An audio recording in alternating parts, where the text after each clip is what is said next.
RBI accreditation for advanced testing labs. Shriram Pistons will be in focus. They have renewed their technical collaboration agreement with Fuji, Japan for a period of 5 years. Nykaa, over there, the CEO, that is Nir Parekh, has resigned from Nykaa Fashions with effect from 5th of December 2024. Spandana Spurti will be in focus. This is the second MFI lender who has got action from the rating agencies. ICRA has revised their outlook to negative from stable. They say that the company has breached about 823 crore of bonds and term loans that they had to pay. And they have also received early redemption request on 196 crore of NCDs from their debenture holders. Canara Bank will be in focus. They have got RBI approval for divesting their stake in Canara Robeco AMC up to 13% and Canara HSBC Life up to 14.5% via IPO. And SEBI has barred Mishtan Foods from raising public funds for a period of 7 years. Back to you.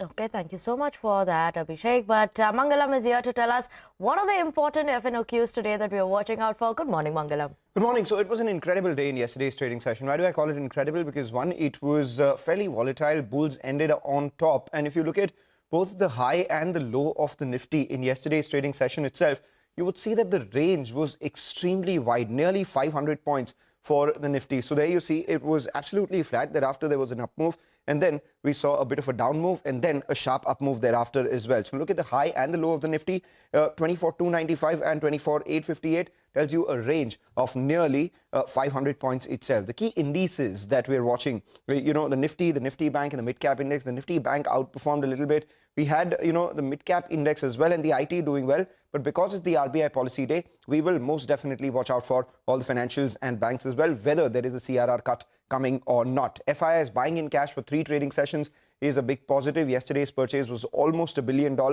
And the first time that FIIs have bought more than 3 sessions in a row since September 13th itself. That's one part of the market. The other part of the market is FIIs buying in index futures and covering their short positions as well. So if you look at the FII action in index futures, a net purchase of 2,400 crores. Thereafter, you had 28,000 long contracts being added and 9,000 short contracts being covered. If you just take a look at FII action in futures this entire week, you would see they started the week with a negative 1.24 lakh contracts, which were on the net side. And now that's come down all the way to a negative 45,000 contracts itself. And the long positioning coming down from coming up from 33% to 44%, and the short positions coming down from 67% to around 56% as well. The FI net exposure is the lowest since October 7th itself. The Nifty has crossed the 50 and the 100-day moving average. The key to watch out for now will be where the Nifty goes from here on. The active options include 24,500 put, telling you there is strong support out there. If we cross that 24,900 mark, then all the way up to 25,000 is what we are opening ourselves up to. All of this happens on what the RBI policy denotes. So just keep an eye out on RBL Bank. The stock has exited FNO Bank. Okay, thank you so much for that, Mangalam. Keep an eye out on the FNOQs as well. But on that note, we're going to slip into a very short break. After the break, we'll talk about RBI's MPC meet. What is the expectation there? So stay tuned in.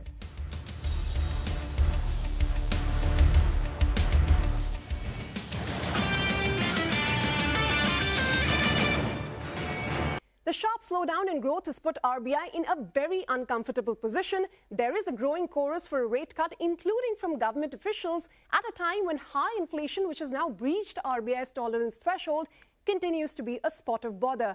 Now, the CNBC TV18 poll shows that 7 in 10 economists do not expect the lower GDP print to accelerate the rate cut cycle, and they believe the primacy of inflation is going to prevail for now. The MPC is expected to leave the repo rate unchanged at 6.5% for the 11th consecutive policy because of lingering inflation concerns and also because of the volatility in global markets, because a rate cut at this point can also accentuate the pressure on the currency. So instead of going for a rate cut, the governor could address the growth concerns with a dovish commentary, which will lay then the foundation for a rate cut in the next meeting. In fact, an overwhelming 90% of respondents expect to see the first rate cut from the RBI in the February meeting, and the total quantum of rate cuts is seen between 50 to 70 basis points. Now, while a rate cut is ruled out with inflation above 6%, there could be an explicit acknowledgement that growth needs support, and as a step towards an eventual easing, the RBI instead may go for a CRR or a cash reserve ratio cut. But the respondents are pretty divided on the possibility of this happening, with only 50% seeing the chance of a 25 to 50 basis point cut, which could ease some of the pressure on the banking system liquidity. Now, the GDP forecast that is likely to grab all the eyeballs. 70% of our respondents are predicting that the RBI will lower its FY25 growth projection to 6.4 to 6.7%, and 20% foresee a revision all the way down to 6 to 6.3%. Now, on inflation, half the respondents expect the MPC will revise its projection for FY25 upwards to about 4.8 to 4.9%, while 40% are expecting a more modest increase. Now, apart from the policy rate decision, the RBI statement is also expected to focus on liquidity management, because systemic liquidity has been impacted because of increased forex interventions, and the government's cash balances have also been volatile. And so our respondents believe that the RBI will continue to manage liquidity through both main and fine-tuning operations. That's as far as the policy is concerned. Of course, markets also want to see what happens with RBI Governor Shaktikanta Das's tenure, which is supposed to end on the 10th of December.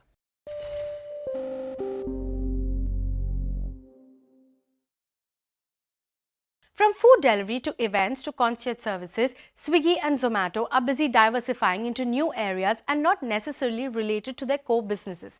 Let's look at Swiggy first. What started as a food delivery platform entered quick commerce with Instamart in 2020 and dining out via the Dine Out acquisition in 2022. But the most recent foray is into sports and recreation through a new subsidiary that will be engaged in sports team ownership, management, talent development, acquiring, broadcasting and sponsorship.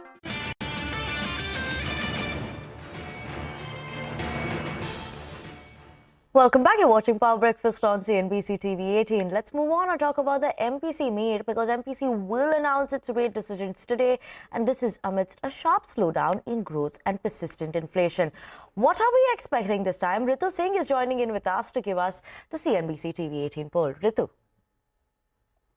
The sharp slowdown in growth has put RBI in a very uncomfortable position. There is a growing chorus for a rate cut, including from government officials, at a time when high inflation, which has now breached RBI's tolerance threshold, continues to be a spot of bother. Now, the CNBC TV18 poll shows that 7 in 10 economists do not expect the lower GDP print to accelerate the rate cut cycle, and they believe the primacy of inflation is going to prevail for now. The MPC is expected to leave the repo rate unchanged at 6.5% for the 11th consecutive policy because of lingering inflation concerns, and also because of the volatility in global markets, because a rate cut at this point can also accentuate the pressure on the currency. So instead of going for a rate cut, the governor could address the growth concerns with a dovish commentary, which will lay then the foundation for a rate cut in the next meeting. In fact, an overwhelming 90% of respondents expect to see the first rate cut from the RBI in the February meeting, and the total quantum of rate cuts is seen between 50 to 70 basis points. Now, while a rate cut is ruled out with inflation above 6%, there could be an explicit acknowledgement that growth needs support, and as a step towards an eventual easing, the RBI instead may go for a CRR or a cash reserve ratio cut. But the respondents are pretty divided on the possibility of this happening, with only 50% seeing the chance of a 25 to 50 basis point cut, which could ease some of the pressure on the banking system liquidity. Now, the GDP forecast that is likely to grab all the eyeballs. 70% of our respondents are predicting that the RBI will lower its FY25 growth projection to 6.4 to 6.7%, and 20% foresee a revision all the way down to 6 to 6.3%. Now, on inflation, half the respondents expect the MPC will revise its projection for FY25 upwards to about 4.8 to 4.9%, while 40% are expecting a more modest increase. Now, apart from the policy rate decision, the RBI statement is also expected to focus on liquidity management, because systemic liquidity has been impacted because of increased forex interventions, and the government's cash balances have also been volatile. And so our respondents believe that the RBI will continue to manage liquidity through both main and fine-tuning operations. That's as far as the policy is concerned. Of course, markets also want to see what happens with RBI Governor Shaktikanta Das's tenure, which is supposed to end on the 10th of December. Thank you so much for that, Ritu. But let's listen in to the expectations from the CNBC TV18's Monetary Policy Committee panel on the RBI's decision.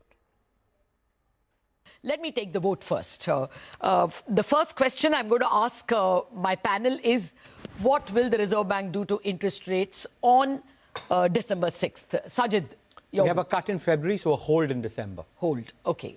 Nothing, no action. Samiran? Soumya? We are hold. Okay, hold. Very similar to Sajid, the hold now and cut in Okay. February. None of you want a cut. Sonal? 25 basis point repo rate cut. Okay, there you are. We have the first cut. And Dr. Sen? Hold. Hold. Okay, so this is 4:1 in favor of holding. Let me take the CRR question. Your thoughts, your vote. Some liquidity management for sure, not necessarily CRR, but some liquidity management. I'm taking yes. a no for CRR. But some liquidity. Okay. Yeah. Soumya? I would paraphrase it saying that CRR should be used as a counter-cyclical tool. No or yes? Some, not headline CRR, but yes on some specific products. Okay. Yes, I'm going with a yes for Soumya. Shamiran? I think it is likely, it's possible to do. Okay, I'll take it as likely then, which is more a yes than a no. Sonal? Yes, CRR cut. Okay. Dr. Sen? No. Okay, all eyes are going to be on the RBI's decision. So stay tuned in to CNBC TV18. We'll be taking you all through all of that through the day. But let's move on. And Finance Minister Nirmala Sitharaman will begin her customary consultation with key stakeholders ahead of the Union Budget 25-26 as the part of the budget setting exercise. FM will be meeting several prominent economists later today, while she will meet stakeholders from the MSME sector as well as the farmer associations and associations tomorrow as well. So keep an eye out on that front. But on that note, we are going to slip into a very short break. Don't go anywhere. We'll be back with what's happening in the world of commodities with Manisha after the break.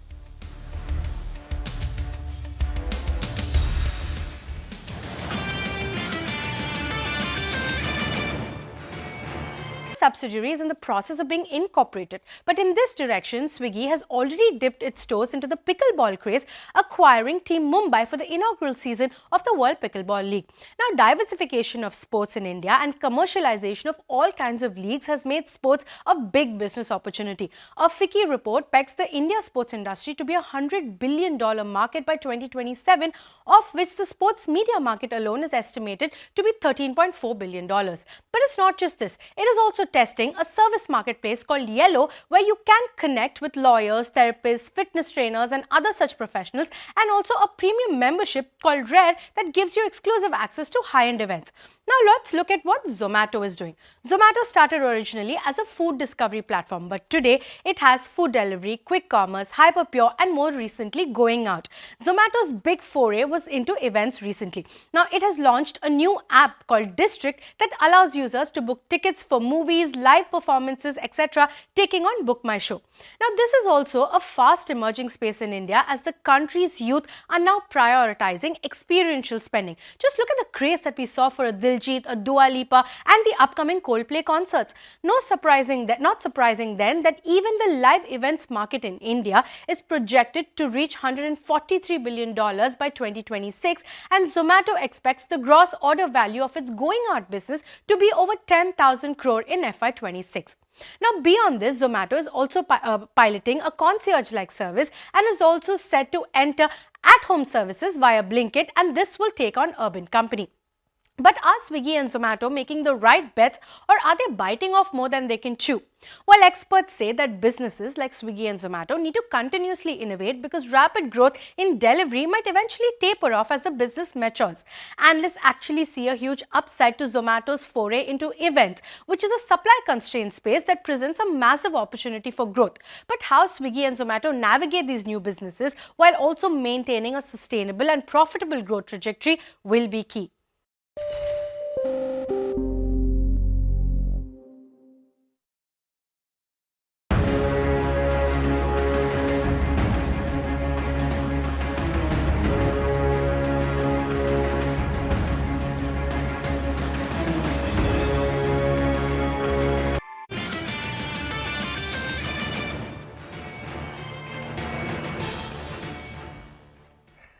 Thanks for staying tuned into Power Breakfast on CNBC TV18. And we do have Manisha who's joining in with us to talk to us about what's happening in the world of commodities this morning. Good morning, Manisha. Our OPEC meeting, that's done. What are we expecting now from crude, gold? What are we looking at this morning? Well, yes, the markets are still reacting to the OPEC meeting, and they have decided, as expected, to maintain current oil production levels for first quarter of 2025. So now the OPEC will only increase production from the second quarter of 2025, and that those increases will go on from until third quarter of 2026. As of now, OPEC and allies are currently holding or withholding 5.86 million barrels per day. So that is what the markets are looking at right now. And then the U.S. crude inventories also saw a bit of a decline, but the crude production in U.S. is at a record high, and that's weighing onto the markets, is the reason you're looking at $68 back for the WTI crude prices. But there also is pressure in metals. Almost everything in precious metals, industrial metals, is trading into the negative because of the rebound in U.S. dollar and in the strong U.S. Treasury yields as well. There has been a modest rise in the U.S. weekly jobless claims, but the street will watch out for the U.S. non-farm payroll data. That comes in today with an expectation that you would have seen jobs addition of around 200,000 for the month of November. Okay, Manisha, thank you so much for the update coming in the world of commodities. But on to the big political headline. Devendra Fadnavis took oath as the Chief Minister of Maharashtra last evening. The grand swearing-in ceremony took place at Mumbai's Azad Maidan with PM Modi and other ministers in attendance. At the ceremony, Eknath Shinde and Ajit Pawar took oath as Deputy Chief Ministers. Business leaders and Bollywood personalities also graced the event. Reliance Chairman Mukesh Ambani, Aditya Birla's Group Chairman Kumar Mangalam Bilra also attended the ceremony. Okay, and with that, we're absolutely out of time on this edition of Power Breakfast on CNBC TV18. Thank you so much for tuning in. Bazaar Morning Call up next.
in all the sectors of the Russian Federation, including in high-tech ones, there is an acute need to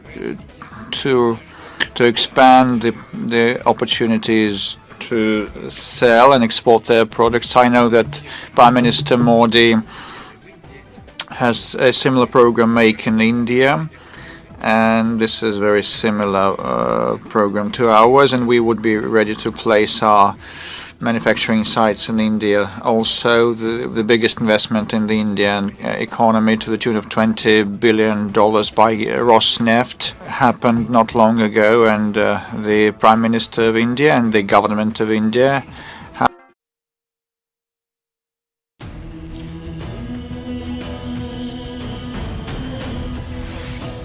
25 years ago, CNBC TV18 set out to be a part of India's story. Your story. For a quarter of a century, we've stood together by your side. Through every peak and every fall. We see CNBC, the TV, and there's great content in it and great viewership. Navigating the tides with you and becoming your trusted partner and investment ally. I must say I don't watch business channels, but if I do watch, I watch CNBC. Turning your dreams into legacies. And my memories go back to you being a single room studio, to being such a huge facility, and I think from having a few thousand viewers to maybe having millions of viewers. As we celebrate 25 years of shaping India's economic story, we reimagine the future of India's economy, a future we will continue to build together. 25 years of CNBC TV18. Let's begin the next chapter together.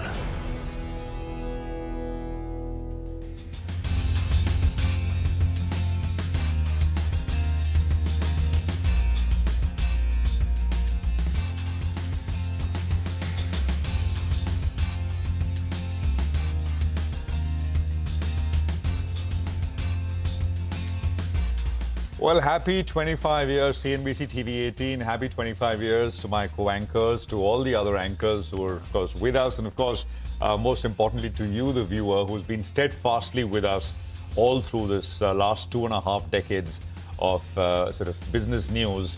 I think it's you who make all of us do what we do, wake up every morning, one step ahead of the other, and sort of keep going and reporting. And of course, doing everything we do, the entire team here, over the last 2.5 decades. I've not personally been here that long. Many have. Our managing editor, Shireen, certainly has been. And I think Nigel and Surabhi, good morning. Good morning. You guys have been here. Good morning. Yeah, this is quite a thought. 25 years is a long, long journey, right? And many of us have been here for a large number of those 25 years for sure. And I think the journey is personal. The journey is professional. The journeys of the country and the economy, we've seen so much change reporting on these markets, talking about how that equity revolution needs to start and all from a country that didn't know anything about it. I remember I was from Delhi. Share bazaar was the term used to be sort of seen and looked at very differently from where we are today. So much has changed. And I dare say it's all changed for the better.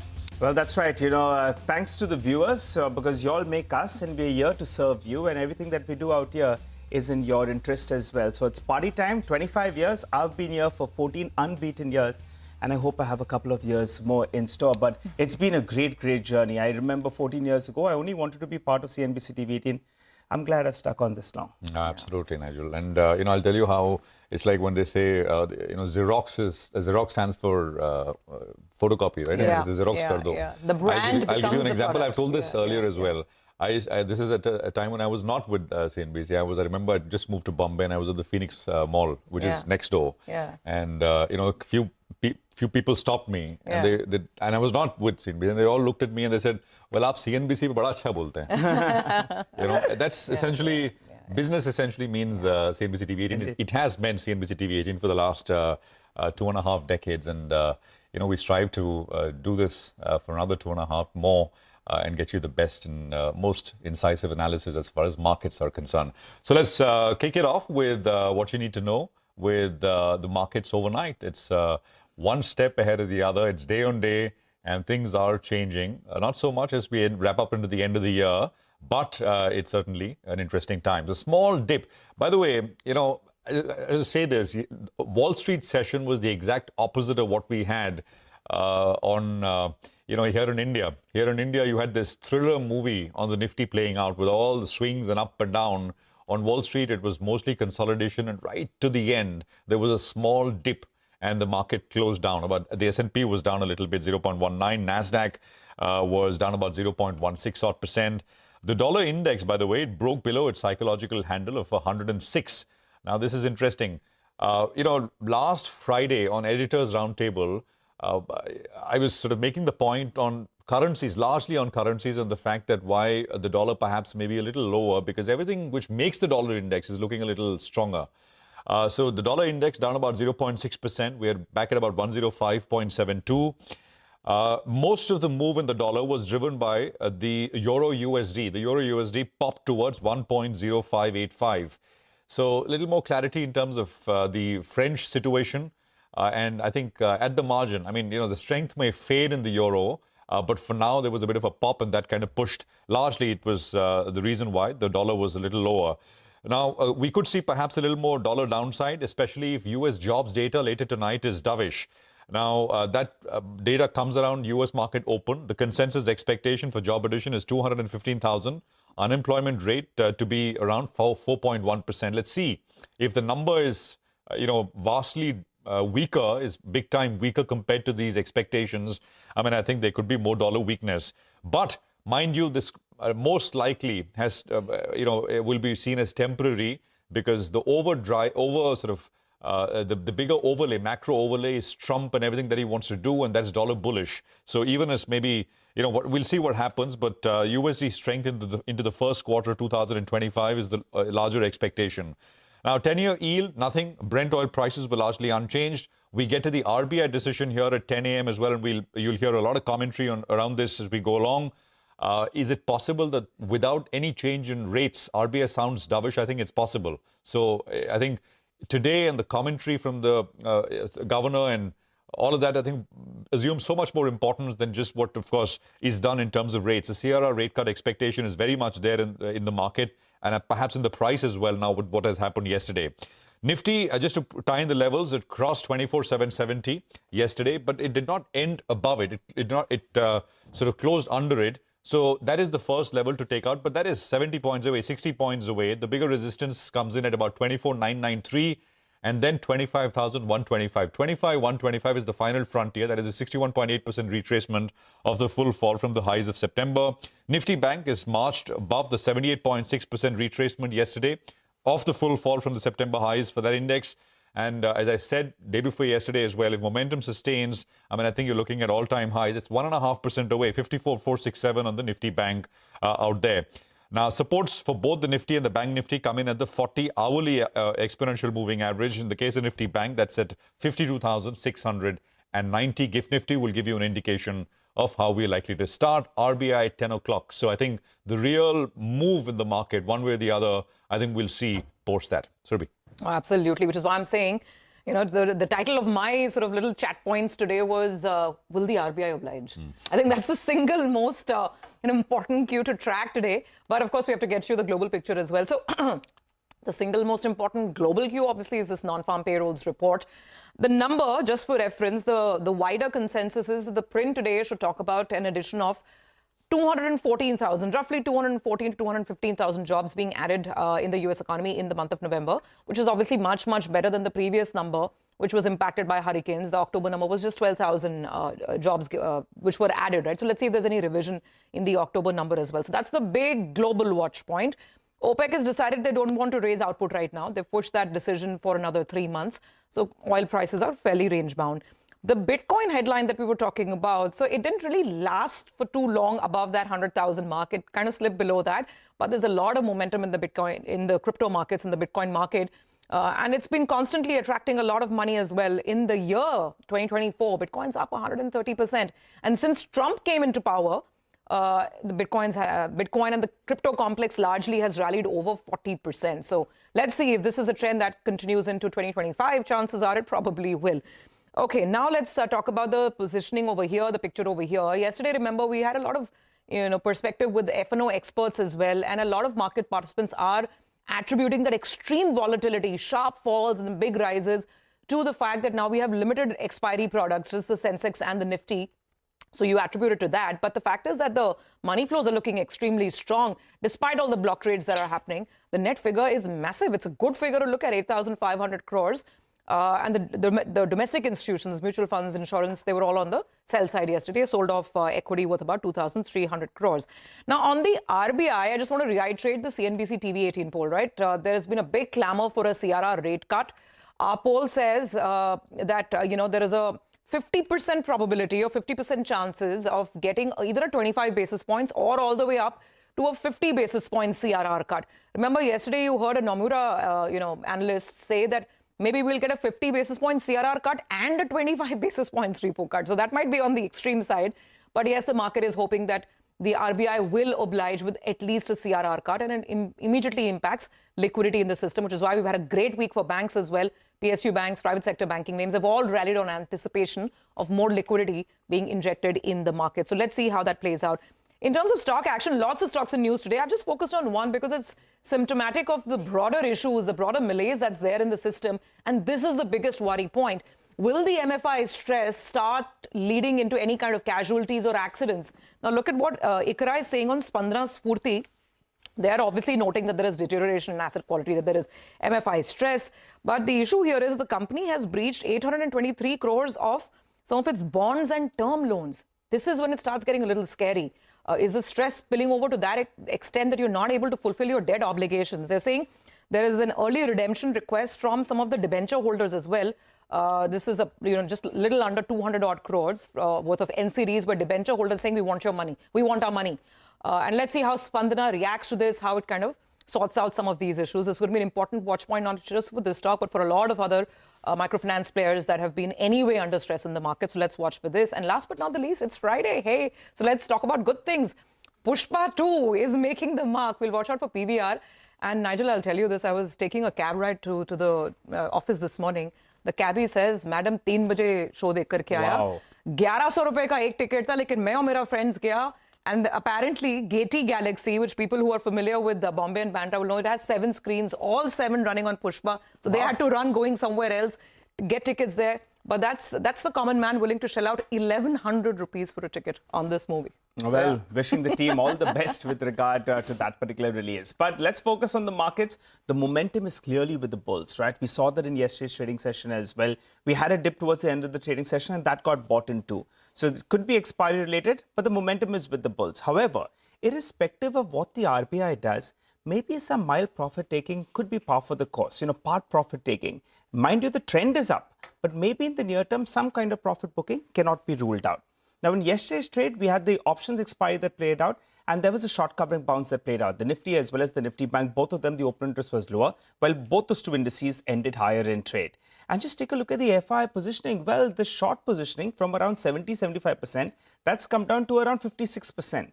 And a bar graph will tell you the picture out there. Just in a matter of few sessions from the start of the series, which is exactly a week or so ago, those short positions have halved. From more than 1 lakh contracts, it's come down to 45,000 contracts, which is the lowest net short positions we have seen all the way since the first week of October. So that's the kind of short covering bounce, and that's the power of short covering. Moving to the client side, they have got it right. We have mentioned this even at the start of the series, which was last Friday, that the clients have been getting it right. For November, it was a bit of an off month because the index ended down by close to 100%. However, in this rise that we've seen, they are booking some part profits. So their long positions, in fact, is sub that 1 lakh contracts for the first time all the way since the first week of October as well. Moving to the options data, 24,700 call, 24,700 put, both of them were fairly active. Which brings us to the levels then. The reference point you're looking at out the downside is around 24,500 mark because that was a bit of a resistance, the mark when the markets are moving up. So that becomes a reference point down. 24,000 crucial because that's the 20 DMA. And yesterday's high, you want to get past that for a fresh breakout on the upside. So that's a bit of a resistance zone out there. Moving to the stocks in focus, RBI Bank, it had very, very bad news at the start of this week. And from there, the stock has rallied close to 15%. And it's come out of the F&O ban. So I think keep an eye out on this stock. Reference point was around 145, 150 rupees. If it can hold on to that levels, let's see whether there's more in store, but it comes out of the F&O ban, so keep an eye out on that. All right, well, lots to track, lots of stocks to track as well, but let's get to the big story. Lata is here.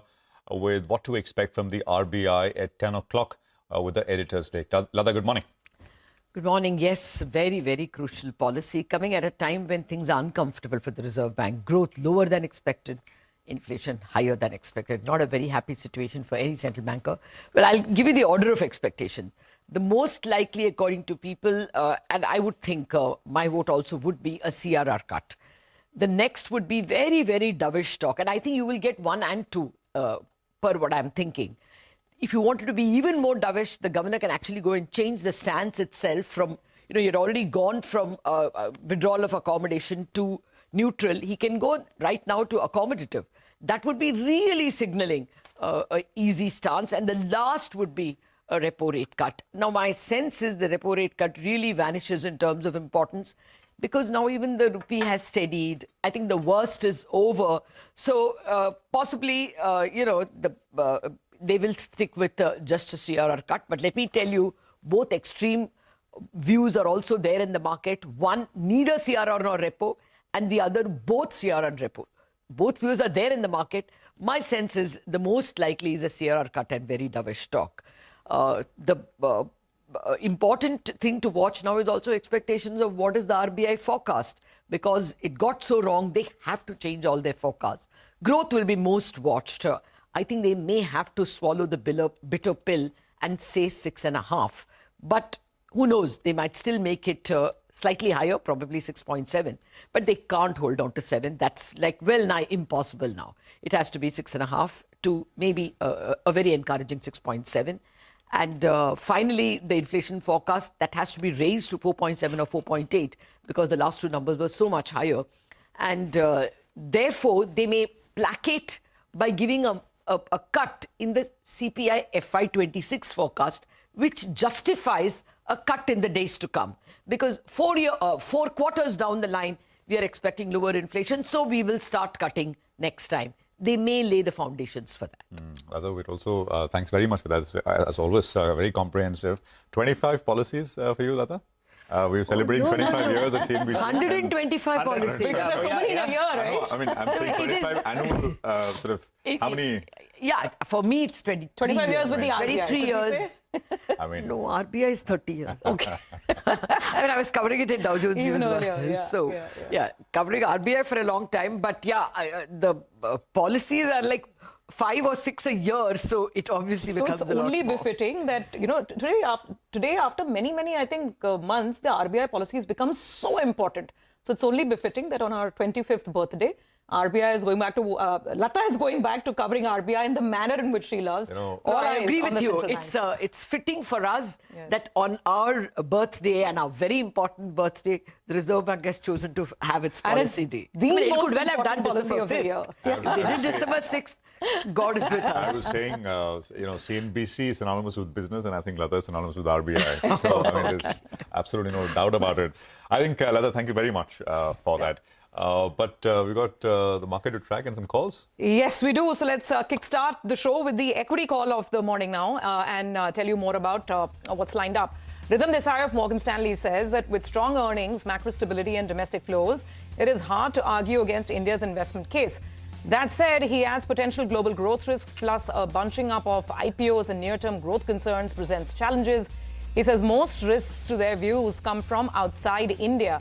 Rhythm adds 2025 is likely to be a stock pickers market and they're overweight on financials, consumer discretionary, industrials and technology.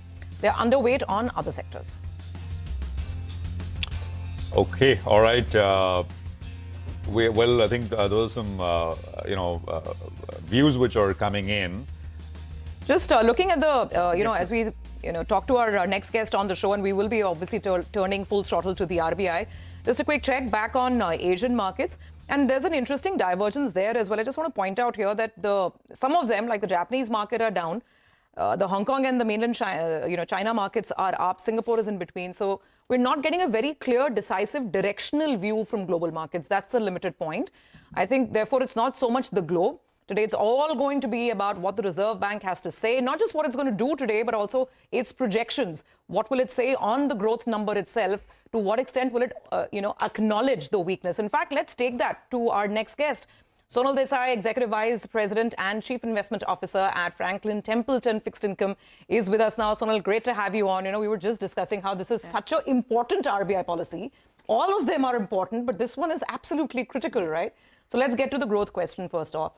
How do you think they'll acknowledge it in the forecast numbers? And what are we getting today? CRR cut, repo, both, neither? What? So we think actually, essentially what we'll get is some liquidity measures. So potentially a CRR cut. But on the other hand, if I look at the growth number, our view is that the previous number, the weak number, was more of an aberration. Yes, we are coming back towards not those supercharged growth numbers which were so exciting. Probably we are looking at between 6 and 7% for India, 6.5 or so.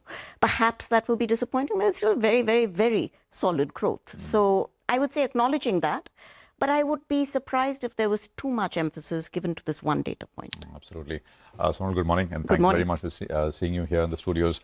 You track global macros, you track the US, and I think that's the big overlay for 2025 for emerging markets as well. What is your sense? Are we seeing a much stronger dollar headed into 2025? I mean, I was just looking at, for example, from a EM perspective, RBI policy today compared to the last MPC.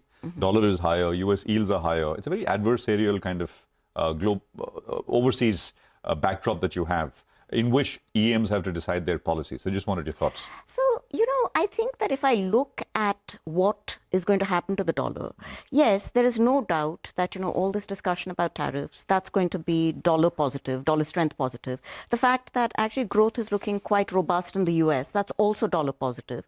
Against that, there is the fact that we probably are going to get larger fiscal deficits, which is actually dollar negative. So, overall, which direction it comes out in is less clear.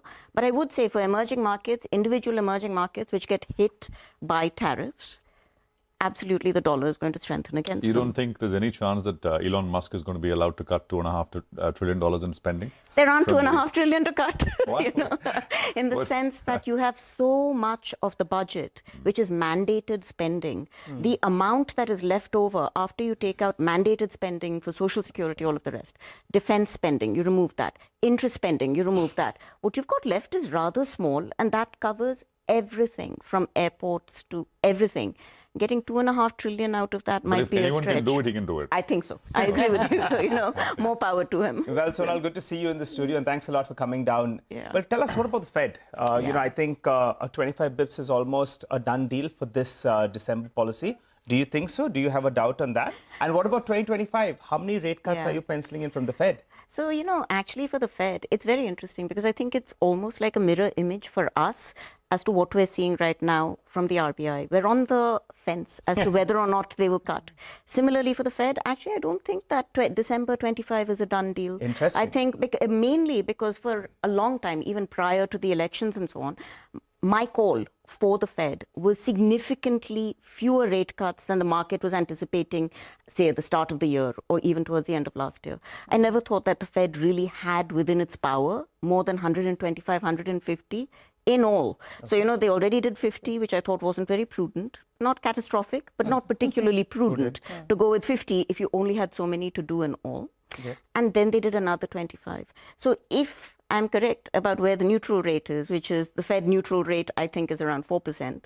They've only got around 75 more basis points to do. It would be smart to skip them. And I think that's what he started priming the market for. I mean, in the commentary earlier this week, saying that, we don't really have to rush. We're in no rush to find that neutral. So no cut in December and 75 bips in 2025. Yes, 75 bips in 2025. And actually the pacing of that, I think, is going to be somewhat determined by what we actually get out of that fiscal deficit, naturally. And if I look forward into 2025, Trump said many things over the course of the campaign. It is implausible for him to actually enact all of that. The Republicans are quite an unruly group. So getting them all to agree to everything is going to be quite difficult. I mean, history does tell us that he tries to do what he said he will do. Yes, right? Yes. That's certainly, and of course, he's got the Senate, the House, and everything. I mean, the courts. So he may try to do things he's not tried to do, and he's, of course, wiser as well after his first experience. So if I unpack that a little bit, I would say, does he have the House? He has liberally taken from the Democratic congressman to populate his. They may not support. Well, no, and you know, so for the first 3 months, actually, Johnson, the head of the Speaker of the House, he has maybe a 2% majority. And I said, like I said, Republicans are fairly unruly. The Democrats were very disciplined. You know, they would all vote together. Yeah. The Republicans in both the House and the Senate actually are a bit more unruly. So I mean that mainly because if I look at the different estimates prior to the elections of the costing of some of his programs, conservatively $7.5 trillion. Other numbers were as high as $15.5 trillion. And I don't think that's very popular with Republicans. And the thing is, I think there are a lot of moving parts right now in the US, in the global economy. There's too much unknown and too much that hinges on, now what will that tariff action be? We don't know till it happens, right? And then the repercussions, etc. So just coming back to India, we discussed this briefly. You're saying that this whole slowdown is not maybe too bad. 6 to 7% is still good. But the thing is, it's still hitting markets, you know. Corporate earnings slowing down. Obviously, first half CapEx has not been that great over here. What's your, larger call in terms of India, and also how investors are looking at India on the fixed income side? I mean, we are now part of many of the global bond indices. So do you see a huge rush of capital coming through? Okay. So again, if we take different pieces of it, so one, from the outside looking in, India actually, again, the markets change day to day to day, right? But if I look at the job that the regulators, the RBI, and the government has done on the fiscal, it is actually outstanding. I would go that far. I mean, in the last 3-4 years, we have had the fiscal deficit being cut in half, essentially, from well over 9% to probably 4.9%. This is actually a remarkable fiscal adjustment under any scenario, and it has certainly assisted also in the bringing down of inflation. So, so the RBI has had an assist coming from fiscal. If I look at the US, it's the opposite. The Fed has had a massive reduction in its ability to conduct monetary policy because of the fiscal expansion that we've seen over there. So that's one piece of it. The other thing about that massive rush of investors in or out, there I would have a more nuanced view, because here's the thing, you've got to look at the return that a foreign investor will get after hedging costs, and after you look at where US 10 years are going. And if I'm correct, and US 10 years are actually headed for 4.5, 5, post-hedging, you are not going to get a real rate of return, which perhaps is as attractive. So yes, you're going to get capital coming in as India gets included more and more into more and more indices. But over and above that, a massive inflow is perhaps... So the reason I ask that, and it's important to have that reality check, because it's all relative, right? You take a call on an investment in one market relative to what you're getting elsewhere. Exactly. And the US has been looking pretty good. So if you're not getting that rush of dollars in the rupee, and we've seen the weakness already. And does that become a further concern for investors looking into India? Because we've had a weakening currency for a while now. Yeah, I think it's more than a concern. It is a factor. It is a factor which further will reduce your post-hedging return on the rupee.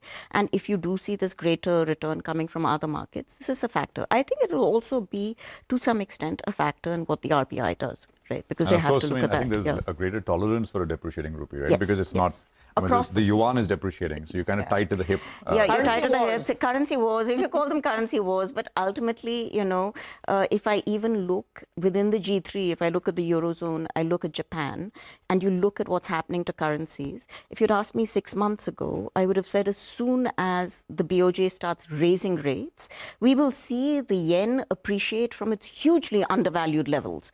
And instead, where we started, the combination of tariffs and growth, fewer Fed cuts, suddenly the calculus... Will the BOJ ever hike, or you think... Oh, yes.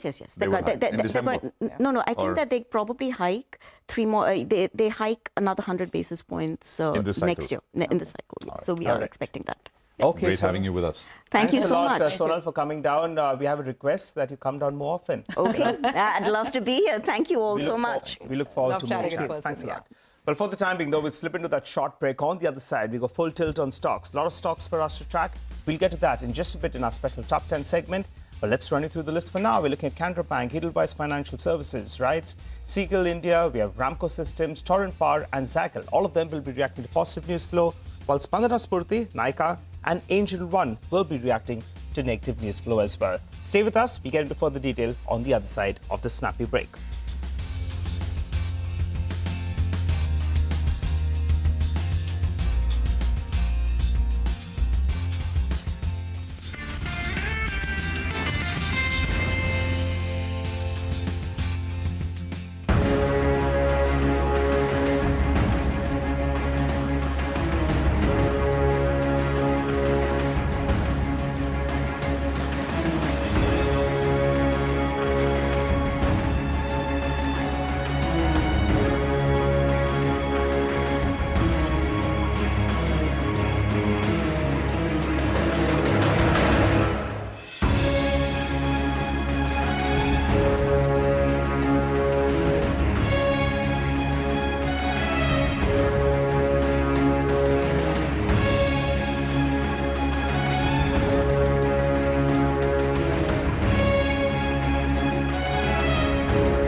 food delivery to events to concierge services, Swiggy and Zomato are busy diversifying into new areas and not necessarily related to their core businesses. Let's look at Swiggy first. What started as a food delivery platform entered quick commerce with Instamart in 2020 and dining out via the Dine Out acquisition in 2022. But the most recent foray is into sports and recreation through a new subsidiary that will be engaged in sports team ownership, management, talent development, acquiring, broadcasting and sponsorship rights. Now, this subsidiary is in the process of being incorporated. But in this direction, Swiggy has already dipped its toes into the pickleball craze, acquiring Team Mumbai for the inaugural season of the World Pickleball League. Now, diversification of sports in India and commercialization of all kinds of leagues has made sports a big business opportunity. A FICCI report pegs the India sports industry to be a $100 billion market by 2027, of which the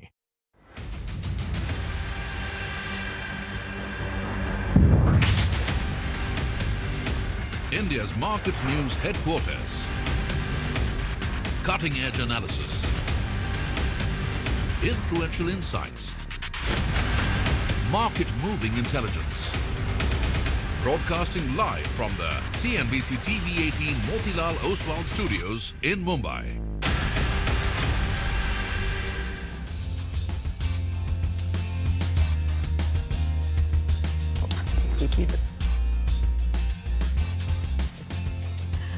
Welcome back. You're with us on Bazaar Morning Call, and we're coming to you from the CNBC TV18 Motilal Oswal studios.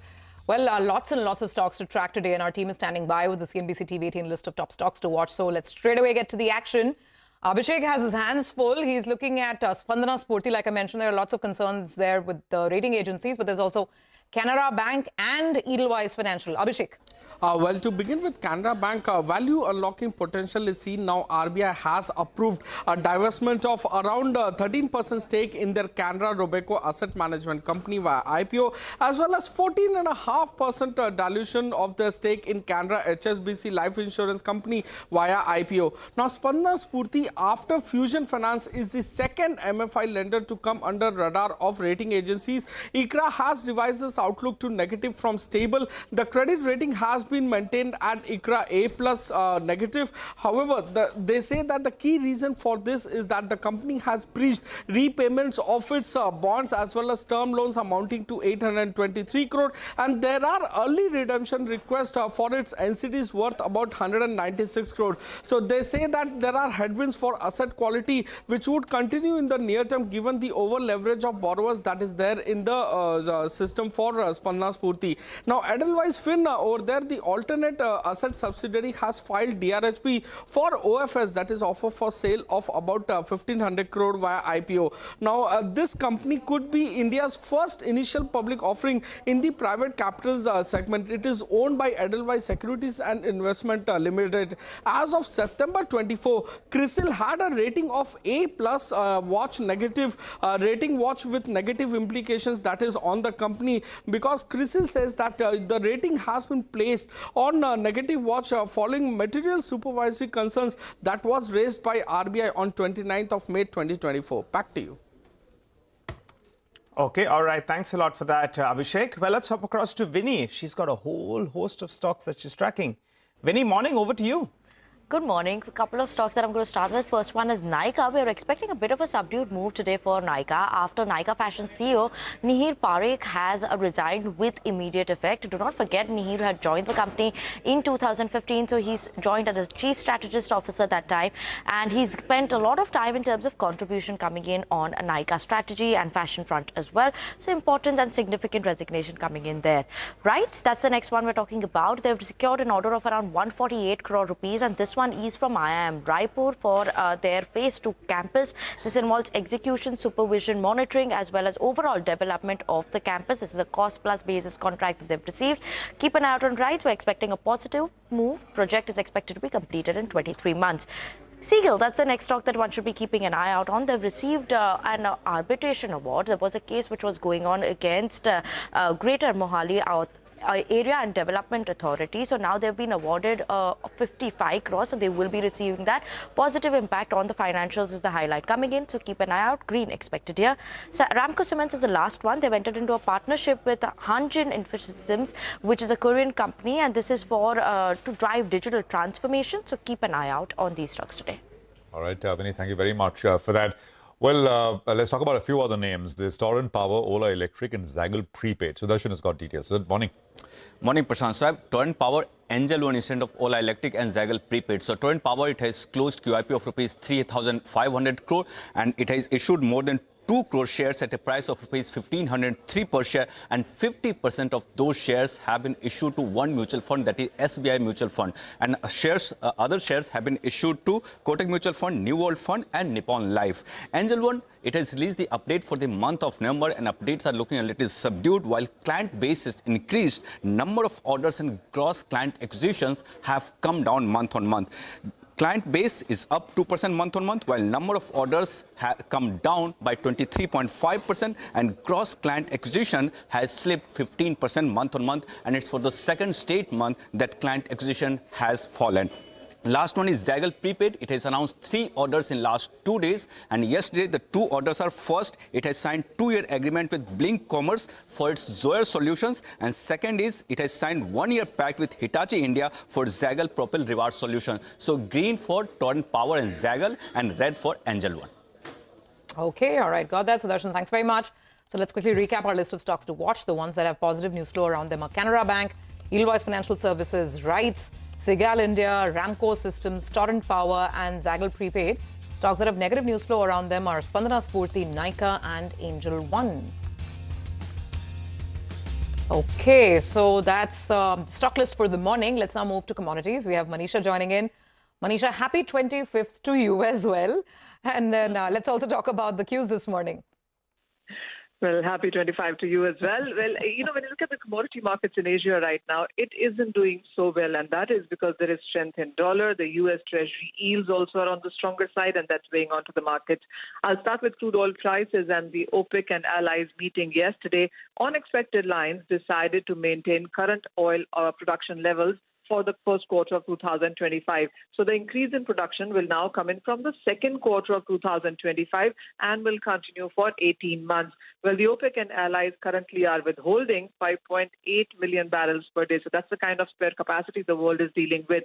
The market did see some support because the U.S. crude inventories fell by 5 million. But then the U.S. production for crude is at record highs. So that is continuing to put pressure on prices. We are back around $68 per barrel for the WTI crude prices.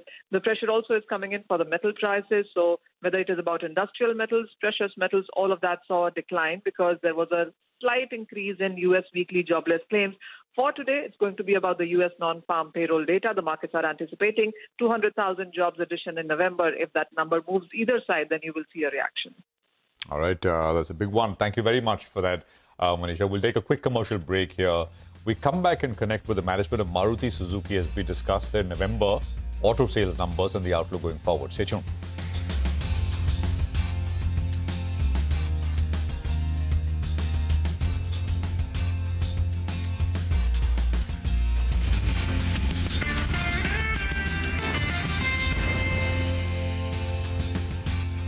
Alone is estimated to be $13.4 billion. But it's not just this. It is also testing a service marketplace called Yellow, where you can connect with lawyers, therapists, fitness trainers and other such professionals, and also a premium membership called Rare that gives you exclusive access to high-end events. Now let's look at what Zomato is doing.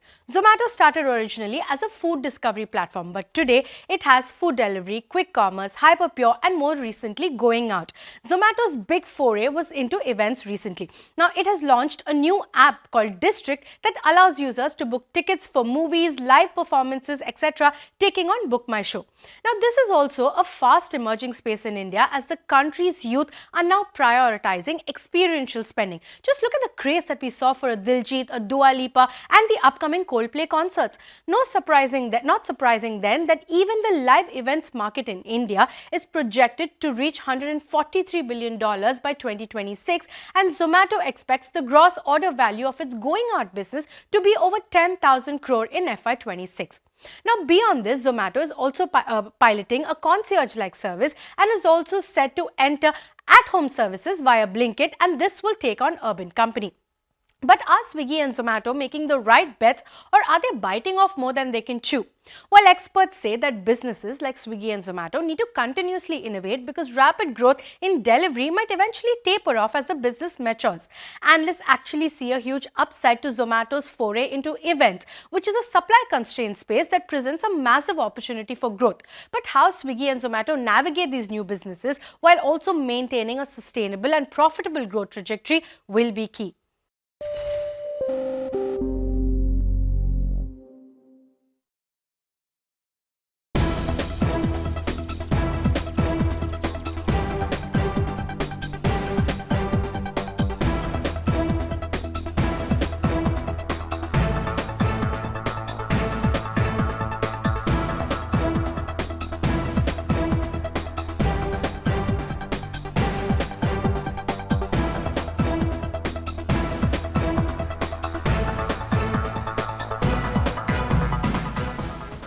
In all the sectors of the Russian Federation, including in high-tech ones, there is an acute need to expand the opportunities to sell and export their products. I know that Prime Minister Modi has a similar program make in India, and this is a very similar program to ours, and we would be ready to place our manufacturing sites in India. Also, the biggest investment in the Indian economy to the tune of $20 billion by Rosneft happened not long ago, and the Prime Minister of India and the government of India have been creating stable conditions. And this is because the Indian leadership has been pursuing India comes first policy. And we believe that investments in India are profitable.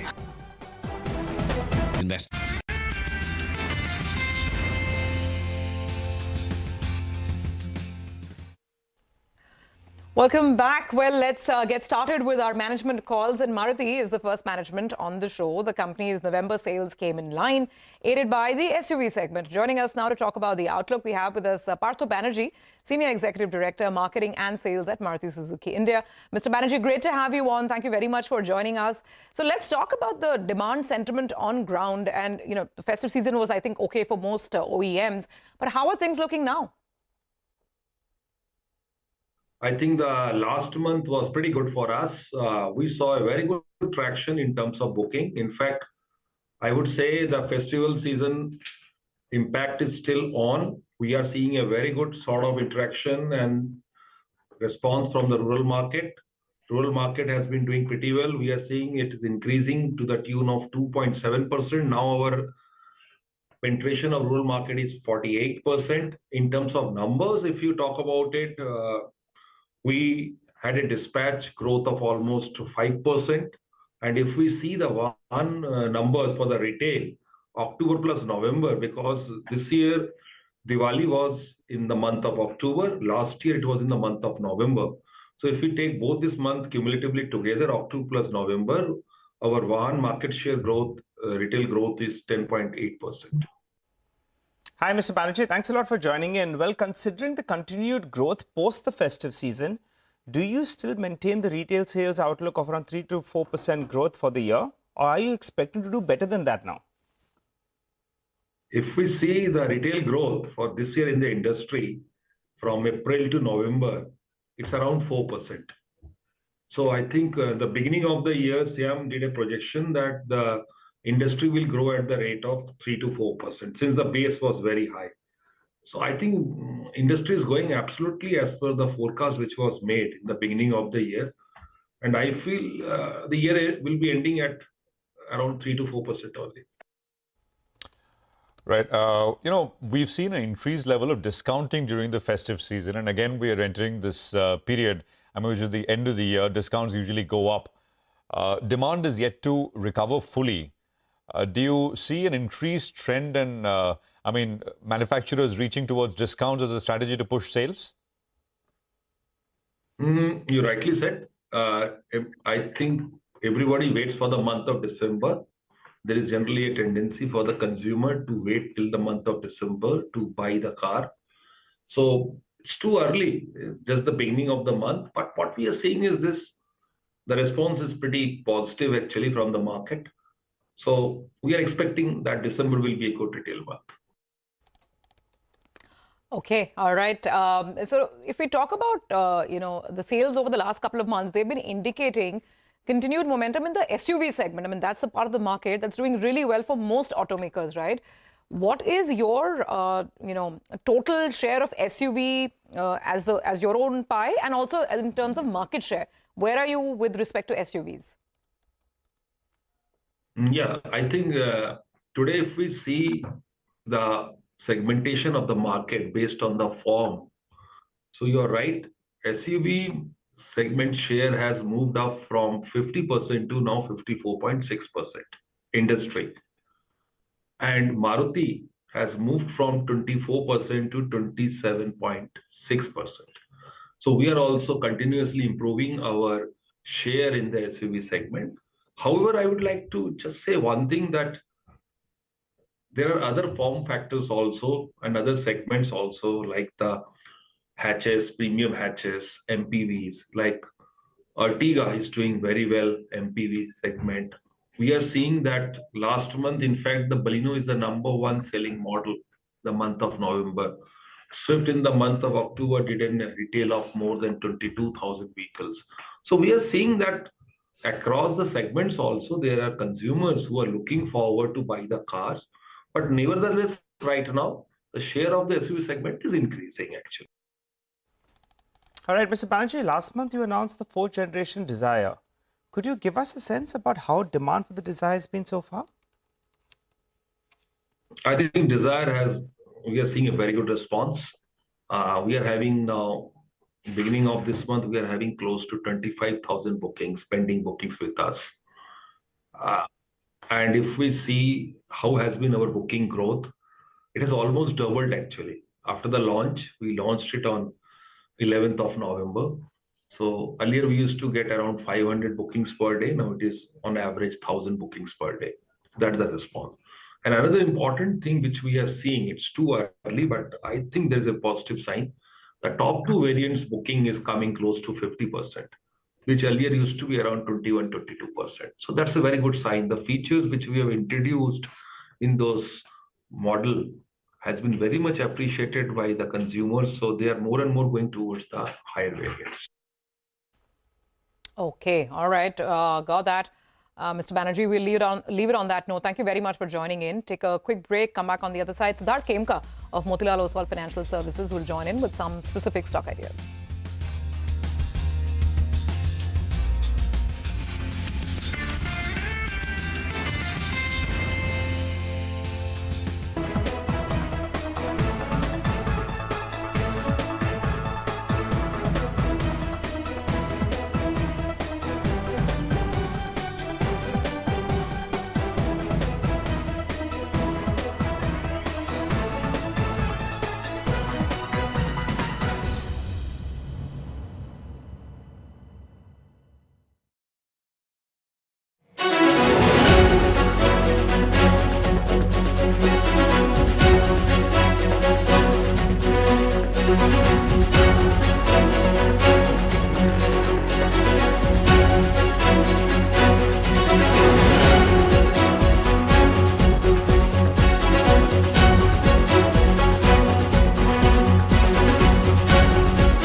हमारे असम में हमें गो हत्या को निश्चित करने के लिए कानून लाया थे।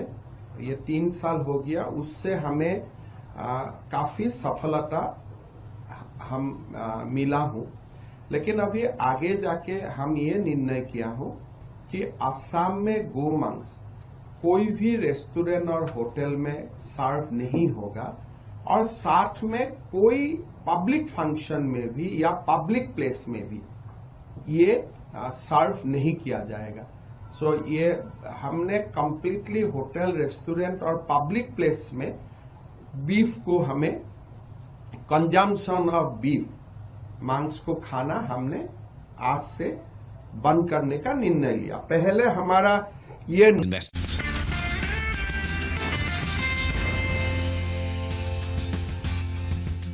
Welcome back. Well, we've listed down all the top stocks for you. So let's get to some fundamental analysis. To help us out with that, Sid Kemka joins in. Hi, Sid. Good morning, and thanks a lot for joining in. Well, let's talk about some of the stocks that are going to be in focus today. Spandana Spurti, we have an ICRA, negative view that's come out there. So the stock could be under some pressure. What's your view on the stock? Good morning, Nigel. Good to be on the show. And Paul, I would like to congratulate the entire team of CNBC TV18 on the remarkable 25 years of the dedicated commitment towards educating and empowering the Indian investors. So the focus on providing insightful market analysis, the crucial financial information has significantly contributed to the growth of the Indian financial landscape. So congratulations and best wishes for the future. So coming to Spandana Spurti, I think what we are seeing is that the overall pressure on the microfinance space continues, and that is something that is impacting not only the growth but also the asset quality. So what we believe that the elevated credit cost is leading to the losses in the company, and the management needs to implement more measures to improve the portfolio quality, stricter lending norms, as well as the enhanced recovery efforts. So with those efforts, while there could be some improvement going forward, but in the current environment where there is also some regulatory pressure in terms of the NIMs and in terms of the lending rates at which microfinance can do, plus the increasing credit costs, I would say that one needs to be definitely remain a kind of a neutral view, or you can say an underweight on the entire microfinance space right now. All right, Sid, stay with us. What we'll do is we'll take a quick commercial break here. There are more questions coming your way. There's 5 minutes to go for the pre-open session. So more market discussion. Technical trades also coming up with our experts, Mitesh and Shrikant, this Friday morning. Stay tuned.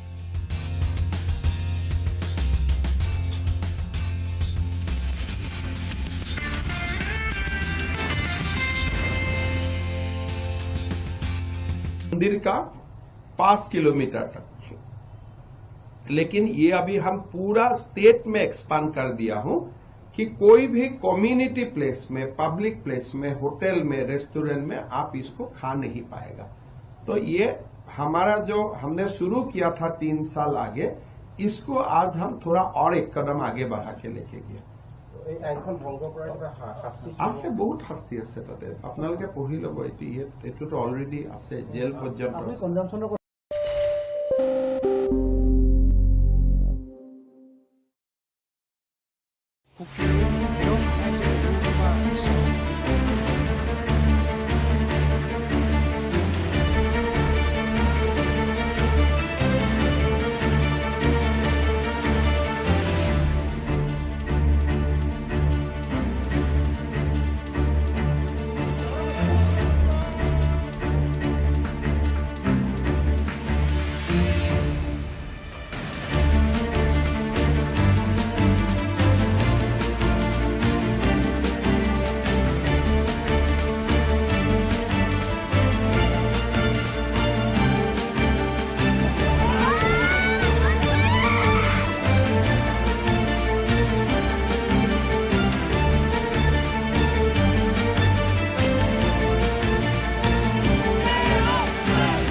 Welcome back. This is Open Exchange, and we are coming to you live from the CNBC TV18 Motilal Oswal studio. Well, we're almost getting the pre-open rates that are coming in there. But for the time being, let's welcome our technical guests, Mitesh as well as Shaktikanta, join us on this Friday morning. Good morning, gentlemen, and thanks a lot for joining in. Well, Mitesh, you go first. Breakout rally is what we saw yesterday, and towards the end, quite a lot of volatility. But the trend is still up, I'm guessing. That's right, Nigel. The volatility was very high, but again, I think that the market direction in the short term remains positively biased, given the fact that the hourly and the 2-hourly charts, the indicators and the averages are still pointing upwards. So in that sense, I'm not really worried about the intraday volatility, as long as the levels of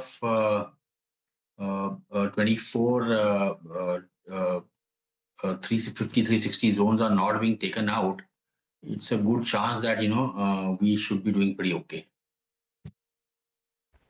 Okay, all right. Mitesh, stay on. Let's ask Shaktikanta as well what his sense is on the market. Morning, Shaktikanta. So, on the index, first of all, the index was giving everybody a headache yesterday. Today, are you going to trade it? Yeah, good morning, Surbi. I think, those who are following to the technicals or those who are very disciplined, I think they must have made very good money in yesterday's trading session. And today also, I am of the view that in case if there is any correction in the first half because of any reason, then we should look for taking some long bets, because this is particularly a very strong pullback, and we may even see the levels of 25,000, 25,200. That's the overall view. The supports on the downside are placed at 24,500 and at 24,400. If we see any drop, I think we should look for taking some long bets. But in case after the announcement, the market breaks the levels of 24,850, then there certainly we should look for taking long bets, because in that case, I'm expecting market to even cross the level of 25,000. For the Bank Nifty, there also we are of the view that it is very close to its breakout level, but 53,500, 53,400 is something where we should look for taking some long bets. Eventually, I'm expecting Bank Nifty to move towards 54,500 or 55,000 in next few days.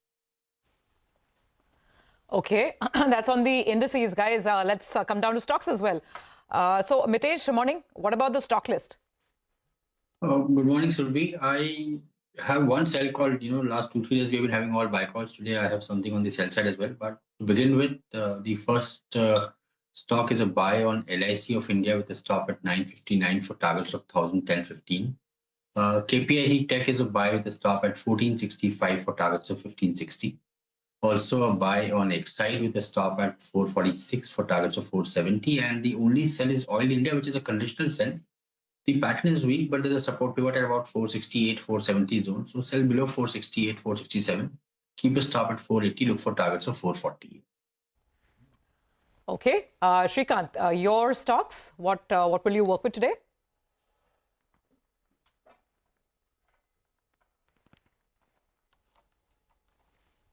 Shaktikanta, can you go ahead and give us your picks?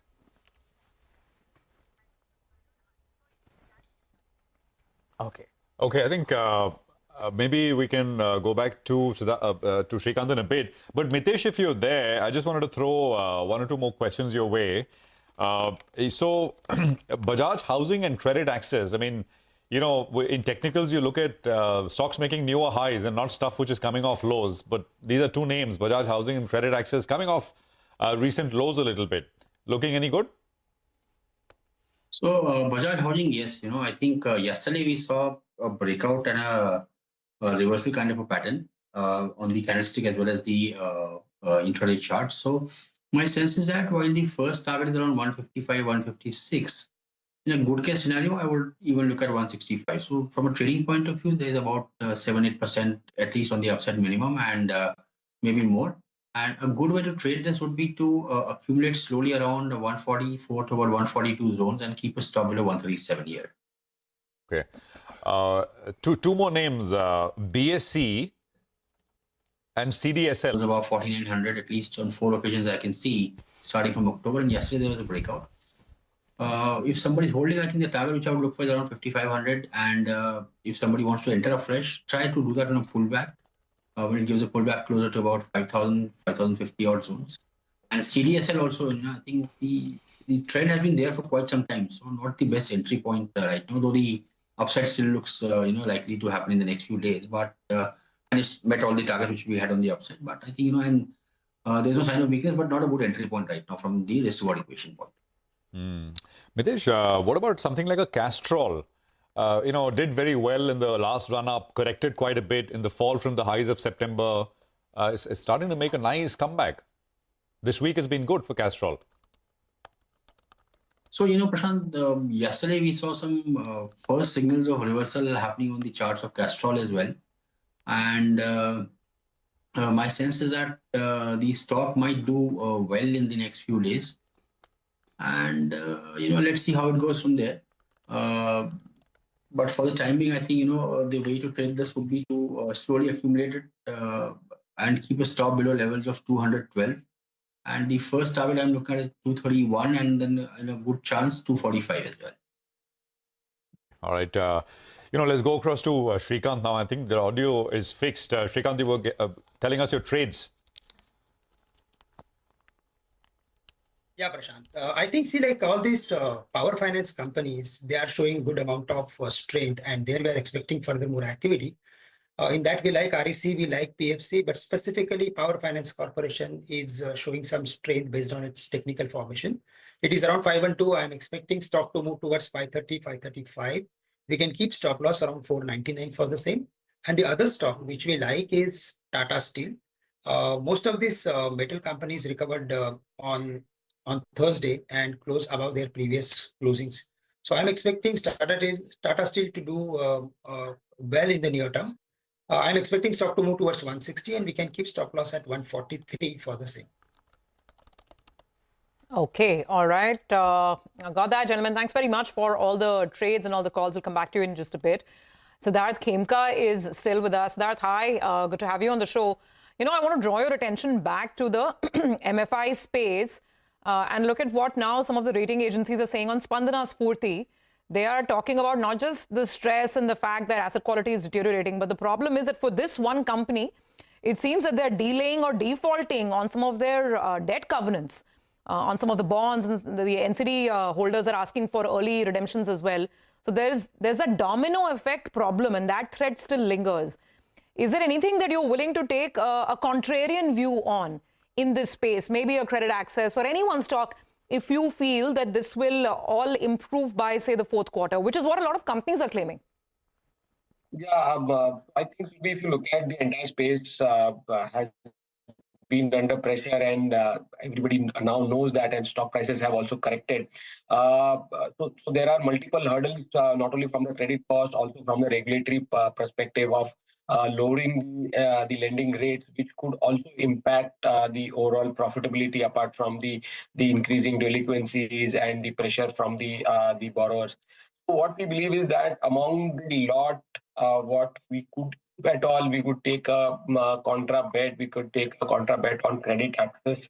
Which had even in Q2 reported a strong operational performance. NII was up 22%. We had seen the pre-operating profit also grew about 19%, while the PAT definitely declined due to the increased credit cost as well as delinquencies. The overall AUM growth of 12% reflected robust demand, especially for the company credit access.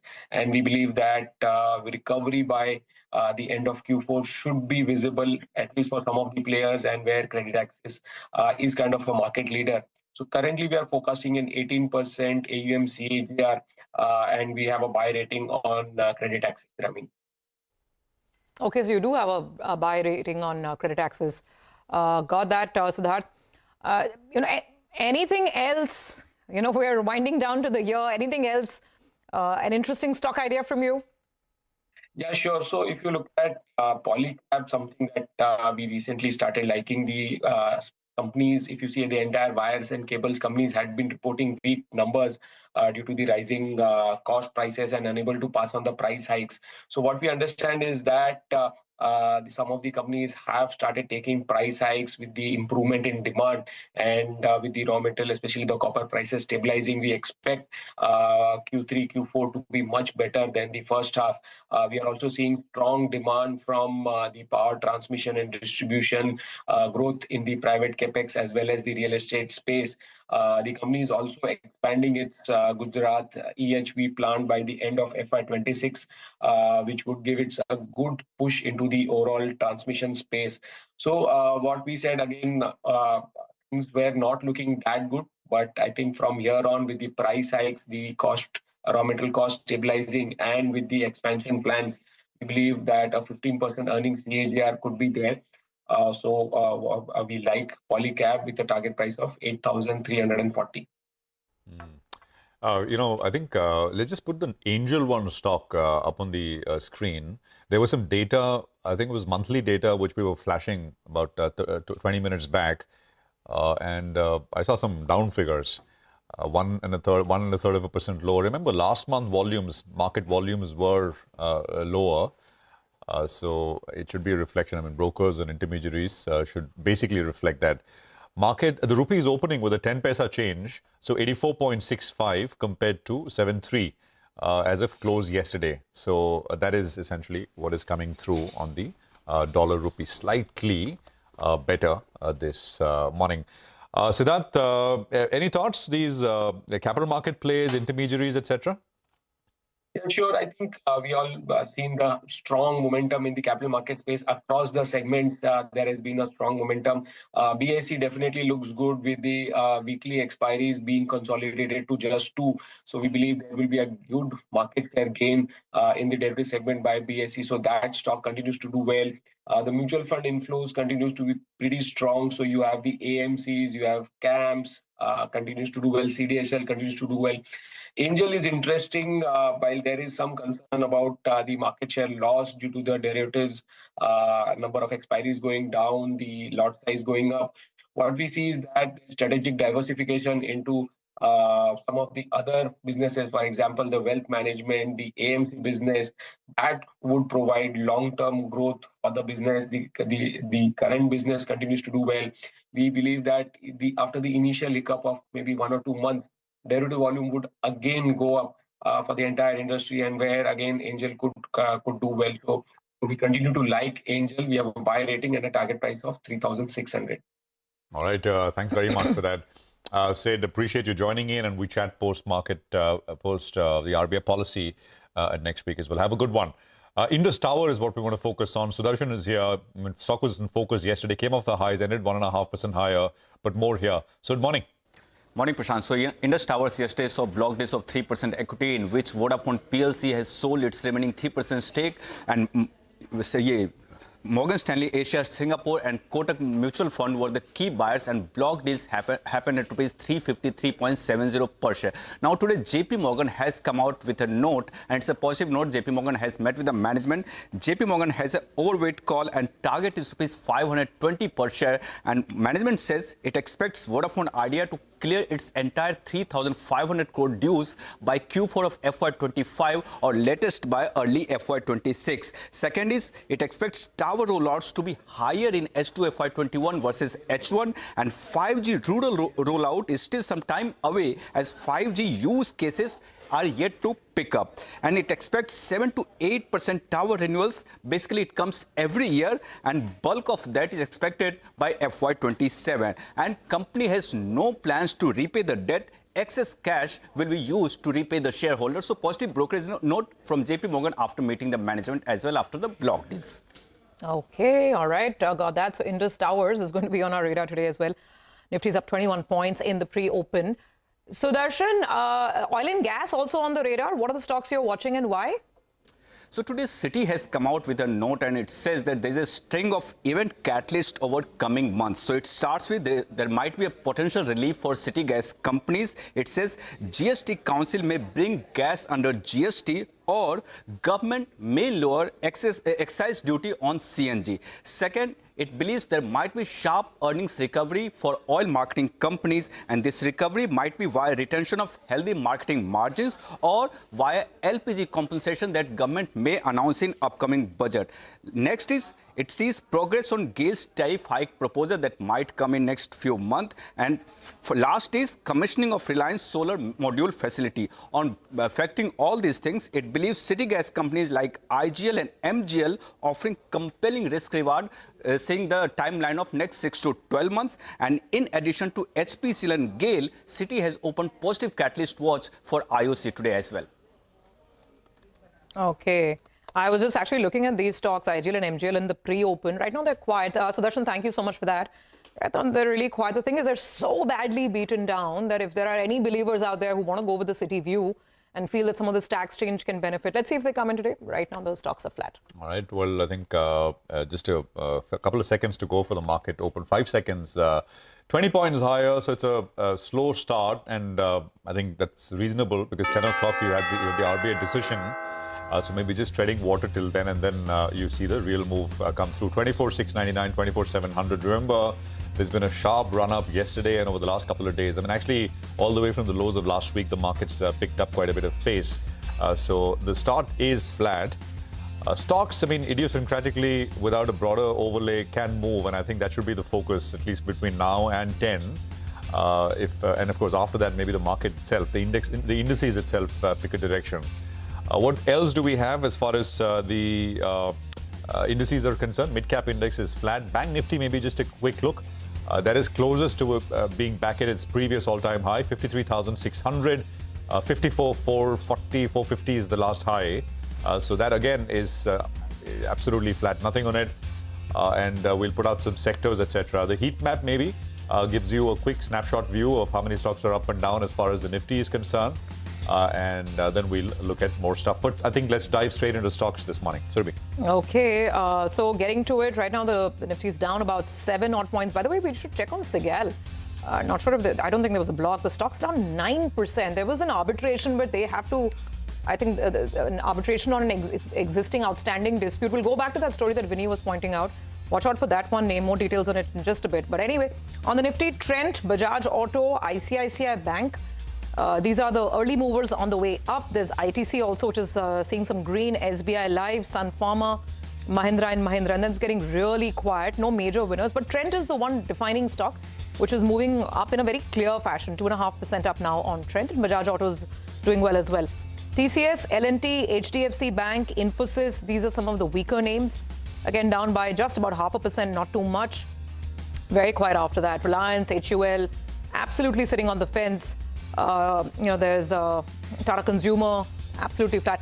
Very quiet on the Nifty. Nigel, let's focus on mid-caps. That's where the action is. Well, that's right. Borosil Renewables. The stock had a good run yesterday. There seems to be some protection that's come in there for them, and that's why that stock is up 5.5%. Big up move is what we are seeing. Remember, the management has been rallying for some protection measures on solar glass, and that seems to have come about. So that's why that stock is up 5.5%. Yesterday as well, the stock was higher. BSC continues its good run. It's up close to around 3.5%. So good move out there. Arcade Developers, that's one of the newly listed companies. It saw a sharp correction post-listing. Then the stock has gradually started moving up. In fact, yesterday it was up 7-8%. Today it's up close to 2.5%, one of the top volume movers. Jyoti Structures, another stock that went to around 40 rupees, came down to around 30 rupees. There's a circuit filter expansion that we're seeing out there. So that could be one of the reasons why that stock is flying away in early morning trade. Chemfab Alkalis, we don't talk about the stock very often. Volume's not very, very high. But that stock, in fact, is up close to around 13%.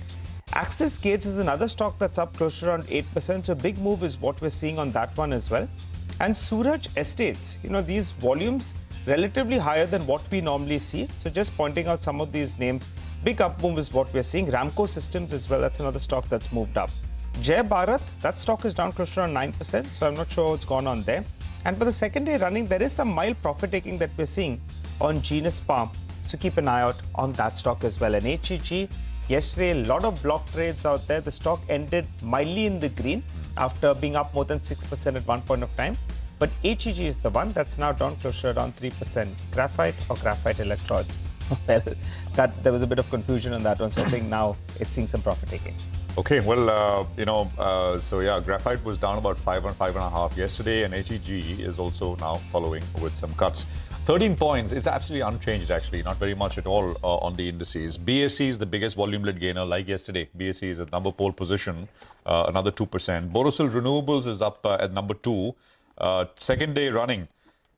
I think it's moved up from levels of 440 to 540 in 3 sessions. Borosil Renewables. We, by the way, spoke with Mr. Keruka recently. We have Sagility, which is up 3.5%. It's at number 3 position in terms of volumes, big gains. Rights is up about 3.5%, 4%. Zentech is up 4%. There is NetWeb, which is up 3%. Some of these are newer names you don't see very often at 9:15 straight at market open. PG Electroplast has been making highs, 3% here again. Rain Industries is up about 3.5%, 4%. EMS Limited will come up about 3.5%, 4%. Westlife, that's the McDonald's franchise, 3% higher on that one as well. I mean, it's an easy 2:1 advances to decline ratio. I was talking about Angel One, before market open, and you had those flashes come through. We'll invite the management on as well. Angel One is the biggest volume-led loser. It had a bit of a pop. I think we got the monthly numbers which show a bit of a decline in terms of transactions, etc. And stocks at about 3,115 with some cuts coming through. Well, let's... sorry, Prashant, just putting this out for clarity. The rate on Segal India will change that rate. Don't go by this because it's some technical issue. The stock is not down 9%. It's actually up 2 to 3% because the news is positive. The arbitration award is 54 crores in the company's favor. Yes. So there's nothing wrong. Just ignore the rate. We'll fix it and come back. Yeah. All right. Well, so that's some clarification coming through as well. But let's move forward and let's get into an exclusive conversation now. Jonathan Garner is Chief Asia and Emerging Markets Equity Strategist at Morgan Stanley, and he's joining us on the channel now. Jonathan, good morning. It's a pleasure having you here on the program as always. Prashant this side. I want to start with growth, which seems to have hit a bit of a road bump recently, Jonathan. Nominal growth has dropped to 8%. That's what corporate profits track. What's the sense, Jonathan, and how should we read this? You've been a big bull on India, best performing market, best growth prospects, etc. But it's a bit disappointing. I mean, we're in the 5% handle now, real growth. Yes, you're right, and we've been watching that closely. I should say we remain constructive India. We are overweight. We believe we're in a secular bull market, but we have had this cyclical slowdown. And I think the debate with investors is, when does the kind of growth pick up again? And the view that we are getting from our economics team and from Ridham Desai, our strategist, is there were some quite unique features behind the slowdown. We obviously had the election. We then had a lot of rain in August. We had some changes in the lunar calendar. And what we're now actually seeing is the early signs of a pickup. And we do think that government fiscal spending will come to the fore again. And we are optimistic that in the first half of the calendar year next year, so that is the second half of the financial year, as it were, in India, as we go through to the end of March and then the end of June, we will see a pickup. And so we are above consensus on earnings growth. Those earnings estimates have come down, but we think earnings growth moves back up again. And we have a 93,000 target for Sensex for December of 2025, which means it's got more upside than pretty well anywhere else other than Japan in our coverage. Jonathan, what does it mean for... two questions, actually. Does growth need a bit of help? You said fiscal on the government side. RBI today, by the way, and we'll hear from them as well. There'll be an acknowledgement. What they do about it, we'll have to wait and watch. Do you think we need a bit of a push now, both from the monetary and fiscal side? And is that certainly going to be possible with what's happening globally, in the US especially? Oh, absolutely, because the US rates environment is softening. Rates are coming down. I don't think the monetary side is as important as the fiscal spending side, which will come to the fore. But on the underlying consumer and industrial investment cycle is also, we think, intact and very much in contrast with what's going on in China, which is in structural deflation. So we do think this is a sort of two-quarter cyclical slowdown. It's not likely anything worse than that. Okay. Jonathan, hi. Great to have you on the program. And it's good to hear that you're still keeping the faith, so you're not too perturbed about this last GDP print. But having said that, a lot of people here in India are arguing for, more stimulus, monetary stimulus for sure. CRR cuts, repo rate cuts. How important is that in your projections for the Indian equity market? What are you penciling in from the monetary side as of now? Well, as I said in answer to the previous question, relatively little, maybe 50 basis points off rates. But these growth numbers that India is still producing are still just about the best in the world of any major economies. I mean, if you look at the US, growth is slowing. If you look at some of the markets that we're negative on, for example, Korea, that's in the news right now, we're predicting like a one handle on GDP growth in Korea next year. And the markets that are more exposed to sectors like autos and semiconductors globally, where there's a cyclical slowdown underway, they are likely more pressured and in many cases actually are starting to underperform. So I really wouldn't be too alarmed on the situation in India. It looks good to us. That's, again, like I'm saying, from our perspective, that's really reassuring to hear. But on the US, if you could just expand on that, because the narrative of the last two to 3 weeks, actually since the 5th of November, has been this whole American exceptionalism, right? Just buy America, yes. Everything America. So are you saying that that's gotten a little excessive? Well, our key overweights globally are the US itself, Japan, and India. Those three effectively. And we are most cautious on Europe, on global EM, and within EM on Korea and China. They're our biggest underweights. So India sits there as one of our top three preferred markets globally. It's true that the US is getting a lot of attention. And one of the themes that we talk about in the emerging space is that emerging markets as a whole doesn't really make sense as an asset class anymore. We've basically said for some time that you need to pick your individual spots. And India is one of the places that we like. There are others that we like that are going through idiosyncratic positive stories, South Africa, for example, and parts of Southeast Asia. But I think that it's not so much the case as will money move out of the US to buy EM. It's more like, can you identify really quite a unique opportunity, which we think India represents, to participate in a structural bull market? Do remember that earnings in India have been growing around about 15% per annum compound dollar over the last 3 or 4 years. Slow down right now, then hopefully that resumes. And that's way, way better than emerging markets in aggregate that's struggling to deliver any earnings growth, or China, where earnings growth are actually falling. Hi, Jonathan. Good morning and good to see you in. This is Nigel on this side. Jonathan, the FI selling picked up big time in the last couple of months. And we are thanking our stars that, in fact, that slowed down, at least in the last few days. Do you think bulk of that FI selling is done? Because the FI holding in the Indian markets has come down to the lowest we've seen in the last 10 years or so. Your take? I think you're referring to the percentage of the market owned by FIIs, yes, rather than domestic investors. And certainly one of the reasons we're bullish India is the domestic investor bit. The young demographic getting formal sector jobs, interested in their country's future, investing in stocks.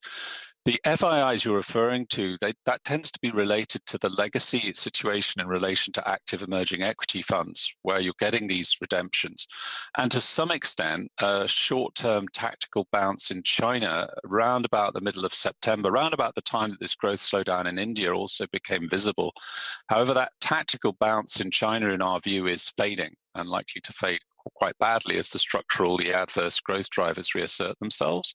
Meanwhile, with the IPO, the secondary issuance, and the underlying outperformance we think of India, its weight in EM is rising, but it's also, for the first time ever, coming on the radar screens of truly global investors. If you look at the ACWI EMI index or broad equity indices, it's up to about 2%. And at that level, truly global investors start to make trips to India. They start to look at the first one or two stocks that they can add to a global portfolio. And that's where the future lies. To some extent, it's what happened a decade ago for China when the major China internet names found their way into global portfolios. That's now reversing, but that story lies ahead for India. Jonathan, you made the growth comparison here vis-a-vis some of the other emerging markets. The sobering thought, though, is that we're a $3 trillion economy, and growth is now coming in the 5% handle. China is almost 19 trillion, and last year growth was 5%.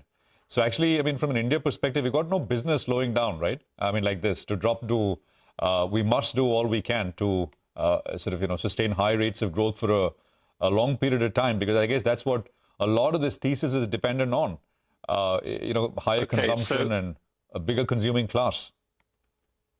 Yeah, so those numbers you just quoted are, I guess you're thinking about real GDP growth numbers on official estimates, okay? If you actually look at what's really going on in terms of nominal growth, even on official estimates, Indian nominal GDP growth is 2.5 times that of China, still is, because you've got the real growth plus the inflation. And if you look at what's actually going on the ground, what multinationals are telling you about their businesses and what corporate earnings is actually compounding at, as I said, Indian corporate earnings are compounding easily in double digits at the moment in dollars, and Chinese corporate earnings are struggling to grow at all.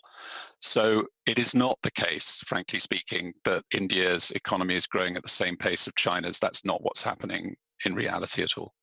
There is the inflation component, no point taken. Jonathan, just to take that point forward with regards to China, as we head into 25, I mean, of course, 20th is inauguration in the US. But already, I mean, they've started moving on various things and giving out indications, the Trump administration, what they want to do.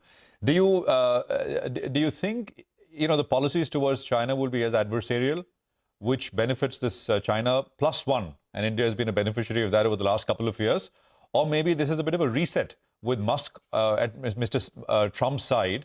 Maybe, it need not be. It's a reset, and maybe in a slightly incrementally positive way. What's your sense? That's not consensus, though. Go on.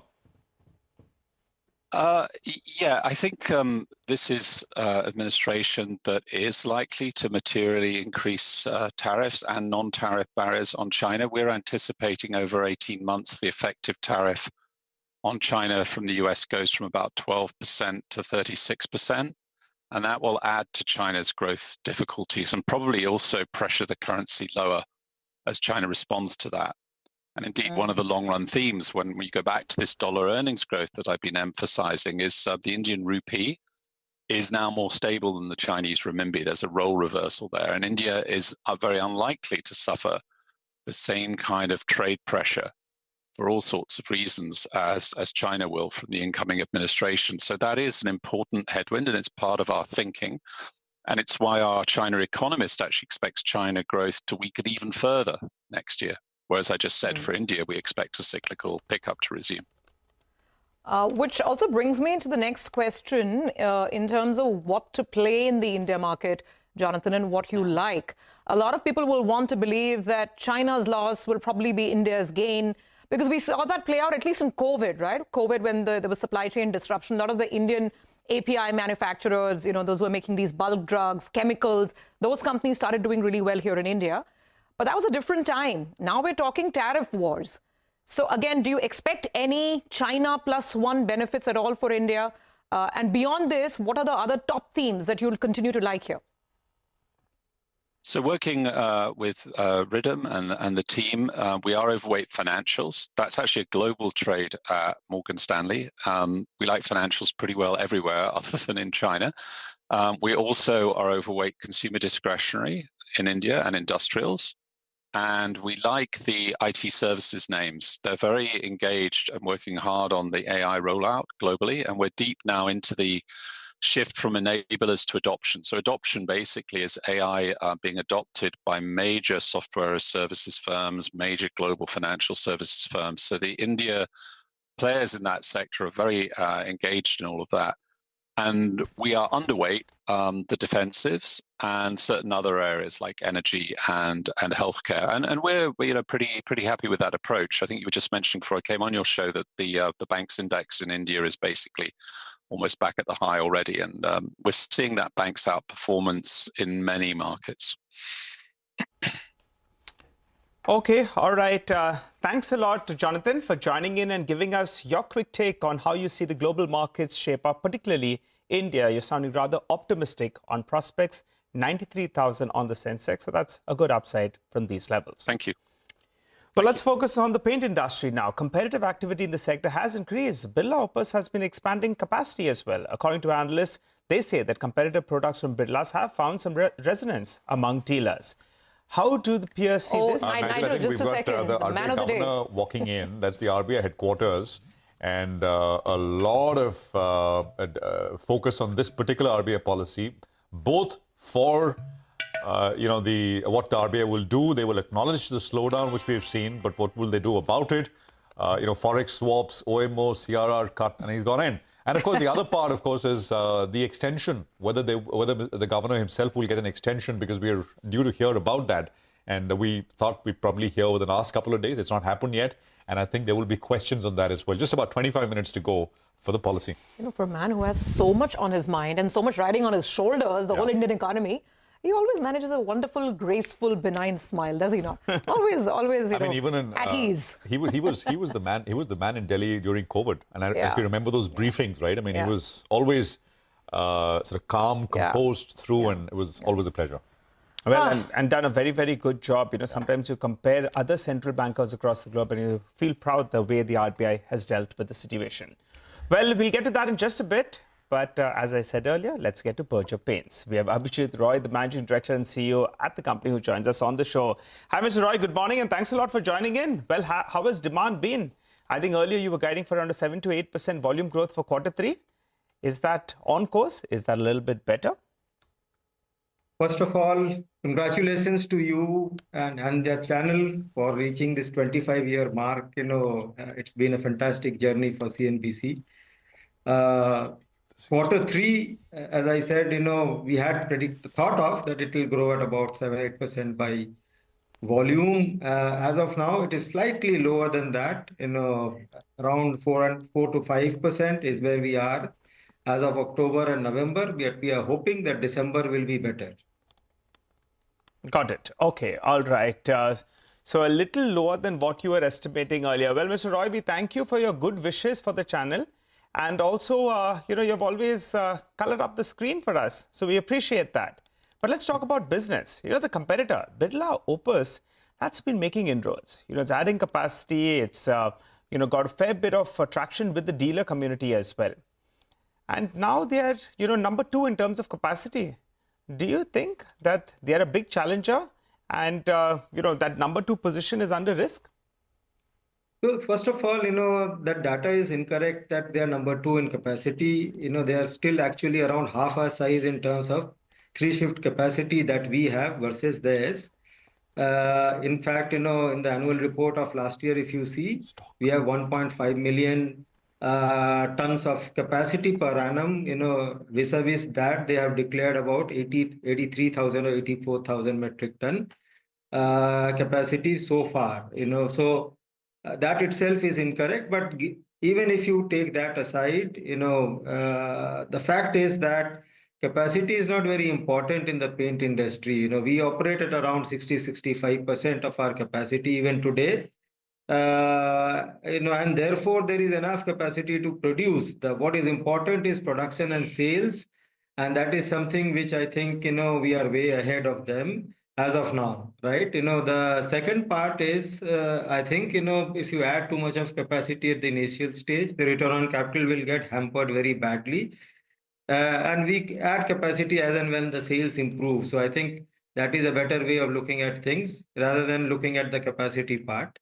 However, there is competition and that is increasing, and we are on our toes.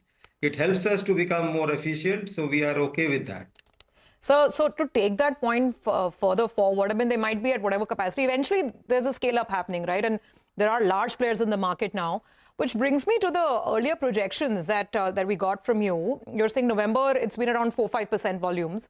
For the entire second half and for the full year, you told us that volume growth of 8% is perhaps possible in the second half. And there was a lot of talk of more value growth as well, price hikes.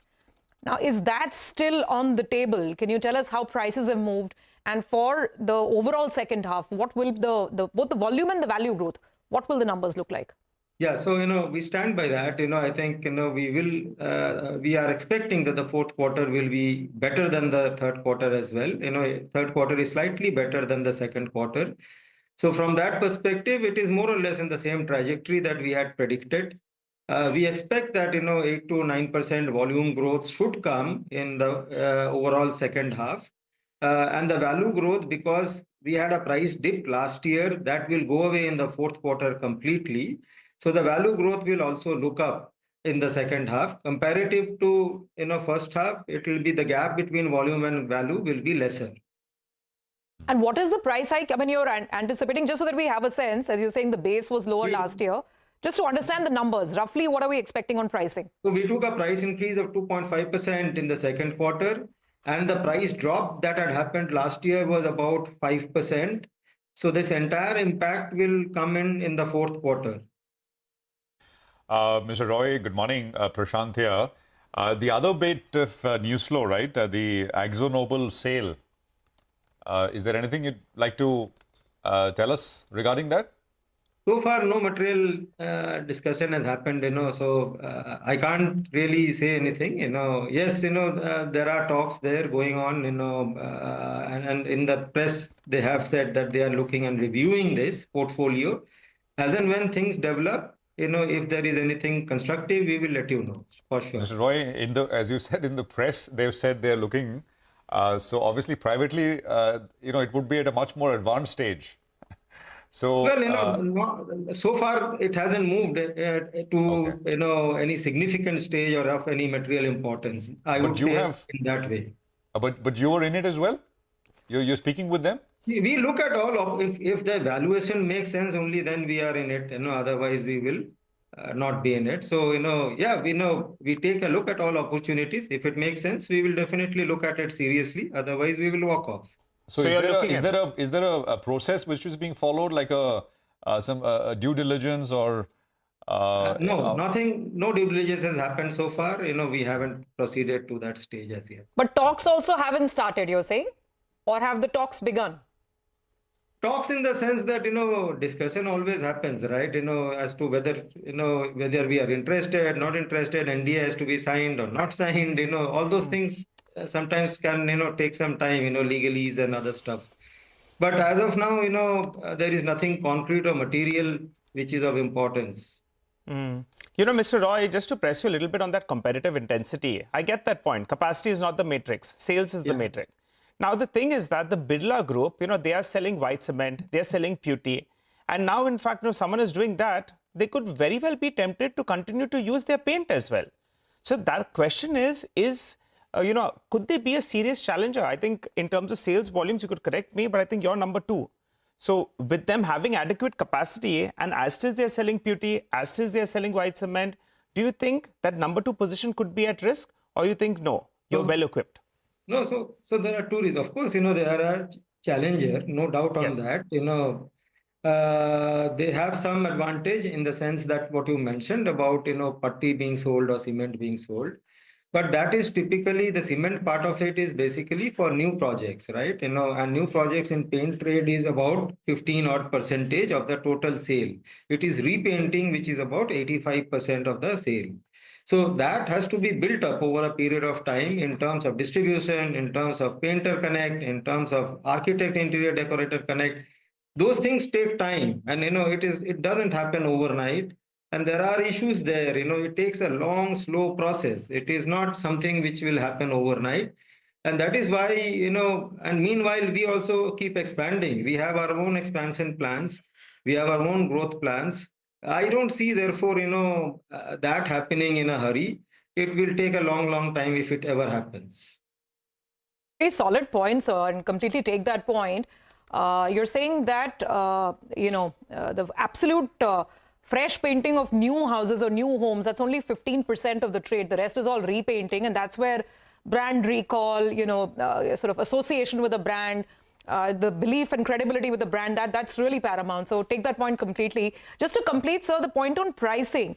You said last year there was a 5% price drop, 2.5% you did in Q2, so you've made up.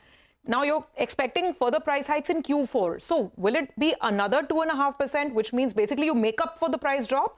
Or can you hike prices even further, given the competitive intensity in the market? What I was trying to say is that we were at a disadvantage when we dropped the price last year by 5%. So when I am growing by 10% by volume, my value growth is showing only 5% because of the 5% drop which happened in the month of January and November and January of last year. So what is now going to happen is that disadvantage is going to go away. So that 5% disadvantage that we were living with right up to now is going to go away completely. And in that place, there will be a 2.5% added advantage because of the price increase that we have taken in second quarter. So the net impact will be about 2.5% in the fourth quarter or 2.3% in the fourth quarter plus. And in this quarter, it will be more or less flattish, which means we won't have a disadvantage of volume and value gap, which was existing earlier. All right, Mr. Roy, we'll leave it there. Thank you very much for joining us. It's a pleasure having you with us here on our special day. Thank you indeed. Well, that's Berger with perspective on the cement industry, competition, price increases, and of course, what's happening is with regards to that AkzoNobel asset. I think we're going to take your early leave on Bazaar here because the policy coverage kicks off on the other side.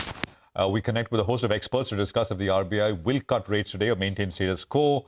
Of course, 10 o'clock is when we'll hear from RBI Governor Shaktikanta Das. Stay tuned. That's all coming up on the other side of this break.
India is in vogue for a number of international brands this season.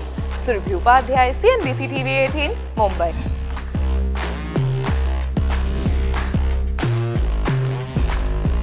Hello, I'm Surabhi Upadhyay and I am going to be joined by trailblazers who are transforming the banking and finance sector in India and around the world, only on CNBC TV18. Celebrating 25 years of CNBC TV18. From sharp insights in the political arena to all the excitement from the world of sports.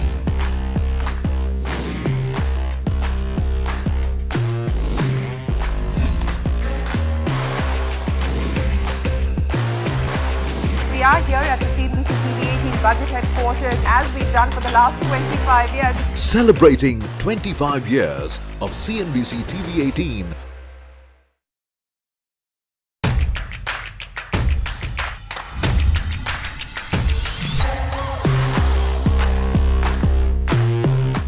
markets are betting big on affordable housing. You look at the kind of stocks that have risen.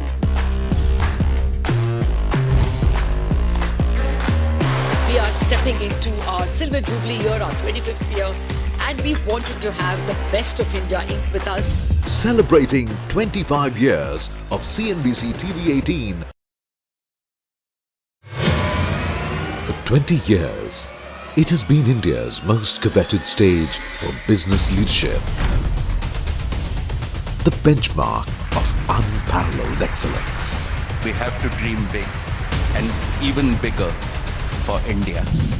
An accolade that celebrates character, integrity, and decisive action. You just have to do your best.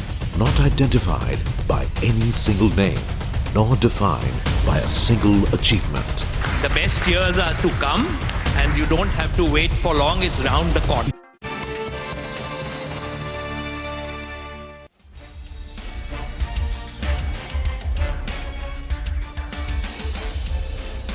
Hello and welcome to our special coverage of the monetary policy.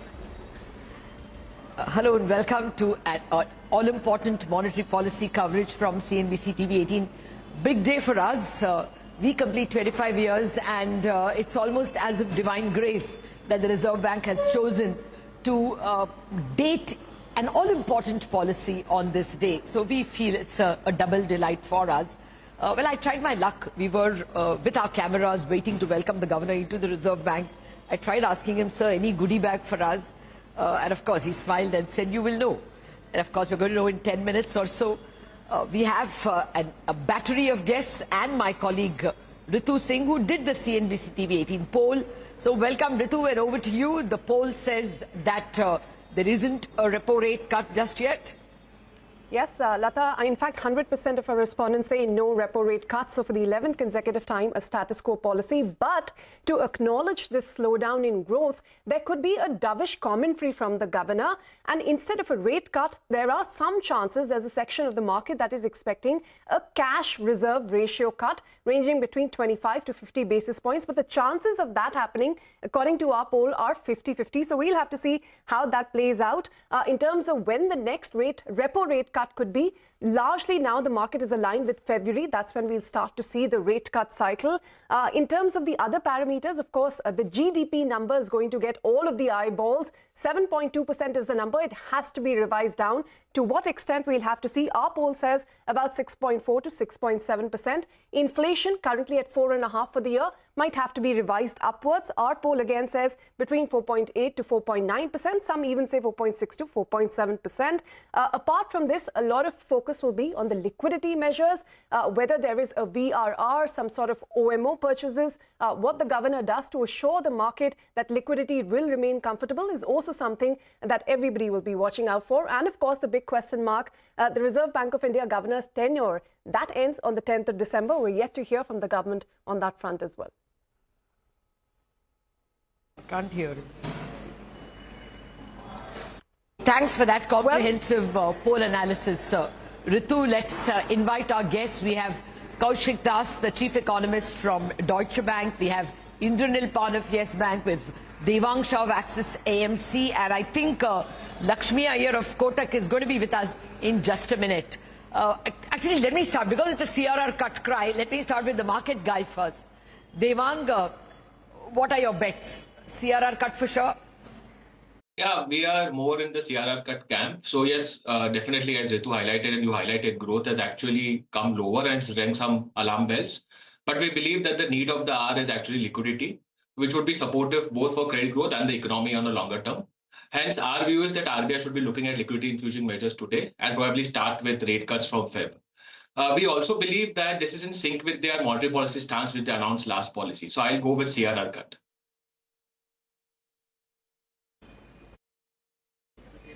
All right. Well, let me get to Kaushik. Kaushik, is there a chance of an accommodative stance? Lata, that is too early. They changed the stance to neutral. Even, you can cut rates with a neutral stance. So it doesn't stop them from cutting rates as well. Now, the question that you asked, I think, we are going with the base case scenario of a CRR cut. And we gave that call even before the GDP data came out. because liquidity was getting, tight in the system. So if you need to do a rate cut for the transmission to happen effectively, you need liquidity to improve. And therefore, I think after changing the stance to neutral, the good sequencing would be to cut the CRR. CRR is at 4.5. For the longest time, it was at 4% before COVID, so it can come down. And then you cut the rates in February and April. But with RBI, you never know. It can always give you a surprise and cut rates today itself, saying that we are a forward-looking central bank. Inflation is expected to come down. So if you have to cut in February, why wait? And they can deliver a cut in December itself. But that's not our base case view as of now. We think CRR cut is more likely, followed by a repo rate cut in February and April.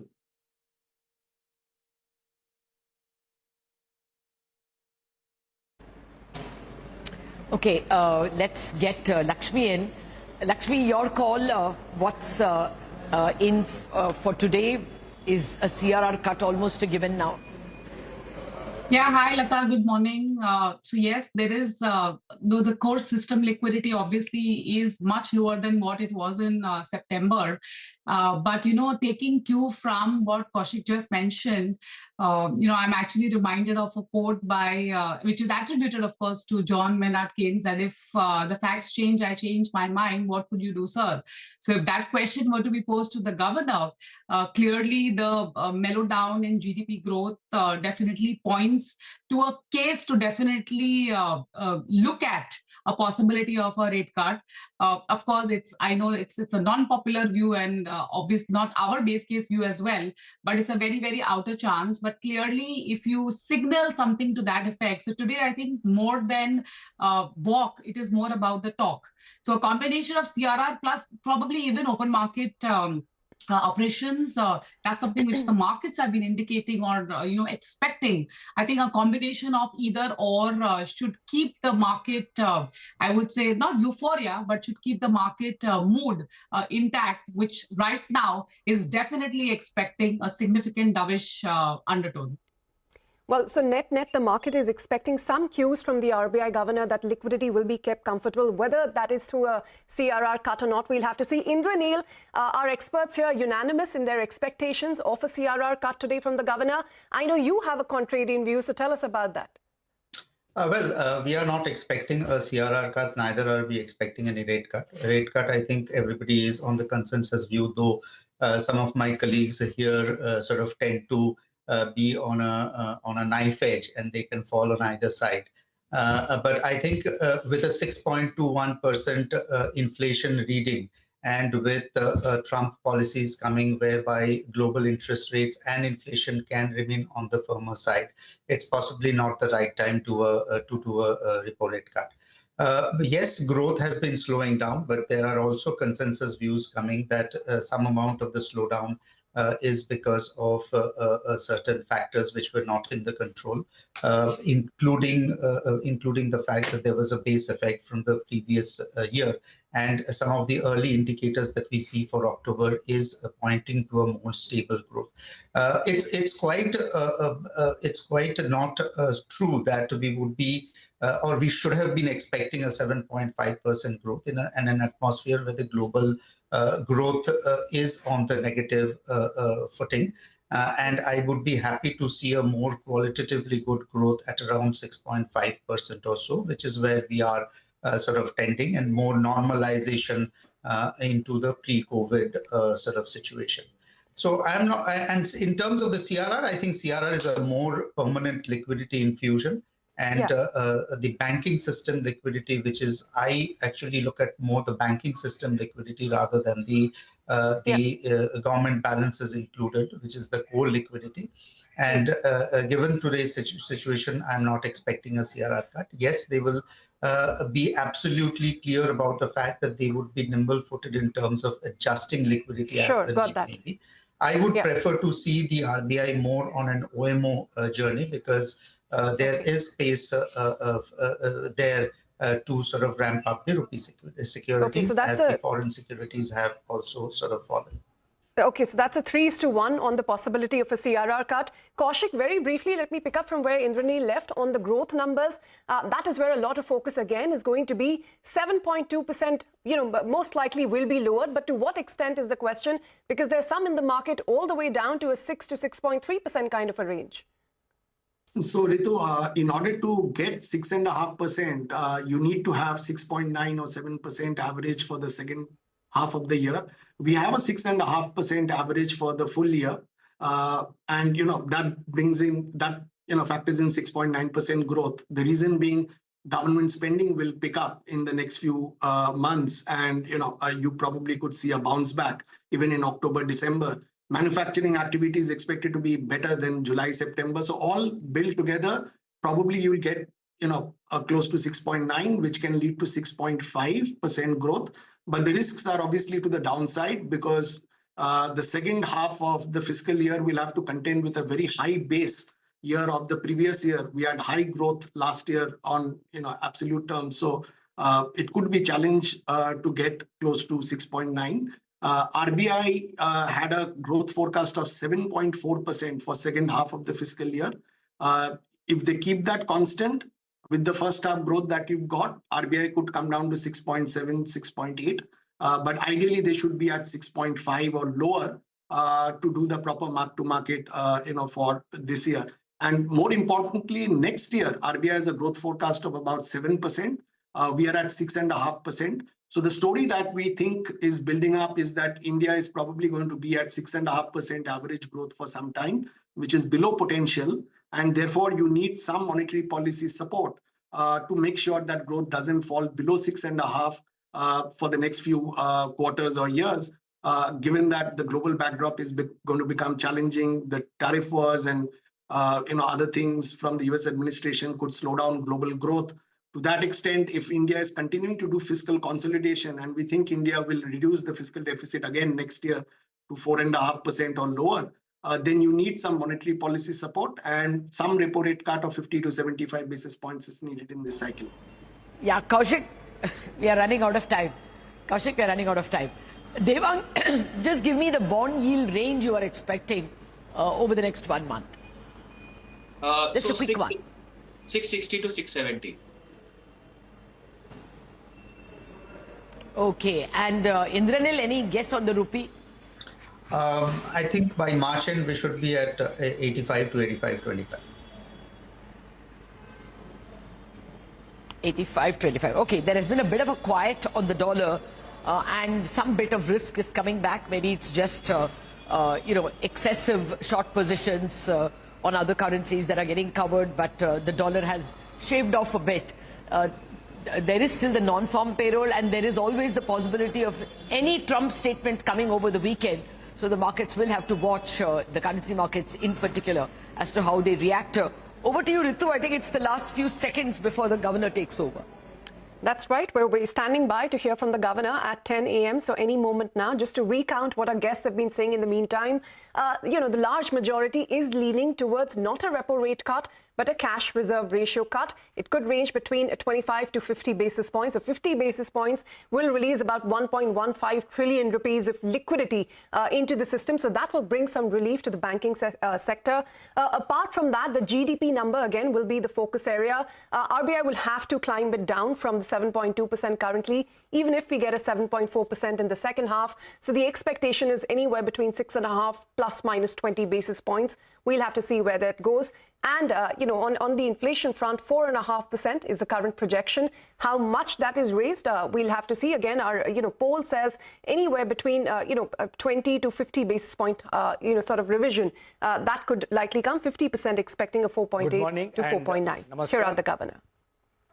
Every 2 months, I have been presenting the monetary policy statement on behalf of the Monetary Policy Committee and the Reserve Bank of India before you. In fact, a detailed, elaborate statement presenting before all of you is a practice which we started during the period of the COVID, when there were lockdowns and restrictions. We considered that this was the most appropriate way of communicating with the people and with every stakeholder in the economy. Monetary policy is important because it affects the life of people. It affects each and every segment of the economy, howsoever small or big. It affects the vegetable vendors. It affects the big corporates. It affects the middle class. I think it also affects the farmers, the industry, the business. So it has wide-ranging impact on the economy, and that is why I'm sure that is the reason why most of you are listening to the governor's statement. Our effort is to follow the flexible inflation targeting framework as provided in the Reserve Bank of India Act. The Act provides that the Reserve Bank, that is the Monetary Policy Committee, is expected to maintain price stability. In fact, it is a mandate. The mandate given to the Reserve Bank of India is to maintain price stability while supporting or keeping in mind the objective of growth. Price stability is important for the people because it affects their purchasing power. It is important for stability of businesses. It is important for exporters and importers. It is important for every segment of the economy. So price stability is important. At the same time, growth is also very important. As an economy, India has been growing in the last 3 years at more than 8%. Growth, that is the GDP growth, the growth of the gross domestic product, is also very important. And as provided in the law, it is always our effort at the Reserve Bank of India, it is also the effort of the Monetary Policy Committee to follow the provision of the law as embedded, as provided for in the Reserve Bank of India in letter and spirit. So with these opening remarks, I present before you the monetary policy statement of today. And this is how it goes. As we stand at the threshold of 2025, let me reflect upon the eventful journey of 2024. In line with the trend in the last few years, central banks were once again put to the ultimate test to stabilize their economies against continuous, colossal, and complex shocks. Central banks are constantly adapting to the new global economic and financial landscape created by geopolitical conflicts, geoeconomic fragmentation, financial market volatility, and continuing uncertainties, all of which are testing the resilience of the global economy. The last mile of disinflation is turning out to be prolonged and arduous, both for the advanced economies as well as the emerging market economies, that is the EMEs.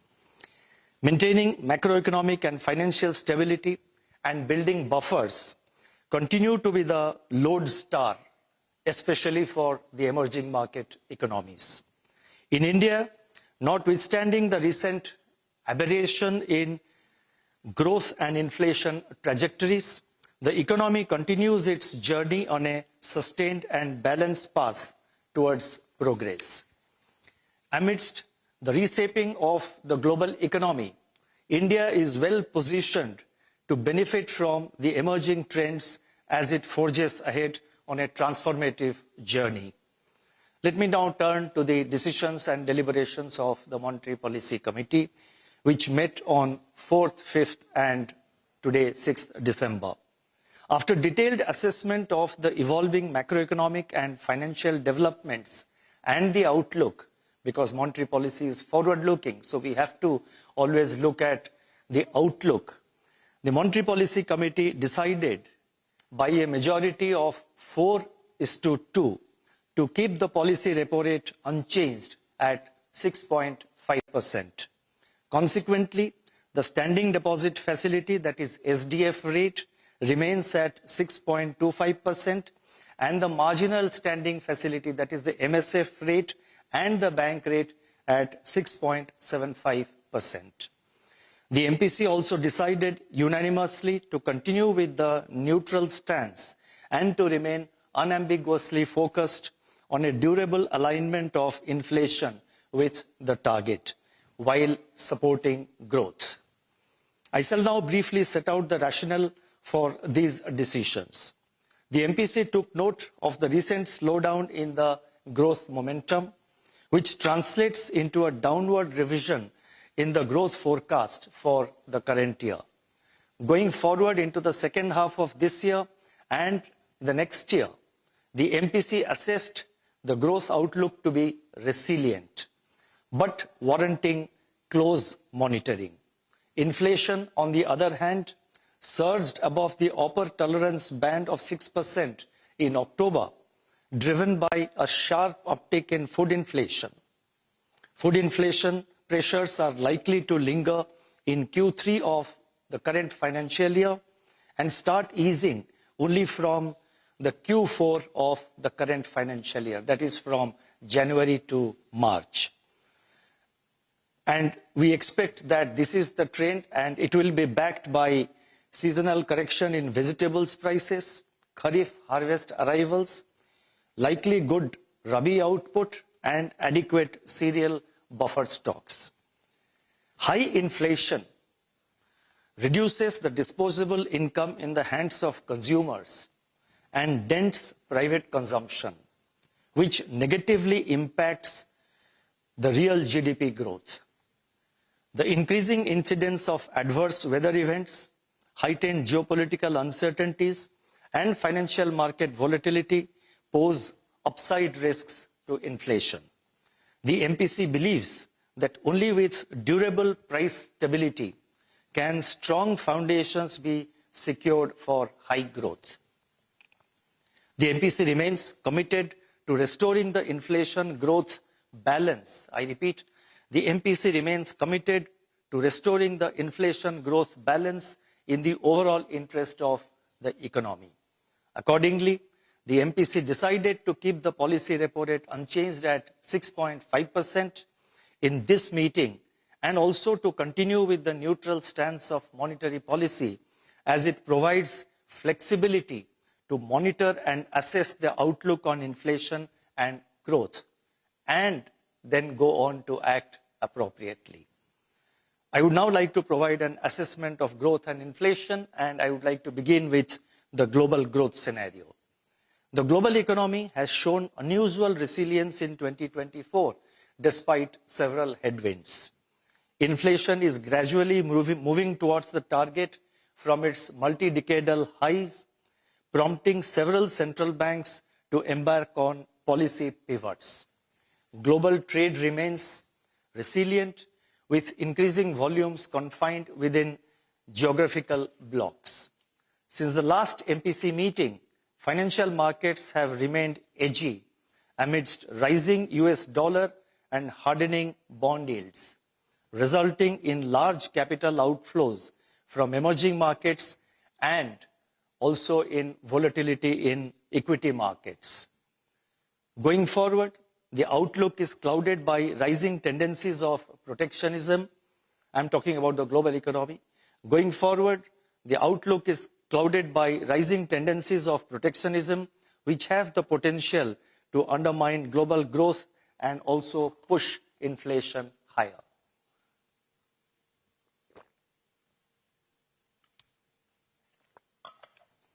Let me now turn to the domestic growth situation. Growth in real GDP in the second quarter of this year at 5.4% turned out to be much lower than anticipated. This decline in growth was caused mainly by a substantial deceleration in the industrial growth from 7.4% in the first quarter to 2.1% in the second quarter due to subdued performance of manufacturing companies, contraction in mining activity, and lower electricity demand. The weaknesses in the manufacturing sector, however, was not broad-based, but was limited to specific sectors such as petroleum products, iron and steel, and cement. Going forward, high-frequency indicators available so far suggest that the slowdown in domestic economic activity bottomed out in the second quarter of this year, and it has since recovered, aided by strong festive demand and pickup in rural activities. Agricultural growth is supported by healthy Kharif crop production, higher reservoir levels, and better Rabi sowing. Industrial activity is expected to normalize and recover from the lows of the previous quarter. The end of the monsoon season and the expected pickup in government capital expenditure may also provide some impetus to cement as well as iron and steel sectors. Mining and electricity are also expected to normalize post the monsoon-related disruptions. I specifically commented on these sectors, that is on manufacturing, on electricity, and also on mining and iron and steel, as well as on cement, because these were the sectors, particularly in manufacturing, mining, and electricity demand, which were the principal factors which pulled down the GDP number in second quarter. So that's why I have focused how these three sectors are expected to behave in the current quarter as well as in the next quarter. The Purchasing Managers Index, that is PMI for manufacturing at 56.5 for November, remained elevated. The supply chain pressures eased in October, November and fell below the historical average. The services sector continues to grow at a strong pace. PMI services remained steady at 58.4 in November, indicating continued expansion. On the demand side, rural demand is trending upwards, while urban demand shows some moderation on a high base. Government consumption is improving. Investment activity is also expected to improve.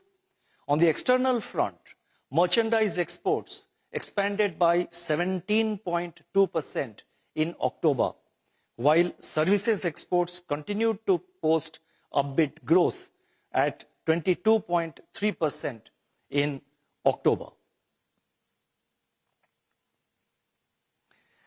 Taking all these factors into consideration, real GDP growth for 2024-25, that is the current year, is now projected at 6.6%, with Q3 at 6.8% and Q4 at 7.2%.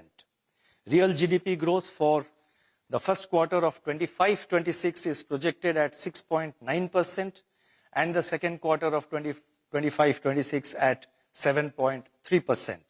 The risks are evenly balanced. I would now like to focus on inflation. Inflation increased sharply in September and October 2024, led by an unanticipated increase in food prices. Core inflation, though at subdued levels, also registered a pickup in October. Fuel group remained in deflation for the 14th consecutive month in October. In the near term, despite some softening, lingering food price pressures are likely to keep headline inflation elevated in the third quarter, that is, in the quarter October to December. Going ahead, a good Rabi season would be critical to the softening of food inflation pressures. Early indications point to adequate soil moisture content and reservoir levels, conducive for Rabi sowing. The estimates of record Kharif production should bring relief to elevated prices of rice and tur dal in particular. Vegetable prices are also expected to see a seasonal winter correction. On the upside, the evolving trajectory of domestic edible oil prices following the hike in import duties and rise in their global prices need to be monitored closely.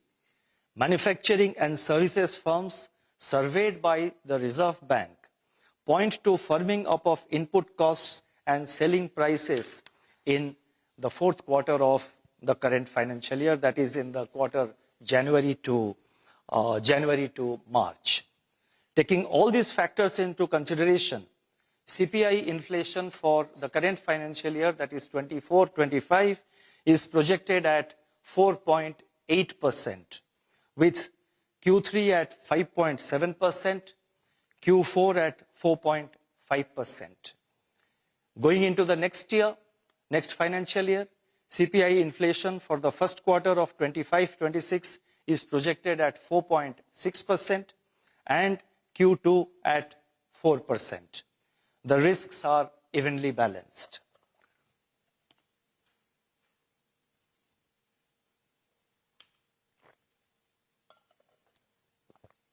Now, what do these inflation and growth conditions mean for monetary policy? I have described the growth conditions. I have described the inflation conditions. Now, what do all these factors mean for monetary policy? And that is what I would like to now highlight. The near-term inflation and growth outcomes in India have turned somewhat adverse since the last monetary policy in October. The medium-term prognosis on inflation suggests further alignment with the target, while growth is expected to pick up its momentum.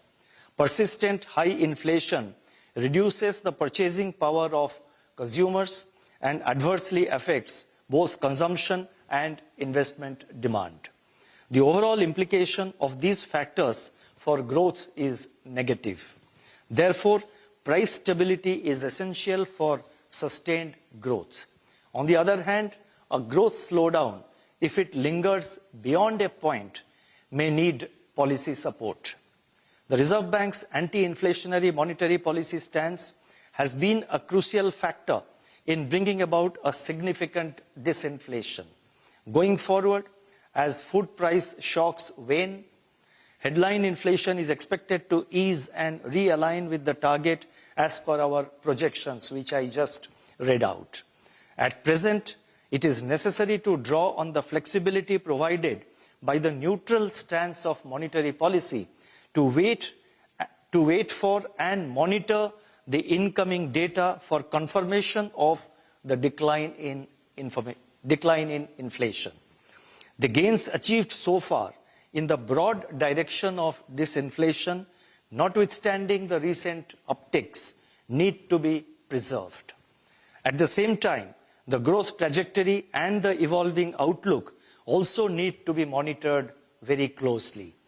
At this critical juncture, prudence and practicality demand that we remain careful and sensitive to the dynamically evolving situation with all its complexities and ramifications. A status quo in monetary policy in this meeting of the MPC has thus become appropriate and essential. I would now like to turn to liquidity and financial market conditions. System liquidity as represented by the net position under the LAF, that is net LAF, that is net liquidity adjustment facility, it continued to remain in surplus during October and November on account of higher government spending, despite a significant increase in currency in circulation during the festive season and capital flows. Of course, towards the end of November, for a few days, the liquidity became tight, but overall, I think there was adequate liquidity both in October and November, and it remained in surplus. Given these conditions, the Reserve Bank mainly conducted variable rate reverse repo operations, that is VRRR operations, to absorb surplus liquidity. To alleviate temporary liquidity tightness because of large GST outflows, however, fine-tuning variable rate repo operations, that is VRR operations, were conducted intermittently during October and November. The two-way liquidity operations of the Reserve Bank ensured close alignment of the interbank overnight rate with the policy repo rate. Transmission to the credit market has been satisfactory. As you would have noticed, as in the previous monetary policy statements, a lot of data is given in the footnotes. So those of you who are interested may have a look at the footnotes, because the data in the footnotes justify and back up whatever I am saying as a part of my statement. Now, even as liquidity in the banking system remains adequate, system liquidity may tighten in the coming months due to tax outflows, increase in currency in circulation, and volatility in capital flows. To ease the potential liquidity stress, it has now been decided to reduce the cash reserve ratio, that is, to reduce the CRR of all banks to 4% of net and time demand, net demand and time liabilities, that is NDTL. And this will be done in two tranches, two equal tranches of 25 basis points each, with effect from the fortnight beginning December 14th and December 28th. This will restore the CRR to 4% of NDTL, which was in fact the prevailing rate before commencement of the policy tightening cycle in April 2022. The reduction in CRR is consistent with the neutral policy stance and would increase primary liquidity of about rupees 1.16 lakh crore, that is 1,16,000 crore to the banking system. Going forward, the Reserve Bank will continue to be nimble and proactive in its liquidity management operations to ensure that money market interest rates evolve in an orderly manner and the productive requirements of the economy are met. During 2024-25, that is from the period April to November, the Indian rupee depreciated by 1.3%, largely due to pressure from strengthening US dollar and selling pressure by foreign portfolio investors, especially in October and November. Nevertheless, both the depreciation of the Indian rupee and its volatility was less compared to its EME peers. And this reflects India's strong macroeconomic fundamentals and improvement in the external sector outlook. The Reserve Bank's exchange rate policy has remained consistent over the years, and it is market determined. Its central tenet is to maintain orderliness and stability without compromising market efficiency. Foreign exchange reserves are deployed judiciously to mitigate undue volatility, maintain market confidence, anchor expectations, and preserve overall financial stability. These interventions focus on smoothing excessive and disruptive volatility rather than targeting any specific exchange rate level or band.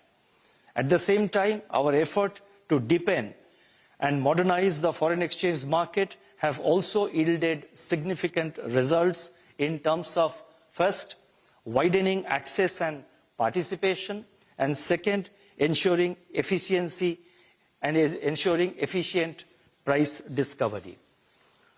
Our overall approach ensures that forex reserves act as shock absorbers, safeguarding the economy from external spillovers, while supporting competitive and orderly market conditions. The flexible or market-determined exchange rate regime is not merely a tool for managing external shocks. It is an important element of our approach to macroeconomic and financial stability. By combining market discipline with prudent intervention, we have created a system that supports stability, resilience, and growth. Let me now focus on financial stability.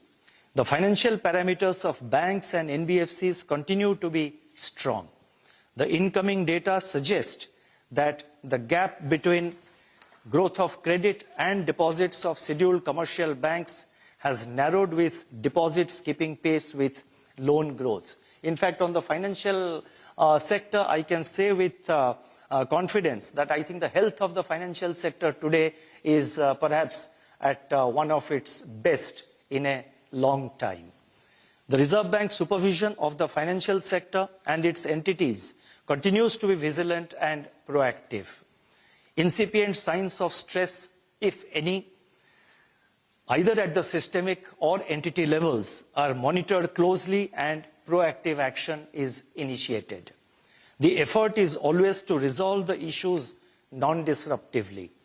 Continuous engagement is held over several months, sometimes even exceeding 1 year, with the regulated entities. Only in extreme cases where sufficient corrective action is not visible, the Reserve Bank resorts to imposition of business restrictions as a last resort in the interest of consumers and financial stability. In fact, there are a large number of entities where the corrective action is taken, and where we simply do not take any action because the response by the regulated entities is found to be, very proactive and, very responsive. And so in many cases, without imposing any restrictions on their business or other kinds of activities, the problem gets resolved. Obviously, the list is not known outside. That list is much longer. And the total number of entities, I'm not being defensive about it or in any way. Why I'm emphasizing on this is that this is something which we have to do in the interest of stability of the system as well as the stability and health of the individual entities.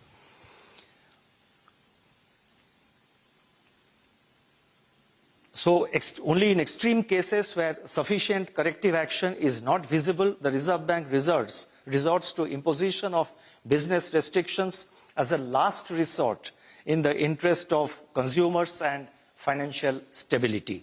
To address the issues of unclaimed deposits, inoperative accounts and frozen accounts due to pendency of KYC updation, banks have been advised very recently once again to take necessary steps urgently to bring down the number of such accounts and make the process hassle-free. Further, banks have been advised to segregate the accounts of beneficiaries of various central and state government schemes through direct benefit transfer, that is DBT, and facilitate uninterrupted credit of the DBT amounts into their accounts and also utilization of the DBT amounts by the account holders. And we have advised the banks to do it without inconveniencing such vulnerable segments of customers, because the DBT beneficiaries are usually, and they are the vulnerable sections of the society. So being fully mindful of that, we have emphasized that there should be a kind of a seamless and smooth flow of DBT amounts into the bank accounts of such individuals in a situation so that it facilitates, the individuals to withdraw the money to meet their various requirements. Progress made by individual banks in this regard will be monitored by the Reserve Bank. I would now like to turn to the external sector.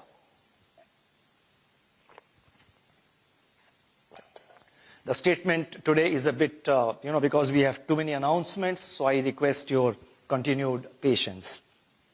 External sector. India's merchandise exports expanded at a 28-month high pace in October. Merchandise imports also increased for the 7th consecutive month. Services exports sustained buoyancy and posed double-digit growth in second quarter as well as in October 2024. The robust services exports, together with strong remittance receipts, are expected to keep the current account deficit within sustainable levels during 24-25. On the external financing side, gross FDI to India increased at a robust pace. I'm talking about gross. The gross FDI to India increased at a robust pace during the first half of the year. Net FDI, however, moderated during this period due to higher repatriations and rising outward FDI. Foreign portfolio investment, that is FPI inflows to EMEs have generally declined in October. Net FPI inflows to India stands at US $9.3 billion so far in the current year, that is from April to December 4th. And this was supported mainly by inflows in the debt segment. External commercial borrowings and non-resident deposits, on the other hand, witnessed higher net inflows compared to the last year. India's external sector remains resilient, as reflected in various key indicators where India has been consistently performing well. And the key indicators and the data they are given in the footnotes. In order to attract more capital flows, in order to attract more capital inflows, it has been decided to increase the interest rate ceilings on FCNRB deposits. Accordingly, effective from today, banks are permitted to raise FCNRB deposits of 1 year to less than 3 years maturity at rates not exceeding the ceiling of overnight alternate reference rate, that is overnight ARR, plus 400 basis points as against 200 basis points at present. So in addition to the overnight ARR, currently the banks are allowed a spread of 250 basis points that is being increased to 400 basis points. Similarly, for deposits of 3 to 5 years maturity, the ceiling has been increased to overnight ARR plus 500 basis points as against 300 basis points at present. This relaxation will be available till 31st March 2025. I shall now announce certain additional measures. I again request your patience because the additional measures, they are very important. The first one relates to the FX retail platform, and this is how it is. The FX retail platform, which was launched in 2019, is now proposed to be linked with the Bharat Connect platform of the NPCI. This would enable users to transact on the FX retail platform through mobile apps of banks and non-bank payment system providers. This will expand the reach of FX retail platform, enhance user experience, and promote fairness and transparency in pricing with adequate safeguards. The second announcement relates to introduction of secured overnight rupee rate, SORR, a benchmark based on secured money markets. With a view to further develop the interest rate derivative market in India and improve the credibility of interest rate benchmarks, the Reserve Bank proposes to introduce a new benchmark, namely secured overnight rupee rate, that is SORR, which is based on all secured money market transactions, that is overnight market repo as well as TREPS. The third announcement relates to Connect to Regulate, an initiative for open regulation. As part of Reserve Bank's consultative approach in framing regulations, a new program, namely Connect to Regulate, will be launched under the ongoing RBI at 90 commemorative events. A dedicated section in the Reserve Bank's website will be made available for stakeholders to share their ideas and inputs on specific topics. So we will give out a specific topic on that. We are not going to upload a discussion paper or anything, but we will just mention the topic, and we would like all stakeholders to give their opinion, suggestion and thoughts to the RBI. So it is that makes our process of consultation much wider and much more flexible, which has been our approach over the last few years. Next announcement is introduction of podcast facility as an additional medium of communication. Over the years, the Reserve Bank has expanded its communication toolkit and techniques to enhance transparency and better connect with the people. In continuance of this endeavor, the Reserve Bank proposes to add podcasts to its communication toolkit for wider dissemination of information. And the next announcement which I am going to read out is very important for the agricultural sector, especially for small farmers. And that relates to collateral-free agricultural loan enhancement of limit. The limit for collateral agricultural loans was last revised in 2019. Taking into account the rise in agricultural input costs and overall inflation, it has been decided to increase the limit for collateral-free agriculture loans from rupees 1.6 lakh crore per borrower to rupees 2 lakh per borrower. This will further enhance credit availability for small and marginal farmers.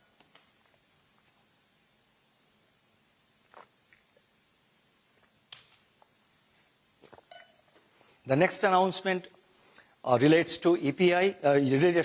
I am sorry. A credit line on UPI was launched in September 2023 and was made available through scheduled commercial banks. It has now been decided to permit small finance banks also to extend pre-sanctioned credit lines through the UPI. This will further deepen financial inclusion and enhance formal credit, particularly for the new-to-credit customers. Next announcement relates to artificial intelligence, its deployment in a very prudent manner. The financial sector landscape is witnessing rapid transformation enabled by technologies such as AI, tokenization, cloud computing, etc. In order to harness the benefits from these technologies while addressing the associated risks such as algorithmic bias, explainability, data privacy, etc., a committee comprising of experts from diverse fields will be set up to recommend a framework for responsible and ethical enablement of AI. I repeat, a framework for responsible and ethical enablement of AI, and the acronym is Free AI in the financial sector. The last announcement relates to dealing with mule accounts. As part of the Reserve Bank's continued efforts to prevent and mitigate digital frauds, an innovative AI/ML-based model, namely the MuleHunter.ai, has been developed by the Reserve Bank Innovation Hub at Bengaluru. This will help the banks to deal with the issue of mule accounts expeditiously and reduce digital frauds. Let me now conclude. The world today is characterized by intricate complexities and profound uncertainties. As a central bank, our job is that of an anchor of stability and confidence, which would ensure that the economy achieves sustained high growth. Since the last policy, that is since the October policy, inflation has been on the upside while there has been a moderation in growth. Accordingly, the MPC has adopted a prudent and cautious approach in this meeting to wait for better visibility on the growth and inflation outlook.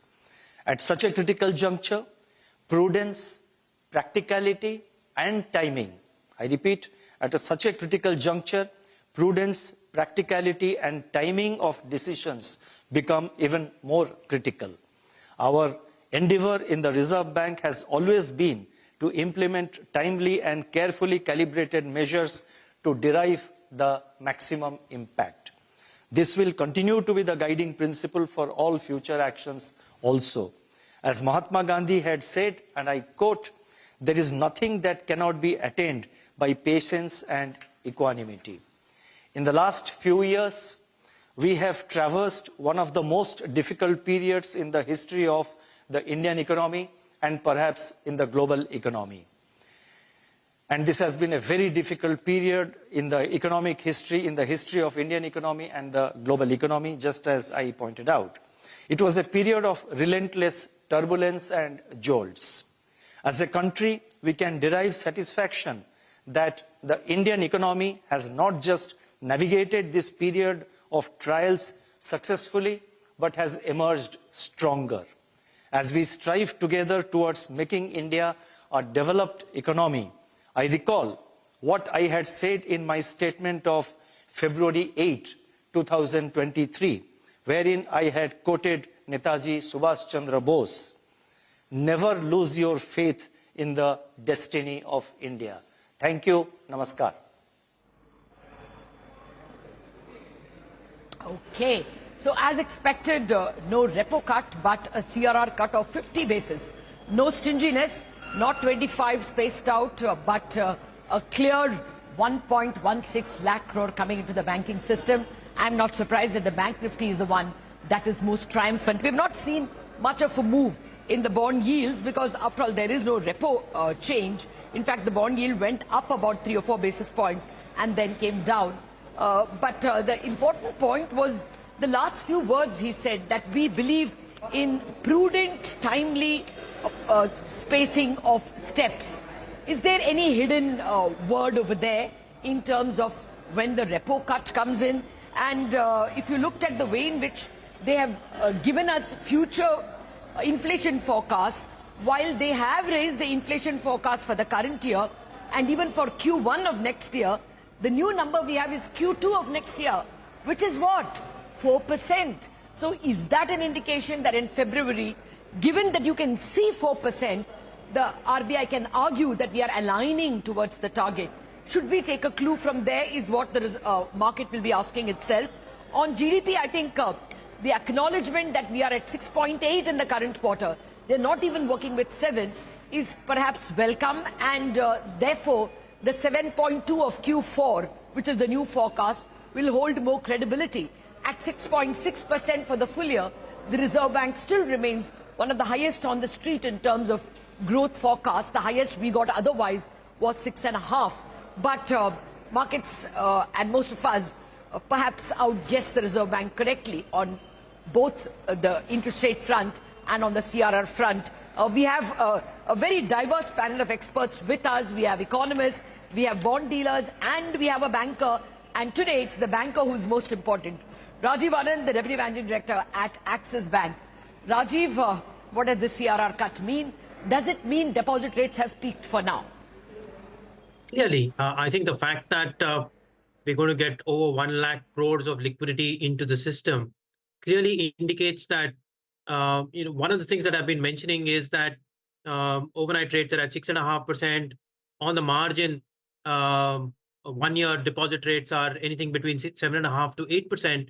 In an environment where the next move is certainly down, that gap is just too much. And I think with this CRR cut, we are going to see deposit rates come off over the next 3 months or so. So a very simple answer to the question that you're asking: have deposit rates peaked? Absolutely. For most banks, the NIMs would rise by about 3 to 5 basis points. I think that's a fair estimate. Remember, the impact is not going to come through in this quarter, but it will come through, from the next quarter onwards. But I think an estimate of 3 to 5 basis points is about right. And when may lending rates go down, you think?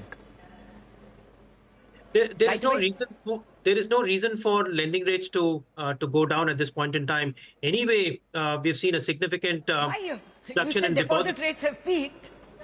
But remember that on the corporate side, pricing is quite tight anyway, and we've seen a slowdown on the credit side over the last 3 to 4 months, and so therefore I don't expect any material move as far as lending rates are concerned. And remember that much of the book is now EBLR linked, and so therefore you should expect a material change only when the repo rate changes, which, given the expectations on inflation, look like it's been pushed out by some time. Oh, by some time. See, that's the question now to the economists. Upasana, he said something in the end about how our policies are prudent, timely, practical. So are you reading a rate cut in February, especially because the second quarter forecast for CPI is 4%?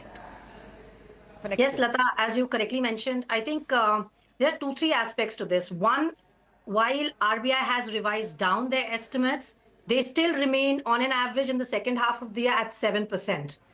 We see a fair amount of downside to that. Yes. And as we see incremental, more high-frequency data coming in, the RBI too will come to realize that there is downside to their own estimates. That's one. Two, of course, the second quarter inflation reading at 4% is suggestive that from henceforth, 6 months down the line, that is what RBI should be focusing on, how they are looking at inflation trajectory, and that disinflation towards the last mile is being achieved by 6 to 9 months down the line. And I think that's when we do see a window open for the February rate cut. Much will, of course, depend on how the global environment will, of course, pan out. And that is going to be playing a very important role in determining the timing. But I think definitely the February rate cut is on the table. Yeah, it's on the table. Of course, Jan 20th, Trump takes office. So, as you say, the governor will have one eye on the external matters, inflows, outflows, value of the dollar. But for the moment, actually, there's a bit of celebration in the rupee market as well. The rupee has moved stronger from where it began. We are now south of 84.6, moving towards 84.58, 84.57. That's quite a bit of a gain that the rupee has seen. Kaushik, first takeaways from what the governor has said, especially in terms of when you expect a cut. So Lata, we are very happy. This is extremely prudent and practical decision because we were in favor of a CRR cut first to improve the liquidity and then do a repo rate cut at some point, which we think will be February. Because I think January, March inflation will also fall to 4% because October, December, we are going to get something like 5.5, 5.6 average. Therefore, the disinflation of vegetable prices will be very strong in January, February. So not just April, June, I think the first half of 2025, you could have a situation where inflation is at 4%. And RBI is always forward looking. So when they come to February, after having, kind of done the CRR cut and before the sequencing of changing the stance to neutral, I think February will be a good time to start the rate cut. Not because data is very poor at that point of time, but you're looking ahead in the next 2-3 quarters and taking a call. If you don't cut at that point of time, whether you'll be behind the curve. And I think February will be a good time after the budget because we think the fiscal consolidation will continue. And therefore, you need some monetary policy support. RBI is saying 6.6, and you're pointing out that there is some downside risk to that as well. And we know that 6.5, 6.6 for India's growth is below potential.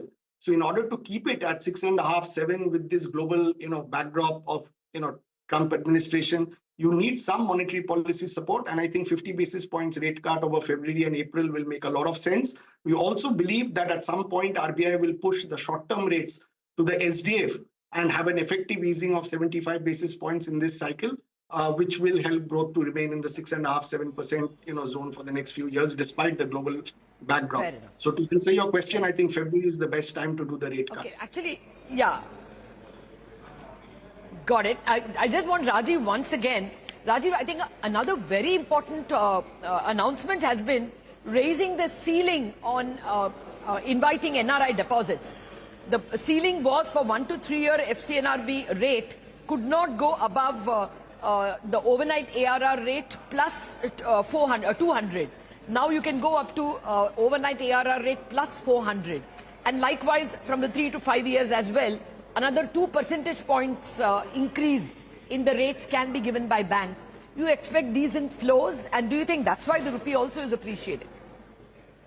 I think it's been well articulated that the RBI is running a short dollar position in the forward market, and I think it is very keen to attract dollar deposits.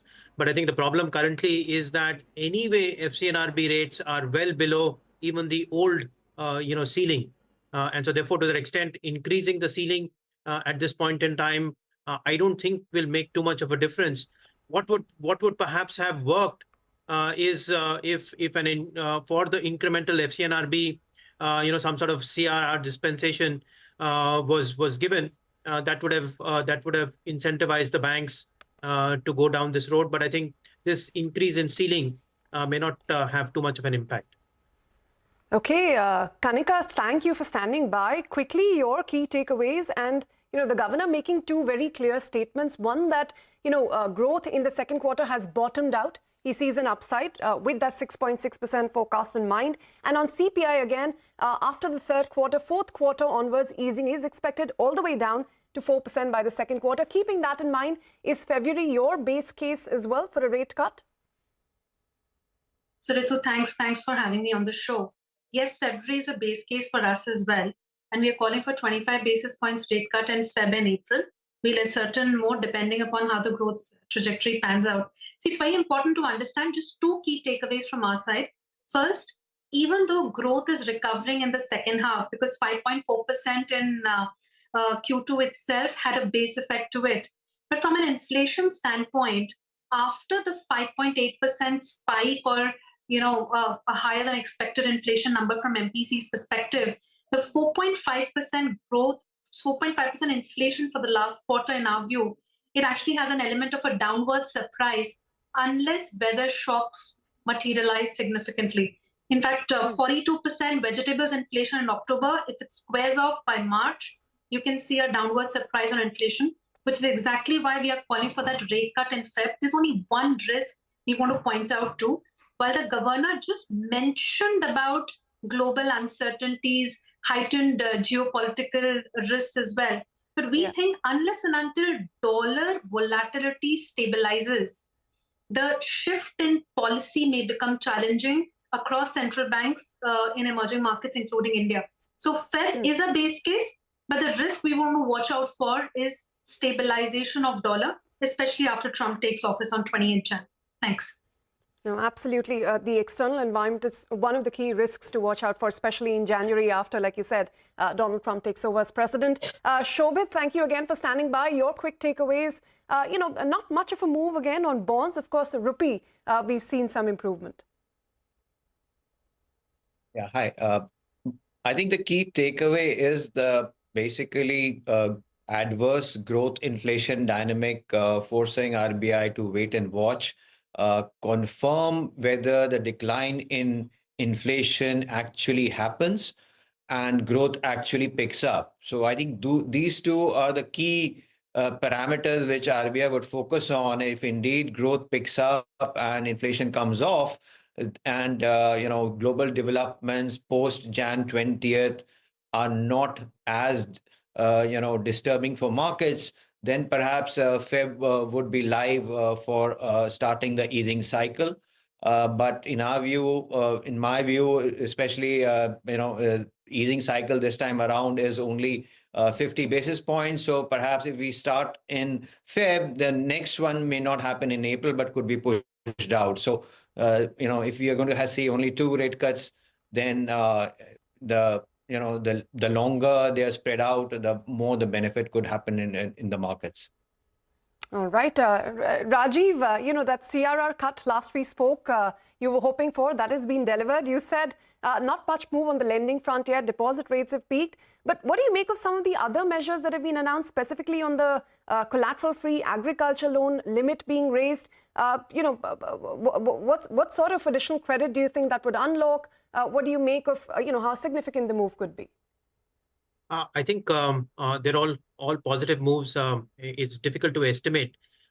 Also, obviously, there will be more, credit that is available to the agricultural sector.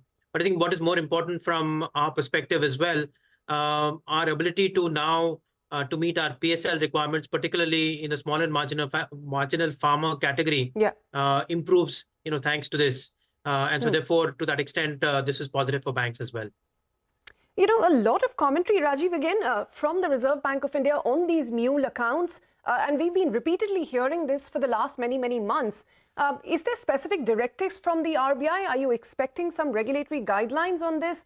Could there be some punitive measures in areas where RBI is seeing some issues with regards to too many mule accounts not being handled?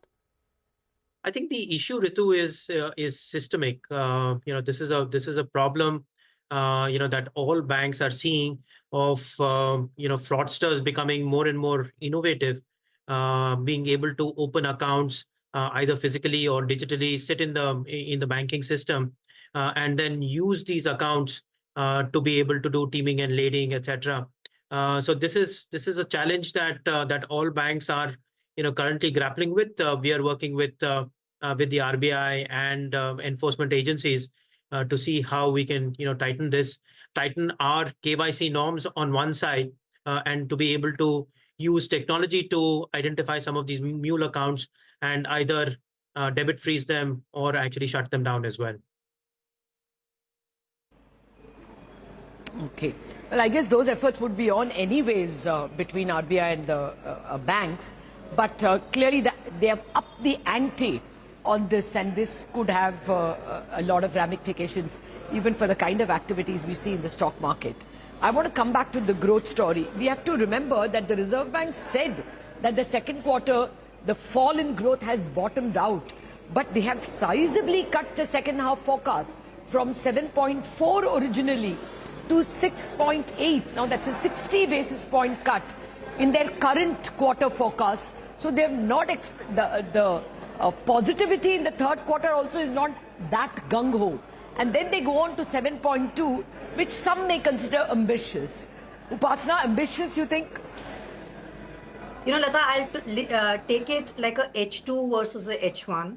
And I mean, yes, as you mentioned, the quarterly profiling. But if I go by what RBI's estimates are, at 6.6%, the second half of the year is at 7%. Compared to a 6%, compared to a 6% in the backdrop of a 8.2% average last year. Correct. So I think that is something which, if you look at, I see a significant downside. Yes, they have revised down significantly their third quarter estimates, but I believe there's further downside to these numbers. I think overall the headline GDP for the full year would be somewhere, we are at 6.1%. With a little bit of, anywhere in between 6 to 6.3% is our range. So I think there is significant amount of downside further to RBI's estimates currently. Yeah. I mean, we should not have celebrated the 8.2 of last year because that was a large bit of net taxes which were adding to the GDP. We should have concentrated on the GVA. And even then, the GVA for the last 2 quarters in the previous year were fairly strong. So we are struggling with a big base, even for the current Q4, and therefore 7.2 could be a slightly ambitious number, especially given the headwinds on the external account, more in terms of uncertainty. Though economies are resilient, there is uncertainty as far as the fourth quarter is concerned when the new government is sworn in the United States. Kanika, now very rapidly, I want both the economists also to comment on the growth number. What would your number be? You think 6.8, 7.2 is ambitious? So Lata, for second half, we are at around 6.7, 6.8. 7% plus growth number looks difficult, which they've penciled in for the last quarter, given weak credit impulse. And as you talked about, global uncertainty means broad-based private capex recovery is missing. Yes, agri will surprise you on the upside. You can get a 4 to 5% handle there. And government spending pickup will support, but it may not be adequate enough to give a 7% plus growth number, which is why growth is a concern, needs policy stimulus. In fact, we think it should be a combination of fiscal and monetary stimulus. I just want a brief answer. Okay, Kanika, got it. We have to be brief now. We have to wind up. Kaushik, what's your second half? Yeah, we have something like 6.8, 6.9. We haven't changed, and our full year forecast is 6.5. Remember that in February, when the data comes out for October, December, it will come out with a lot of revisions of the past data. So it's very possible that FY24, the 8.2% number that you got will be revised down, towards 8%, and suddenly second half might look much better, even if it is statistical. Yeah. Okay. Yeah. I mean, those are of course imponderables which the Reserve Bank can't work into its model. But even after having brought down its forecast to 6.6, all the three economists over here believe it is perhaps still an ambitious number. That tells you something about the pace of the economy. Finally, Shobit, I wanted to ask you, now that this liquidity is coming in, will CP/CD rates start falling? Yes, I think because of tight liquidity, there was some upward pressure on the extreme short-end yields. They would be easing. We saw a lot of issuance by banks of CDs recently, and I think there would be definitely some easing on the short end. 3 months to 6 months money market yields would definitely improve from here on. Okay. Well, gentlemen, thank you very much. Actually, ladies and gentlemen, thank you very much indeed for joining us on this special monetary policy show. The policy has lived up to its importance and the cruciality that it was invested in. That was invested in it. A very important CRR cut coming in after, 3 or 4 years after it was hiked from 4 to 4.5. It's kind of coming back to status quo ante, and that's going to release 1.16 lakh crore. Exactly what it means is 1.16 lakh crore of the total 230 lakh crore deposits was kept idle. You could not lend it. Now banks can lend it. So that means they will not die for deposits. They will not have to raise deposit rates to attract longer term deposits. Therefore, we can see a bit of a peaking off of deposit rates. For those of us who are savers, that may even be bad news. But for the bankers, it's definitely good.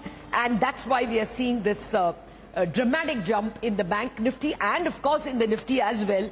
But the U-turn has really come in the bank Nifty.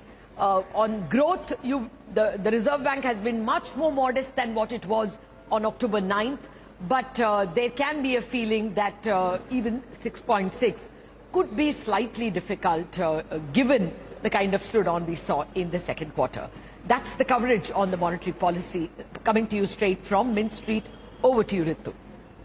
Well, thank you, Lata, for summarizing that for us. On that note, we're going to wrap up this special coverage, with the takeaway that given all of what has happened today, perhaps the stage is set for a potential rate cut come February. The risks remain, but largely that is what the market view is centered down to. Thank you very much for tuning in, but stay with us. We'll have to take a short break. On the other side, we'll resume our coverage of other news and updates. So be back in just a jiffy.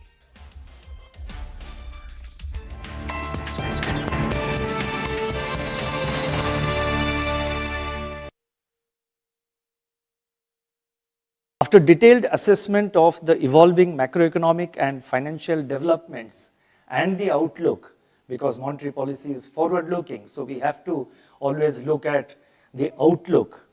The Monetary Policy Committee decided by a majority of 4:2 to keep the policy repo rate unchanged at 6.5%. Consequently, the standing deposit facility, that is SDF rate, remains at 6.25%, and the marginal standing facility, that is the MSF rate, and the bank rate at 6.75%.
From food delivery to events to concierge services, Swiggy and Zomato are busy diversifying into new areas and not necessarily related to their core businesses.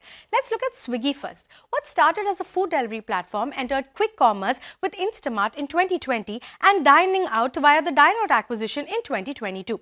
But the most recent foray is into sports and recreation through a new subsidiary that will be engaged in sports team ownership, management, talent development, acquiring, broadcasting and sponsorship rights. Now, this subsidiary is in the process of being incorporated. But in this direction, Swiggy has already dipped its toes into the pickleball craze, acquiring Team Mumbai for the inaugural season of the World Pickleball League. Now, diversification of sports in India and commercialization of all kinds of leagues has made sports a big business opportunity. A FICCI report pegs the India sports industry to be a $100 billion market by 2027, of which the sports media market alone is estimated to be $13.4 billion. But it's not just just this, it is also testing a service marketplace called Yellow, where you can connect with lawyers, therapists, fitness trainers and other such professionals, and also a premium membership called Rare that gives you exclusive access to high-end events.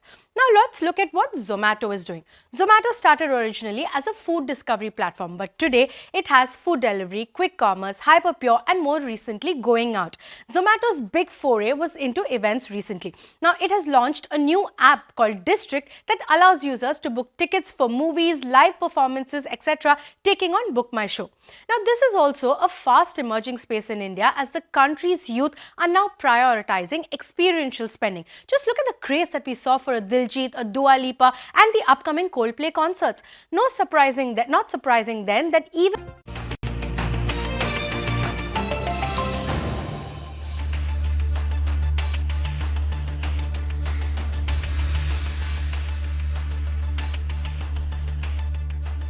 Morning, welcome to Trading Hour. I am Reema Tendulkar. With me is Sonal Bhutra. Well, we're counting down to the close of Friday, but also 25 years of CNBC TV18. So we're all set to celebrate, 25 years and the India Business Leader Awards tomorrow. But for the markets, high for the 6th day in a row. And pretty much they got what they were expecting and wanting. A CRR cut, unchanged repo rates, and markets have moved on. Like the mid-cap index is now up close to about 0.5%. And this week, it's put in close to a 4% gain. Oh, yes. And, this is something that, as you said, was expected. Markets got what they wanted. And that's why the kind of reaction, it's a milestone day for us, for sure. A big announcements in the RBI policy meet as well. So, till the time there was no mention of CRR cut that came by, markets saw that sharp dip. That was around 10:30. But the moment we heard about a CRR cut of around 50 basis points, Bank Nifty surged, and that led to the markets going higher as well. For now, we are at the day's high as far as the markets are concerned. Nifty is up 27 points. Mid-caps are outperforming the benchmarks. Bank Nifty is up around 204 points. So the street likes what RBI governor said today. However, the cut in the GDP growth forecast, the higher inflation estimates is something that we need to discuss in greater detail. Of course, we'll get more comments in the press conference that's slated at 12 p.m. today, and you can tune into CNBC TV18 for all those updates. But let's discuss this and a lot more with Ajay Srivastav, CEO of Dimensions Corporate Fin Services, joining us now. Ajay, good morning. Thank you so much for joining in. Well, the street got what they expected in terms of CRR cut, but there's a slight revision in GDP growth forecast as well. What do you make of the commentary that came by? And is this something that means that February will see the cut finally in terms of rates? I don't know what February will look like, but certainly for the savers, it's not a good year ending because there were kind of deposit rates they were getting. The banks were going to put a halt on it for some time. It's not that 1 lakh crore is a very large sum of money for the system, but for the time being, it gives them ability to hold on to the deposit rate, which they're doing it. But I would still say that, when you try to, the failure of controlling inflation is hitting the economy everywhere. May not hit the stock market, and I'll tell you why. But the fact remains that you don't control inflation, and it's been a failure. It's been, 3 years now? We haven't been able to go below the 4% target rate, and RBI is saying they will not be able to do that till the next quarter of financial year. It tells you a story for the bottom segment of the population. It tells you a story of why consumption is slowing. It tells you a story about the fiscal impact of the tolls which the government are giving out to win elections, because the bottom strata of the society is really feeling the pinch. In stock market, one of the best part of stock market is we are kind of quote unquote unrelated to economy, because so many new companies are coming up in India, the newcomers, which are taking away business of Kirana stores, giving phenomenal returns to us. So many new pharma stories, so many new engineering stories are coming up. So stock market has its own logic, its own way of working. And to an extent, it's kind of an India dealing from the economics. So you had a situation of the growth rate going down and the market going up. Has happened many times in the past, will keep happening here. But bottom line is the fight for controlling inflation has been lost by the Central Bank of India. And I think today was a sad day because I really respect the RBI governor. I really enjoyed all this commentary. Today was the first time I saw the body language down, the shoulders slouching and saying, you know what, I didn't win the war against inflation, and that's going to hurt us. But maybe he'll have another term, Ajay. We're still getting clarity. We're still awaiting clarity on whether there is a term extension, and he was absolutely quiet on that front. Well, he can't say, give me extension, can he? Absolutely. And I think It'll be rightfully perhaps to give him extension, but I always have a firm believer, new blood is always good in companies, in government, everywhere. So to that extent, if we have a new governor, maybe a new way to do it, because you get tired of carrying the burden for some time, and that's time to put it on. He's done a good job. He's gone through COVID. He's done a fantastic job. Lost a fun battle, but kept the economy going. So I think on a whole, one would rate him as quite one of the finer governors RBI has had. But I think inflation is a weak point. And today, when you do the CRR cut, why would you do it? If you're fighting inflation, you want liquidity to be sucked out. So he's got a battle on liquidity. He's got a battle on dollars. You saw the steep 200 or 300 basis point increase in limits of FCNRB deposits up to March 25. That smells desperation for dollar deposits. That smells desperation. Not good for the rupee. Longer term, short term, today may be a blip. But the fact remains, I think we are now reaching a point where we need more dollars desperately. So I guess, for a stock market, a lot of mixed things. We're going to go back and analyze what it means for us. But bottom line, what it means for us is we don't want to buy into this market. We want to stay put with what we have invested in, keep some cash on the side. It's going to be tricky as we go down the path of lower and lower growth rates, as most of your economist panel was telling us that RBI, I think, overestimated the growth rate. So keep powder dry for the market. I think you will get chances to buy more, as you just saw 1 month back. Actually, that was going to be my next question, Ajay, because a lot of economists are expecting downward revision to the growth forecast made by the RBI as well. And as you pointed out, there's a disconnect anyway between stock markets and how the economy is doing. So what are the reasons you think markets will continue to see a downtrend? Is it only inflation? Is it low growth rates? Or do you think generally the FI versus DI debate both will come at par someday, and we will continuously see those flows as well? See, the problem with FI is that even for Indians, the US market is doing phenomenally well. And they keep doing well. And you saw what happened to crypto last night. Indian investors have not invested too much in crypto for RBI regulations, income tax, and not availability easily. But the ETF opening up, crypto ETF in the US, just changed the dynamics altogether for global investors. So I think Indian investors would weigh themselves more towards US market, will go towards crypto, will go towards gold, will go towards silver. I think that's one of the things which will keep them going for some time at this point of time. And number two for us is the most important thing is the budget is coming up on February 28th, which will give us a lot of pointers as to where the government's expenditure is going. Because our analysis team has analyzed that the way the dole policy goes on, it'll be almost impossible for government to do a major increase in capex budget and balance the fiscal deficit and still give out those helicopter money of 2,500, 1,000, 3,000, 4,000 per person that every government is announcing. And I just saw in Delhi they announced, AAP said 250 unit. People said, my God, they're giving freebies. Congress just came up and said, give 400 units free. It's a race to the bottom and this is where we see the problem to the economy, that how much money will go towards helicopter money and how much will really go towards generating good quality returns to capital. So we have to digest the results, we digest the budget. So that's why I said, keep powder dry. Where we are invested quite well, everybody's invested quite well. But Nifty 50, that's where the problem sits. Because those companies are heavily dependent on the economy and consumption at the lower end, and they are struggling to perform. So my guess remains that mid-cap will overperform and really do phenomenally well, including new companies, and Nifty 50 will struggle its existence. Some will do well, some will do bad, but Nifty 50 is a problem today in the economy.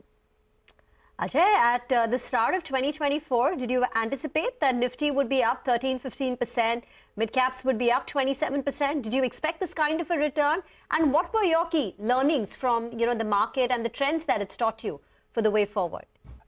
I think, our targets are much higher for our returns, of course. 13-15% doesn't bite us because might as well go buy debt or gold at the end of the day and then stop working. So, so this doesn't excite us. The inflation is 8.5% or 9%, depending what you want to buy. If you want to buy real estate, inflation is 100%. What you could buy last year for 5 crore is 10 crores today. So to that extent, Rima, having 13-15% expectation of return and being in the market doesn't make sense to anybody. You might as well put money in mutual fund and go home and sleep. But our expectations are good. They have been met in large way. And I think one of the reasons they have been met is this huge surge of IPOs, and most IPOs have done well. So private placement market, both internal unlisted shares, has performed phenomenally well for investors. IPO has done extremely well. In fact, most companies are given, really good returns. And the best part, the new economy companies, the larger ones, they have delivered returns.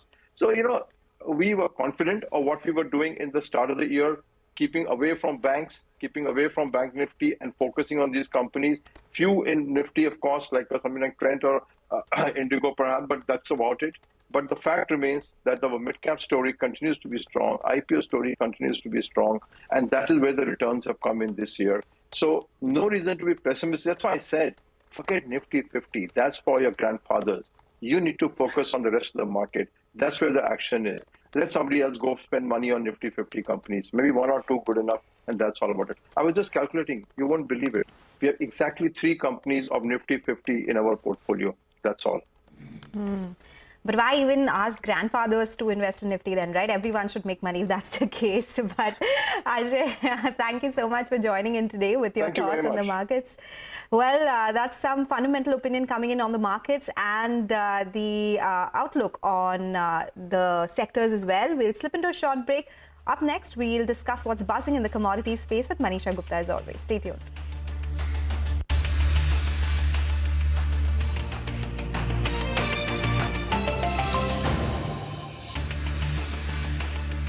Market in India is projected to reach $143 billion by 2026, and Zomato expects the gross order value of its going out business to be over 10,000 crore in FY26. Now, beyond this, Zomato is also piloting a concierge-like service and is also set to enter at-home services via Blinkit, and this will take on Urban Company. But are Swiggy and Zomato making the right bets, or are they biting off more than they can chew? Well, experts say that businesses like Swiggy and Zomato need to continuously innovate because rapid growth in delivery might eventually taper off as the business matures. Analysts actually see a huge upside to Zomato's foray into events, which is a supply-constrained space that presents a massive opportunity for growth. But how Swiggy and Zomato navigate these new businesses while also maintaining a sustainable and profitable growth trajectory will be key.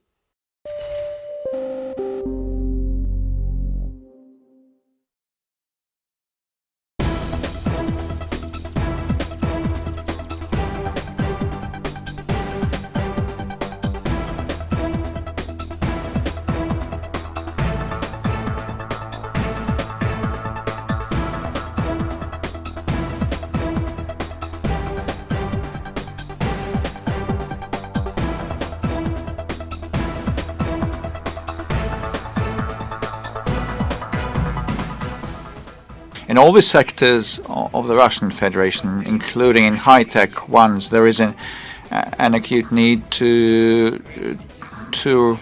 expand the opportunities to sell and export their products. I know that Prime Minister Modi has a similar program Make in India, and this is a very similar program to ours, and we would be ready to place our manufacturing sites in India. Also, the biggest investment in the Indian economy to the tune of $20 billion by Rosneft happened not long ago, and the Prime Minister of India and the government of India have been creating stable conditions. And this is because the Indian leadership has been pursuing India comes first policy. And we believe that investments in India are profitable.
Welcome back. You're still tuned into Trading Hour. It's time to shift focus on the commodity space. Manisha Gupta is joining in now. Manisha, what's the commodity on your radar? Well, I'm looking at the crude oil prices. The much-awaited important meeting is now done with, and the OPEC and allies on expected lines have said that they will postpone their increase in output, and they would do it only by the first quarter of 2025 now. So that really is what the markets are dealing with right now. Well, apart from that, it also is about OPEC saying that they will also withhold 5.8 million barrels per day for another 4 months now. The street sees this as a spare capacity that the world has at this point in time. It also is about the U.S. crude inventories, which, by the way, have declined by 5 million barrels. But when you look at the U.S. production, that is at record highs. And once the new president in U.S. comes in, the expectation is that you could be looking at this number growing further going forward.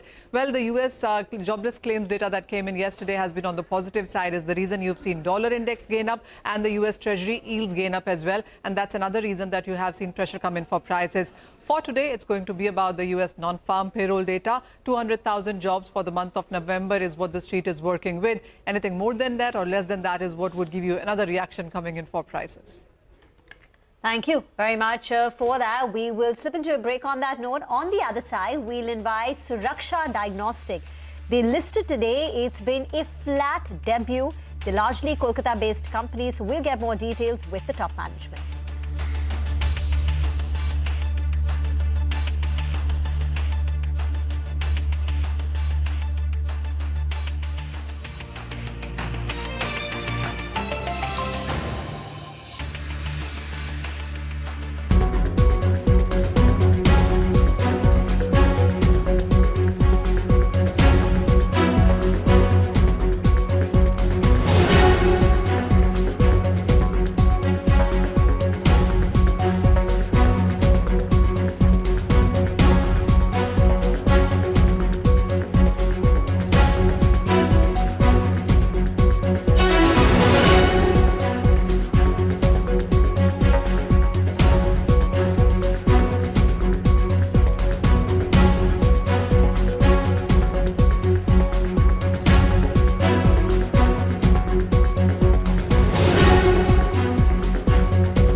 हमारे असम में हमें गो हत्या को निश्चित करने के लिए कानून लाया थे।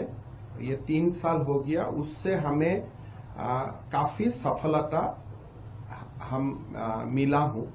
लेकिन अभी आगे जाके हम ये निर्णय किया हूं कि असम में गो मांस कोई भी रेस्टोरेंट और होटल में सर्व नहीं होगा और साथ में कोई पब्लिक फंक्शन में भी या पब्लिक प्लेस में भी ये सर्व नहीं किया जाएगा। सो ये हमने कंप्लीटली होटल, रेस्टोरेंट और पब्लिक प्लेस में बीफ को हमें कंजम्पशन ऑफ बीफ, मांस को खाना हमने आज से बंद करने का निर्णय लिया। पहले हमारा ये निर्णय था कि मंदिर का 5 किलोमीटर तक, लेकिन ये अभी हम पूरा स्टेट में एक्सपांड कर दिया हूं कि कोई भी कम्युनिटी प्लेस में, पब्लिक प्लेस में, होटल में, रेस्टोरेंट में आप इसको खा नहीं पाएगा। तो ये हमारा जो हमने शुरू किया था 3 साल आगे, इसको आज हम थोड़ा और एक कदम आगे बढ़ा के लेके गए। আছে বহুত শাস্তি আছে তাতে, আপোনালোকে পঢ়ি ল'ব। এইটোতো অলৰেডি আছে, জেল পৰ্যন্ত।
Welcome back. Diagnostic services provider Suraksha Diagnostic has had a flat debut on Dalal Street. The IPO price, issue price was 441, and as we speak, it's dipped slightly below that, down close to about 4%. This is a company which largely caters to eastern and northeastern India. So nearly 95% of its revenues come in from West Bengal, where they provide diagnostic, pathology, radiology services. Dr. Somnath Chatterjee, founder, promoter and chairman of the company, and Ms. Ritu Mittal, who is also the promoter, joint MD and CEO, join us on the show now to talk about the way forward. Thank you very much and congratulations. This is Rima here. We had spoken earlier on IPO KYC. So, now that you're listed, and for the benefit of all the new shareholders who believe in the Suraksha story, take us through what they should expect on growth and margins going forward. Give us a near-term outlook, 1 year, and even over the next 5 years. How will Suraksha Diagnostics as a company evolve from here on? Dr. Chatterjee, if you would like to go first. Regarding the growth story, it is going to be extremely robust. As our CEO will explain it to you, that there has been extensive plans for growing the chain forward in the next 3 years.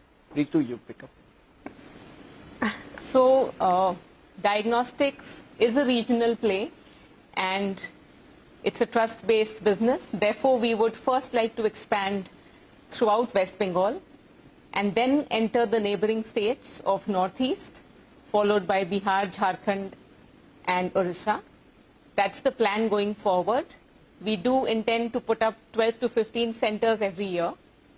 As far as the margins are concerned, as demonstrated by our peers, it's just going to get better as operational efficiency sets in and we get the operational leverage. So how long does it take for a new diagnostic? Yes, please go ahead.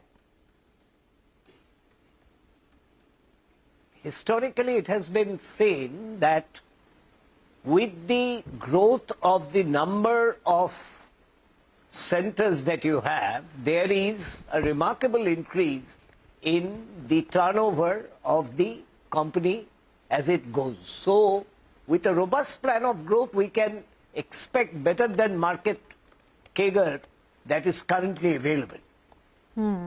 Okay. So, the earlier conversation that you had indicated that margins will improve to around 40 to 42% versus current 35%. How soon do you think you can get to that mark, and what would the drivers of that margin expansion be? You spoke about, of course, the additions in terms of diagnostic centers that there are. Will there be any other factors other than store addition? Will you see price hikes as well? How often does it happen, since it's a regional play, but it's a competitive market as well? So historically, Suraksha has been increasing prices at about 3 to 4% every alternate year, and we would continue to do so. As far as the margins are concerned, it is basically coming out of expansion, because as your base grows, your margins just improve because your fixed costs get divided. And we are also planning to add a lot of tests, high-end tests, to our portfolio, which will again contribute to revenue and also margins in the Eastern India zone. There are these high-end tests which we call esoterics, and Suraksha today is the only lab performing most of the esoterics. And on top of that, it plans to expand the menu to a complete one in the next 3 to 4 months. So we believe that as we add the esoteric component in our menu, the profitability, because these being high-end tests, the profitability will rise considerably because of this. Ritu, since you'll have aggressive expansion plans, you spoke about 12 to 15 centers being added every year. I remember from our earlier conversation, even an acquisition was something that you were open to and looking at. So how are you planning to fund all this? Because in the IPO, you all have only done an offer for sale. So we have cash accruals in the book, and the company is cash rich. There's hardly any debt in the balance sheet. So we typically plan to grow through accruals that the company has. And if required, if we get an acquisition which we find worthwhile, we can definitely raise debt for the same. Okay. What would that acquisition, Kitty, be? What's the cash in the books right now? Is there something that you already have your eye on and we could hear about it, say, in this fiscal or the next calendar year? So cash in the books is around 50 crores.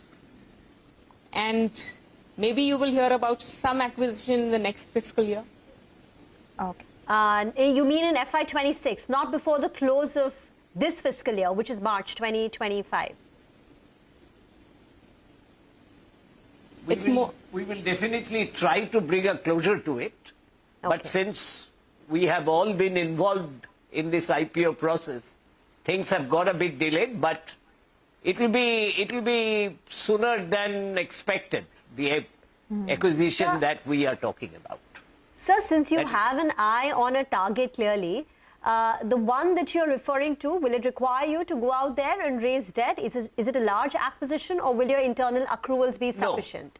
No, it is not a large acquisition, but it is a very niche acquisition. So we will not need to raise any debt because of it. But this niche emerging field of medicine will give impetus to a very large growth in the whole ecosystem of Shurukka. Okay, all right. So, Ms. Mittal, I wanted to understand the current market share that you have in West Bengal, and if you're looking at other eastern states as well, what kind of capex will you put in for that? So we planned a capex outlay of around 70 crores every year going forward for the next 3 to 4 years.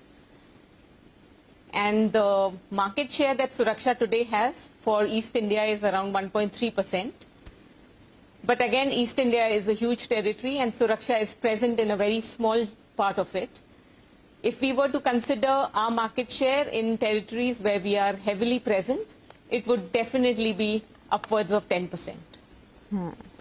Thank you. Thank you, Dr. Chatterjee and Ms. Mittal for joining in, and wish you all the best and look forward to more conversations with CNBC TV18. We will slip into a break on that note with the news that things are still very quiet, at least on the Nifty and the Sensex, marginal red, but the mid-caps are holding up in the green. On the other side of the break is our special segment, Fin Street. We'll put the spotlight on how banks have performed in the second quarter.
India is in vogue for a number of international brands this season. Surabhi Upadhyay, CNBC TV18, Mumbai.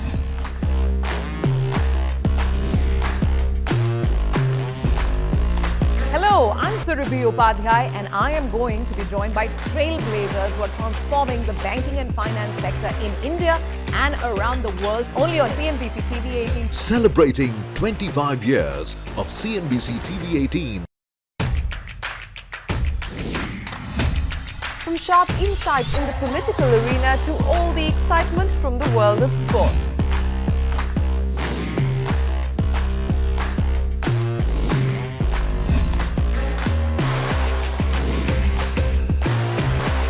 We are here at the CNBC TV18 budget headquarters as we've done for the last 25 years. Celebrating 25 years of CNBC TV18.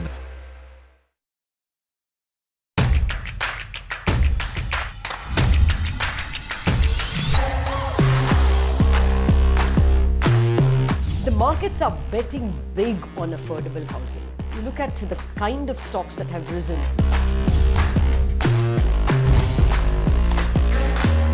We are stepping into our Silver Jubilee year, our 25th year, and we wanted to have the best of India in with us. Celebrating 25 years of CNBC TV18. For 20 years, it has been India's most coveted stage for business leadership. The benchmark of unparalleled excellence. We have to dream big and even bigger for India. An accolade that celebrates character, integrity, and decisive action. You just have to do your best. Not identified by any single name, nor defined by a single achievement. The best years are to come and you don't have to wait for long, it's round the corner. But redefined every year by visionaries who inspire and legends fully.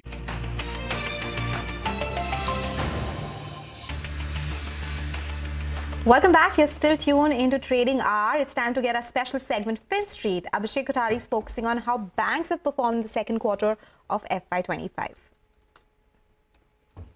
Post Q4 FY24 results, CNBC TV18 did mention that net interest margin of lenders can come under pressure, credit cost will rise and asset quality will also deteriorate owing to normalization. So what has happened? Net interest margin of the lenders continue to remain under pressure for last 2 quarters in a row. Credit cost is rising. Some banks have even raised their FY25 credit cost guidance in this quarter.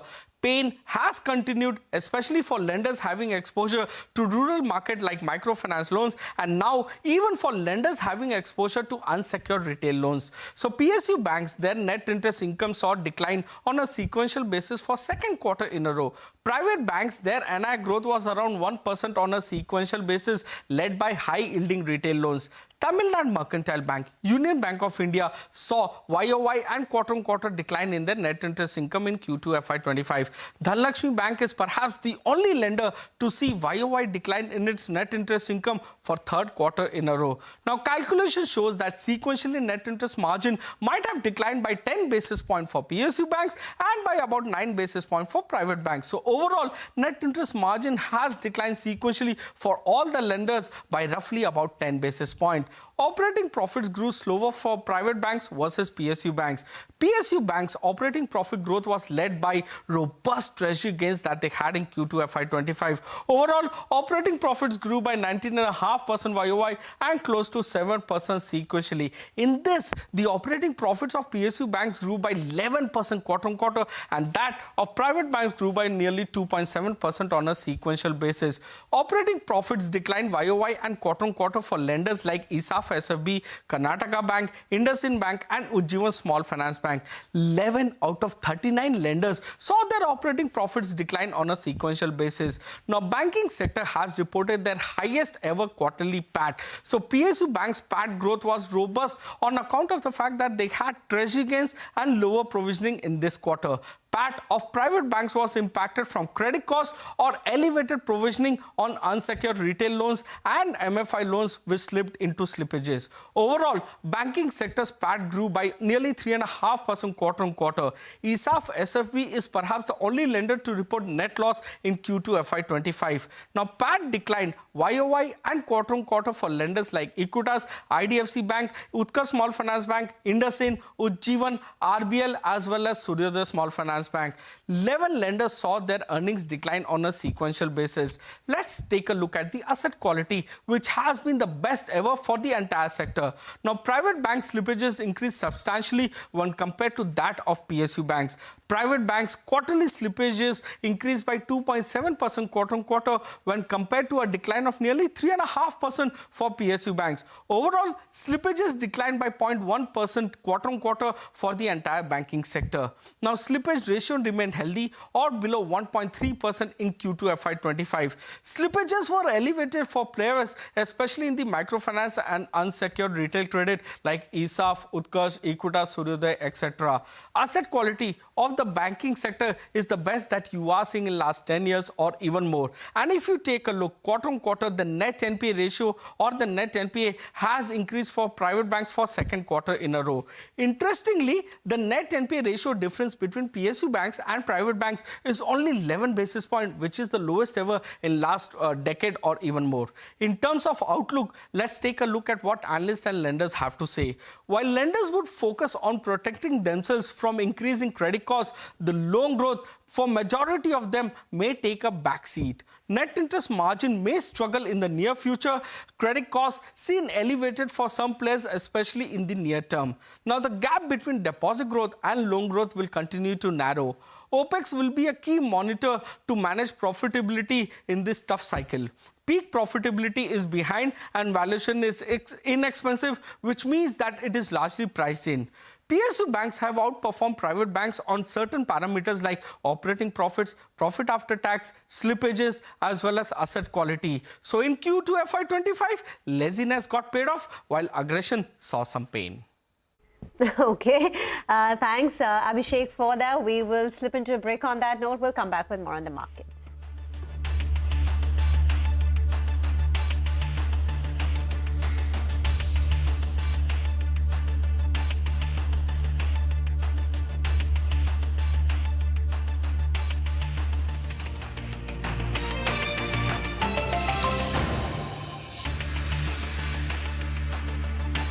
Journey that honors those who set the bar higher year after year.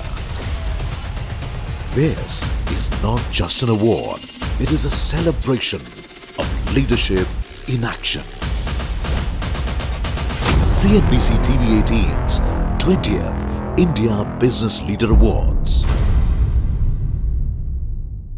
Presented by Standard Chartered in association with Reliance Industries Limited.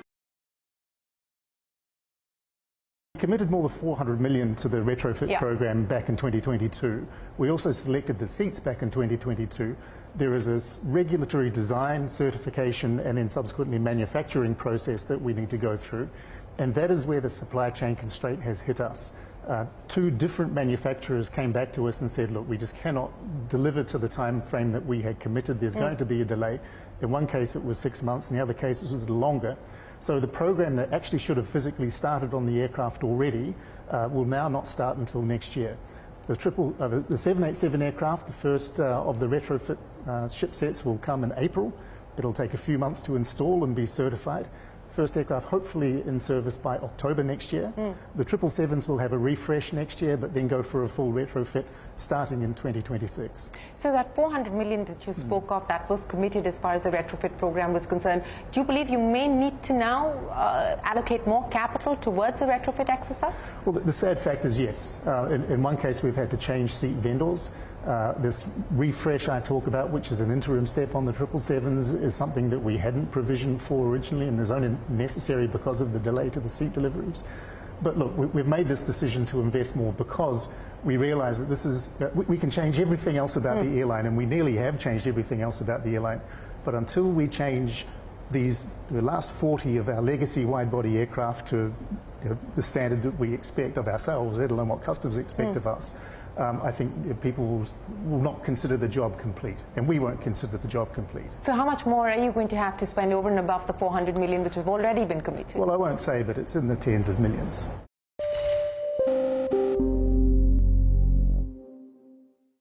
We're going through a second phase of consolidation. The last one we saw was in the early 2000s or the mid 2000s. But what does that mean in terms of pricing power for airlines like yourself? And also on the back of the merger and the integration, what are the cost efficiencies that we're talking about? I mean, what does that realistically mean in terms of margin improvement for Air India? Well, there's a whole regulatory and legal structure that you need to maintain if you're an independent organisation or an independent airline. There's duplication of many positions. There aren't the economies of scale that you can enjoy when you're a 300 aircraft airline. So clearly there are efficiencies, and we've realised some, and there are more that we wish to realise. That was part of the motivation for putting the businesses together. But I wouldn't want to give you particular figures. With respect to pricing power, I'd refer you to an article that was literally just released by IATA, which traces how airfares have tracked relative to the CPI and relative to oil prices, not just in India but in many countries. And what you will find that if you index back to 2015 or 2019, airfares have gone down. And not only gone down, but gone down dramatically relative to inflation and relative to oil price. So I think just the competitive dynamic of aviation and the market will mean that airfares will remain affordable, and of course we want to fill our planes. So there's always going to be a benefit to the customer in that respect.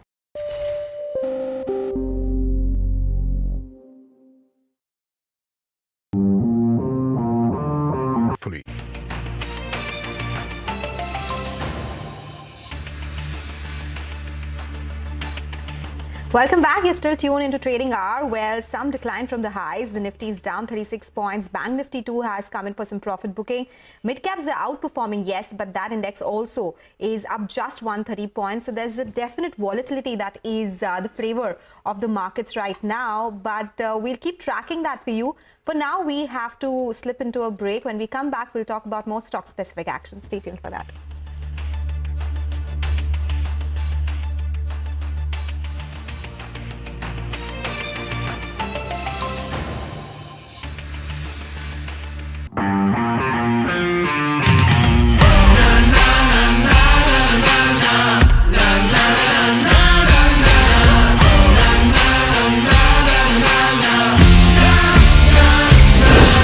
Make informed decisions with comprehensive analysis on the go. Strengthen your portfolio with real-time market updates on the go. Create effective strategies with insightful expert opinions on the go. Grow on the go with CNBC TV18. Now streaming live 24/7 on YouTube. How about listening to global market maestros before crafting your investment strategy? How about getting deep insights into their businesses from top Indian honchos before putting your money on the line?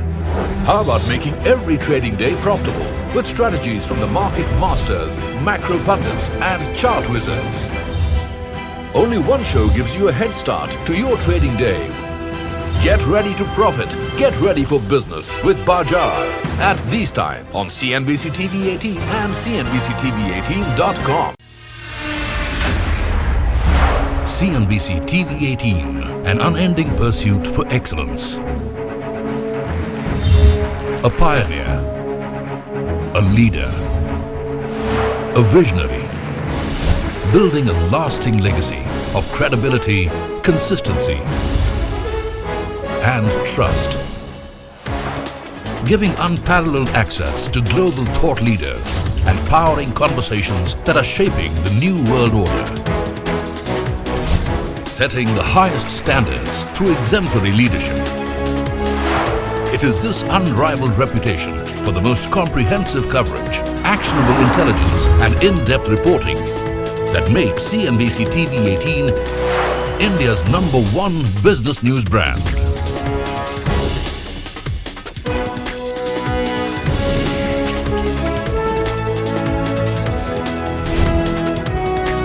foreseeing change, growth and transformation for over a quarter of a century. Trendsetters crafting innovative content formats.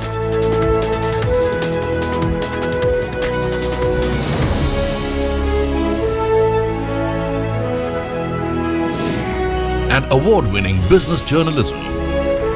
On air, online, on social media. As we embark upon 25 years of excellence, we invite you to be a part of our future. CNBC TV18, your trusted partner and investment ally. What does it take to build India's largest startup platform?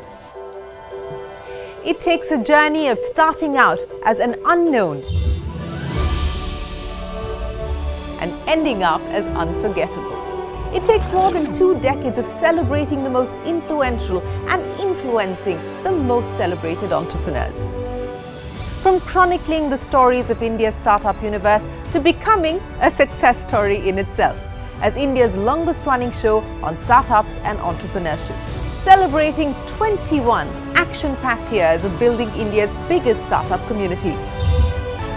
Young Turks at 21, only on CNBC TV18 and CNBCTV18.com.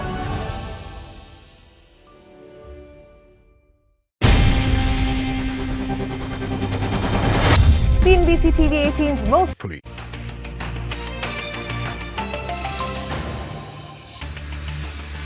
Welcome back. 50 points gone in the Nifty in the last few minutes. We were at 24,720, 24,730.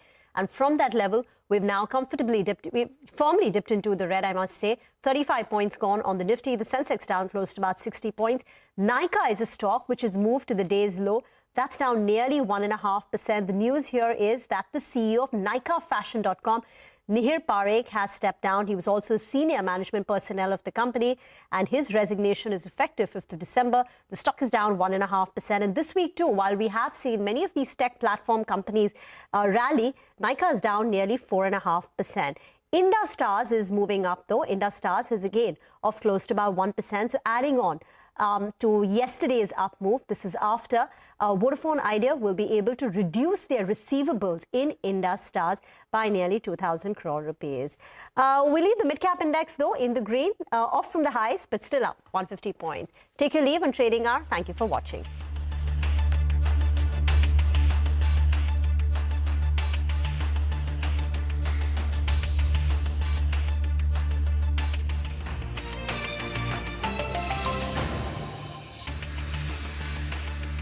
An award-winning news show, India Business Hour, drops first on YouTube. So get the first access to the most influential architects of policies and politics, the key newsmakers of the day. Discover the big themes as we decode the business of markets, macros and more. Be the first to go to the heart of all the top stories that drive the day's agenda. Catch the award-winning India Business Hour live every night on YouTube with me, Shireen Bhatt. India Business Hour live on YouTube at CNBC TV18 weeknights at 7 p.m. The weaknesses in the manufacturing sector, however, was not broad-based but was limited to specific sectors such as petroleum products, iron and steel, and cement. Going forward, high-frequency indicators available so far suggest that the slowdown in domestic economic activity bottomed out in the second quarter of this year, and it has since recovered, aided by strong festive demand and pickup in rural activities. Agricultural growth is supported by healthy kharif crop production, higher reservoir levels, and better rabi sowing. Industrial activity is expected to normalize and recover from the lows of the previous quarter.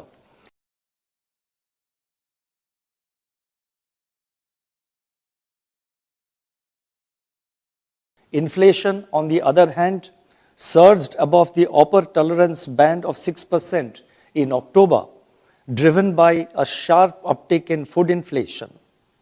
Food inflation pressures are likely to linger in Q3 of the current financial year and start easing only from the Q4 of the current financial year, that is from January to March.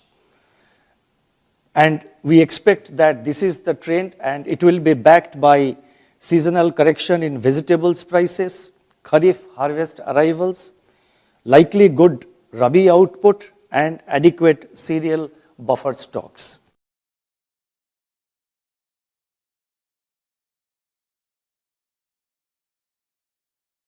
Now, even as liquidity in the banking system remains adequate, system liquidity may tighten in the coming months due to tax outflows, increase in currency in circulation, and volatility in capital flows. To ease the potential liquidity stress, it has now been decided to reduce the cash reserve ratio, that is, to reduce the CRR of all banks to 4% of net demand and time liabilities, that is NDTL, and this will be done in two equal tranches of 25 basis points each, with effect from the fortnight beginning December 14th and December 28th. After detailed assessment of the evolving macroeconomic and financial developments and the outlook, because monetary policy is forward-looking, so we have to always look at the outlook. The Monetary Policy Committee decided by a majority of 4:2 to keep the policy repo rate unchanged at 6.5%.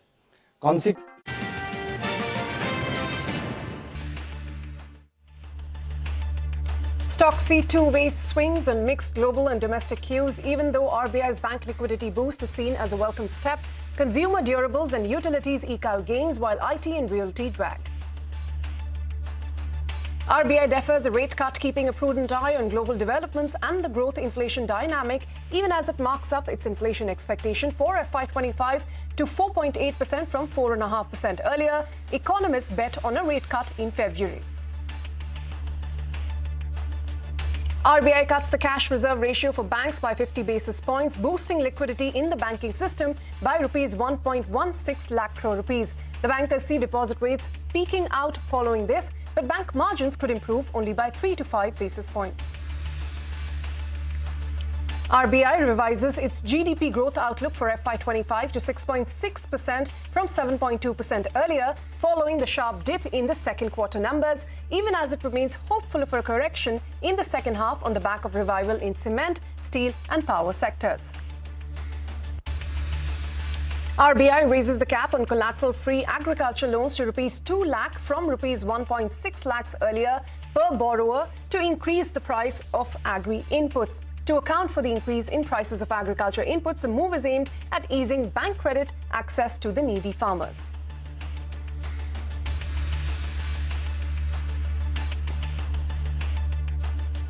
Hello and welcome to Halftime Report. I'm Ritu Singh. The Reserve Bank of India's policy has been our focus this morning. No repo rate cut, but a cash reserve ratio cut of 50 basis points has been announced, bringing down the CRR to 4% for banks in two tranches in the 2 fortnights of December, which is expected to release about 1.16 lakh crores of liquidity for the banking system. That is seen as a positive. The GDP has been revised downwards for the current forecast. For the current fiscal, the forecast has been brought down to about 6.6%, and the inflation forecast has been raised. But the focus is on the 50 basis point cut on the cash reserve ratio, largely expected by the street. Abhishek Kothari is joining us to tell us what brokerages are making of what the likely impact on banks is going to be like.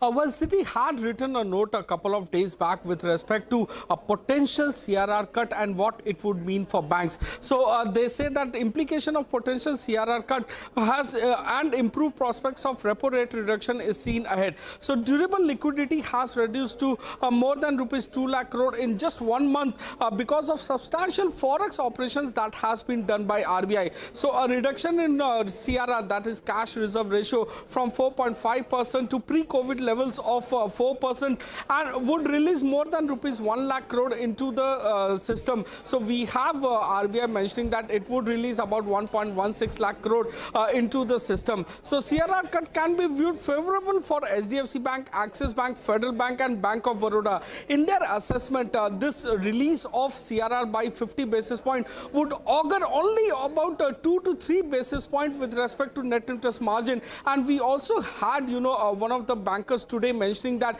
this CRR boost would, lead to net interest margin improving by 3 to 5 basis points. So anywhere between 2 to 5 basis point is the net interest margin improvement that is seen. But we are in a rising credit cost scenario. So in that, how much would that transfer into ROA needs to be seen, because credit cost is also inching up for majority of the lenders. Back to you.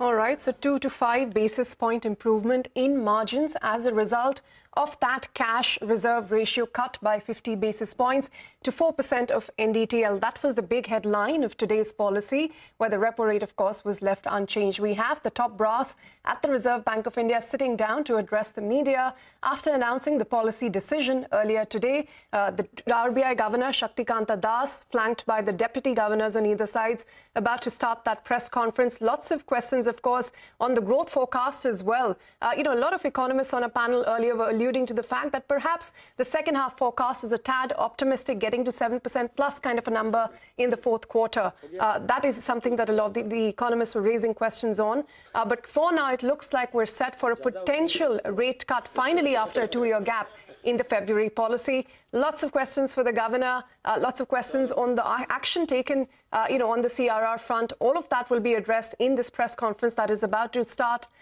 Let's take a look at what they're saying. Welcome to this post-monetary policy press conference.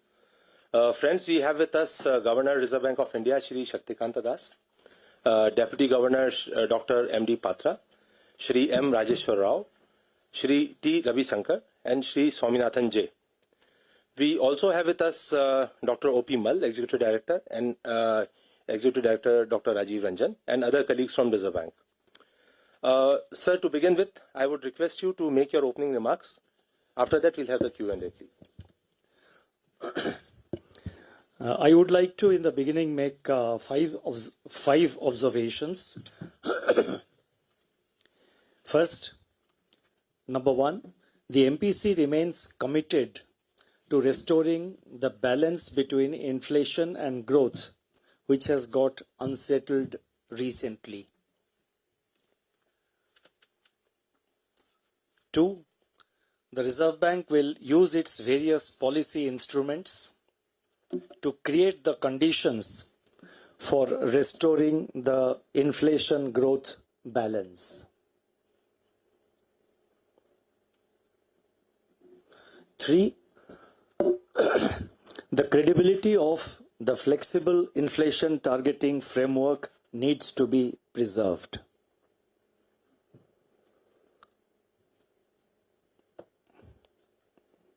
Four, inflation has to be brought down in the interest of sustainable growth.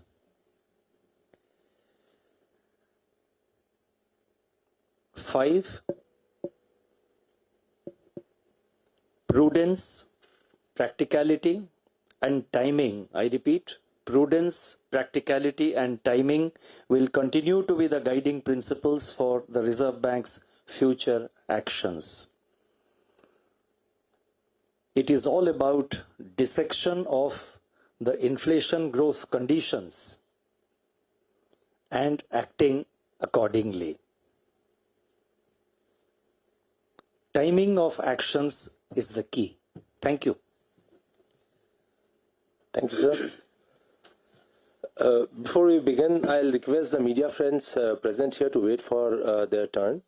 You may see my colleagues on the aisle. They have the mics with them, so they'll give the mics and please speak in the mic, because otherwise you'll not be audible to outsiders.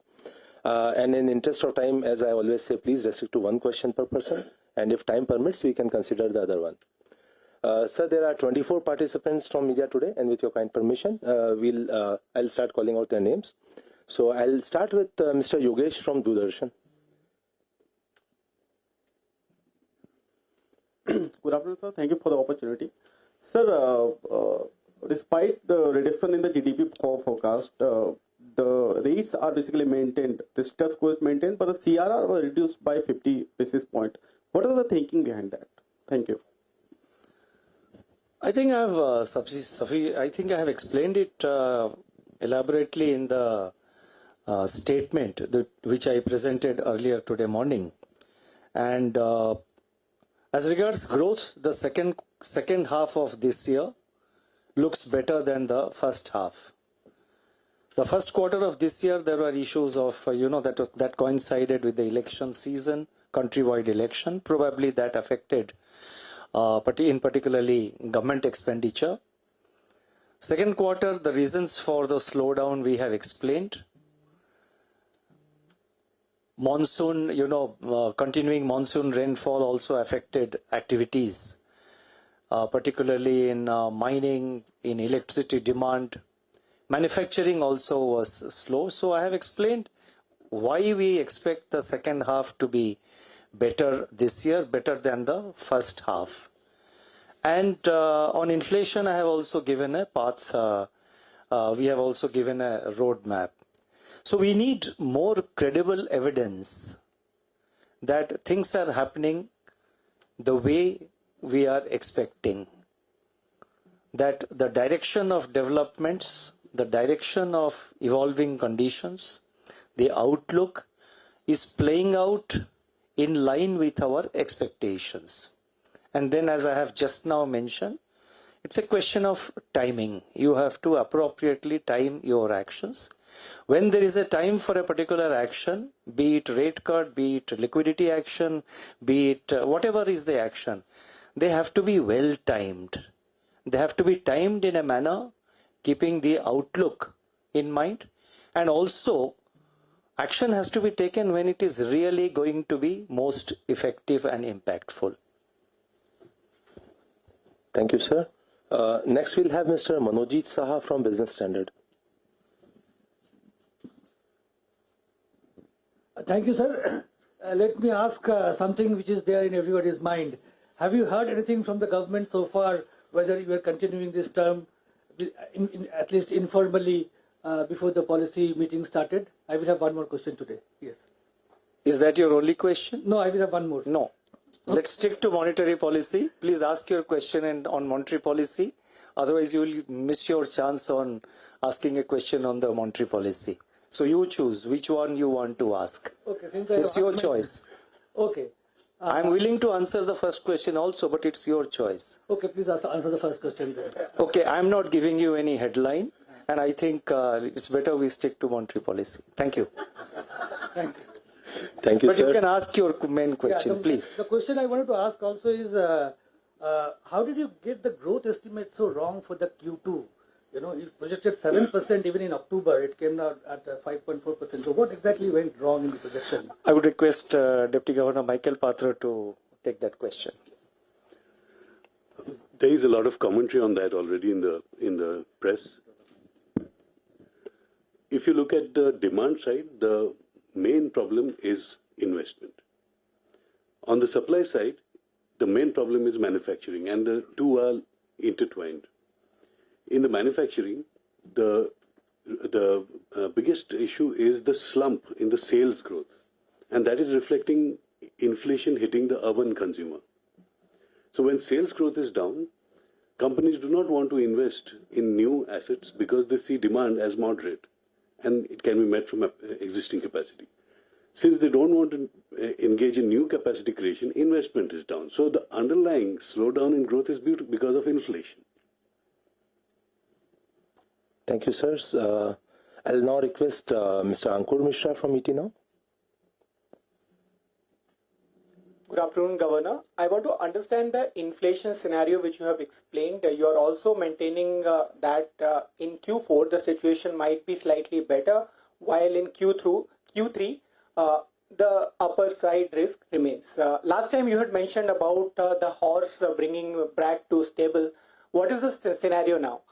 Is it the scenario that a controlled trot may continue, or you see that you need tighter reins to control the horse? The horse has made a very valiant effort to bolt. Our effort is to keep it in tight leash. Thank you, sir. May I now ask Mr. Vishwanath Nair from NDTV Profit? Good afternoon, Governor. The first question is, you mentioned that if growth continues to linger lower, then you may need policy support. You are admitting that Q2 was looking weaker, even though the rest of the financial year may look better. Your cut on the growth projections is sharper than your hike on inflation projections. I still want to understand why then the status quo, because it's clear that you have a growth bias in your commentary.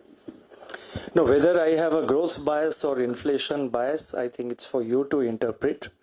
But if you recall, before I presented my statement, I made some extempore opening remarks where I have exactly explained our approach. Why monetary policy is important, what exactly is the mandate given to the Reserve Bank. In the Reserve Bank of India Act, the provision is very clear. And our effort is always to follow the legal provision, the mandate given to us, both with regard to inflation and growth. Our effort is to follow it in letter and spirit. There is no, in the life of a central bank, there is no scope, there is no room for knee-jerk reaction. We need more credible evidence. We need more evidence with regard to how the outlook is likely to be. And based on that assessment, the effort is always to take action in time. Whatever action, I'm not talking about rate cut or again. But whatever action we take, it has to be well timed. And it depends on the outlook. No room for knee-jerk reaction. Because you take a certain knee-jerk reaction which you may have to reverse. So you should not, one should not regret. But let me tell you very clearly that our effort has always been to remain in line with the curve, never fall behind the curve. And I think we are maintaining that trend. Thank you, sir. अब मैं जी business से श्री ब्रजेश कुमार से आग्रह करूंगा.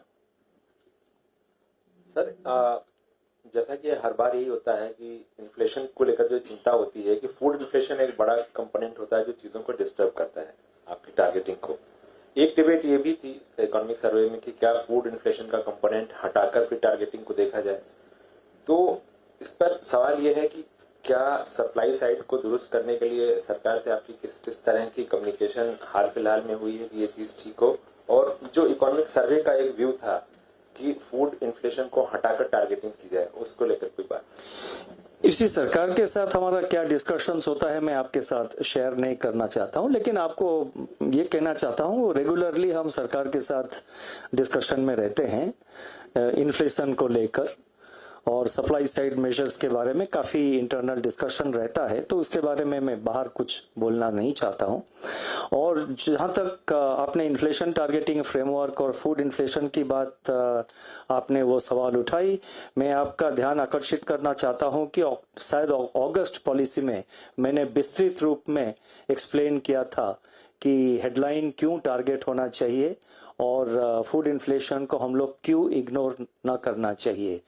Reserve bank of India act में जो provision है उसके अनुसार हेडलाइन इन्फ्लेशन हमारा टारगेट है.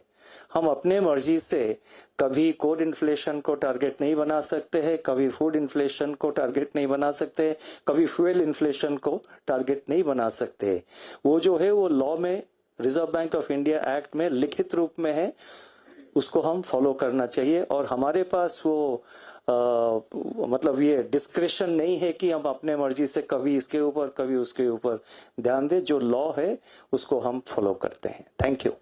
धन्यवाद sir. Next will be miss Lata from CNBC.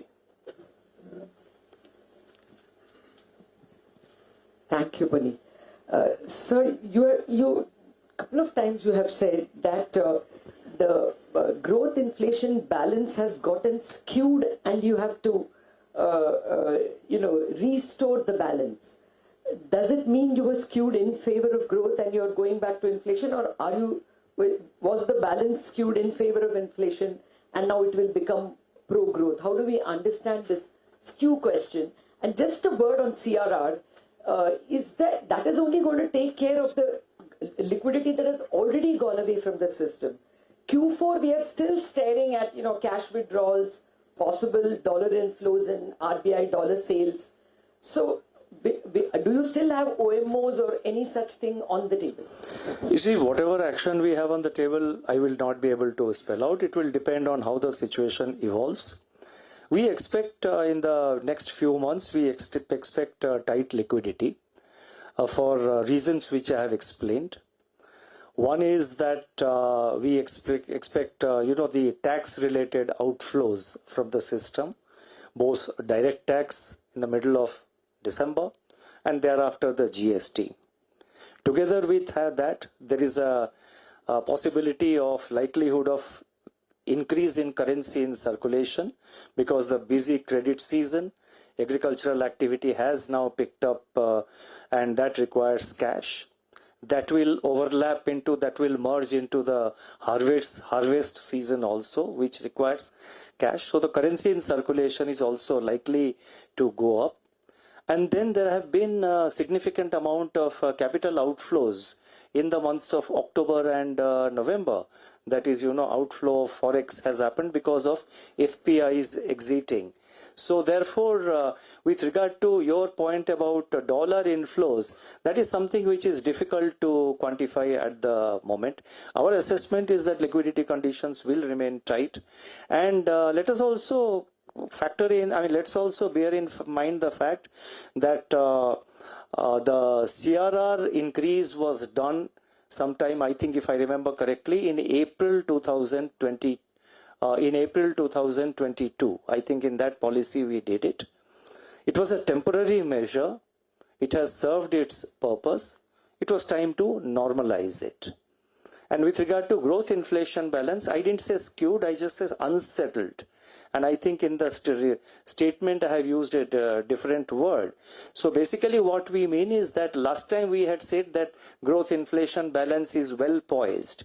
Well poised means the growth looked good for that quarter as well as for the whole year. Inflation outlook also, we were aware that September and October inflation prints will be higher. But as you know, September and October, because of weather factor and other factors, food inflation went up very steeply. September numbers were broadly a little higher than what we had estimated. October also we had expected it to be high, but the actual number came a little higher than what we had estimated. So therefore inflation, was more than what we had expected, little more. And growth also has moderated. The numbers are, we have we have given the numbers. So the well-poised character of the dynamics between growth and inflation, that has got somewhat unsettled. Our effort is now to restore that balance, which basically means that we want inflation to be brought down closer to the target. We want growth also to pick up, and I think our estimates, our assessment also shows that growth is, is picking up. So we have to be very watchful. We have to maintain that, that balance between growth and inflation, and that's it. Thank you.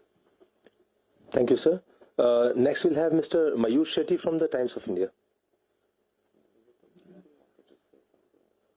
Thank you, sir. My original question was on this GDP coming as a surprise, but Manoj's already asked that. My other question is on during your term, there have been a couple of crises, and RBI has coordinated with the government at that time, and that has worked very well, the coordination. So now that uncertainty is constant, do you think there is scope for continuing this coordination, given that, like you said, the inflation mandate is enshrined, and there is an expectation from the government that there should be a focus on growth? And also, you all do not give any forward guidance on your actions. So, do you think there's any forward guidance on your actions? So, do you think there's more scope for coordination? No, I think coordination has been there, coordination is there, and coordination will continue to be there. So that is a constant process, and it continues. And whenever we have any thoughts or any concerns, we always share it with the government. That engagement and coordination continues. In fact, in one of my recent speeches in an international seminar which we organized in Mumbai with the participation of, I think, the central bank governors from the south, I had highlighted the importance of fiscal monetary coordination. So that is very important. It has proved its mettle, it has proved its strength during the stressful times of COVID, and thereafter when the Ukraine war started and inflation suddenly spiked. So coordination continues. Thank you, sir. Next we'll have Ms. Swati from Reuters. Thank you, sir. So we've seen growth numbers come down sharply. The 5.4% was a shocker. You also revised down your growth estimates for the next 2 quarters, whereas inflation is high. Is it fair to say that India is now in a stagflationary phase? And also looking at these growth numbers, is the trend growth for India coming down from the 7.5-8% levels closer to 6.5? Is the trend growth for India much lower than what we have been talking about? I will pass on this question to Deputy Governor Michael Patra, but I would also suggest that, there have been so many other announcements, some very important announcements in the, in the part B of as part of our additional measures. So I think maybe some questions on that would be useful, for the wider audience which is watching this, this press conference. Go ahead. So I explained why there is a slowdown in GDP growth in the second quarter due to a special set of factors. Now, it's not, I think, appropriate to make a judgment on the trend rate on one data point. So what was expressed as 8% was not a trend. It was just the average from 21 to 24. And all over the world, for every country, the projections that are being made for 25 and 26 are implicitly correcting cyclically for the rebound from the pandemic for all countries in the world. So even when we made our initial projections, they were not at 8%, they were 7.2. And also in the monetary policy report, we gave a projection for 26, which was the same cyclical correction. After this correction is over, it will revert back to a trend, and we are yet to see the data points of that trend. What the governor has been saying is that the average between 21 to 24 was 8%. Now, if you see the second half of the year's projections, there is a reversion back towards an upper rate of growth, 6.9, 7.3, and that continues into 26. So we are hopeful that we will reach that level again. Thank you, sirs. Next we'll have Ms. Hamsini Kartak from Money Control. Hi. What exactly was the rationale for reducing CRR? The question here is in the context of, in absolute terms, we don't have a liquidity deficit as such. And if I were to look at it from a banking perspective, I would think that a CRR cut would allow banks to ensure that they don't have to compromise much on margin versus a repo rate cut at this point in time, given that profitability of banks has also sort of been under the weather for the last 3-4 quarters. Was that also a thought process that you had in your mind when you initiated the CRR cut? And as such, the bank lending is also anemic. So do you believe that this will spur up or free up some more money for them to lend, increase the lending? You see, the CRR cut I have just explained a little while ago. We have normalized it. And it was time to normalize. It was a temporary measure, so we have normalized it. What the banks do with the CRR money is entirely their call. Whether they use it for giving credit or whatever purpose they want to use, it is their call. And with regard to liquidity, it is surplus today. It is surplus today, perhaps on Monday, next week also 2-3 days it is likely to be surplus. But we clearly see that, we are going into a phase where liquidity is going to be very tight in the latter part of this month, December, and continuing into January and perhaps, into February. So we thought it was time to sort of normalize the CRR levels. And the other questions which you mentioned about, banks, some other these things, we don't make monetary policy or liquidity decisions keeping in mind the balance sheet requirements of banks. Our policies are governed by the growth inflation dynamics. Our policies are governed from the point of view of maintaining overall stability of the economy. Whatever issues are there in the banks, etc., that is dealt with through the supervisory arm of the Reserve Bank. Thank you, sir. Next, I'll ask Mr. Ashish Agashe. Thank you, sir. What prompted the FCNRB measure, sir? Last time we saw upwards of $30 billion coming in after some relaxations. This time, is there some bit of idea of how much incremental money would flow in? What are your expectations? These measures are intended to enhance the capital flows, and that has been clearly articulated in the circular. There is a scope for foreign and non-resident Indians or eligible Indians who are eligible to invest into the FCNRB to increase their deposit base in India, and that is purely what has been contemplated at this point in time. And it's a temporary measure, which is there till 31st March. Thank you sir. अब मैं ET Now स्वदेश के श्री अनुराग शाह को आमंत्रित करूंगा. धन्यवाद Puneet sir, सवाल पूछने का मौका दें.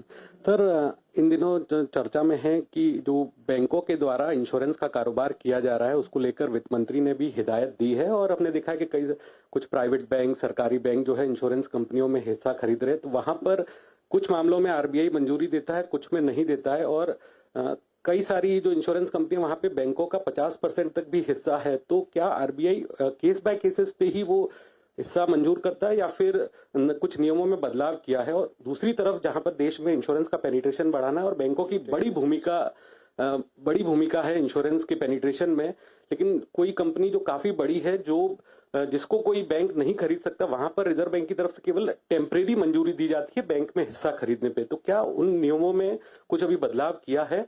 और सर, अभी जो आपने अपने स्टेटमेंट में बताया कि अब पॉडकास्ट शुरू करने वाले हैं, कम्युनिकेशन का भी नई स्ट्रेटजी होगी, तो उसका क्या मकसद है, किस ऑडियंस को टारगेट कर रहे हैं? आपने बहुत सारे क्वेश्चंस पूछ लिए.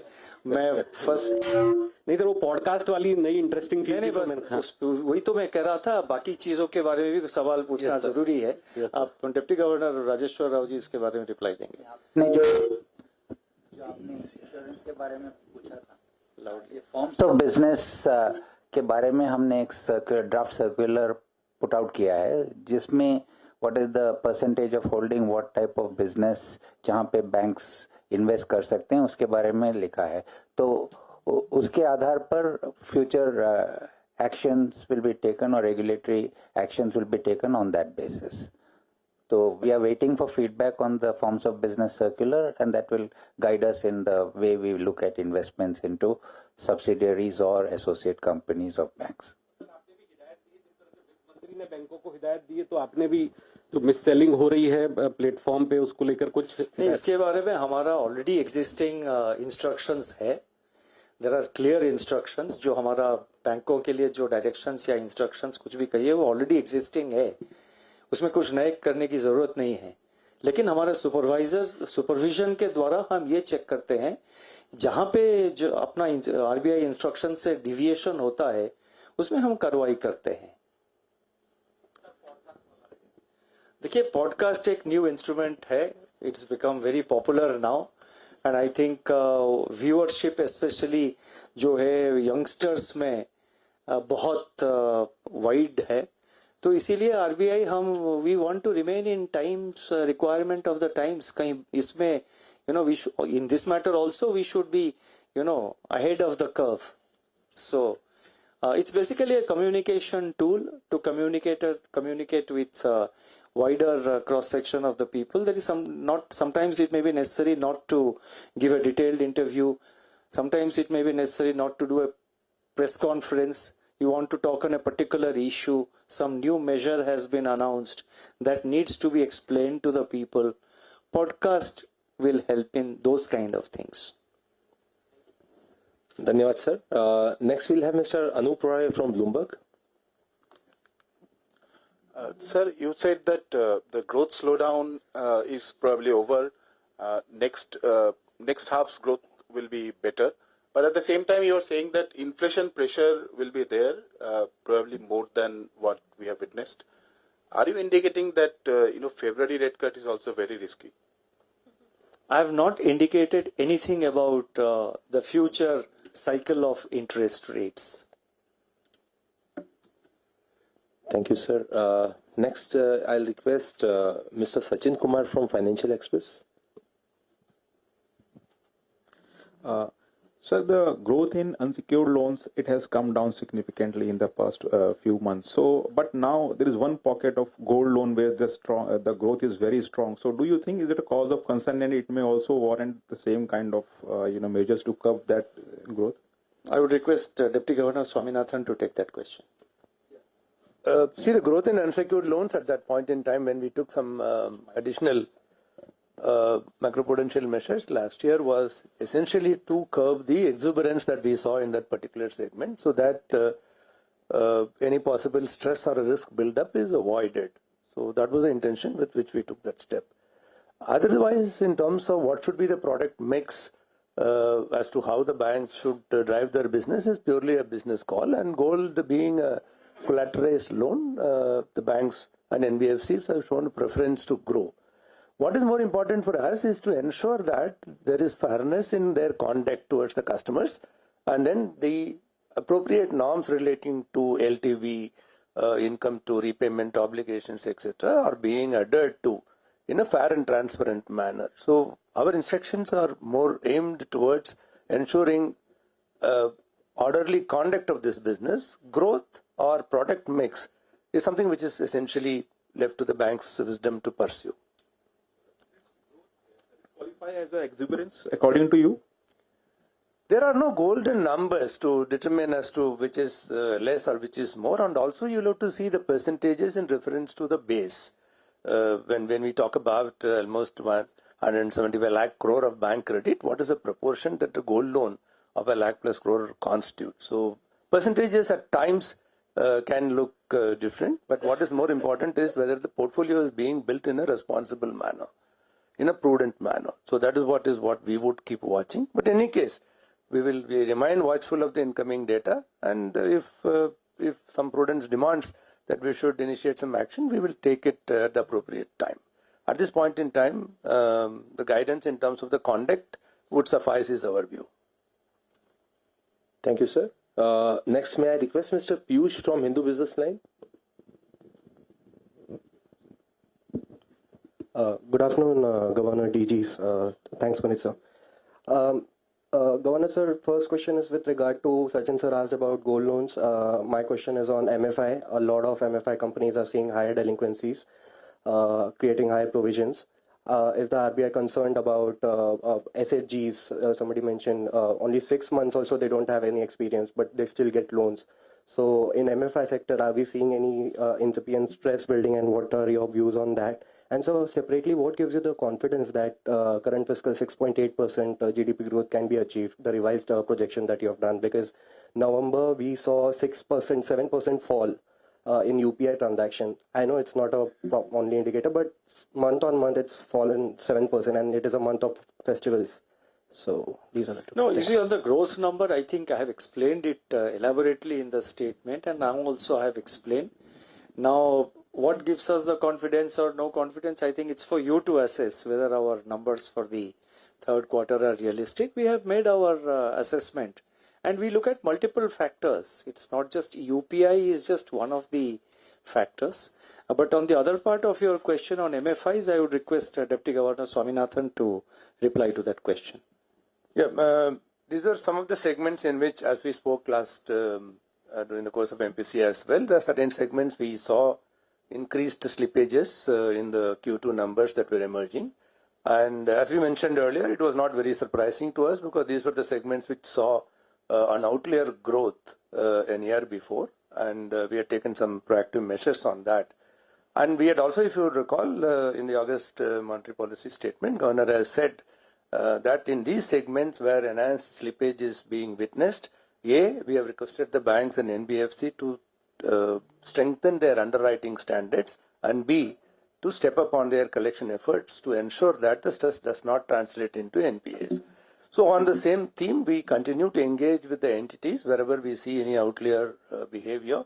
At the system level, it is still not a big concern. About 20-30 bips uptick in stress is something which we are confident that the entities will be able to handle.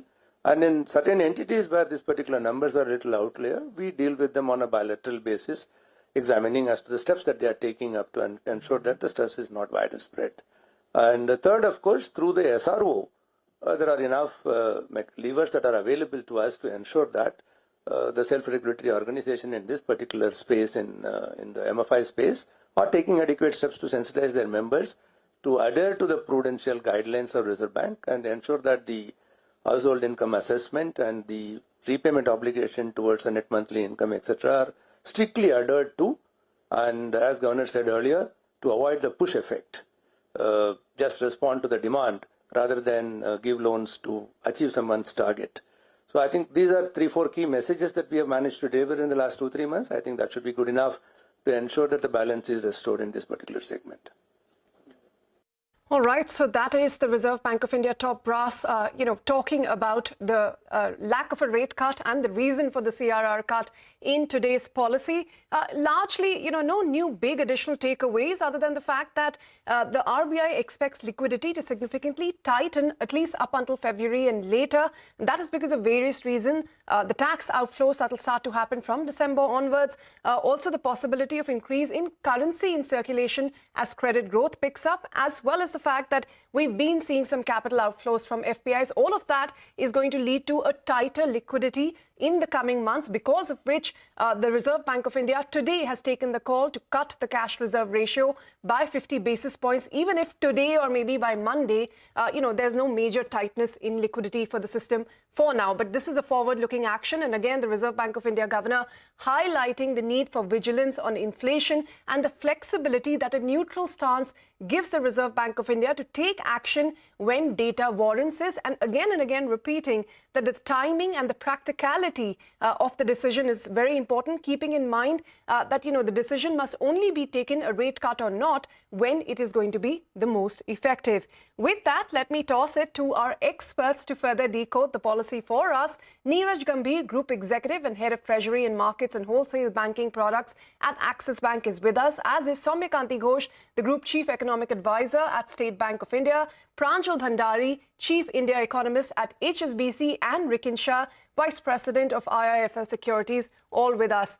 Pranjal, gentlemen, thank you very much for your time here. Pranjal, quickly, any additional takeaways from this press conference? Is your base case also a potential rate cut in February, given the current forecast of 4% only by the second quarter of next year in inflation? Yes, thank you very much. Good to be here. So, look, I think a great balance was sought today. The RBI gave that rate cut, the CRR cut because of growth concerns, but did not give you the repo rate cut because inflation is still very high and it's prudent. You have to, take timely steps. Our sense is, yes, that in February we will see a repo rate cut. We do agree with RBI that growth will rise by then, inflation will fall, but we don't think the quantum will be as encouraging as RBI is thinking. We think we will see some rebound in growth, but not very much. For example, RBI is thinking in second half of the year, growth will average 7%. We think it will be closer to 6.5%. Tax revenue growth has slowed. We don't think the government can spend very much at this point. Winter has come in a bit late, so some of the agriculture produce may also not come on time. So we may not see rural demand also pick up very quickly. So we don't think growth will be that strong, and there will be pressure on RBI to act. In terms of inflation, again, we do think it will come down, but it may not come down as quickly as RBI is expecting it to. So given all of this, our sense is that yes, there will be repo rate cuts, and we are expecting one in February and April, but we think it will be a shallow rate cutting cycle of about 50 basis points. That's it. If anything more is needed, it's going to happen via liquidity. Today was the start, and I think over the next year, we'll see all kinds of liquidity instruments being deployed, from OMO purchases, to longer tenor FX swaps, and so on and so forth. So, just to cut a long story short, agree with RBI on many things, but we do think that growth will remain a problem for longer, and monetary policy will have to remain more accommodative for longer, maybe not by too many repo rate cuts, but a lot more liquidity. So that growth inflation unsettled balance probably will remain so for a while. Pranjal, thanks very much for that opening remark. Mr. Soumyakanti Ghosh, on the growth numbers itself, RBI has brought down 7.2% for the year to 6.6%. But are you aligned with the kind of numbers they've given for the second half of the year? 6.8% for the third quarter and 7.2% for the fourth quarter. Mr. Soumyakanti Ghosh. Yeah, thank you, Ritu. I think regarding the growth numbers, I'll just want to put some estimates back on the table, because if you look to the RBI monetary policy statements of the last couple of years, there is always a growth revision in October compared to August, because then the RBI has a fair amount of idea of what the growth is going to look about. But it was the first time in several years that the October the growth forecast was actually upgraded to 7.2%. If you look into FY 23 and 22, there was a 100 to 80 basis point downward revision in the RBI growth forecast, which later on actually turned out to be correct. So, and this time the RBI actually upgraded in October. Now we have downgraded to 6.6%. My sense is that yes, there will be a recovery in growth, but the growth numbers is not going to be as strong as the central bank is expecting. I think a number which could be closer to the 6 to 6.3% handle could likely turn out to be the final number, because as of now, yes, the RBI also has said it clearly in the press conference that urban demand is actually not holding up, even though rural is holding out. And our sense is that given the fact that liquidity is going to be a long-standing issue, so the CRR cut is welcome for the banking system. But in terms of the growth numbers, we are not as much hopeful about a 6.6% growth rate this year. So growth is likely to surprise on the downside.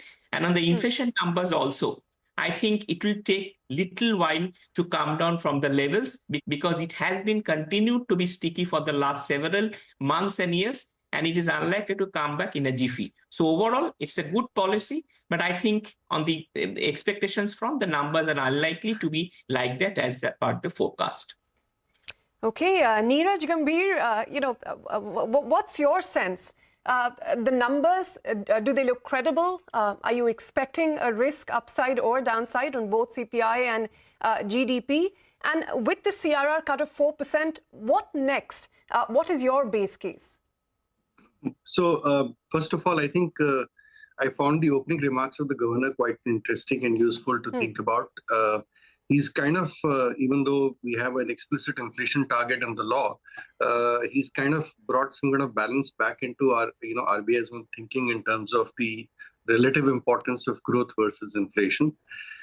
Secondly, as most of your other commentators have said, that growth projections of RBI seem to be a bit optimistic, and we don't expect that to be realized. So that, in my mind, kind of sets the bar a bit lower in terms of a future interest rate cut, if the growth projections were not to materialize.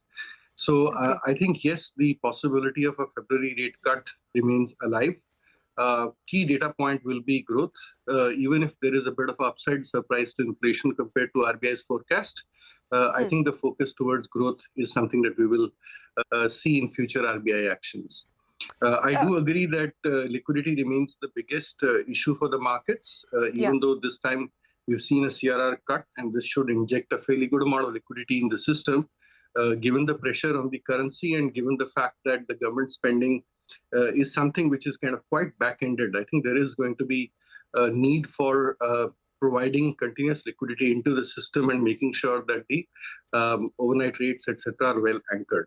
My final point is that while we have seen a CRR action at this point in time, there is a wedge in the market in the sense that the short-term money market rates are actually quite elevated, despite the fact that the next possible action from Reserve Bank is likely to be a rate cut. That kind of creates an issue where the bank's funding cost is quite high. So I'm hoping that this CRR cut will actually help us bring the spread between overnight rate and, say, for example, CD rates and bulk rates somewhat lower. And that should help, in some senses, the system. But if that were not to materialize, more liquidity actions will be required. But Mr. Neeraj Gambhir, you expect that on the liability side, deposit rates have peaked. Some of the pressure will come off with this 1.16 lakh crores coming into the system? So we are in a situation right now where the CD rates and the bulk deposit rates have actually sustained at a far higher level as compared to retail deposit rates. The retail deposit rates have been in this range for quite a while now, but we are seeing, periodic pressure on the bulk deposit rates, coming and going, particularly towards the quarter ends. I'm hoping that with this action, some of that will be sort of alleviated. We ideally, as a first step, we should see a better convergence between bulk deposit rates and the retail deposit rates. I do not expect banks to be raising their retail deposit rates at this stage when the next step from Reserve Bank is likely to be a rate cut, and the central bank is quite committed to providing liquidity into the system. Okay. Rikin, again, what is the base case that you're working with? And going ahead incrementally, what do you expect to see on the liquidity front after this 50 basis point CRR cut that has been delivered? Sure. Good afternoon, Ritu. So we were expecting a 50 basis point of CRR cut in this announcement. Repo rate, as most of the commentators have commented, and our house view has been that it could earliest be in Feb or maybe in April. In terms of the impact for the banking sector per se, the typical sensitivity suggests a margin uptick of 4 to 5 basis points for most of the banks and ROA uptick of 1 to 2 basis points. But that implicitly assumes that the funds which have been freed up due to the CRR cut will be deployed to the loans, which may not happen for all the banks. Given the LDR and LCR constraints which many banks are grappling with, we believe that it's mainly the PSU banks and select private banks who can see this entire flow through into the NIM impact. The second order impact of the CRR for most of the banking sector would be in terms of some easing in the deposit rates. If I look at the peak retail time deposit rates offered by banks in 1 to 3 year bucket from September onwards to now, they have kind of softened by 10 to 15 bits for select PSU banks, and the bulk deposit rates they have also come off by 5-10 bits, but they still remain very elevated, as Neeraj also pointed out. So net-net, CRR cut is a welcome move for the banks, and the pushing out of repo rate cut also should support their margins in the fourth quarter fiscal FY25. Okay, Soumyakanti Ghosh, some of the other non-policy measures, including the collateral-free agriculture loans, the limit being enhanced by about 20,000 rupees per borrower. Are these incremental measures going to move the needle? When we talk about credit growth pickup in the system with the additional liquidity inflow from the CRR cut? No, I think, Ritu, I think that agricultural credit from 1.6 to 2 lakhs is a very welcome measure. In fact, if you look into the data which is there in public domain, more than 95% of the records, land records are now digitized across states. I think this number was at 95%. It has not moved significantly higher. So the banks have been actually asking for an increase in this collateral free limit, because now that the land records are digitized, so it will be easy and an operationally easy part on the banks to extend high value loans to the small and marginal farmers. So the banks have been actually asking for this limit to be raised to 3 lakhs. Possibly the RBI may do it in a graded fashion, but I think it's a welcome move in terms of credit growth to the small and the marginal farmers. But on the larger question of liquidity, I just want to add one point. I think the villain in the room is the government cash balances, which has been fluctuating from this end to that end over the last 2 to 3 months. And the main issue is that the government has migrating the entire payment system to the just in time. So this means that an additional 7.5 trillion of overall government program will move into this JIT over the span of next 3 to 4 years. So if this is going to happen, so this will be the biggest elephant in the room. And you know that this is mostly this government cash balances is frictional in nature. So all these balances have actually moved outside the banking system to the e-cubit. And that is creating this imbalance. So from that point of view, this permanent liquidity injection on the part of the CRR is going to be welcome. But maybe on the liquidity, some more has to be done as we progress in the next year or so. And what more could that be? Are you expecting, apart from VRR, perhaps some OMO purchases? What more are you expecting from the RBI in terms of the tools that they could use? I think right now the argument was that temporary liquidity withdrawals could only be made by temporary liquidity injection. But as you have seen today, CRR is actually a permanent liquidity injection. So that's basically an acknowledgement that liquidity is going to be tight over the next couple of months. I think apart from that, one of the steps which the Reserve Bank has done today is cutting CRR headline. I think on product specific, CRR could also be cut of some of the deposits, which could also add a significant enabler to the banking system. And OMO could be another potent tool at a later point of time. There is enough pressure on the exchange rate once the new US president takes over. So there has to be on the table several liquidity enhancing measures. CRR could be one of them at this point of time. Okay, Pranjul, you said you're expecting a shallow rate cut cycle of about 50 basis points. What are some of the risks you see to this? And you're, in terms of the next steps, you're expecting a change in stance to accommodative and a cut by February. That is your case? Well, not a change in stance. I think there's really no need to change from neutral at a time. Then there are going to be so many global uncertainties. And neutral basically includes everything. You can be hawkish, you can be dovish, depending the flavor of the day. So I don't think the neutral stance will be changed. But within this neutral stance, I do think that we have space for 2 rate cuts. At this point, I'm hoping for February and then April. But there are risks, that they don't happen in that timeline, that they get delayed. And I think a lot will depend on the US dollar. If we start a world in 2025 where the dollar is extremely strong, maybe, in January, early Feb, dollar has strengthened even more, then my sense is we may actually wait and watch and not give that rate cut. Nothing can be said for certain in such a sort of a globally uncertain world. But if dollar behaves itself, if it's broadly stable, then I would go ahead and say that, the first rate cut, repo rate cut will happen in February. The other thing that I feel we should take for granted is disinflation. Food prices, we all are hoping falls, and we all are hoping that we see the winter disinflation. But there have been a couple of problems this year. One, the winter onset has been a bit delayed, because of which sowing has been a little bit delayed. And 2, there has been some shortages of certain fertilizers impacting wheat and potato. So my sense is that if weather doesn't hold up in the next couple of weeks, then we can't take the disinflation for granted as well, despite having strong reservoir levels at this point of time. So there are many questions out there. But yes, my base case right now is that the first rate cut is going to happen in February and then the next one in April. Beyond that, it's going to be liquidity, as everybody else has also been pointing out, that will really do the work of supporting GDP growth. Okay, Mr. Neeraj Gambhir, what is your base case? What will be the total quantum of rate cuts in the cycle? And what are the key risks to this growth and inflation dynamic? So I think as far as the base case for February is concerned, I would say that February is live. I wouldn't want to put a probability on it as yet, because we need to see both the growth and inflation data play out over the next several weeks to see what happens. Pranjul has very rightly pointed out the global aspect of it in terms of dollar strength and the pressure on EM currencies. So I would say yes, February is live, but very hard to take a call on what the probabilities are. I do feel that there is not a big case for making large rate cuts at this point in time. So I would feel that Reserve Bank will actually wait and watch out to see the data before taking each rate cut call. So it's a call in itself. So I don't think that if February is done, then April is automatic. It's pretty much that you take one step and then you wait for things to play out over a period of time.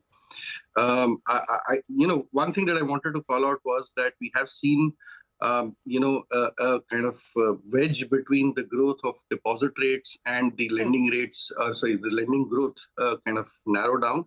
The advances growth and deposit growth is now pretty much close to each other, but that has happened largely because the banks have curtailed their lending. So effectively, while the deposit growth has not picked up, the lending growth has actually tapered down.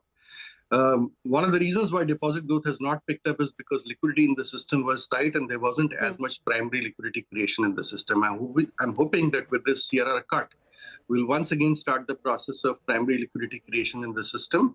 And if that process is sustained, we should see some benefit to the overall deposit growth in the system. And that's one thing which is absolutely important for us to make sure that growth holds up. The reason for growth slowdown is also the fact that the credit impulse in the economy has turned negative over the last several months. Okay, Rikin, what is your expectation in terms of the impact on banks? Largely our panelists have been telling us about 2 to 5 basis point improvement in margins. What about the NII front for some of the large banks in the system? So yes, I would agree that the NIM impact should be 3 to 5 basis point and the PAT impact should be around 1%. But as I earlier pointed out, that may not necessarily flow through for all the banks. The banks who have lower LDR and higher LCR will be able to deploy this freed liquidity to loans. Others will put to some other uses. So that's the financial impact of the CRR cut. And one more additional point which I wanted to call out was the governor increasing the ceiling rate on FCNRB deposits. Yes. And what we have seen is that while the SOFR rate is around 4.6% and the existing spreads were 250 basis points on top of this, most of the banks were already offering rates much below the current ceiling in the range of 4.8 to 6%. So the further increase in the ceiling may not necessarily result in higher mobilization of FCNRB deposits. Perhaps any CRR exemption for this deposits could have spurred some growth in that, but otherwise they should largely be a non-event kind of a thing for FCNRB deposits for the banks. Okay, that's an interesting view. Mr. Soumyakanti Ghosh, you think this FCNR deposit, ceiling being raised to ARR plus 400 to 500 basis points, depending on the maturity, this will not make the deposits that much more attractive? Will it not really move the needle? I think so. I think this was exactly the same thing which we have been propounding in the policy, with the policy that there should be a CRR cut on specific liability products, and NRE deposits, NRO deposits, FCNRB was one of them. I don't think that giving this leeway on terms of the interest rate is going to help them, because that is, as my co-panelist said, that is being unutilized. And perhaps I think taking a cue, and this has been done in the past also in the 1990s, to give an encouragement to capital flows. I think a CRR cut on this product would have been more useful. So that's why I've been saying that maybe in terms of a headline CRR impact, there could be more micro-specific CRR impact on liabilities and products, and that could actually have a more meaningful impact on the liquidity in the system. So I think so this is a good signaling, but I don't think it is going to help in any way in terms of the capital inflows. And just to remind our viewers, the relaxation is only until March. So this is a 3.5-month window during which banks can offer these higher rates. Gentlemen, thank you very much for being with us, all of you. Mr. Soumyakanti Ghosh, Pranjul, Rikin, Mr. Neeraj Gambhir, thank you for sharing those thoughts. Pranjul, before we let everyone go, any closing comments on any other highlights? Do you think any reading between the lines that you want to highlight for us from the press conference or from the governor's statement that we haven't discussed so far? Well, I think the one thing that sort of keeps coming up, every meeting is the way RBI is focused on inflation targeting. Despite commentaries from government or from like market participants, I think it's really focused on seeing this whole food disinflation and coming closer to 4%, maybe not exactly at 4%, but definitely, lower than 5%. And I think that today what it showed was even if sort of growth disappoints, they're not going to take any knee-jerk reactions. And I think this sort of firm belief that they're an inflation targeter and that's their primary objective and everything else is slightly secondary, I think sort of stood out quite a bit for me today. All right. On that note, Pranjul, gentlemen, thank you very much for your time and for helping us parse through this policy. And we will continue that discussion, with other guests that are joining us. Mr. Uvesh Revankar from Shriram Finance is also joining us now. Mr. Revankar, thank you very much for your time here on CNBC TV18. No repo rate cut, but a 50 basis point cash reserve ratio cut like the markets was, expecting. Start by telling us what is the impact on, lenders like Shriram Finance? Yeah, basically, I felt that the status quo would be continued because of the inflationary numbers which have been there for last couple of months. And yes, the CRR cut is a welcome step because some liquidity will be there in the system. I think the government spend will start now, and with the CRR cut, there will be more money will be available for the infrastructure development, and that is going to give a lot of opportunity for other businesses, because when government spends, there are so many other businesses get an opportunity, like contractors, subcontractors, and new employment. All those things happen. And I believe that this is the right time, little more liquidity comes into the system and helps the growth, because we definitely feel that there is a growth opportunity coming up in the this quarter and next quarter. Okay, Mr. Revankar, we had some of the other panelists earlier talking to us about the FCNR deposit, a ceiling being raised by about 200 to 300 basis points over what banks were already offering. This is for a limited period, of course, until March of next year. Is this going to make this deposit segment marginally more attractive? Do you think it'll move the needle? I cannot really comment on the bank deposit growth, but I feel bank deposit growth is already in positive, in the sense there has been improvement in bank deposit, especially in the last couple of months, and making a little more attractive for various deposit definitely is a good sign. Plus, because the government banks do need additional resources for lending the growth. So I think that is definitely a positive one. And what about your cost of funds, Mr. Revankar? How do you expect that to pan out? Repo rate for now staying put at 6.5%. Some liquidity, of course, coming in for the banking system. I think banks will definitely now push for growth. There has been some slowdown in bank credit, and bank will find new avenues for lending. And also, being the one of the intermediary part of the financial system, the NBFC industry also will feel that will be more resources coming to the NBFC for the last mile reach. Mr. Revankar, a larger comment on the lending rates as well, with repo being left where it is. Just tell us, what are the sectors where you're seeing some pickup as well in credit, sort of demand, with the kind of GDP forecast that the RBI has given at 6.6%.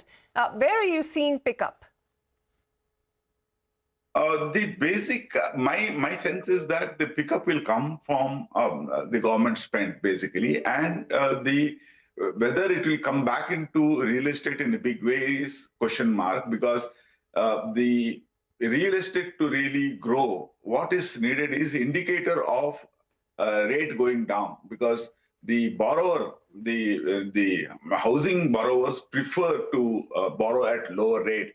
That indication is not really there.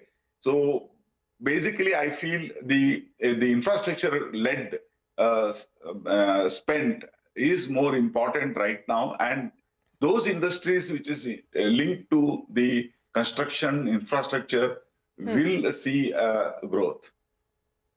So you're seeing, you're expecting a credit growth in these segments despite the lower GDP forecast that we have now from the RBI. The lower GDP numbers, see, basically what happens is the rain slowed down in August, and September is the full month for the mining infrastructure activity. This time around, the rains were there till the September end. So last quarter number may not be the reflective of the economic growth or but the RBI has brought down the numbers to 6.6. That may be a long-term trend. So 6.6 GDP growth is a good enough growth for the economy to grow and for credit demand. All right, Mr. Revankar, before we let you go, quick word on what happens to your lending rates going ahead from here. We were really not really expecting a change in the lending rate. So the lending rate will remain at present level, and our net interest margins also will remain at present level. So at least for a couple of quarters, till there is a significant change in the environment and maybe the RBI's outlook. And unless the repo rate comes down, I don't really see. The CRR cut will only help higher liquidity in the system, but it doesn't really help in reducing the rates.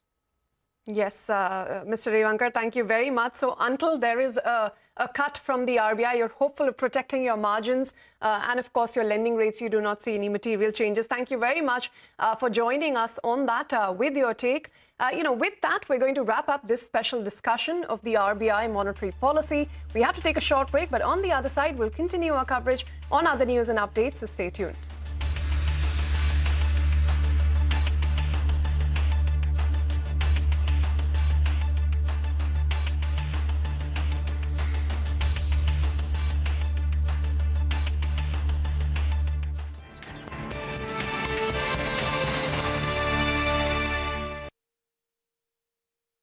The standing deposit facility, that is SDF rate, remains at 6.25%, and the marginal standing facility, that is the MSF rate, and the bank rate at 6.75%.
From food delivery to events to concierge services, Swiggy and Zomato are busy diversifying into new areas and not necessarily related to their core businesses.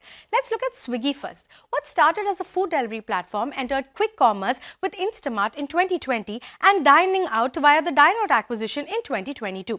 But the most recent foray is into sports and recreation through a new subsidiary that will be engaged in sports team ownership, management, talent development, acquiring, broadcasting and sponsorship rights. Now, this subsidiary is in the process of being incorporated. But in this direction, Swiggy has already dipped its toes into the pickleball craze, acquiring Team Mumbai for the inaugural season of the World Pickleball League. Now, diversification of sports in India and commercialization of all kinds of leagues has made sports a big business opportunity. A FICCI report pegs the India sports industry to be a $100 billion market by 2027, of which the sports media market alone is estimated to be $13.4 billion. But it's not just this.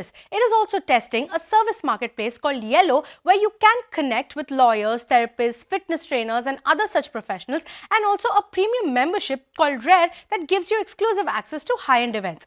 Now let's look at what Zomato is doing. Zomato started originally as a food discovery platform, but today it has food delivery, quick commerce, hyperpure and more recently going out. Zomato's big foray was into events recently. Now it has launched a new app called District that allows users to book tickets for movies, live performances, etc., taking on Book My Show. Now this is also a fast emerging space in India as the country's youth are now prioritizing experiential spending. Just look at the craze that we saw for a Diljit, a Dua Lipa and the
celebrating 25 years of CNBC TV18.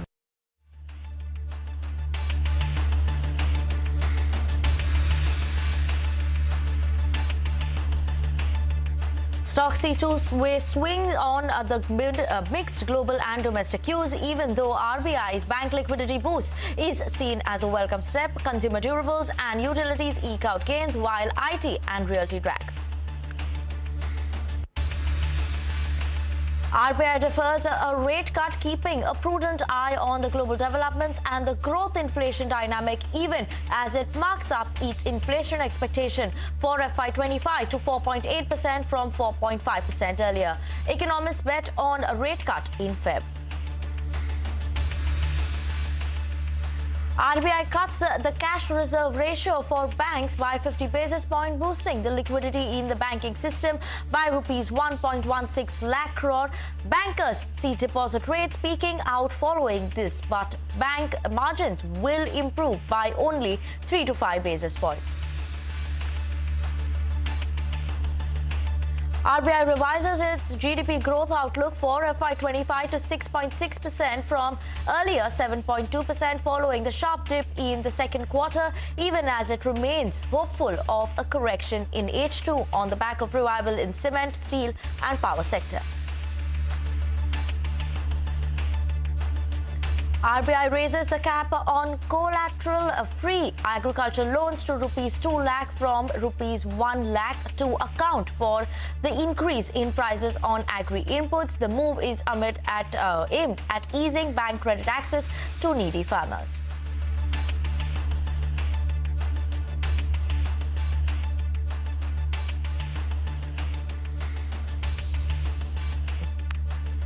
Hello, good afternoon. You've tuned into CNBC TV18. You're watching Business Lunch, and I'm Vinny Motiwala. We're celebrating 25 years today, but what was important also was the RBI monetary policy meet that came in today, and we saw a CRR cut of 50 basis points. Let's look at what the market did on that front, and what we're seeing in Nifty. Flip-flopping between the red and the green is what the Nifty was doing through the day as well. Right now, let's see where it's holding on to. Some bit of that very muted line and performance that we're seeing. 24,700 is what the Nifty is holding on to. Quite flat in trade right now, that's what we're seeing. Nifty Bank, that's holding on to gains of 0.03%. And if you look at the chart also today, at one point of time, Nifty Bank was trading in the red. Then it saw a recovery coming in. And Nifty Bank, as of now, is just flip-flopping almost near the day's highest point. Keep an eye out on that one. 0.01% uptick is what we're seeing coming in for the Nifty Bank. 53,600 is what the Nifty Bank is holding on to. Nifty Mid and Small Cap, that's seeing a better performance than the benchmark indices today. So broader markets are holding on to decent gains. Nifty Small Cap holding on to gains of almost 1%, and Nifty Mid Cap holding on to gains of 0.5%. So that broader market outperformance seems like that's continuing. Sectors which are dragging and not doing well today, we have Nifty Auto, that is among actually the top sectoral gainers. PSU Banks is the top sectoral gainer, while the drag is coming in from the realty and IT side. So keep an eye out on these sectors as well and where they are headed. But Nifty overall as a market today, not much of a move that we're seeing. We've seen it recover from the day's lowest point. As of now, just holding on to those levels since the last half an hour. But let's talk about a stock that is specifically in focus today. We'll talk about Strides Pharma. Why are we talking about Strides Pharma today is because today is a record date of the spin-off of its OneSource business, which is the CDMO business of the company. So today we're seeing Strides Pharma. So the rate will automatically get corrected when you see tomorrow, because today it opened up, the rate when you look at the opening rate, because this is the spin-off business. So the stock is trading at 682x of that CDMO business side. So yesterday the stock was at 1,400 approximately, the price that we were looking at. 1,400 is the level that was there. So today it's because the X price is showing 54% decline, but it's not a decline. We're seeing a 5% uptick from the morning price for Strides Pharma X the CDMO business. And the CDMO business as the OneSource side will be expected to actually get listed in Jan and Feb. So keep an eye out on that one. OneSource overall the stake was worth around 638 rupees per share. So you have to exclude that part. And today when you look at it, the business would be valued around 850 rupees per share. This is according to the analyst that the highlight is coming in. In Q2 also, the company had highlighted a lot of positive stuff in terms of the CDMO business. Let's not forget that Biosecure Act benefit that comes in from the CDMO side of the business, that will come into first OneSource as well. Second half of the year is expected to see a pickup coming in, so we're expecting better performance there. And the 3 to 4 year outlook that the company had given for this OneSource business was around 350 to 400 million in terms of revenue with a 40% EBITDA. So keep an eye out on Strides Pharma. Tomorrow, on Monday, when we open up again, we'll see those adjusted rates coming in for Strides Pharma.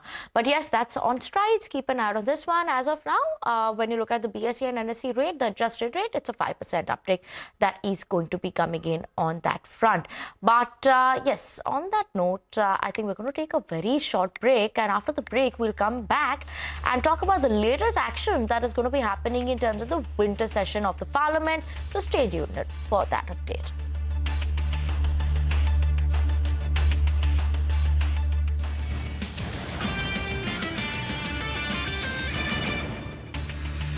Concerts. Not surprising then that even the live events market in India is projected to reach $143 billion by 2026, and Zomato expects the gross order value of its going out business to be over 10,000 crore in FY26. Now, beyond this, Zomato is also piloting a concierge-like service and is also set to enter at-home services via Blinkit, and this will take on Urban Company. But are Swiggy and Zomato making the right bets, or are they biting off more than they can chew? While experts say that businesses like Swiggy and Zomato need to continuously innovate because rapid growth in delivery might eventually taper off as the business matures, analysts actually see a huge upside to Zomato's foray into events, which is a supply-constrained space that presents a massive opportunity for growth. But how Swiggy and Zomato navigate these new businesses while also maintaining a sustainable and profitable growth trajectory will be key.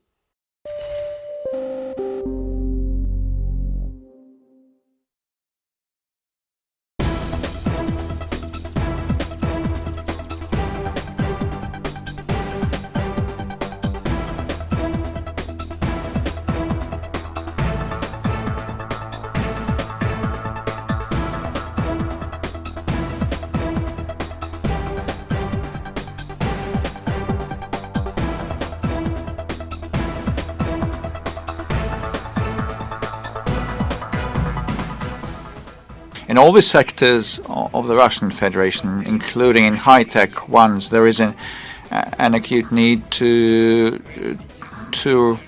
expand the opportunities to sell and export their products. I know that Prime Minister Modi has a similar program Make in India, and this is a very similar program to ours, and we would be ready to place our manufacturing sites in India. Also, the biggest investment in the Indian economy to the tune of $20 billion by Rosneft happened not long ago, and the Prime Minister of India and the government of India have been creating stable conditions. And this is because the Indian leadership has been pursuing India comes first policy, and we believe that investments in India are profitable.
Welcome back. You're watching Business Lunch on CNBC TV18 and thanks for staying tuned in. Today we're celebrating 25 years, but a stock that is buzzing in trade today. Let's talk about that. We have Samvardhana Motherson that is buzzing in trade today.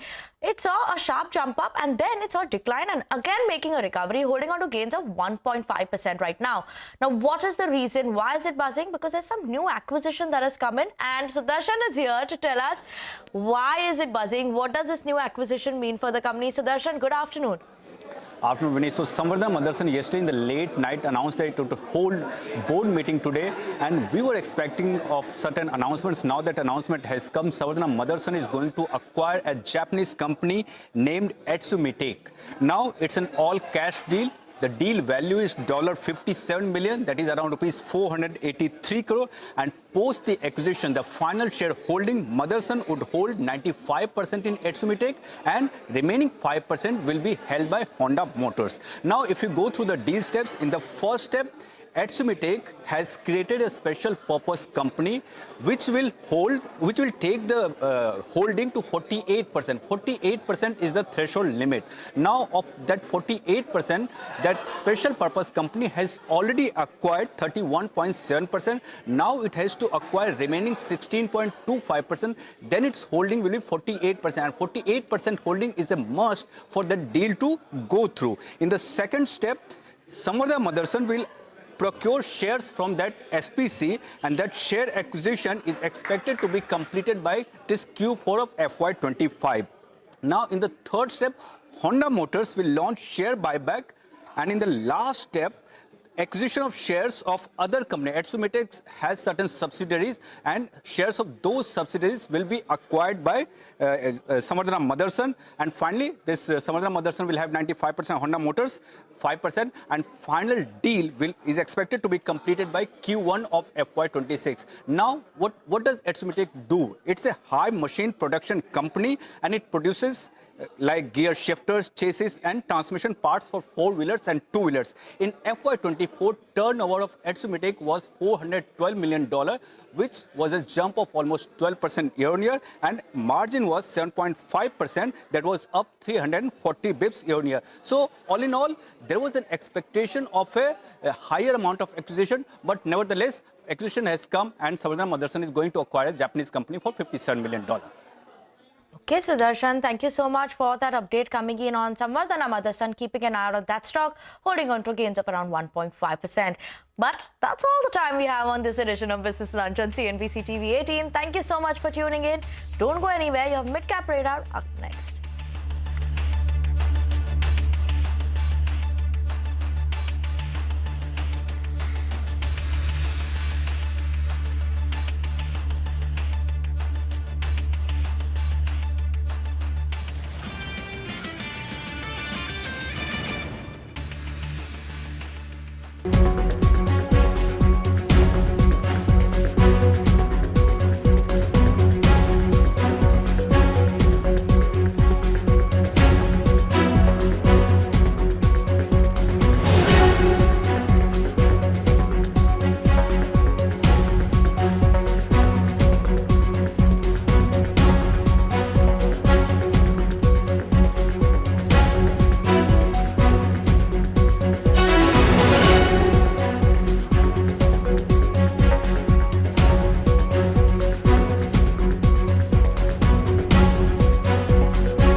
हमारे असम में हमें गो हत्या को निश्चित करने के लिए कानून लाया थे।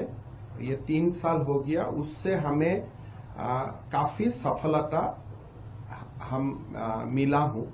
लेकिन अभी आगे जाके हम ये निर्णय किया हूं कि असम में गोमांस कोई भी रेस्टोरेंट और होटल में सर्व नहीं होगा, और साथ में कोई पब्लिक फंक्शन में भी या पब्लिक प्लेस में भी ये सर्व नहीं किया जाएगा। सो ये हमने कंप्लीटली होटल, रेस्टोरेंट और पब्लिक प्लेस में बीफ को हमें कंजम्पशन ऑफ बीफ, मांस को खाना हमने आज से बंद करने का निर्णय लिया। पहले हमारा ये निर्णय था कि मंदिर का 5 किलोमीटर तक, लेकिन ये अभी हम पूरा स्टेट में एक्सपांड कर दिया हूं कि कोई भी कम्युनिटी प्लेस में, पब्लिक प्लेस में, होटल में, रेस्टोरेंट में आप इसको खा नहीं पाएगा। तो ये हमारा जो हमने शुरू किया था 3 साल आगे, इसको आज हम थोड़ा और एक कदम आगे बढ़ा के लेके गया। আছে বহুত শাস্তি আছে তাতে, আপোনালোকে পঢ়ি ল'ব। এইটোতো অলৰেডি আছে, জেল পৰ্যন্ত।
Good afternoon. Welcome to Midcap Radar. I'm Sonal Bhutra. With me is Mangalam Malu. It's a day of a lot of updates. The Midcap Index, though, is doing really well on Midcap Radar today. So we'll discuss that and a lot more. But a lot to talk about on the show today. A lot to talk about on the show today. So let's start with all the top stories that we're tracking this afternoon for you.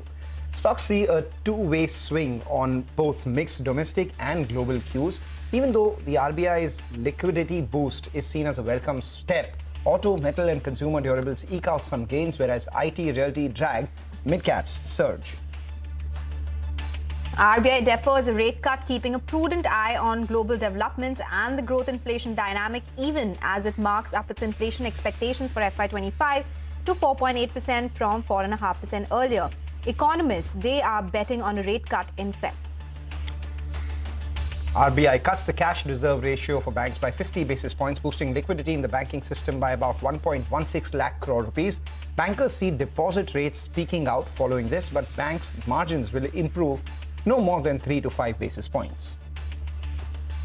RBI revises its GDP growth outlook for FY25 to 6.6% from 7.2% earlier. following the sharp dip in the second quarter, even as it remains hopeful of a correction in second half on the back of revival in cement, steel and power sectors.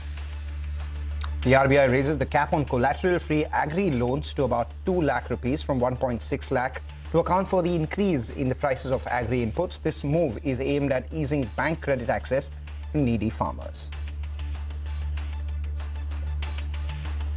Okay, those are the top headlines, and of course, RBI is dominating the mindset today because we've seen some big decisions come by as well. But the rate cut question, that continues to remain. The GDP growth forecast has been cut. Inflation forecast has been increased by the RBI. And it turns out to be a very choppy session. We did see that sharp recovery around 10:30 a.m. But after that, it's been very volatile for the markets. Nifty is absolutely flat with some negative bias. Mid-caps are outperforming, though now as we speak, it's come up from the highs. The small cap outperformance continues. That index is up around 0.9% as we speak. And it's been outperforming the mid-caps also for most of the trading sessions in last couple of days. PSU banking index doing well. CPSE continues to do well. And a lot of individual names, which we'll speak about in just a bit. Absolutely. You know, you're looking at the mid-caps doing extremely well. The last half an hour or so, the genre that the market was playing when it comes to music is metals, heavy metals. If you look at the Nifty Metals Index, you know, it was absolutely flat for most of today's trading session. Just the last half hour or so, there's been a big move up around 1.5%, led by Vedanta, Tata Steel, all the metal stocks and metal-related stocks as well. Case in point, something like a Rain Industries, which is up around 8%. And the other theme that continues to work well for the market is the recent F&O entrants. So if you look at, you know, the list of F&O entrants, in that the recent F&O numbers, we have Delivery, which has moved higher at the high point of trade. The other one is HFCL. So both Delivery and HFCL up anywhere between 4 to 6%. But that's not all. We have a lot of other mid-cap movers, for which we have Hormas to take us through the mid-cap movers. Might be choppy for the benchmark indices, but the mid-cap index and the small-cap index are in a league of their own, as has been the case for a better part of this week. So we'll start off with the gainers then in the broader markets. And as Mangalam just highlighted, it is most of these new F&O entrants that are doing well, right? So like the likes of ITI, HBL Power Systems, MCX, Delivery, all of them seeing healthy gains of anywhere between 6 to even 16% now for ITI as we speak, all of them nearing or at the highest point of the day. Metals as a sector continues to do well. As Mangalam just mentioned, Vedanta is now also at the highest point of the day, 6.5% higher for Vedanta. Hindustan Copper, Hindustan Zinc, all of them seeing that sharp surge in the last half an hour of the trading session.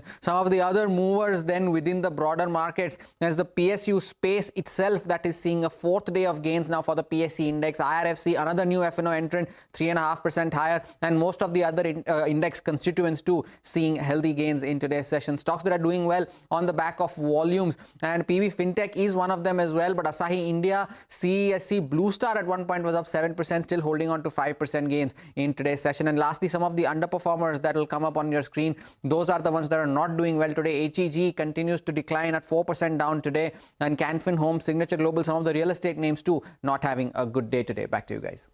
Okay, all right. Thank you so much, Hormas, for joining in with all those details. It's a good time then to get a technical check on the markets. Himeen Kapadia is joining in now. Himeen, good afternoon. Thank you so much for joining in. Well, what's the next level to watch out for on the Nifty, and any individual names that you are betting on today? Very good afternoon, Yusuf. Thank you for having me on the show. A very, very happy birthday to CNBC on its 25th birthday. As far as Nifty is on, it was 24,492, 24,800. Now we're there. So 25,200 and 25,700. These are the next two levels coming in. Maybe there could be a small cool off, but I believe these levels are there on the horizon. It might not happen in a jiffy, but things are obviously looking much better now. Individual stocks, Sonal, buy call on Escorts. One can buy Escorts at around 35.20, stop loss 34.50, target of 36.60.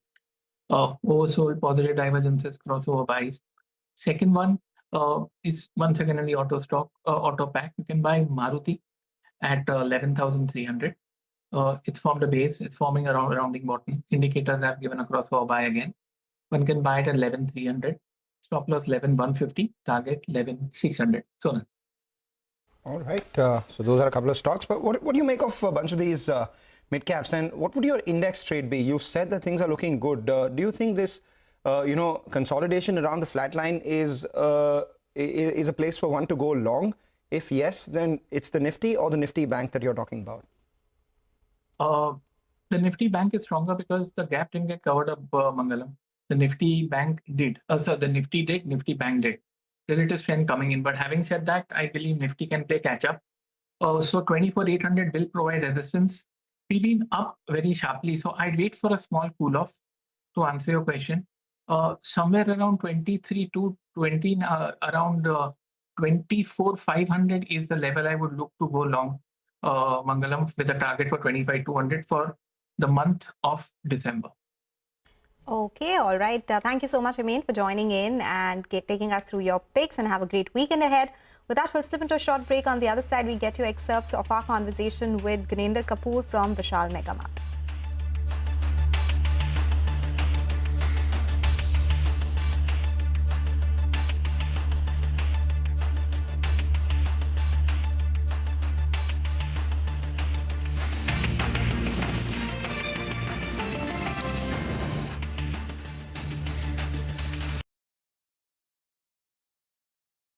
Now, even as liquidity in the banking system remains adequate, system liquidity may tighten in the coming months due to tax outflows, increase in currency in circulation, and volatility in capital flows. To ease the potential liquidity stress, it has now been decided to reduce the cash reserve ratio, that is, to reduce the CRR of all banks to 4%. Of net demand and time liabilities, that is NDTL, and this will be done in two equal tranches of 25 basis points each, with effect from the fortnight beginning December 14th and December 28th.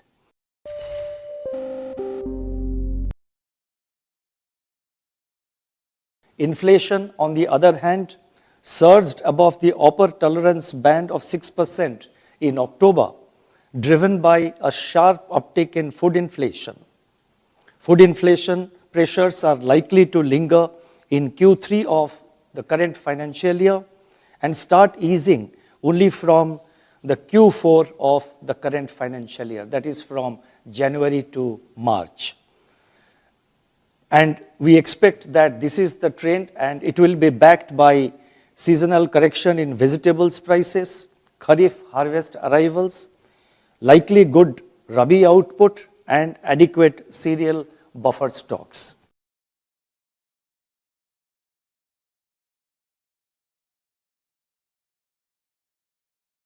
The weaknesses in the manufacturing sector, however, was not broad-based, but was limited to specific sectors such as petroleum products, iron and steel, and cement. Going forward, high-frequency indicators available so far suggest that the slowdown in domestic economic activity bottomed out in the second quarter of this year, and it has since recovered, aided by strong festive demand and pickup in rural activities. Agricultural growth is supported by healthy Kharif crop production, higher reservoir levels, and better Rabi sowing. Industrial activity is expected to normalize and recover from the lows of the previous quarter.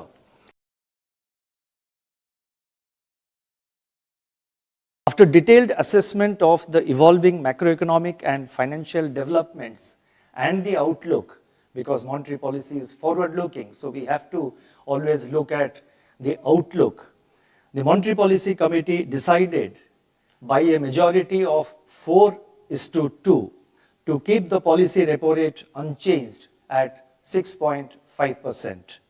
Consequently, the standing deposit facility, that is SDF rate, remains at 6.25%, and the marginal standing facility, that is the MSF rate, and the bank rate at 6.75%.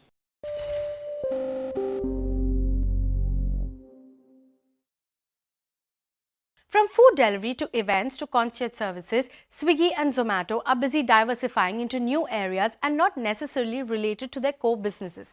Let's look at Swiggy first. What started as a food delivery platform entered quick commerce with Instamart in 2020 and dining out via the Dineout acquisition in 2022. But the most recent foray is into sports and recreation through a new subsidiary that will be engaged in sports team ownership, management, talent development, acquiring, broadcasting and sponsorship rights. Now, this subsidiary is in the process of being incorporated. But in this direction, Swiggy has already dipped its toes into the pickleball. Welcome back. You're still tuned into Midcap Radar. This is our IPO KYC special. My colleague Reema Tendulkar spoke to Gunender Kapoor, who's the MD and CEO at Vishal Megamart, on their IPO, use of proceeds, and much more on the company. Listen in to a slice of that. Firstly, the promoter stake is coming down from 98.77% to 76.02%. And I must say that they would continue to be the promoters and one of the large shareholders in the fullness of time too. They have a long-term commitment to the business. Now, as you know, we are largely private equity owned. So therefore, and private equity investors have been invested now for over 6 years. And therefore, this is just a dilution of this stake and an effort to make it a publicly listed company. PE companies have a fund life. Sure. So there is always a risk of further supply coming through. So what is the commitment from the Kedara group? That's absolutely correct, Reema. And therefore, we've been very upfront with all the potential investors that Samayat will continue to be a promoter of the company. And the private equity investors have a long-term commitment to the business. They're very excited about the future of this business.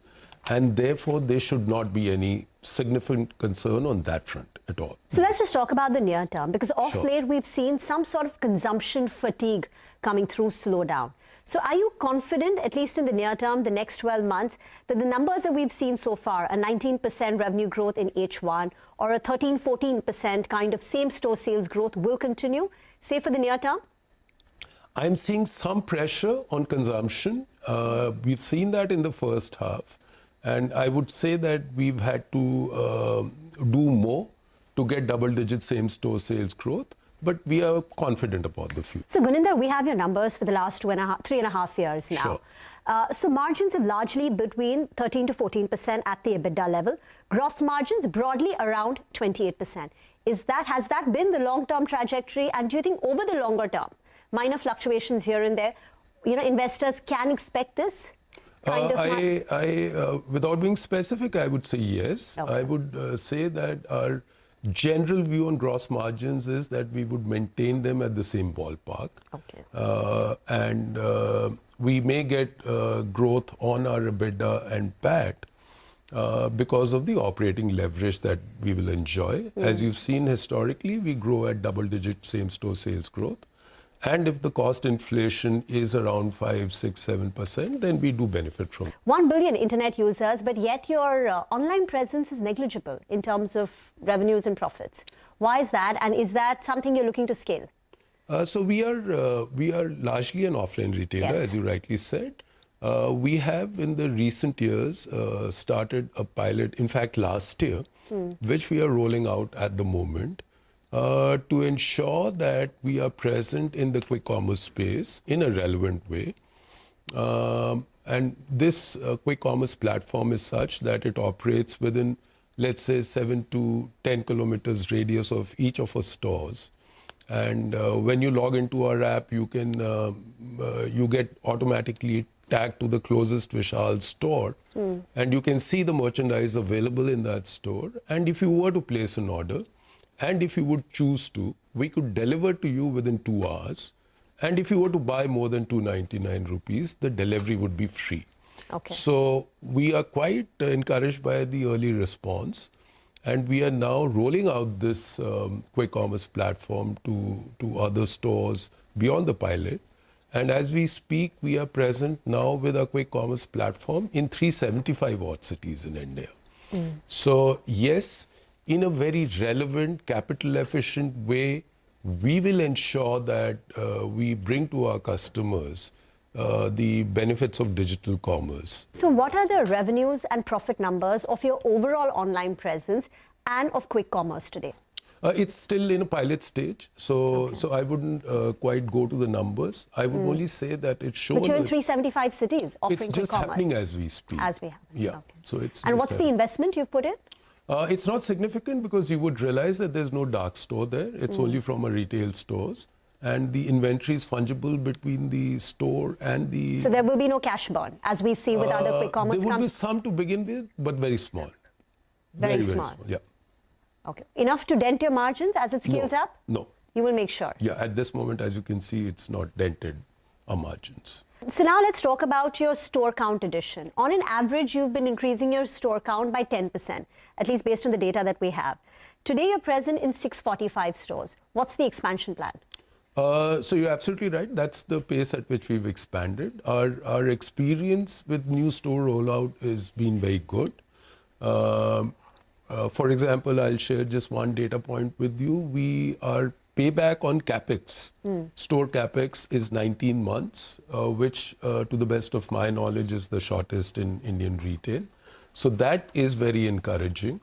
And we are hoping to scale up a new store rollout to something like 80 to 100 stores per year now. But I must underline the fact that the goal is not only to open new stores, but it's to open new successful stores. Rima, at the moment, we are present in 30 states and union territories in India. We are present in 403 cities. When the erstwhile Vishal Retail was first acquired in March 2011, through the bank-run CDR process, it was indeed largely a North and East company. And in the earlier years, of course, the objective was to expand into North and East because our coverage was somewhat patchy at that point in time. And then we have ranked all the states in India based on the cost structure. And obviously, we are going from low cost to high cost. And as we speak right now, we are opening stores in Kerala. And after that, there would be essentially 3 states in India that we would be looking at for expansion, which are Tamil Nadu, Maharashtra, and Gujarat. And this cash on the books of 700 crore rupees, how do you typically utilize it? How much goes in adding, say, 80 to 100 stores every year? So a significant part of our cash will go into growth. So as I mentioned, it will be at least 30-40% of our cash will go into that. Then we, as I mentioned, the e-commerce pilot and so on, we are looking at several new initiatives.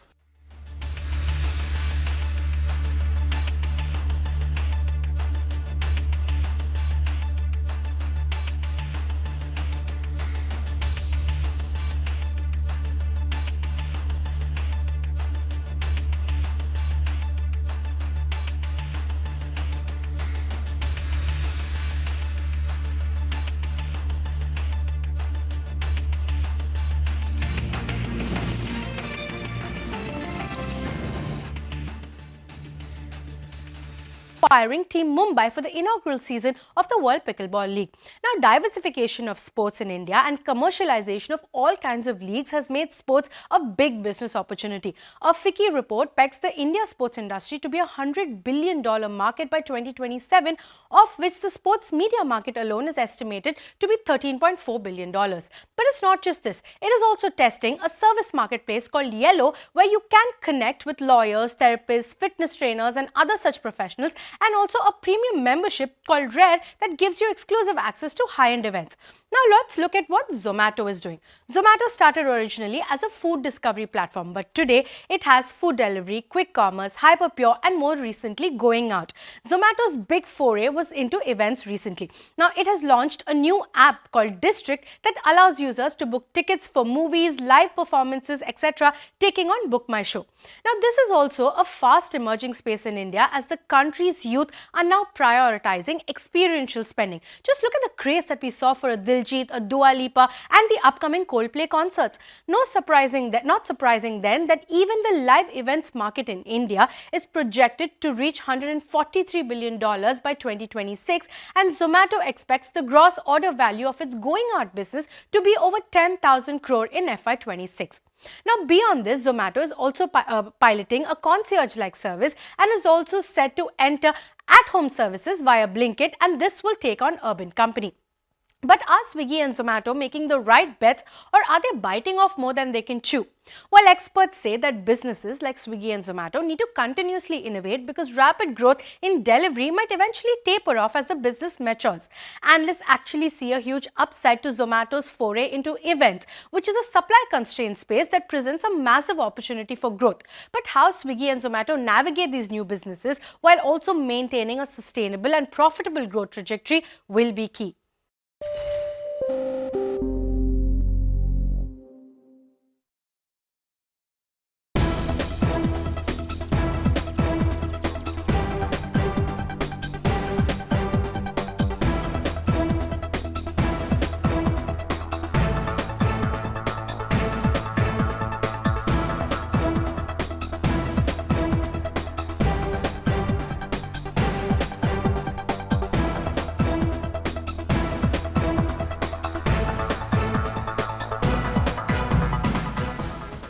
In all the sectors of the Russian Federation, including in high-tech ones, there is an acute need to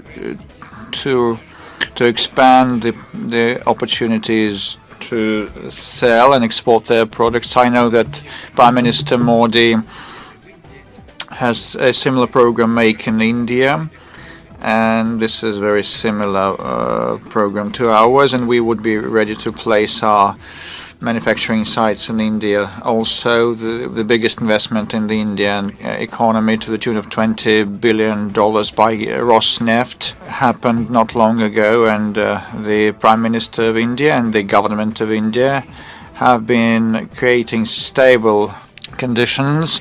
And this is because the Indian leadership has been pursuing India comes first policy. And we believe that investments in India are profitable.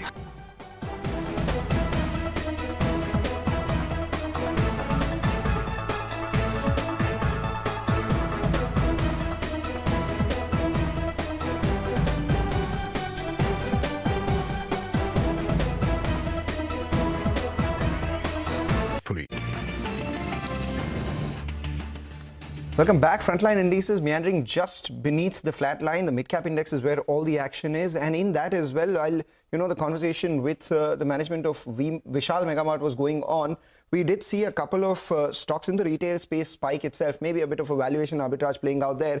We have Bazaar Style Retail, a recent IPO. That stock is up around 9%. The other one that is spiking also is Spencer's Retail. So just keep an eye out on these couple of stocks. And beyond that, we do have Tilak Nagar Industries, which continues to surge as well. So as soon as the price band of the Vishal Mega Mart IPO did come by, we did see an up move on these retail stocks, and Tilak Nagar Industries goes into Friday with a big cheers for all the shareholders. With that, we end this edition of Midcap Radar. Your stocks when we return.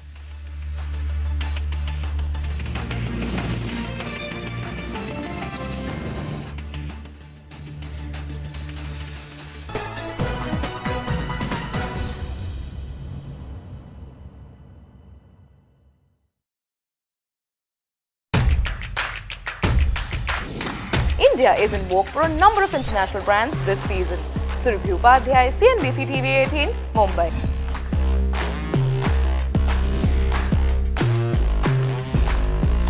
Hello, I'm Surabhi Upadhyay, and I am going to be joined by trailblazers who are transforming the banking and finance sector in India and around the world, only on CNBC TV18. Celebrating 25 years of CNBC TV18. From sharp insights in the political arena to all the excitement from the world of sports.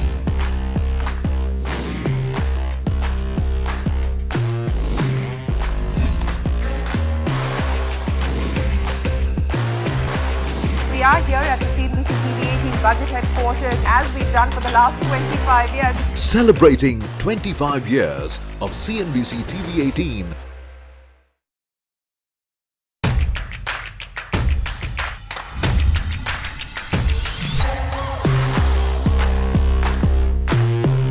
Markets are betting big on affordable housing. You look at the kind of stocks that have risen.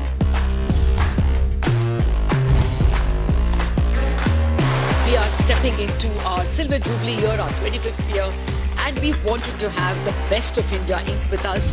Celebrating 25 years of CNBC TV18.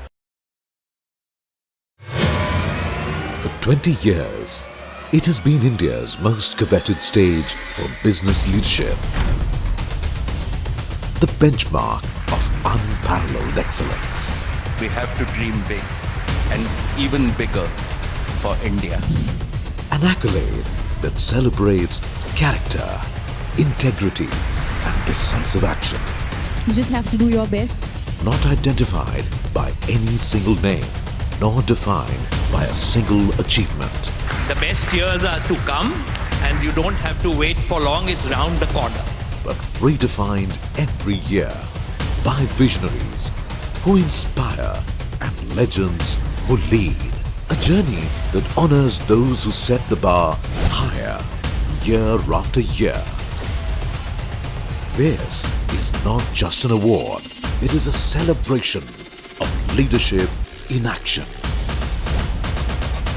CNBC TV18's 20th India Business Leader Awards. Presented by Standard Chartered in association with Reliance Industries Limited.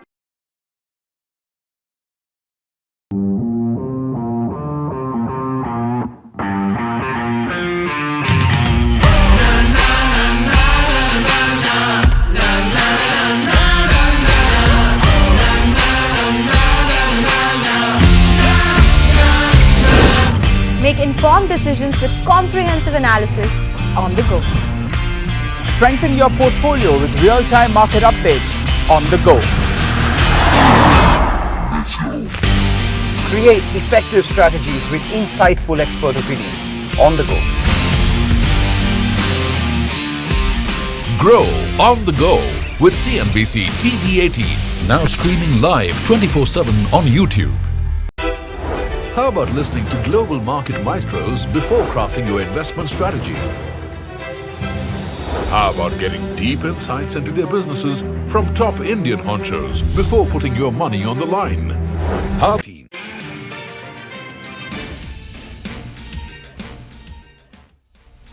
Hello, good afternoon. You've tuned into Your Stocks on CNBC TV18. I'm Vinny Motiwala in the Mumbai News studio. Look at the market, what it is doing, right? While Nifty is just around and flip-flopping between the red and the green, 24,670, 680 levels is what it's holding on to. Keeping an eye on that, as of now, again, the market has gone into the red. So let's see in the next 1 hour of trade, where are we going to be headed? That's going to be important to watch out for 1.5 hours. But 24,676 is what the Nifty is at. Nifty Bank, that also, we saw that spike up coming in when the CRR cut came in for the Nifty Bank. But then again, it started flatlining, just flip-flopping between the red and the green is the Nifty Bank also as of now. So off the day's highest point is what the Nifty Bank is trading at. Mid and small cap, that's managing to hold on to gains. That is not going anywhere. The mid and small cap run up that we're seeing. Small cap also holding on to gains of 0.8% in trade. So yes, that's how the market setup is looking like. But this is a show where we'll be solving all your stock related queries. And we have our experts joining in with us. We do have Shaina Mukaddam, independent market expert, as well as Vaishali Parekh, head of technical research at Prabhudas Leeladhar, joining in with us. Very good afternoon, ladies. Thank you so much for joining in with us. It's a very special day also because it's our 25th anniversary that we're celebrating. So, Vaishali, let me start with you. Today we had the MPC meet. We saw Nifty Bank see a bit of a spike up coming in. But now we're seeing a bit of a fall again, right? It's almost a flat line. What is the Nifty Bank looking like in terms of a move that we could be seeing? Good afternoon, first of all, to all of you, and heartiest congratulations on this important day. Yes, so Bank Nifty, we saw yesterday it did surge high, and it's very well maintaining above the previous high. So the bias still continues to be positive as far as Bank Nifty is concerned, though it's just a sideways move post the RBI announcement. But I would say that at the current scenario where we are seeing Bank Nifty, we would have a range of 53,000 levels as support, and the higher projected target comes to around 54,500 to 56,000. And having said that, even with Nifty, yesterday, well, we did see the crucial resistance levels of 24,800 being met with. So now if we see this Nifty moving above that, then I think we would be looking at 25,200. So that's how we are looking at the market currently. Okay, that's how we are looking at the market currently. But on that note, let's get started with all the stock-related queries that we have. And the first query that we have today is on Adani Green. This one is coming in from Lakshmi Rao, who's writing to us from Telangana. She's holding 25 shares of Adani Green at a price of 2,315 rupees per share. So currently, obviously, they're making a loss on this one. Wants to know whether she should continue to hold or maybe just book out her losses. Shaina, good afternoon. Take the query first for us. Now, before I go to answering that, best wishes, 25 years. I have been, part of this long journey along with you for most of it. And I look forward to the next 25 years and more. So my best wishes to you, CNBC, the whole team. I think you're doing a wonderful job and look forward to keep watching you and participating with you guys over the next couple of years. Yeah. Thanks for that, now Shaina. Yeah, thank you. Coming back to Adani Green, see, basically valuations are extremely expensive. Now, so any negative news, the stock will continue to take a hit. And the limited upside that we see because of the expensive valuations is likely to see the stock remain in this range, one way or the other until some news break, positive or negative, takes place. Secondly, I think, the fundraising capacity of the company is likely to be questioned, or they may have issues, because we also have Total Energies, which is an investor in the company, holds equity in not only Adani Green but in other group companies also. They have said they are going to limit their investments, at least for now. So all these things put together, I would say it is better to switch. Okay, better to switch. That's the word coming in from China on Adani Green. But on the technicals, Vaishali, what is Adani Green looking like?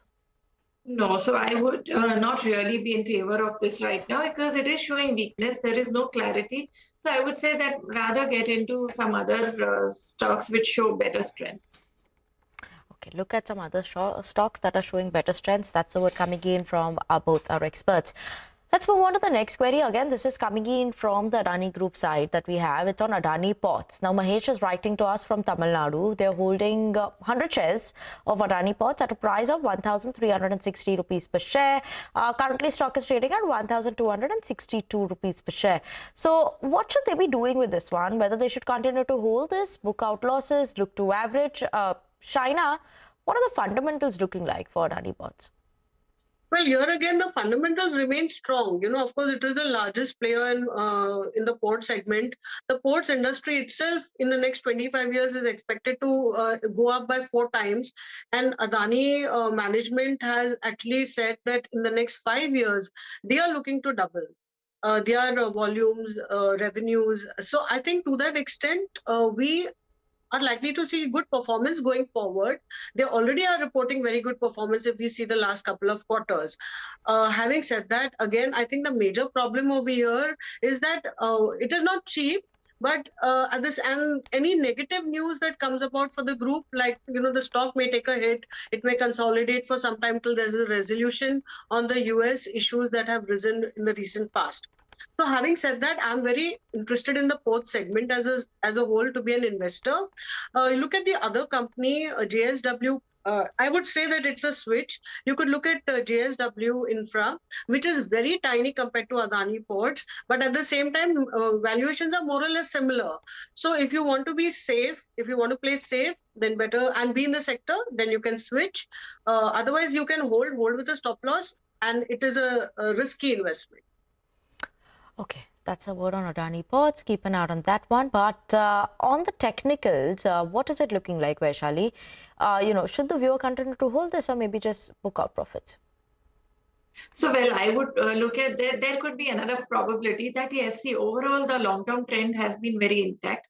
When I'm looking at the weekly chart also, 1,000, which we saw in the recent past, was a very prominent support. So, of course, this stock is quite prone to a lot of vulnerability. But I would say that, well, if you don't mind taking the risk, keep accumulating with 1,000 as the support level, because we have also seen tremendous returns coming from these stocks. So if 1,000 is the stop loss that he is ready to maintain and buy at lower levels to average his cost, I think it's worth a wait to look for higher targets going towards 1,500, 1,600. Okay, keep an eye out on those levels over there for Adani Ports. Let's move on to the next query, and this one is coming in from the hotel side. We have on Indian hotels. So the viewer is Jaishil Ketani, who's who's writing to us from Mumbai, holding 115 shares of Indian hotels at a price of 128 rupees per share. Wants to know the future prospects of his investment in Indian hotels. And in the last 6 months, when you're looking at the stock move also, it's seen a good up move, 42% uptick. Vaishali, Indian hotels on the technicals, what is it looking like? So on the technicals, overall, all hotel industry stocks are doing very well. And of course, Indian Hotel being the front runner, we have seen tremendous good run coming in. But stock is also getting into the overbought zone. So whether I'm talking about the daily chart or the weekly chart, so I would say no harm booking partial profit or continue holding with a trailing stop loss.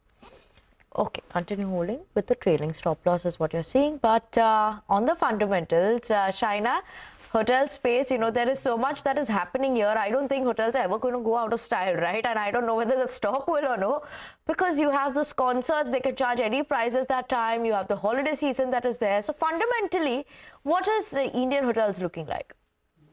I totally agree. Actually, while the stock is expensive, it has always been expensive in the last couple of years. I would say that going forward, not only asset backed, they're also looking to increase the revenues with management fees, adding keys based on taking over hotels for management. So to that extent, I think, you know, it's a good growth story. You can hold it in your core portfolio and keep it for the long term. Okay, hold it in the core portfolio, can keep it for the long term. That's the word coming in from China on Indian hotels. Keep an eye out on that one. But on that note, we're going to slip into a very short break. Don't go anywhere, because after the break, we'll still be taking all your stock-related queries.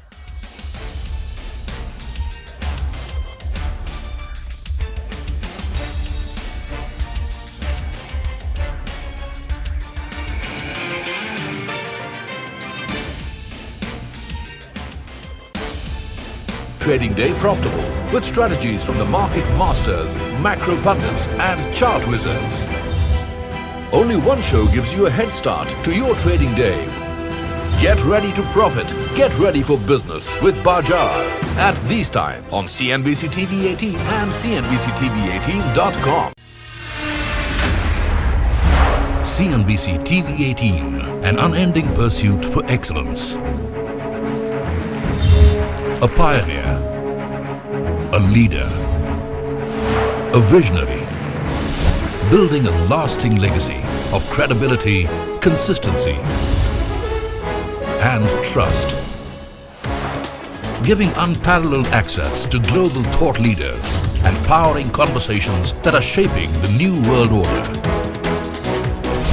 Setting the highest standards through exemplary leadership.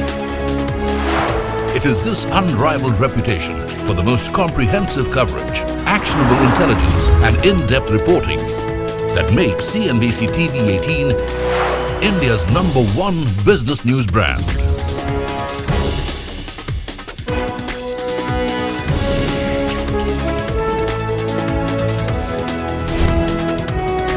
Foreseeing change, growth, and transformation for over a quarter of a century. Trendsetters crafting innovative content formats.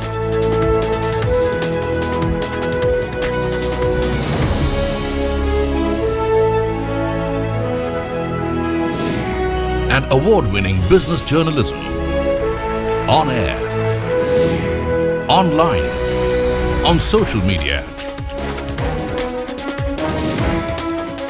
As we embark upon 25 years of excellence, we invite you to be a part of our future.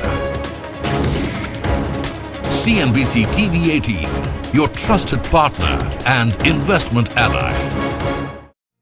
What does it take to build India's largest startup platform? It takes a journey of starting out as an unknown and ending up as unforgettable. It takes more than 2 decades of celebrating the most influential and influencing the most celebrated entrepreneurs. from chronicling the stories of India's startup universe to becoming a success story in itself, as India's longest-running show on startups and entrepreneurship, celebrating 21 action-packed years of building India's biggest startup community. Young Turks at 21, only on CNBC TV18 and CNBCTV18.com.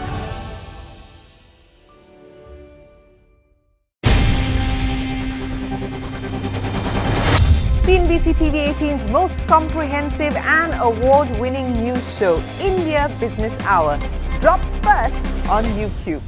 So get the first access to the most influential architects of policies and politics, the key newsmakers of the day. Discover the big themes as we decode the business of markets, macros and more. Be the first to go to the heart of all the top stories that drive the day's agenda. Catch the award-winning India Business Hour live every night on YouTube with me, Shireen Bhatt.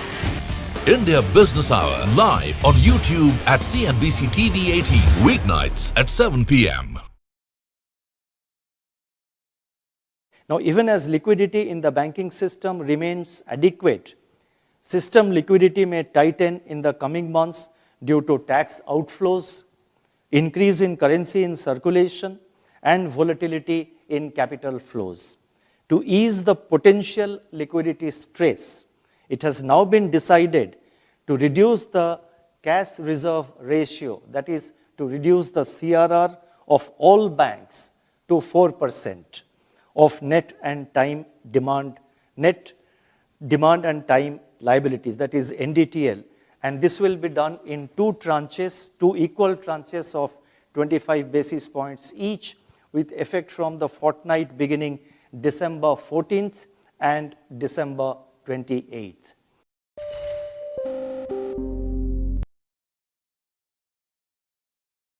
Inflation, on the other hand, surged above the upper tolerance.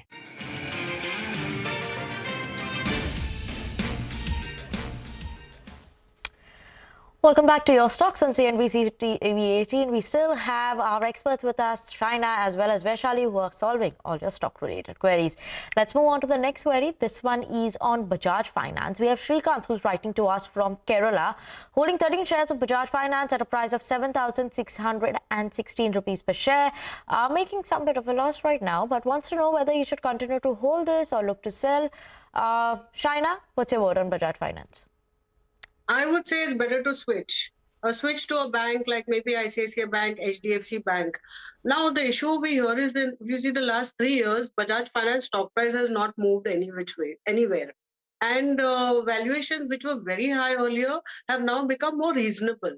If you look at current year, it's about 5 times price to book, which is not too expensive for, an NBFC like Bajaj Finance.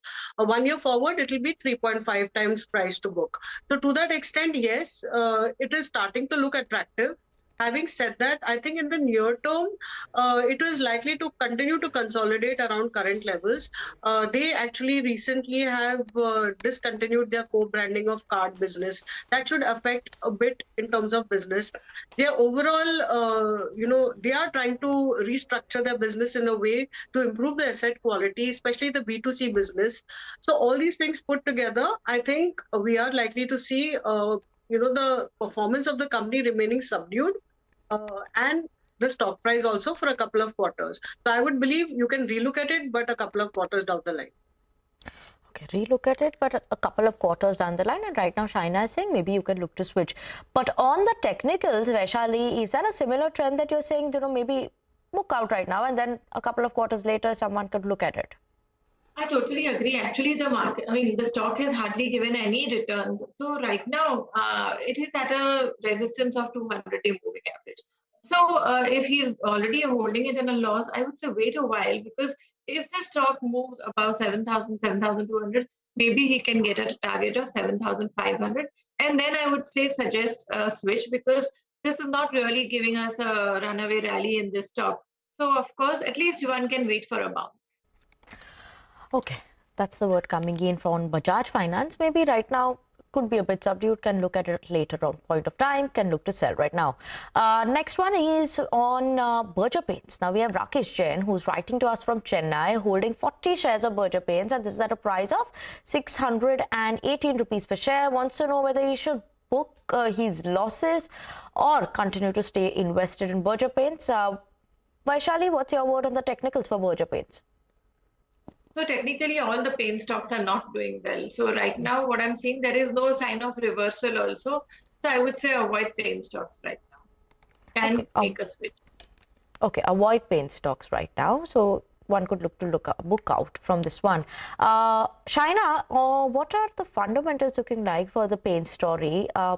Would you also advise the viewer to maybe book out and invest somewhere else? And if yes, then where? Yeah, I agree. The paint story is not looking too good. It's not been looking good for quite some time, actually. Even if you look at the last couple of quarters also, not been good. The margins are contracting. We've seen this across the paint, sector, across companies. And competition is, hotting up. So to that extent, I think, and valuations have always been expensive for most of the companies in the paint segment. So I would suggest switch from Berger Paints and also, from the sector itself. Okay, switch from Berger Paints and also from the sector itself. Okay, that's the word coming in there. Let's move on to the next query. This one is on IDFC First Bank. We have Shashank, who's writing to us from Hyderabad, holding 1,000 shares at a price of 59 rupees per share. Wants to know whether to hold or exit at the current levels, making some bit of a profit right now because the stock is trading at 66 rupees per share. On the technicals, so what is it looking like, Vaishali, IDFC First Bank, given that the stock has seen a bit of a fall in the last 14 days? So it's showing some signs of revival, but still there is no confirmation. Unless and until the stock moves above 70, 72, I think the stock is just going to be sideways because we have had several opportunities at these levels where the momentum or the up move fizzles out. So I would say just wait till 70, 72, and then if there is a sustainability above that, then it would be a confirmation for a further strength going towards 78 and so on. So I would say wait and watch. Okay, wait and watch. I meant 14% decline in the last 6 months is what I was indicating at. But yeah, Shaina, on the fundamentals, what is it that we are watching out for in terms of IDFC First Bank? Yeah, I will agree. It's a wait and watch. See, what has happened is if you see the second quarter, the profits were substantially lower, both on YOY and QOQ basis. And the main reason was very big jump in provisions. Now, the merger with the IDFC into IDFC Bank has happened in October. That is post the last quarter numbers. So what I believe is that it is possible that, they cleaned up, the whole balance sheet to an extent which resulted in that poor set of numbers. So as of now, the merger has happened, but we still have to see what are the implications of the merger in terms of the impact on their asset quality, impact on their NIMs. So all these things are variable factors which actually will be clearer in the December quarter numbers or full year numbers. So what I would suggest is that keep a stop loss, maybe since it's close to his holding price, keep a stop loss and wait and watch. Okay, wait and watch. That's a word coming in for IDFC First Bank. But that was the last query for today. So thank you so much, Shaina, as well as Vaishali, for joining in with us, as always, and solving all our viewers' stock-related queries. And viewers, do not forget that you can always email us your queries and we will address them with our experts on a Monday, Wednesday and Friday. But with that, it's a wrap on this edition of Your Stocks on CNBC TV18. Thank you so much for tuning in. Have a good weekend, but don't go anywhere because closing bell is still there to take the action forward.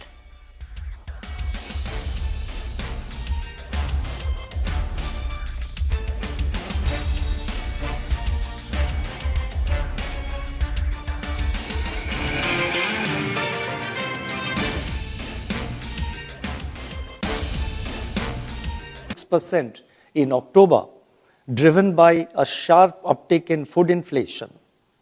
Food inflation pressures are likely to linger in Q3 of the current financial year and start easing only from the Q4 of the current financial year, that is from January to March. And we expect that this is the trend and it will be backed by seasonal correction in vegetables prices, Kharif harvest arrivals, likely good Rabi output, and adequate serial buffer stocks.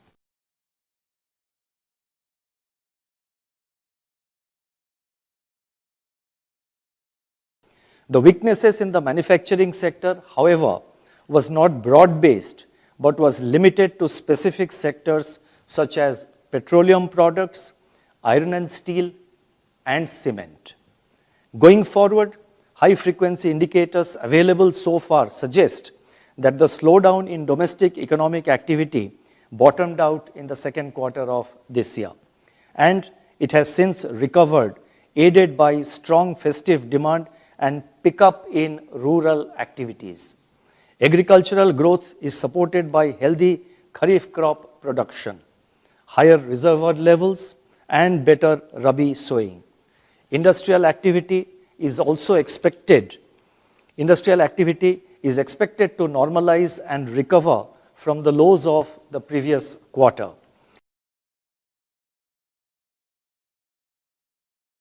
After detailed assessment of the evolving macroeconomic and financial developments and the outlook, because monetary policy is forward-looking, so we have to always look at the outlook. The Monetary Policy Committee decided by a majority of 4:2 to keep the policy repo rate unchanged at 6.5%. Consequently, the standing deposit facility, that is SDF rate, remains at 6.25%, and the marginal standing facility, that is the MSF rate, and the bank rate at 6.75%.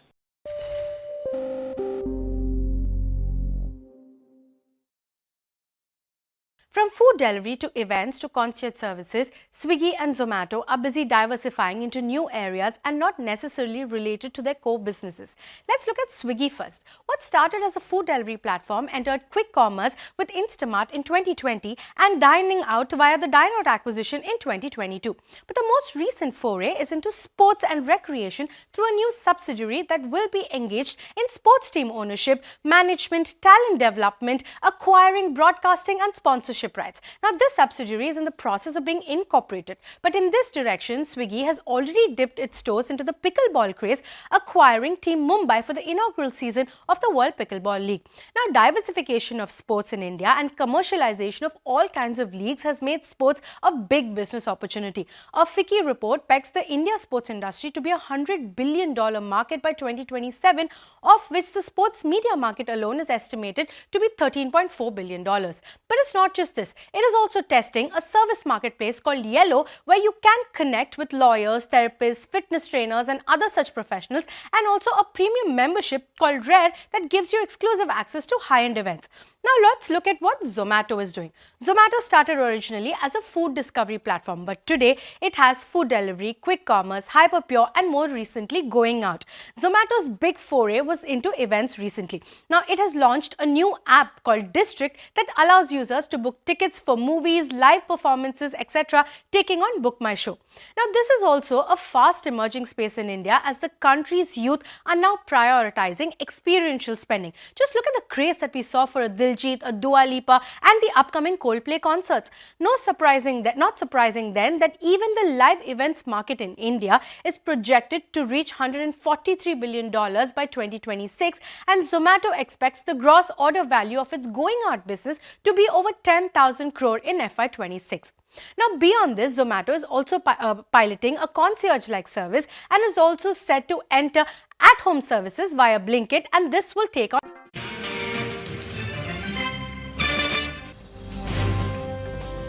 We're seeing the Hang Seng is holding on to some bit of a gain. Taiwan index is holding on to gains right now. The bigger resistance comes in at about 24,993.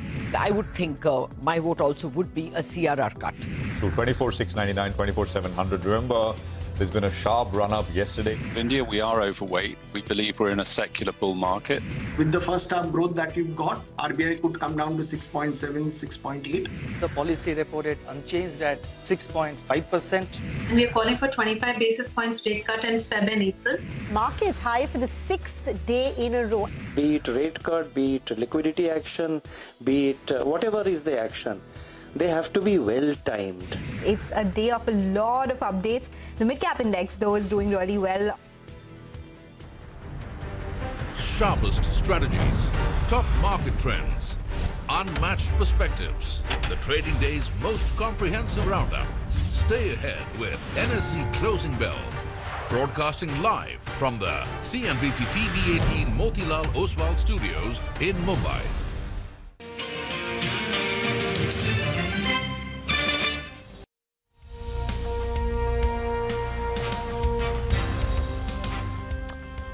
Well, that is the day so far. Markets, of course, taking it a bit easy in this last hour of trading, which is coming up in front of us. I mean, it's absolutely flat. Nothing to show for it. We're coming to you live from the CNBC TV18 Motilal Oswal studios. I'm Prashant. With me, my colleague Surabhi, Rima, Nigel, of course, is joining us from the newsroom floor. Guys, hi, good afternoon. Hi, good afternoon. You know, I would say maybe nothing to show for the day, but plenty to show for the week, guys. It's been a great week for the market, right? I mean, the Nifty is chugged along about 2.5% higher. The bank Nifty is 1.5% away from the all-time highs. Mid-caps have done well. So maybe easy Friday because the hard work has been done through the week. And I was looking, where is Nigel? And suddenly I find there him he is, in the box on the big screen. On the side, on the big one. Party time, guys. It's our birthday. Party time. Well, yeah, absolutely. You know, so just a couple of points before we go any further. A bit of a break, right? I mean, on the Nifty and the Bank Nifty, the markets generally treading water, not really doing very much. Very difficult to distinguish whether this is policy related because the policy did not throw up any surprises.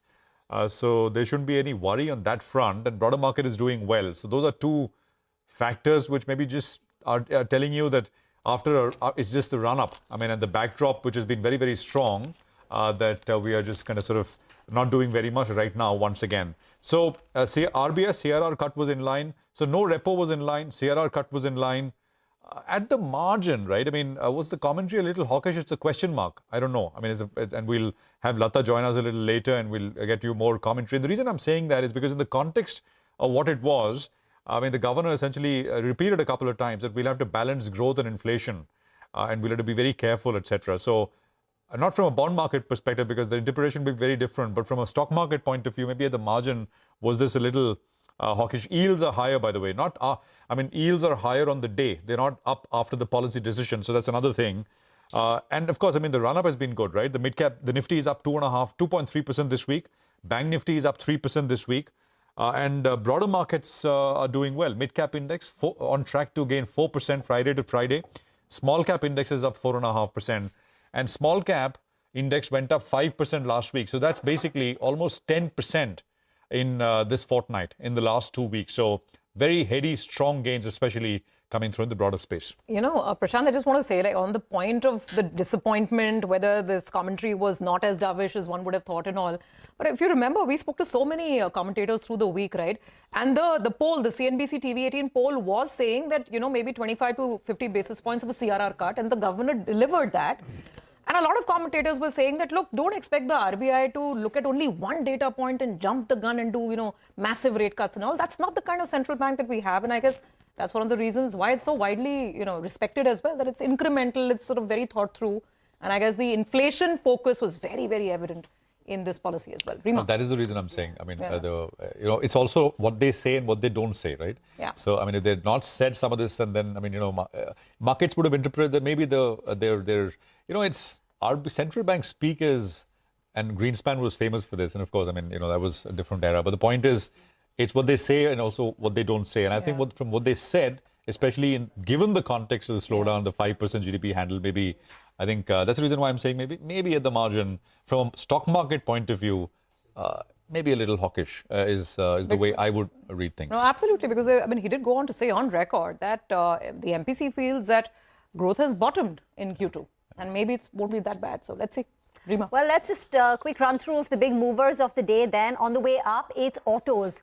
Autos are the leading sector. Bajaj Auto has rebounded after cuts in the earlier part of the week. Bajaj Auto 2.5% higher. Tata Motors, Maruti Suzuki are up 1 to 2%. Other than that, you've got an Axis Bank higher in trade, L&T, ITC, Titan, some of the noteworthy winners. On the way down, Cipla is losing ground. Cipla's lost 3.5% this week. Bharti Airtel, it's flipped and flopped both ways. Some days up, today it's down more than 1%. In the financial space, you've got HDFC Bank, IndusInd Bank under pressure. Some large cap IT names like Infi are down 1%, while Reliance Industries, that heavyweight too, is weak. Absolutely. Just few mid caps to add. It's such a great day for mid caps as well. Flourishes for all to see. Look at HBL Power Systems, 9%. Tilaknagar Industries, 9%. Borosil Renewables. You remember this company was on the channel, just a couple of days back, saying they really need more protection. They need anti-dumping duties, and that's come through. So that stock's also up and about. So mid caps definitely partying this Friday. Nigel? Yeah, Tilaknagar was the one that stood out from the list that you put out there. You know, a little bit of gin and the Friday new rum. factor. Yeah, gin and samsara, and I think the other one is sitara, rum. So both those two coming in from that stable. So maybe perfect Friday factor, and in December as well. So the rum blends well. But let's talk about markets. Let's have Mitesh back with us on the show. Hi Mitesh, good afternoon. Good to see you win. What about individual stocks? What are you looking at? And if you could tell us your view on the Nifty. Today it appears that's sort of a day that maybe a lot of the good news for the week at least was factored in with the run that we saw yesterday. Oh, that's right, Nigel. I think a couple of points here. One, I'm still not sure whether we've started a new rally. So it looks like, the Nifty particularly is going through what I would call as a shift of the range on the upside. And now I need a 24,800, 820 zone to be cleared on an hourly closing basis. Till then, it could be a range between 24,500 to about 24,800, and we'll play it that way. So try to buy near the lower end of the range, try to book profits around the upper end of the range, and that's the way you take it forward. On the stock side, I have a buy on Lal Path Labs. That's a stock which is bounced back nicely today. So keep a stop below levels of 30.25. Look for a first target of around 31.20. And if it crosses 31.20, 30 zone, then we'll look at eventually much higher levels being tested over here. And the other stock which I have on my radar, that's a buy on Tata Motors. Disclaimer, we have some positive or bullish bias call spreads over here, so there's vested interest. But what I want to see again here is a breakout about 810, 811. Now, once that happens, buy the stop at about 795 and look for a first target of 840, 845. Okay. Thank you very much for that, Mitesh. We'll come back to you. We've got Prakash Diwan in the house, fresh from Goa, Paris. Which destination? It's just Goa. Okay. Don't remind me of where next I need to go. Where are you going How's the weather? Is it hot in Goa? Or is it like Bombay-like weather? Or it's much more cleaner though. But is it hot or? Goa is expected to be warm. Yeah. I know last time I was there, you were talking about Goa being equally hot as compared to Bombay, but no, it's far better. We keep talking about all this urban consumption slowdown, and I'm sure you've seen none of that in Goa. I'm sure every place is packed, right? And on a more serious note, tell us from a stock perspective as well. There was this recent survey which said it's dropped on the on the list of popular destinations thanks to a little bit of a weak infrastructure, poor transportation, which is a fact. Yeah. But then, at times you don't really have much of an option but to fly into Goa if you have a short weekend to celebrate and enjoy. But yeah, they could do with much more improvement. So what are the fresh ideas? Goa ideas or no? So Nigel on the restaurant. I thought restaurant ideas. I know, that's what I'm saying. Which new eateries? But travel, tourism. Tilaknagar we were discussing. Yeah, exactly. So I just wanted to point out that Tilaknagar is actually very popular for the brandy portfolio, and then we can talk about that at length. But consumption as a theme. Probably this segment of consumption remains the most insulated. So we've always liked it. And I remember some days back you had Madhu Kela coming on your program and talking about this. So actually that's something which has been so resilient that you'll probably see people allocating more money to it. And the safest to go with is United Spirits. So I think Nigel's coming in. Yeah. Prakash, what is the average consumption of an Indian with regard to beer that compares with the global average? What is it? Oh, it's way, way too low. So there's lots of room. Fathom a guess? No, I think compared to China, we are 1/12 or something. I think it's 2 liters versus 30 liters on an average. So Prakash, so better do your part. But probably that 2 liters is also because of all the hard work that we put in. But no, I do take your point because there's a lot of rationalization that's happened on the bottling side, and on a more serious note, a couple of companies that we've tracked in the past. Their Bangalore unit, the Hassan unit, is kind of used efficiencies and AI also at times, by the way, especially in rejection rates having come down. They've used a lot of optical QC and all of that. So I'm sure there's much more happening in the industry in terms of labeling, bottling, transportation. There's a beer making, you probably have already mastered it. You can't do much about that change. Consumption, of course, is a bit slow on other things, but not this segment. You're talking about some of the problems in Goa. I think they should fix you said transportation, and I think public transportation, the taxis, and yeah, I think it's probably still deep rooted in terms of that north-south divide, and you don't have the guys from the north wanting to go to the south and things like that. So it's still a bit of that. It's the infamous Goa taxi mafia. Let's call it for what it's popularly called. Yeah. I think over the last 13, 14 years, I think I've spent maybe 10 Decembers in Goa, 10, 11. So, this year too? Maybe for a short bit. Let's see. I don't know. But Nigel, you want to say something, Nigel? No, my first December in Goa for Christmas. I'm in Goa, Prakash. I hope to hit you up. 25th to 30th, I'm in Goa. My first time I'm going to be in Goa for Christmas. So it's going to be a special one, Prakash. Look forward to catching up with you. So absolutely, and I'm sure Goa will get more crowded given your popularity. So we'll brace up for that. I'm getting my two little kids, so so I'm going to be pretty good. But I hope to catch up with you. And just one more point, Prakash. Since you're in Bombay, don't miss the People's Beer. It's available in Bandra now. So that's a quick one. Let me know if you don't get it. Is this too much alcohol? I think so, guys. I'm going to navigate back to the market, guys. Yes. We still have a trading market to look at for the next couple of hours. So in terms of big stories, big themes, and ideas for the week, banking. I mean, now we've heard what we had to hear. The MFI bit is also very well known.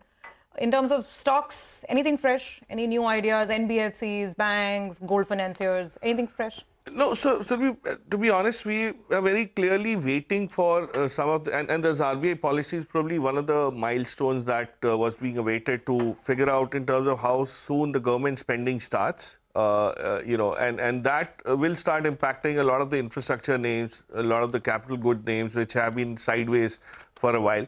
So you would probably start cherry picking out of that. Look at how the railways have kind of gone into this Kavach order. It's like Kavach 2.0 or whatever you want to call it, but it's significantly larger in terms of coverage and depth as compared to what it used to be. So that is a very good indication that all these projects that have been talked about and have been awaited will see that. So stock specific, it's still going to be playing safe with the bigger ones. I mean, I think the way L&T and all are also consolidated so well, I would still stick to the large caps at this point in time. There's nothing very spectacular on the small cap, mid cap yet.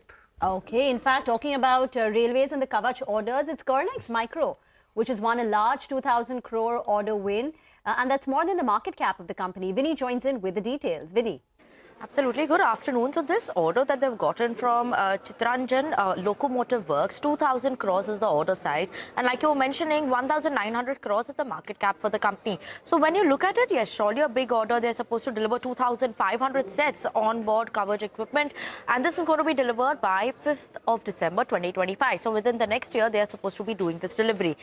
Just let's take a step forward and just look at the revenues of the company. When you look at it in the first half of the year, that is right now in Q1 and Q2 itself, they managed to just see 70 crores in terms of order revenue. Before that, in FY24, it was just a 20 crore revenue that they managed to see in terms of top line. So that is something that we have to watch out for, because when you look at it, currently in terms of net worth, also 116 crores that you would look at it. Order size is around 17 times the net worth, while in terms of the order size on an annualized basis for the first half of the year, FY25, when you look at it in terms of revenue, that would be around 14 times. So execution is going to be the key. The timeline is going to be the key, because that is going to be the main focus area, because this is a very big order win that the company has received, and how are they going to be executing it is something that we should watch out for, though a big order win, and that's why the stock is buzzing. Okay, all right, got that. Thanks very much, Vinny. Since we were discussing the stocks specifically on these railway names, whether it's Gornex or even in HBL Power, I mean, part of their business is, I think, signaling systems, right? So that stock got very excited as well, as up 8-9% higher. Anything specifically that you'd buy in railways now? So, just as a matter of disclosure, I have a position in Gornex personally. And I'm quite familiar with the way the business has evolved over the last many years. So what Vinny said, it's something where it's taken them a long time. The company's been around for more than 20 years. It's not done anything very significant till late last year, where the first round of Kavach implementation happened. And originally, it was just 3 players, HBL, Kernex, and there's an unlisted play called Medha. Okay. So they own that patent for Kavach along with the RDSO. But now this, ordering which has started with this, why it's interesting is because this is, Kavach has 3 parts. One is just the locos, the locomotives. The second is the railway station, and third is the track. You need to connect all these 3 and integrate the system. Okay. This is just one part which we are talking about. The Chittaranjan Loco Works has assigned. So you'll have much more flowing down into this pipeline. So it's a very promising space. And apart from these 3 players, the OEMs, you have a lot of vendors on the EPC side who will benefit. So depending on whom they choose to go with. Any listed? Any listed names? Yeah, they've gone with KEC in the past. Oh, like that. Okay. They could go with some other listed names also. They've already, I think, indicated that they would have. But that will flow out. So as I said, this is probably one of the many things that the government could start. Look at how IRFC has behaved today. Certainly there's a lot of order book growth that is visible. I'm not recommending that to, because it's already from a price to book, it's been fairly expensive. But you could expect something coming on the rooftop solar plan, that project that the government had initiated but hasn't taken now. It's just 6% as yet. Out of that 1 crore, it's just about 6% that's been done. So there's lots which could happen in these areas. So we'll continue to revisit these companies as the orders come through. Okay, let's get to the other big story, and that's PVR Inox, which is in focus after Pushpa 2. The Allu Arjun starrer has seen a whopping 165 crore collection on day 1. The sequel has now dethroned the Shah Rukh Khan's Jawan to become the biggest opener of all time in Hindi. Shilpa is here with the details. Shilpa. Well, you're absolutely right. Pushpa 2, which released yesterday, has been seeing some, record-breaking collections. It has become the biggest opener for not just for the Hindi film industry, but for the Indian film industry in total. 165 crores is the net box office collections that it saw yesterday. And in addition to that, it also clocked 10 crores on the special premieres a day ahead, which was held in Andhra Pradesh, Telangana and Bangalore. Now, from the 165 crores, most of it obviously came in from the Telugu version, which was about 85 crores, and the Hindi version raked in about 65 crore rupees. And this is the data that we've got, from the industry. And like you said, it has become the biggest opener, and it has also broken the records of RRR, which was earlier the biggest opener, and that had clocked at somewhere at about 156 crore rupees, and then Jawan, which had clocked at somewhere around 65 to 70 crore rupees on their opening day. Now, I spoke to some of the movie exhibitors, and they're telling us that yesterday the occupancy levels, firstly in the 5 southern states, were about 95 to 100%, and the rest of the India, excluding the south states, was about upwards of about 75%. And the reviews of the movie have been really good from yesterday, and so they're expecting the overall occupancy over the weekend also to be similar levels of 75 to about 100%. And these exhibitors are also expecting that Pushpa 2 will go on to break records, not just in terms of the opening day, but in terms of gross box office collections, and could be the biggest Indian movie that we have seen so far. So Pushpa 2 is really staying true to its tagline, whether you call it Pushpa 2 the rule or spreading like wildfire. Record-breaking box office collections there. Just a quick, Shilpa, thank you very much for that. Look at HBL Power. I'm not sure what has happened, but there's a sharp sell-off. I just saw the stock up 10%, 11%, actually maybe more. It's about 6% higher now. So there's about a 5% drop-off which has happened from the sort of day's high. HBL, of course, has been a multi-bagger over the last 4 years or so. I think it's up some 7-8 times at least. Kernex is still limit up about 5%. We just spoke about that a while back. I think what we'll do is we'll take a quick commercial break here. Prakash, thank you very much for joining us. Appreciate your time. Have a good trip, and see you soon. Nigel will hit you up. Look forward to that. Thank you. Well, we'll take a quick break here. We're going to come back, and there's more conversation on markets on the other side. Stay tuned.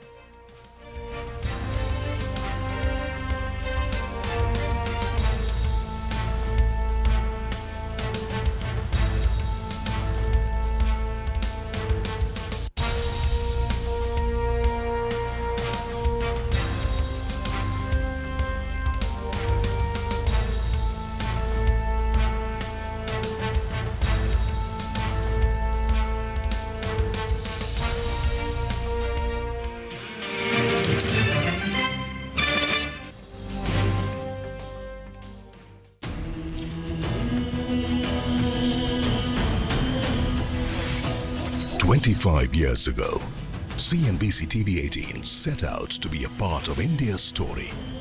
Your story. For a quarter of a century, we've stood together by your side. Through every peak and every fall. We see CNBC, the TV, and there's great content in it and great viewership. Navigating the tides with you and becoming your trusted partner and investment ally. I must say I don't watch business channels, but if I do watch, I watch CNBC. Turning your dreams into legacies. And my memories go back to you being a single room studio, to being such a huge facility, and I think from having a few thousand viewers to maybe having millions of viewers. As we celebrate 25 years of shaping India's economic story, we reimagine the future of India's economy, a future we will continue to build together. 25 years of CNBC TV18. Let's begin the next chapter together.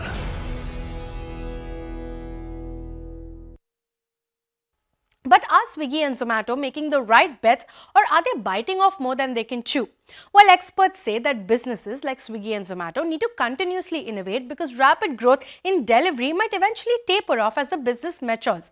Analysts actually see a huge upside to Zomato's foray into events, which is a supply-constrained space that presents a massive opportunity for growth. But how Swiggy and Zomato navigate these new businesses while also maintaining a sustainable and profitable growth trajectory will be key.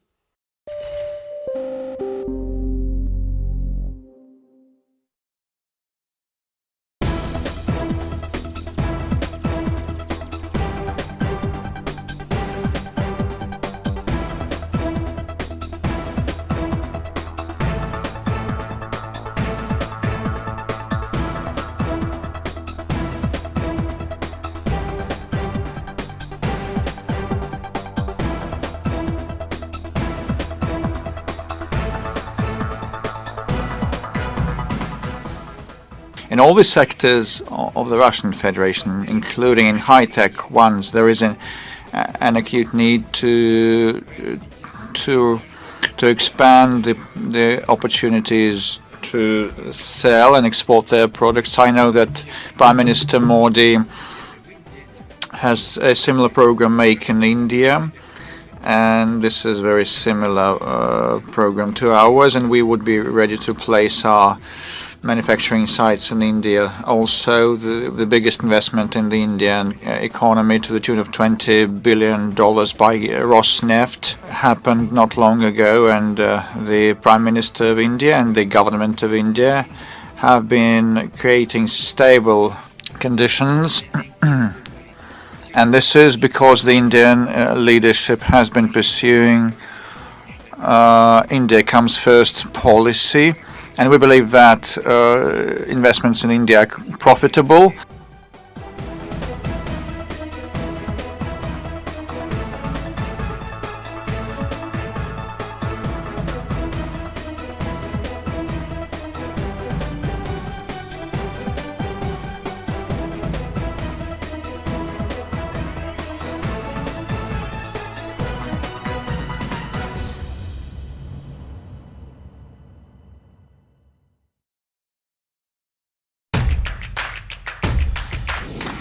India is in vogue for a number of international brands this season. Surabhi Upadhyay, CNBC TV18, Mumbai.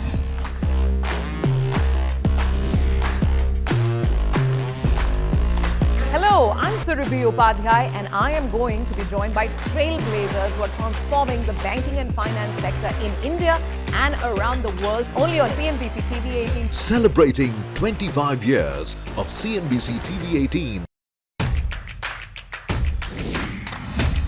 From sharp insights in the political arena to all the excitement from the world of sports.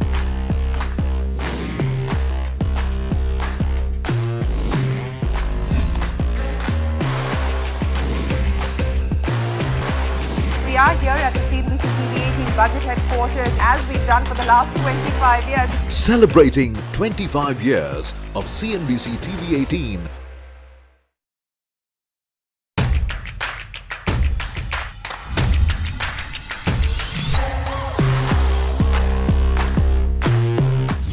markets are betting big on affordable housing. You look at the kind of stocks that have risen. Fully.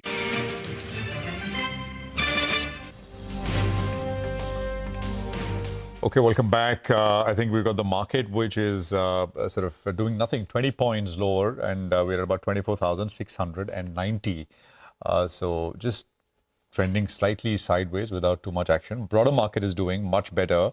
1,600, almost 1,700 stocks are higher, and about 1,000 stocks are down at this stage. Harsha Upadhyay is with us from Kotak Mutual Fund. Harsha, good to have you with us here on the program. As a stock market person, Harsha, how did you read the policy and the RBI policy, that is?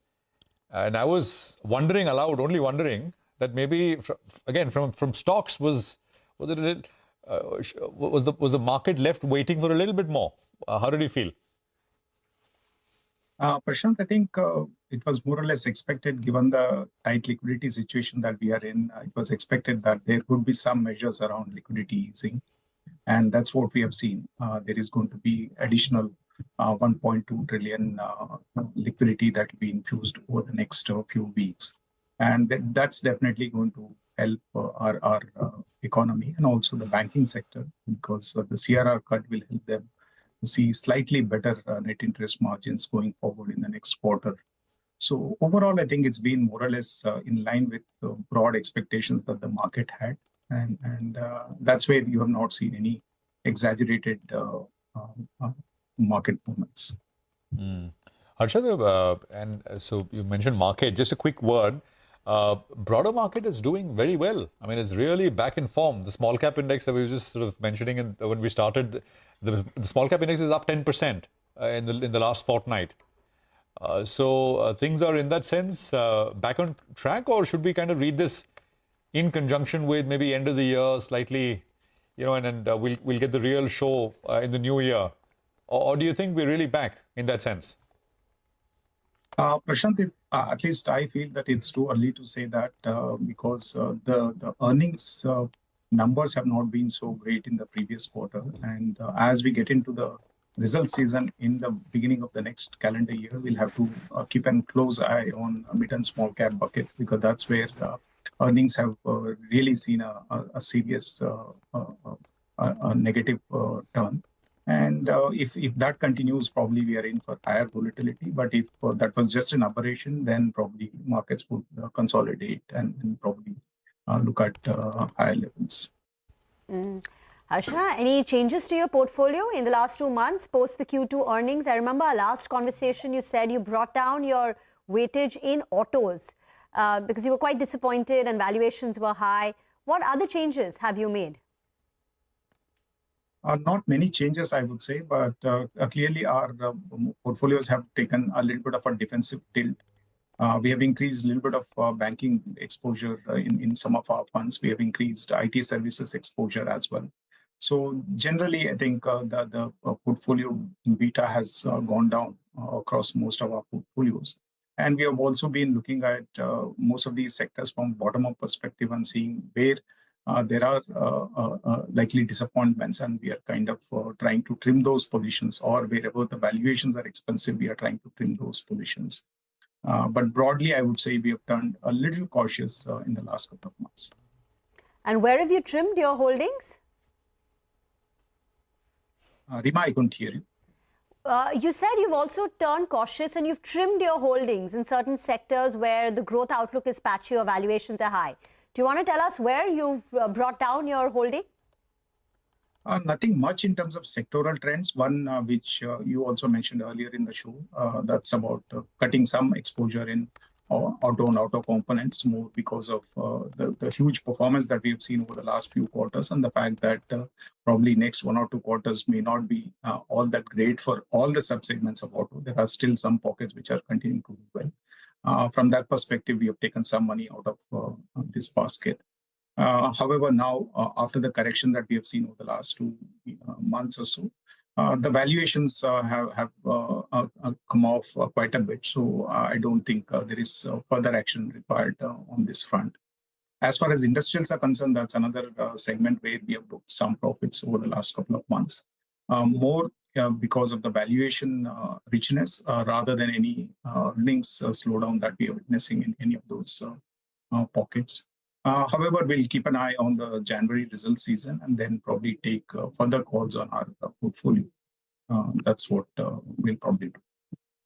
Harsha, what about the beaten down, bombed out names within financials, the private banks, etc.? I mean, that of course is our consensus kind of overweights and there's valuation comfort, etc. I'm talking about the lesser talked about names in the NBFC, even MFI spaces. I mean, if these spaces do go through, they're more cyclical as compared to banks, which are steadier in that sense. Do you think it's time to start looking at some of them? Have you done so? No, Prashant. At this point of time, we are sticking to large private sector banks and large public sector banks.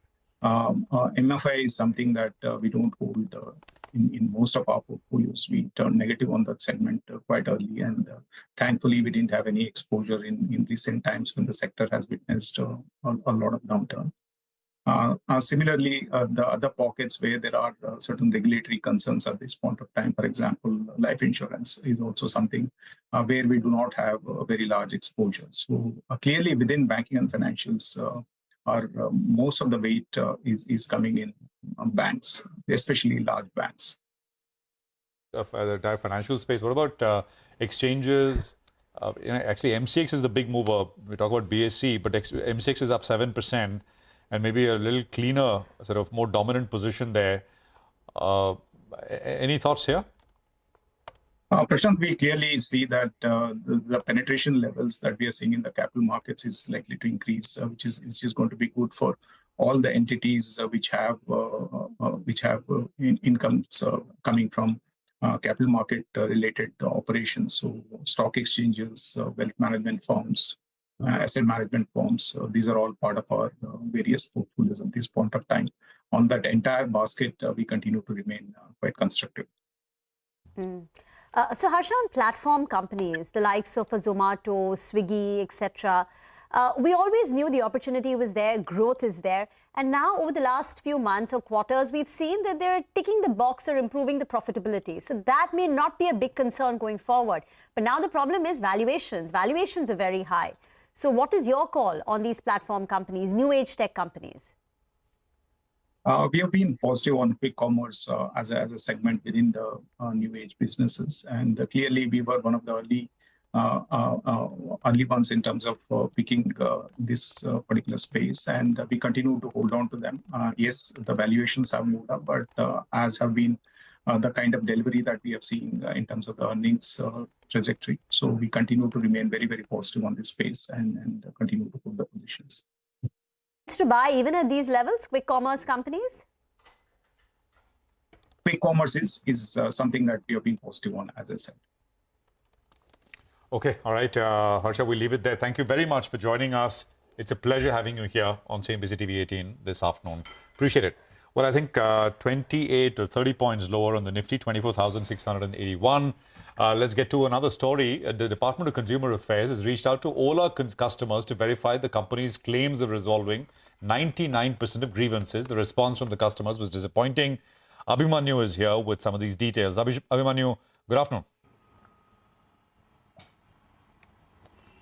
Well, good afternoon. Ola Electric had earlier made a claim that over 99% of customer grievances had been resolved, following which the Department of Consumer Affairs had reached out to several of these customers. Now, the 250-odd customers they reached out to had revealed dissatisfaction so far, which clearly is indicative of a reply which is quite contrary to what Ola Electric had earlier filed as part of a response. Now, last month, the CCPA had also directed an investigation to be carried out into this by the Director General of the Bureau of Indian Standards, and the reply was to be submitted in 15 days. But what we have learned so far from government sources is that it's taking time, and it may take till the end of this month till the BIS is going to finish its inquiry. It remains to be seen what will emerge from the inquiry, even as government sources have indicated that they are going to reach out to several more customers, in which the total number of customers is over 10,500. So, of course, that is something something which is taking time,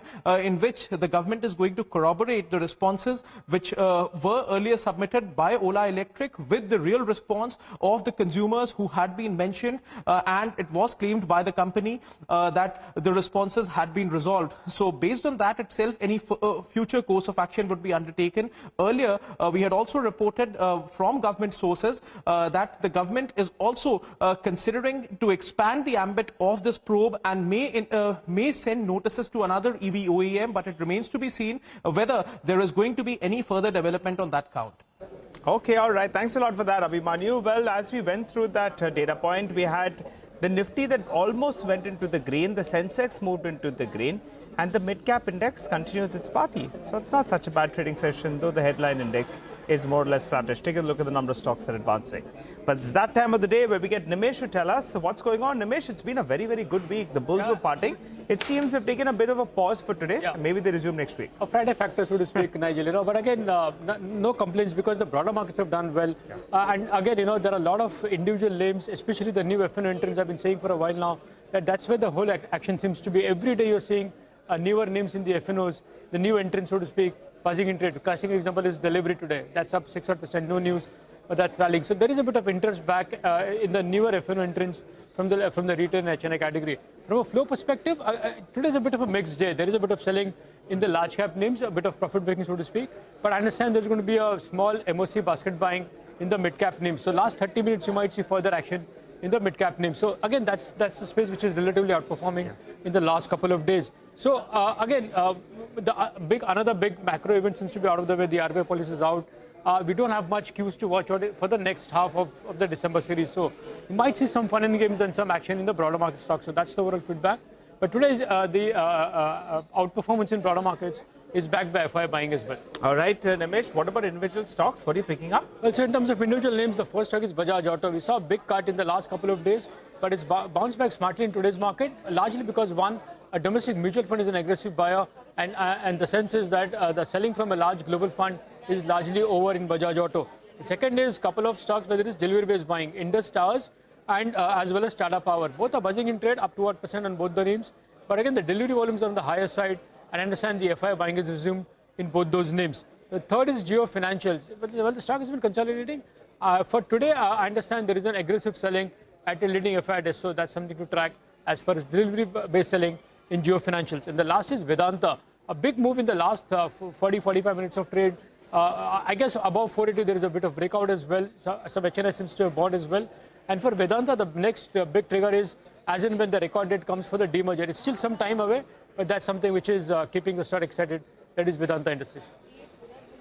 Okay, all right, got that. Thank you very much, Nimesh, for all the chatter and all the stock buzz. We do have to take a very quick break on that note. Come back on the other side and some final calls coming up with our technical experts.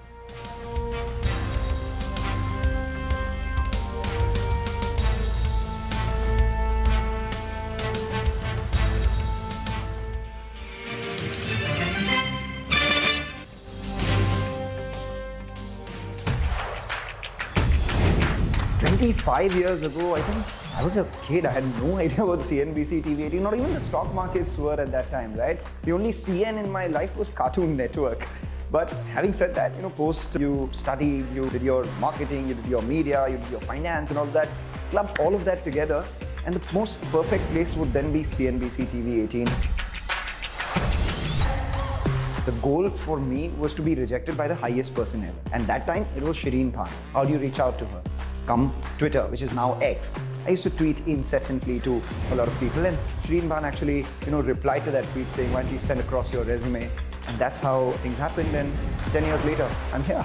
I found my voice here at CNBC TV18, so I have a lot to thank CNBC TV18 for, I guess. Celebrating 25 years of CNBC TV18.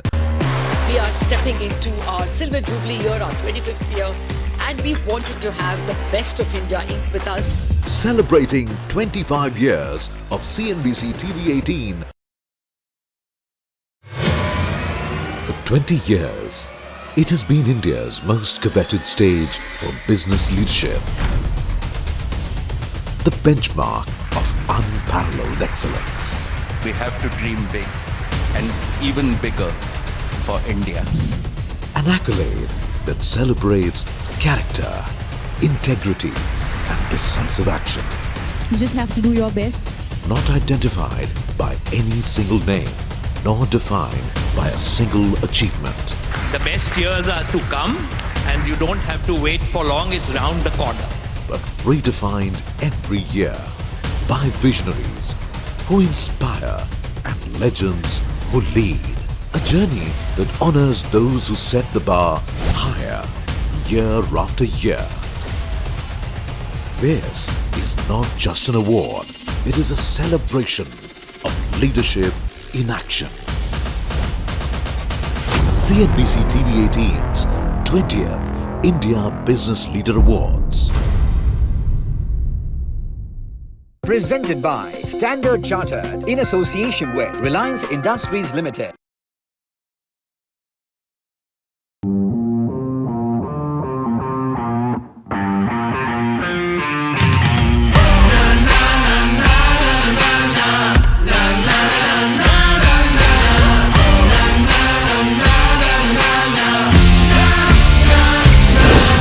Make informed decisions with comprehensive analysis on the go. Strengthen your portfolio with real-time market updates on the go. Create effective strategies with insightful expert opinions on the go. Grow on the go with CNBC TV18. Now streaming live 24/7 on YouTube. How about listening to global market maestros before crafting your investment strategy? How about getting deep insights into their businesses from top Indian honchos before putting your money on the line? How about making every trading day profitable with strategies from the market masters, macro pundits and chart wizards? Only one show gives you a head start to your trading day. Get ready to profit. Get ready for business with Bajar at these times on CNBC TV18 and CNBCTV18.com. CNBC TV18, an unending pursuit for excellence. A pioneer, a leader, a visionary, building a lasting legacy of credibility, consistency, and trust. Giving unparalleled access to global thought leaders and powering conversations that are shaping the new world order. Setting the highest standards through exemplary leadership.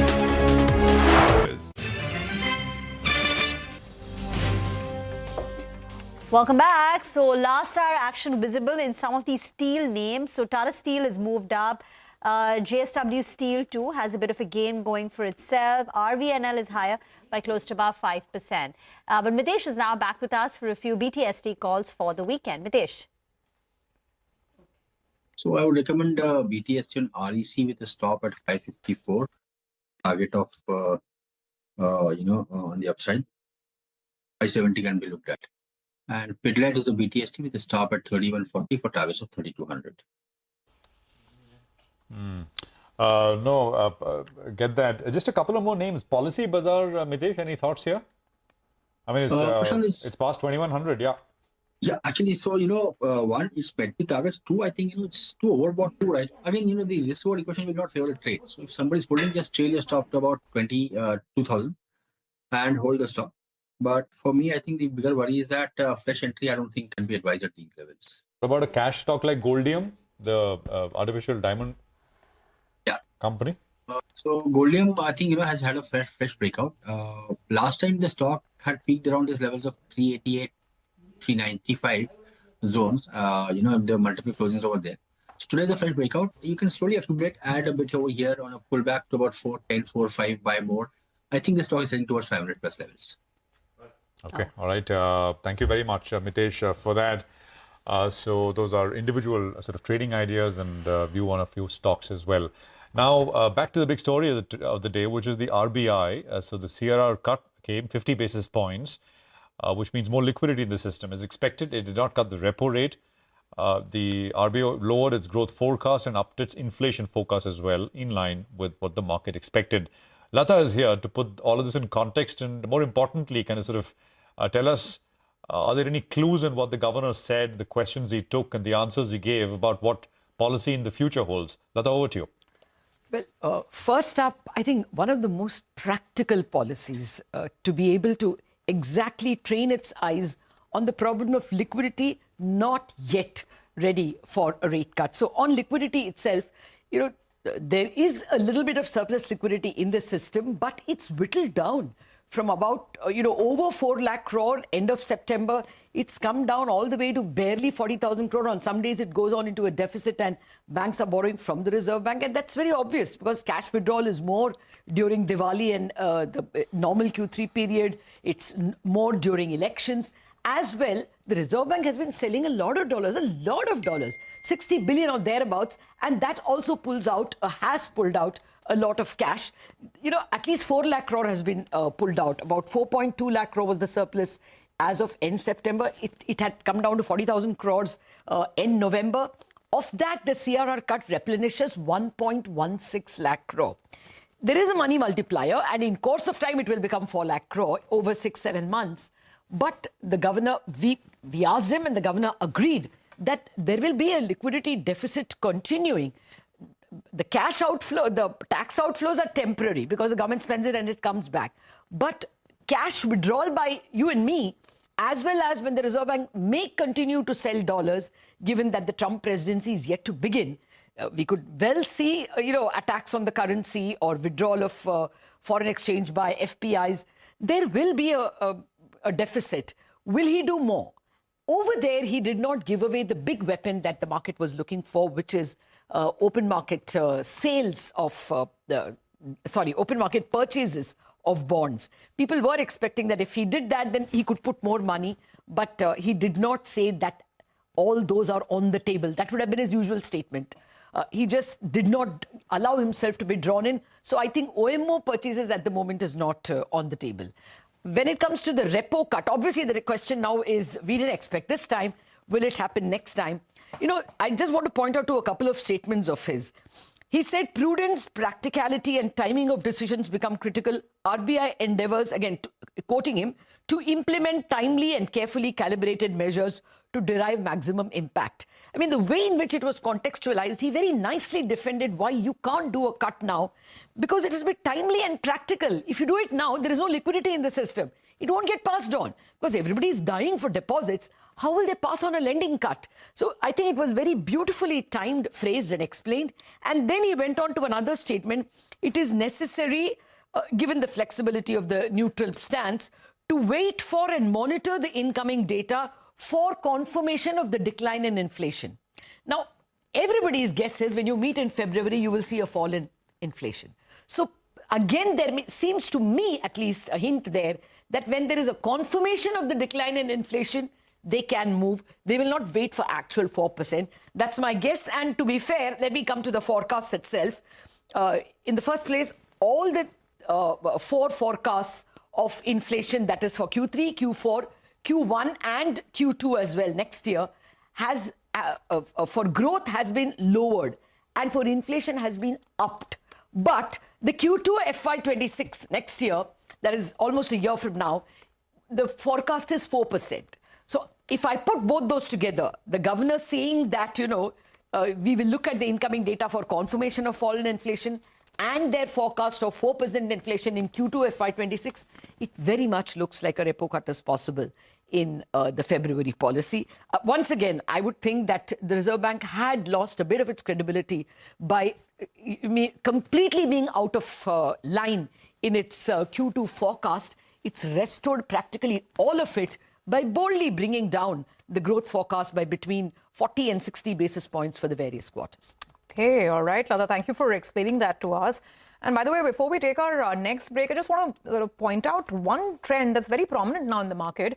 A big surge in auto stocks all of a sudden, and some consumer stocks. So I don't know, is this predicated on what Lata was saying, that maybe eventually you move towards the rate card, and with the CRR card, there's greater liquidity? Remember, the governor said that it is up to banks to do whatever they want with the additional money that's at their disposal. But the auto index has surged to the high point of the day. Look at Tata Motors, Bajaj Auto, look at Maruti, look at Eicher Motors, look at stocks like Tata Consumer, ITC, Titan, Trent. bit of a consumer flair in the market. It's not, you can't ignore it, and you have to take note of it for sure. Okay, on that note, let's take that break, come back on the other side with some more market talk.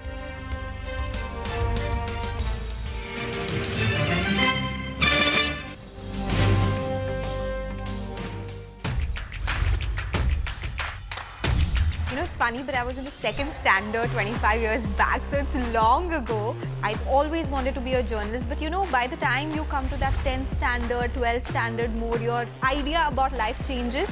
I come from a family of chartered accountants. Despite wanting to be a journalist, I went for being a chartered accountant. But that thing of being a journalist was always there. I was working as a tax consultant, nothing to do with stock markets. But then I thought, okay, this is the time to make that switch, do something to be with CNBC TV18. And in one of the conferences CNBC TV18 was covering, I was there, and Mr. Anuj Singhal, who was the stocks editor at CNBC TV18, I met him and he was like, would you like to join us? I was like, Neki or Pooch Pooch? Of course, I would like to, I would love to.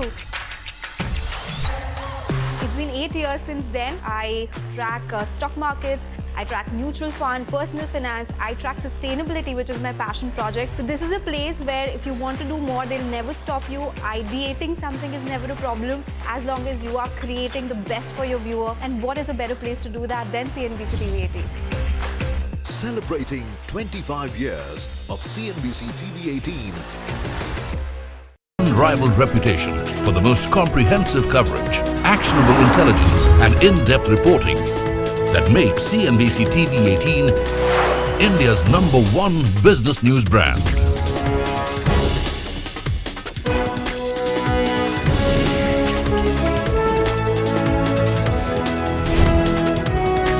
Foreseeing change, growth, and transformation for over a quarter of a century. Trendsetters crafting innovative content formats.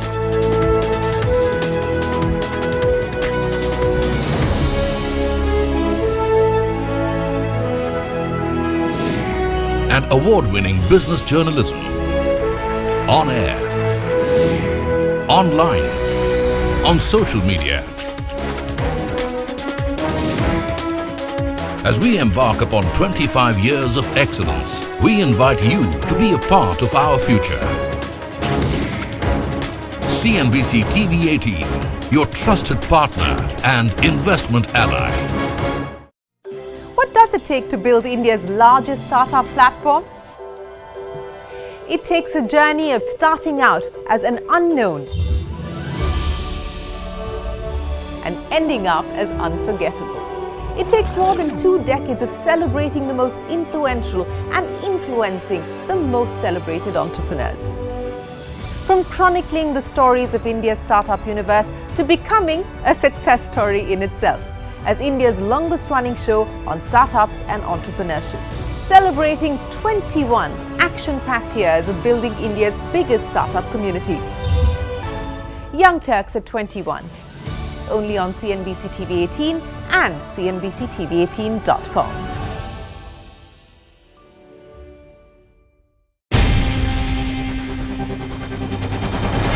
CNBC TV18's most comprehensive and award-winning news show, India Business Hour, drops first on YouTube. So get the first access to the most influential architects of policies and politics, the key newsmakers of the day. Discover the big themes as we decode the business of markets, macros, and more. Be the first to go to the heart of all the top stories that drive the day's agenda. Catch the award-winning India Business Hour live every night on YouTube with me, Shireen Bhan. India Business Hour live on YouTube at CNBC TV18 weeknights at 7 p.m. Now, even as liquidity in the banking system remains adequate, system liquidity may tighten in the coming months due to tax outflows, increase in currency in circulation, and volatility in capital flows. To ease the potential liquidity stress, it has now been decided to reduce the cash reserve ratio, that is, to reduce the CRR of all banks to 4%. Of net demand and time liabilities, that is NDTL, and this will be done in 2 tranches.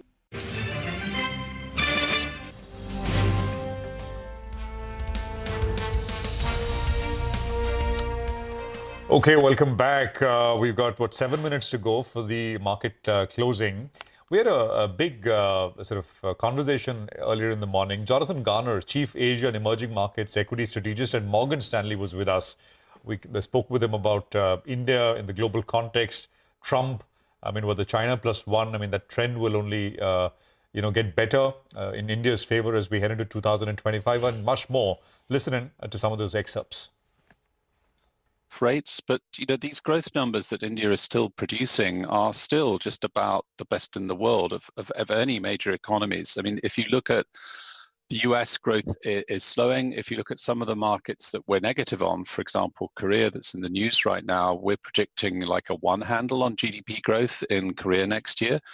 And the markets that are more exposed to sectors like autos and semiconductors globally, where there's a cyclical slowdown underway, they are likely more pressured, and in many cases actually are starting to underperform.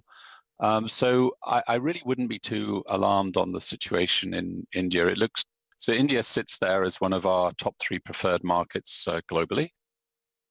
And we are optimistic that in the first half of the calendar year next year, so that is the second half of the financial year, as it were, in India, as we go through to the end of March and then the end of June, we will see a pickup. And so we are above consensus on earnings growth. Those earnings estimates have come down, but we think earnings growth moves back up again. And we have a 93,000 target for Sensex for December of 2025, which means it's got more upside than pretty well anywhere else other than Japan. Okay, that's the view coming in from Jonathan Garner. Hemang Jani is now with us for the last 5 minutes of trade. Hemang, your impression about the day this week? In fact, the last 2 weeks, we've seen small caps raise. What have you been advising to your clients, and what are your fresh ideas? Good afternoon, Rima. I think we've seen a very good, strong comeback when it comes to the broader market, and some themes are playing out well. And particularly what we like at this point is some of the textile companies, be it Himmat Singha Seed or Vardhaman Textiles. We think that given the issues that are there, both China related and Bangladesh, some of our textile companies tend to benefit. And if you look at the export data, I think there is a significant improvement, in terms of export and of course the domestic market also is showing signs of recovery. So I think Himmat Singha, Vardhaman Textiles, these two names particularly we like at this point of time. No Gokuldas there, Hemang? Hemang, hi, good afternoon. No Gokuldas there, or a view on Gokuldas? I think Gokuldas also, is very well placed given their positioning on the export front and the overall capacity. But we think that the, pricing part, they are not that well, equipped. So we think that the companies which are far more integrated and have a slightly better pricing power, maybe something like a Welspun Living is something that, we could surely look at. Hemang, Vedanta is up 6%, 501, 502. Nimesh was just telling us on D Street Chatter, the fact that all eyes are on the demerger whenever that sort of comes through, the buzz seems to be there. Any thoughts here? So 2 aspects, Prashant. One is, of course, the demerger is something that you would see very soon. But more importantly, over the weekend or maybe early next week, people are expecting a very strong stimulus, from China. And if you see some of the metal prices, there is a bit of strength and stability which is coming back. So I think both these aspects are playing a role when it comes to Vedanta. So I think there is some more steam left.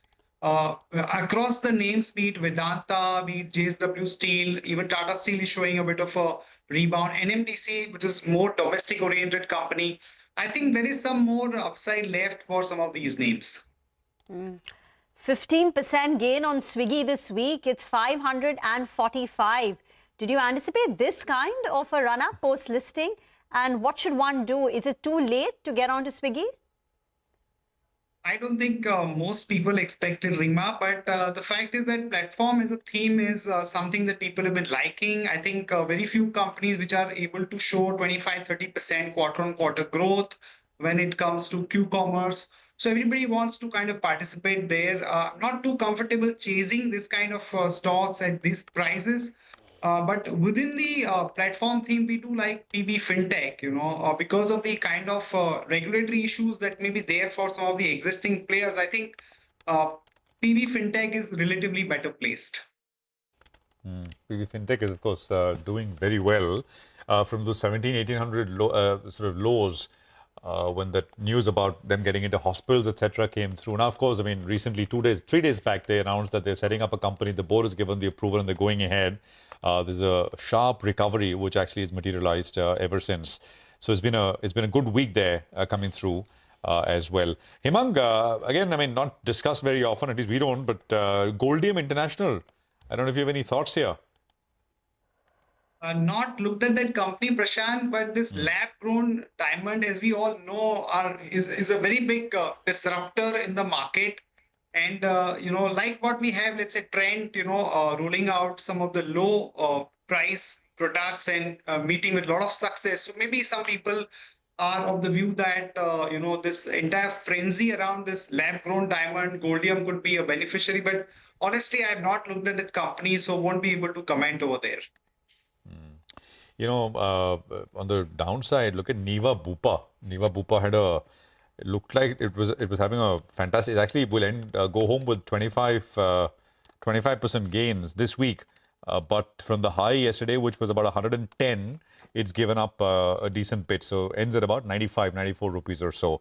I think we've come to the end of the session today. Just about 60 seconds to go for close. So maybe just start wrapping up things here. Hemang, thank you for joining us now, but do stay on. We've got the 24,670 on the Nifty. The Nifty Bank will end about 0.25% lower. And I think, the high on the Nifty Bank, exactly the high of what we saw yesterday. But no complaints really, because the Nifty goes home this week with 2.5% gains. Bank Nifty with about 2.5-3%. Mid Cap Index about 4%, and the Small Cap Index about 4.5%. So Friday to Friday, it's been another very good week. And, it also essentially, by the way, means that the Small Cap Index this fortnight, over the last fortnight, has gone up 10%. The Mid Cap Index has done some 7.5-8%, and about 4.5% for the Nifty and the Nifty Bank as well. The Nifty Bank, by the way, is almost exactly a little less than 1,000 points away, which is about 2% or so from its all-time high at about 54,440. Rima. For the day, the metals and the auto stocks did well. So the Nifty Metal and Auto Index clocked in a gain of about 1%. For the entire week, PSU banks ruled 5% gain on the Nifty PSU Bank for the entire week. And IT, not on Friday, but earlier this week, the Nifty IT Index has clocked in close to about a 3.5% gain. All in all, the first week of December has started off with strength. We're going to wrap up on Closing Bell. Don't go anywhere. Editors Roundtable is up next.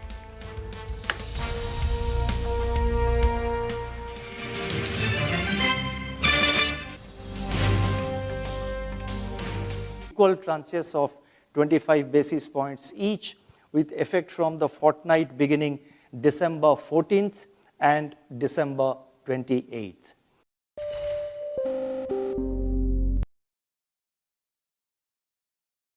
Inflation, on the other hand, surged above the upper tolerance band of 6% in October, driven by a sharp uptick in food inflation. Food inflation pressures are likely to linger in Q3 of the current financial year and start easing only from the Q4 of the current financial year, that is from January to March. And we expect that this is the trend, and it will be backed by seasonal correction in vegetables prices, Kharif harvest arrivals, likely good Rabi output, and adequate cereal buffer stocks.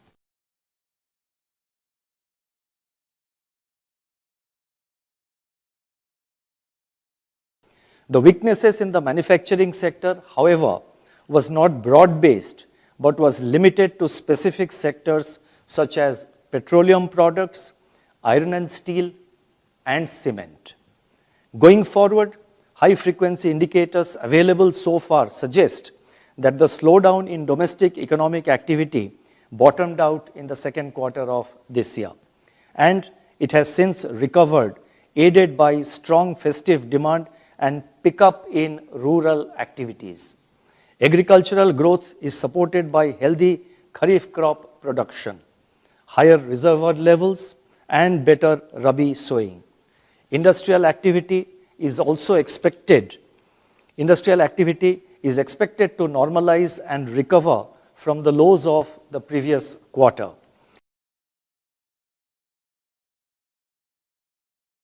After detailed assessment of the evolving macroeconomic and financial developments and the outlook, because monetary policy is forward-looking, so we have to always look at the outlook. The Monetary Policy Committee decided by a majority of 4:2 to keep the policy repo rate unchanged at 6.5%. Consequently, the standing deposit facility, that is SDF rate, remains at 6.25%, and the marginal standing facility, that is the MSF rate, and the bank rate at 6.75%.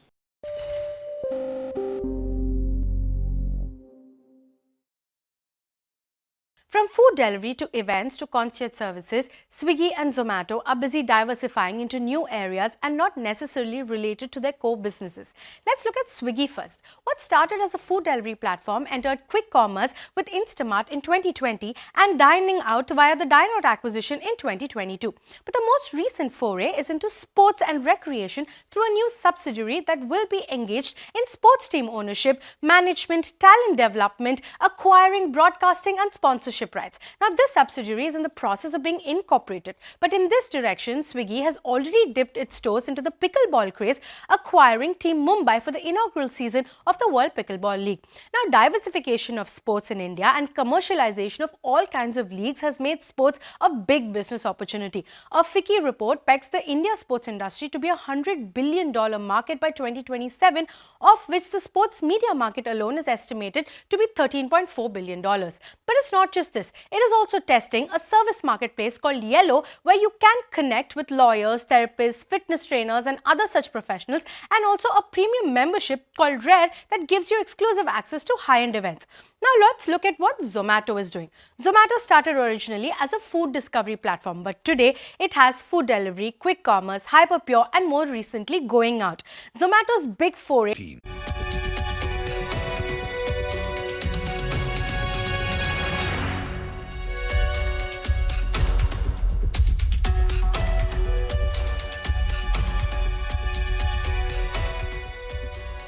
Well, the markets have seen the bulls make a big comeback on the street. The market has clocked gains of over 2% in the week gone by, and that's the biggest weekly gain in 6 months. 40 out of the 50 Nifty stocks have given positive returns this week.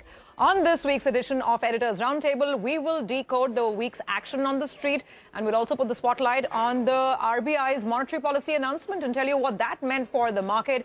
And of course, lots of buzz around the fundraising that's going on, block trades as always, as well as QIPs. Not just all this, we talk about some of the key cues as we look ahead, winding down 2024 and then looking forward into 2025. I'm Surbhi Upadhyay, and you are with us on Editors Roundtable. With me, as always, Nigel D'Souza, Nimesh, and today we have Nilesh joining in as well to talk about the markets and, maybe a little bit of a reflection looking at the year closing out. No, I think it's been a great year so far. I mean, I think a lot at the start of the year the expectations were very different, but India still has turned out to be a great market which has been outperforming, barring of course the last quarter, but otherwise I think most part of the year has been very fantastic and totally robust. So I think it's been a great year. But Nilesh, we should thank you. And on a special day, 25 years for CNBC, you've been with us for almost 22 years now. I think your first interview in CNBC was in 2003, if I'm not wrong. I joined in 2005, but I know you've said this. You're one of the fondest memories and the whole journey that we've seen in the last 20 years of this capital market evolution. No, it's been an incredible journey, Nimesh. I think from the days when CNBC started off to where CNBC is today, I think it's mind-blowing. Honestly, none of us could at that point of time comprehend or even envisage or envision that CNBC could actually be where it is today. So it's simply amazing, and the kind of changes you guys have brought about, the improvements and the kind of knowledge sharing which has happened, I think it's been great, and it's great to be part of this journey. So awesome 25 years, and wish you again an amazing and incredible 25 years ahead. Okay, let me ask you one thing before we start to talk, bread and butter markets. If you were to give us one tip for the next 25, or the one ask, or the one thing that you would want to see, done differently, or something new, what would that be?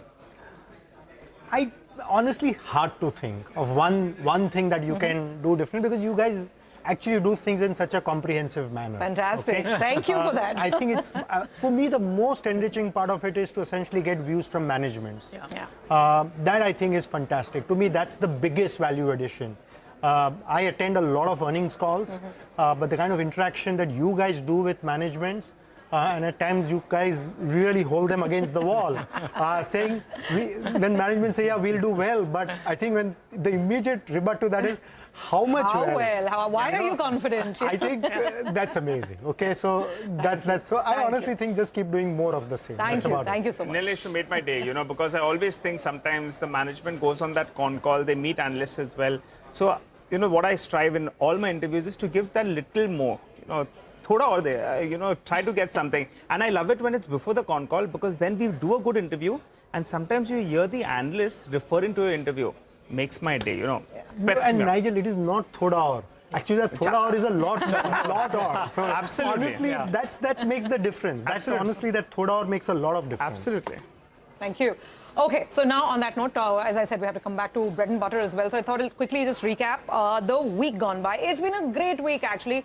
Don't go by just a slightly quiet Friday and lackluster response to the RBI policy, because the bulls were doing the heavy lifting actually at the start itself. So for the week as a whole, the Nifty is up about 2.3%, the Bank Nifty is up almost 3%, the mid-cap index is up 4%, and the small-cap index is up 4.3%. Short point, the bulls have bounced back in a very good way, and the market has taken out a lot of important levels as well. The Bank Nifty is trading above all of the moving averages. Anyway, it's only 1.5% away from the all-time high. But even the Nifty, it's clawing its way back. And finally, it's on Friday, actually, on an intraday basis, it went above the 100-day moving average as well, roughly that zone of around 24,700. So there's momentum coming back after a long time in the market. And what's powering it? The color of money. It's very, very simple. It is FPI selling that took us down, and the fact that some of it is now abating is taking us higher. And the number's looking good, by the way. So for December so far, which is just a couple of trading sessions, we are already positive by about 15,000 crores in terms of the net FPI buying that's come through. And these are final figures from the depositories. So whether you say the money's come in a QIP or it's come in the secondary market or a block, the fact is there's money coming in and buying Indian equity. So you sort of take that with both hands. Contrast this with the selling in November. Obviously, we were down 21,000 crores in November. We were down 94,000 crores in October. So this is good. Now, the bulls will want to see from here on that this sustains. December usually has been very, very positive for the Indian market. 7 out of 10 times, December has ended on a positive note, and the bulls will want that pattern to continue. So what are we looking at as we look at the next 3 weeks of the month as well? Obviously, the jobs report and how the US market is behaving. This week saw the divergence between India and US come down because Indian markets started outperforming, and the bulls will want to hope that we see more of that. And don't leave your eye off China, I would say, because there's some murmur and chatter that next week the Chinese policymakers and the government officials, they're again coming together for a big mega economic symposium. Again, they'll take stock of whether they need more stimulus or not. So China, as always, is going to be in focus. Some of the metal stocks were up on Friday as well, so we'll watch for that. But largely, a pretty good week. Well, that's right. It was a good week. And since you mentioned the RBI policy, I just want to take viewers through the broad highlights of the RBI policy meet. They left the repo rate unchanged, which was on expected lines. The CRR cut, that was the chorus that we heard all through the week. And they went ahead and they obliged, right? The 50 basis points cut is what we got. And because of that, you'll have more than 1 lakh crore of liquidity that gets released into the system. They do highlighted in the near term there could be some upside risk on inflation, and that's why they couldn't go ahead with the repo cut. However, early 2025 is when, the expectation is that they could possibly see a repo cut as well. On growth, on expected lines, mathematically, it wasn't possible to go ahead with that target that they laid out for the GDP target. So they've skimmed it down, which is okay. And on the inflation front, they perked it up a little bit. But the important point they made is that growth has bottomed out in Q3. And by Q4, they're expecting inflation to peak out as well. So they're saying in the middle of the next fiscal, they're on course to hit that 4% of the inflation target. The commentary as well was a little bit cautious with regard to global uncertainties with regard to inflation, but that's just in the near term. On ground, they say the high frequency indicators indicate that Q3 we saw bottoming out. We're seeing increased consumption, particularly during the festive season, and also that capex push is having some result on ground. That's what the high frequency indicators did show up. Government consumption is improving, investment activity as well was expected to improve. How does it impact? Well, it impacts the banks because they'll have a high amount of liquidity. So it helps their NIMs marginally. Citi had put out a note and they said a few of those banking names will gain a little bit more than the others. But on the whole, those that have lower NIMs, they'll benefit by around 2 to around 5 basis points. So par for the course with regard to that CRR cut, and they've not moved the needle on repo, I think on an anticipated lines. Okay, Nilesh, your view, huh? Yeah. Exactly. So what's your view on I the think financials? the stage is set. I think banks have underperformed. The large banks have underperformed. Probably the markets were in search for some kind of a trigger. The Reserve Bank of India has provided that trigger today in terms of a CRR cut. This will start manifesting in terms of the performance of banks for the next, maybe over the next 2 or 3 quarters. And then after that, if we do get back onto a sustain even the current 6.5% growth levels and get on to a 7% growth levels plus added liquidity and then rate cut sometime in 25, CY25 seems to be a promising year for the large banks. So, Nilesh, if I want to ask you, like, as an investor, within the financials, where will you focus on? Banks has got its own triggers, NBFCs will have its own triggers, and MFIs, which have been sharply down. A lot of people believe that even Q3 would be weak, but it's in the price now. So from an investor point of view, where you will bet on? Will you buy MFIs or NBFCs or private banks? See, I would still think that the best place to be is the fintech space. Yeah. Okay. Within the overall, I mean, if you look at financials, obviously those businesses are different from a conventional bank. But I still believe that it's going to be the fintechs who will keep powering ahead. Sure. The payment companies, the insurance distribution companies, the online investment or broking platforms. These are some of the places which will still continue to be probably the outperformers for a very, very long period of time. These are businesses which I think will comfortably grow at 20, 25, 30%, despite the fact that there's enough competitive pressures and some of the other headwinds that they could face. But I still think that's the best place to be. Sure. Things like MFI, large banks, they're going to be more about just bouncing back or catching up with some bit of the outperformance. Yeah. On financials, since you mentioned this insurance, that's also been one huge story this week again, right? Because there's never a dull moment in insurance, and now the chatter is about some relief on GST for health insurance and term insurance. But that whole nervousness around whether the bank assurance channel will be tightened or not, whether beyond LIC, the agents can go and sell multiple policies. Just too much regulatory, haze around the pack. Yeah, so the pure insurers will always be subjected to and maybe a bit vulnerable to regulatory changes. Whether it's allowing an insurance company to do multiple insurance products, whether allowing FDI, whether capping what banks can sell, how much they can sell. These are some of the risks that they face. But I think if you have to kind of look at pure distribution companies in insurance, I clearly believe that's the place to be. So that's fintech, distribution, financials, all coming together. That's I think we know which stock he's talking about. Nilesh, you spoke about digital companies, but you're also bullish on the platform businesses, Zomato, Swiggy, a lot of other platform businesses. We saw one accident in one of the platform businesses where you are a holder as well. See Infosystem, MapMind, it's a unique company, so to speak. What went wrong? What is your assessment on why that move of getting into some other business and putting companies' cash into works? Yeah, I mean that's honestly not the best of things. It's honestly unfortunate. What has happened. That's totally unfortunate. But at times, some of these very ambitious managements, at times, basically they do end up doing some things which probably are not in the best interest of minority shareholders. And that could always get misinterpreted as lack of governance or misgovernance. But I think I still think it probably is the best deep tech story India has. It's honestly a crown in the jewel. I mean, there are rare to see businesses which can take on the mighty global digital monopolies, and this is one kind of really a showcase which India has to the world. So I still think the business has tremendous promise. It's just that this one action has, at least for the time being, pretty much dampened spirits in this. So let's see how it unfolds. It won't have any implications. It won't have material implications in terms of the business, the operational performance, the financial performance. It probably might just get a bit better also. But I still think this was something which probably ought not to have done. Okay. The other hallmark of the week obviously has been this continuing surge in blocks and QIPs and hectic fundraising activity. Nimesh, so I mean, even as the year ends, I think the iBankers are not resting, right? They're definitely not, and it's a good time, a sweet spot for them, right? I mean, so much of craze is there, IPOs, QIPs, block deals. Just guess the number in the last 4 weeks since the Q2 earnings got over till now. How much is the money been raised by QIP and blocks put together? Nilesh, a wild guess. No, I honestly don't know. The number is 40,000 crores. There you Let go. me just go to the wall and explain as to what the activity has been like. As I said, it's been a big week, a big month, so to speak, as far as fundraising via QIP and block deals are concerned. The big number to start with, put together cumulatively between QIPs and block deals, companies' P's have raised close to 40,000 crores. That is close to $4.7 billion. Yes, the number is right. $4.7 billion raised in just last 1 month via QIP and block deals. I'll run through the QIP data first because that's where the large amount of money has been raised. From QIPs, the companies have raised close to 30,000 crores, and in block deals, the remaining 9,500 crores. And that's the amount of money being raised in the last 4 weeks itself. Now, running through the QIP list, which has been the larger one, so to speak, Zomato was one big QIP which was raised. The company raised close to 8,500 crores. $1 billion got raised by Zomato itself. KEI Industries was another big name. They raised 2,000 crores. Within the mid-sized companies, Godrej Properties raised 6,500 crores via QIP.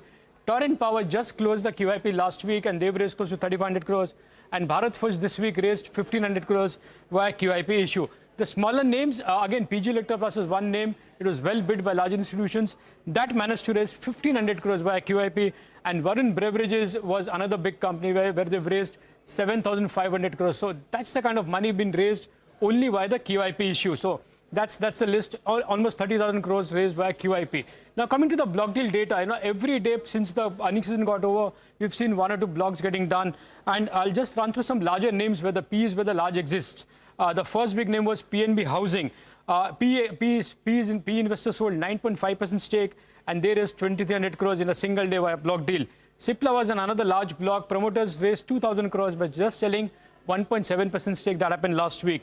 ZF Commercial, again, the global parent WAPCO, they sold another 5.7% stake and raised 1,400 crores. This week we saw TBO Tech, they raised, PE investors sold 6%, they raised close to 950 crores. Then the smaller ones like Home First Finance, Indegene, say 700, 800 crores kind of fundraising. MedPlus was another large block where the PE sold nearly 6.5% stake and they raised close to 550 crores. And the last but not the least, this week we saw Zentech promoter selling close to 2.5% and they're raising close to 400 crores. So the 10,000 crores is the amount raised via block deals, but the larger amount came in from the QIP issuances of more than 30,000 crores. So that's the kind of money which has been raised only in the last 4 weeks, $4.7 billion, which is equivalent to 40,000 crores. Nilesh, your take, have you been participating in any of those blocks or any of those QIPs? No, not really. I mean, honestly, most of our businesses don't need capital. That's the kind of businesses that we invest in. Barring one of them very recently, Zomato, which raised the money. But that probably was for different requirements. I don't think for them it was a need of money. More for the FI cap. Exactly.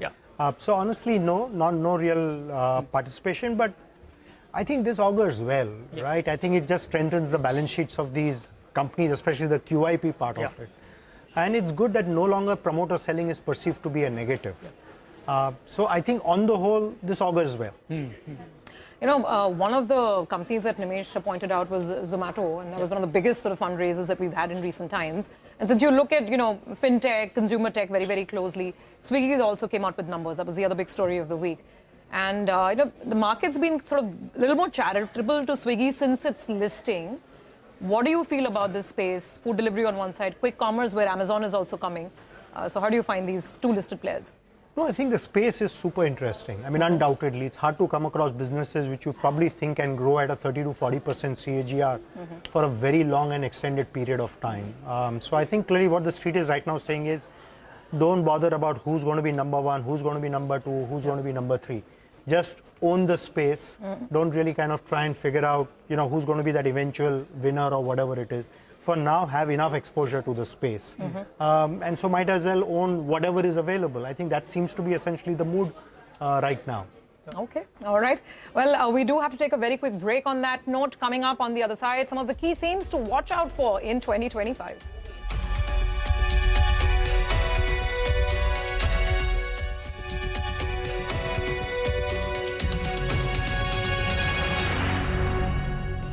recently. Now, it has launched a new app called District that allows users to book tickets for movies, live performances, etc., taking on Book My Show. Now, this is also a fast emerging space in India as the country's youth are now prioritizing experiential spending. Just look at the craze that we saw for a Diljit, a Dua Lipa and the upcoming Coldplay concerts. Not surprising then that even the live events market in India is projected to reach $143 billion by 2026, and Zomato expects the gross order value of its going out business to be over 10,000 crore in FY26.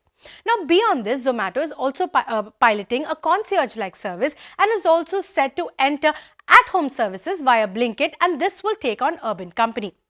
But are Swiggy and Zomato making the right bets, or are they biting off more than they can chew?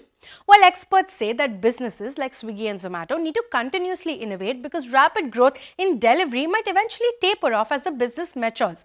Analysts actually see a huge upside to Zomato's foray into events, which is a supply-constrained space that presents a massive opportunity for growth. But how Swiggy and Zomato navigate these new businesses while also maintaining a sustainable and profitable growth trajectory will be key.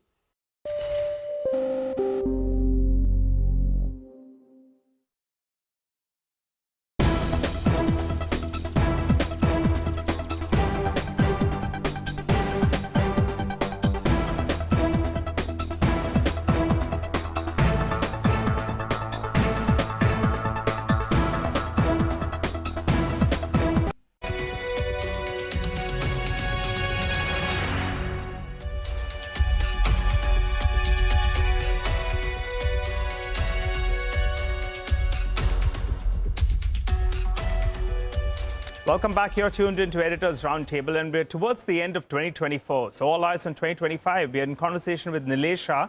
Nilesh, for 2025, how do you see things pan out? You know, the broad sense you get is money making is going to be far more difficult in 2025 in comparison to what we've seen the last 3 years or so. And I was looking at a few stocks, just to name a few that I was looking at: Dixon, Coforge. These stocks are not cheap. They're actually more expensive. But it seems the street doesn't mind giving a higher multiple where they can see a fair bit of growth. How would you approach a couple of these themes, and what is your top theme for 2025? So I totally agree. I mean, market will chase growth. Market chases growth in earnings, and that I think remains irrespective of what the environment is. In terms of theme, I still think the whole digital theme will remain the most powerful theme. This is a theme not just for 25, but at least till the end of the decade. As they say, this is India's decade. So clearly it's going to be the digital champions. These are the guys who will continue to rule, both as businesses as well as stocks. You could go through some bit of a pause mode for maybe a quarter or so, given that they have already rallied or something like that. But any kind of pause in their stock prices, even a bit of a small correction in them, will just create the opportunity to buy. This is the space which probably will keep compounding at 25 to 30% annualized basis for maybe the next 3 to 5 years. When you see those kind of growth rates, the P valuations can really kind of swing even way higher than what we all can imagine. So I still think the big theme for next year is going to be the whole digital kind of thing. That's one. Two is, the other thing is that the government's balance sheet has got even further fortified, given that the spending has been tepid in the first 6 or 8 months, which clearly means that for 25, from a spending point of view, the government's balance sheet has never been as strong as what it has been ever been. So I clearly believe that you're going to see back investments coming into railways, engineering, defense, that entire pack. And with commodity prices a bit softer, you could even see margins getting better. So I think the entire cap goods space has taken a bit of a breather. But I still think that breather sets the stage for a comeback in 25. What on consumption, Nilesh? Because if you expect that the government spending will be higher, and that will have a bit of an impact on the rural spending as well. Anything in the consumption basket that you've been bullish on, you've been betting on? So the rural side, Nivish, according to me, will just be a bit of a bounce back trade. I still believe that the whole story around premiumization. I think the bottom line is that India is witnessing some kind of an acceleration effect. That when you see the per capita incomes go from $2,500 to $3,000, a 20% increase in per capita just brings many more consumers into the mainstream. And clearly there's a change in the consumption basket, and that's what we have started to witness. It's something which will continue. So businesses around premium apparel, alcoholic beverages, fashion accessories. These are the kind of spaces which will continue to do well. Sure. Okay, all right. So the consumer's still going strong, perhaps. That's the reading as we get into the new year. Nilesh, always a pleasure to speak with you. Thank you for being with us, not just in 2024, but over the last, many, many years, out of our 25 years. And we hope for more of this in the coming year as well. Thank you for joining in. Thank you. Thank you so much. All right, with that, we're out of time. It's a wrap on this edition of Editor's Roundtable. Stay tuned. Lots of news and updates continue right here on CNBC TV18.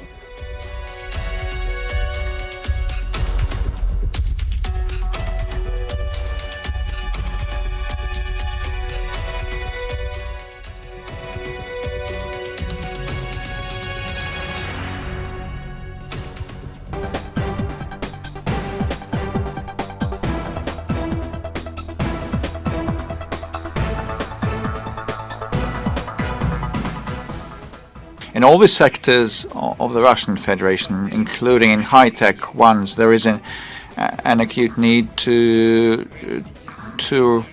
expand the opportunities to sell and export their products. I know that Prime Minister Modi has a similar program Make in India, and this is a very similar program to ours, and we would be ready to place our manufacturing sites in India. Also, the biggest investment in the Indian economy to the tune of $20 billion by Rosneft happened not long ago, and the Prime Minister of India and the government of India have been creating stable conditions. And this is because the Indian leadership has been pursuing India comes first policy.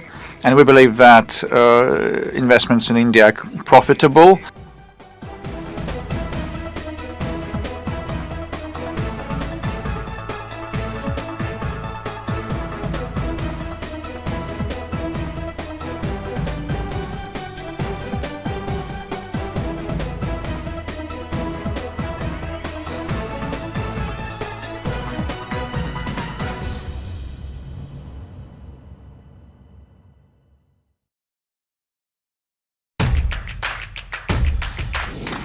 India is in vogue for a number of international brands this season. Surabhi Upadhyay, CNBC TV18, Mumbai.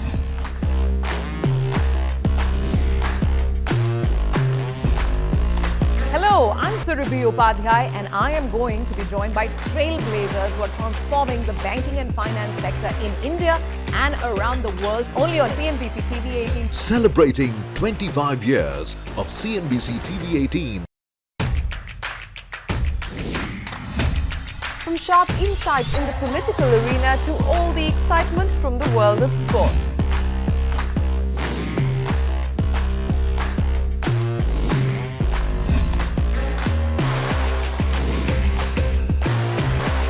We are here at the CNBC TV18 budget headquarters as we've done for the last 25 years. Celebrating 25 years of CNBC TV18.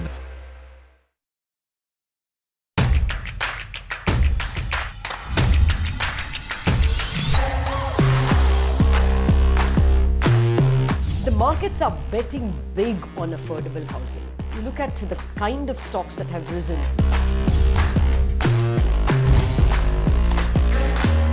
We are stepping into our Silver Jubilee year, our 25th year, and we wanted to have the best of India Inc. with us.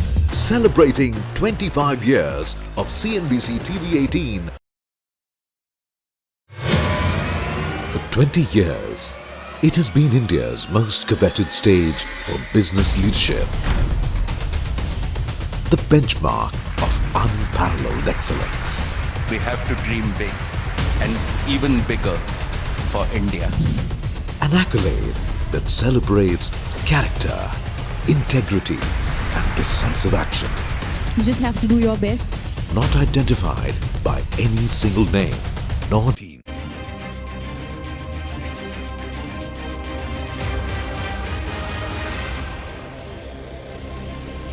Hello and welcome to Business 360. I'm Shruti Mishra and here are the headlines we are tracking this evening.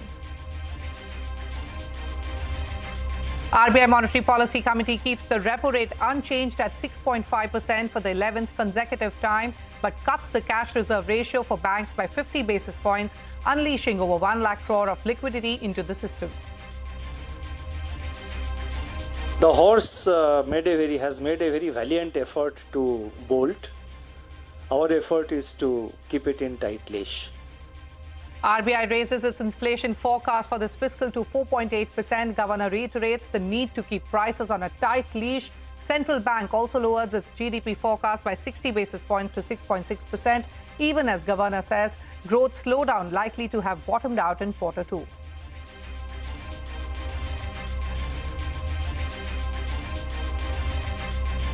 Q2 GDP growth at 5.4% does not indicate a systemic slowdown, says Finance Minister Nirmala Sitharaman, cites lack of government spending and capital expenditure and expects Q3 to make up for it. Sensex and Nifty end in the red after RBI policy. Bank stocks tumble, but mid-caps buck the trend. Rupee gains against the dollar even as it remains closer to record low levels.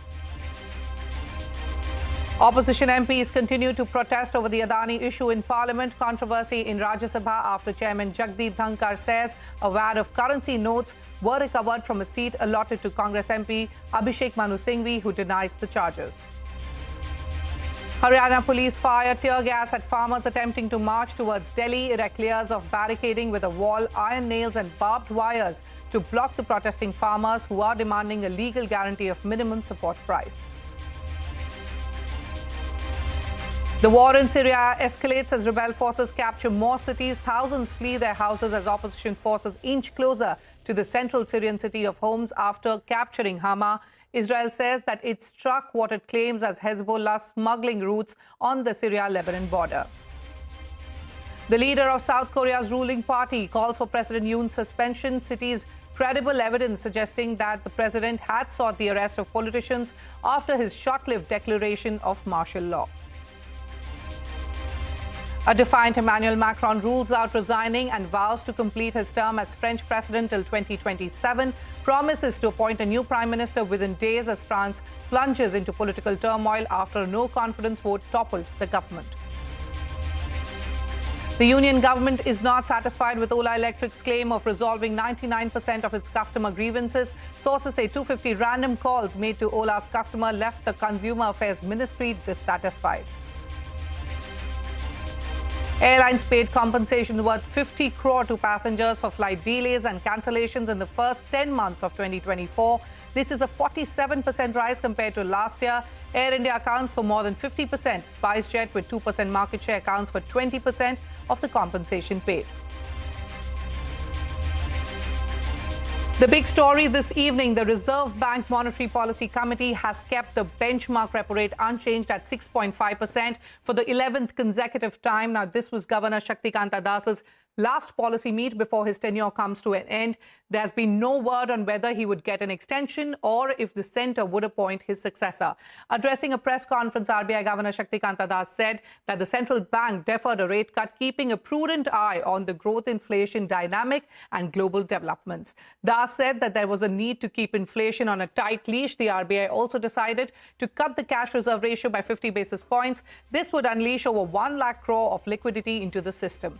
The committee also decided to hike its FY25 inflation target from 4.5% to 4.8% for the next 3 quarters. The RBI said that it expects food inflation to linger on in the third quarter as well. Similarly, GDP growth estimates for FY25 has also been slashed from 7.2% to 6.6%. However, Governor Das said that high-frequency indicators suggest that slowdown in the second quarter has bottomed out. Prudence, practicality and timing will continue to be the guiding principles for the Reserve Bank's future actions. It is all about dissection of the inflation growth conditions and acting accordingly. Timing of actions is the key. At present, it is necessary to draw on the flexibility provided by the neutral stance of monetary policy to wait for and monitor the incoming data for confirmation of the decline in inflation. Well, Lata Venkatesh is here with more on the monetary policy and its impact on the market and the economy. Well, first up, I think one of the most practical policies to be able to exactly train its eyes on the problem of liquidity not yet ready for a rate cut. So on liquidity itself, there is a little bit of surplus liquidity in the system, but it's whittled down from about, over 4 lakh crore end of September. It's come down all the way to barely 40,000 crore. On some days, it goes on into a deficit and banks are borrowing from the Reserve Bank. And that's very obvious because cash withdrawal is more during Diwali and the normal Q3 period. It's more during elections. As well, the Reserve Bank has been selling a lot of dollars, 60 billion or thereabouts. And that also has pulled out a lot of cash. At least 4 lakh crore has been pulled out. About 4.2 lakh crore was the surplus as of end September. It had come down to 40,000 crores end November. Of that, the CRR cut replenishes 1.16 lakh crore. There is a money multiplier, and in course of time, it will become 4 lakh crore over 6-7 months. But the governor, we asked him, and the governor agreed that there will be a liquidity deficit continuing. The cash outflow, the tax outflows are temporary because the government spends it and it comes back. But cash withdrawal by you and me, as well as when the Reserve Bank may continue to sell dollars, given that the Trump presidency is yet to begin, we could well see, attacks on the currency or withdrawal of foreign exchange by FPIs. There will be a deficit. Will he do more? Over there, he did not give away the big weapon that the market was looking for, which is open market open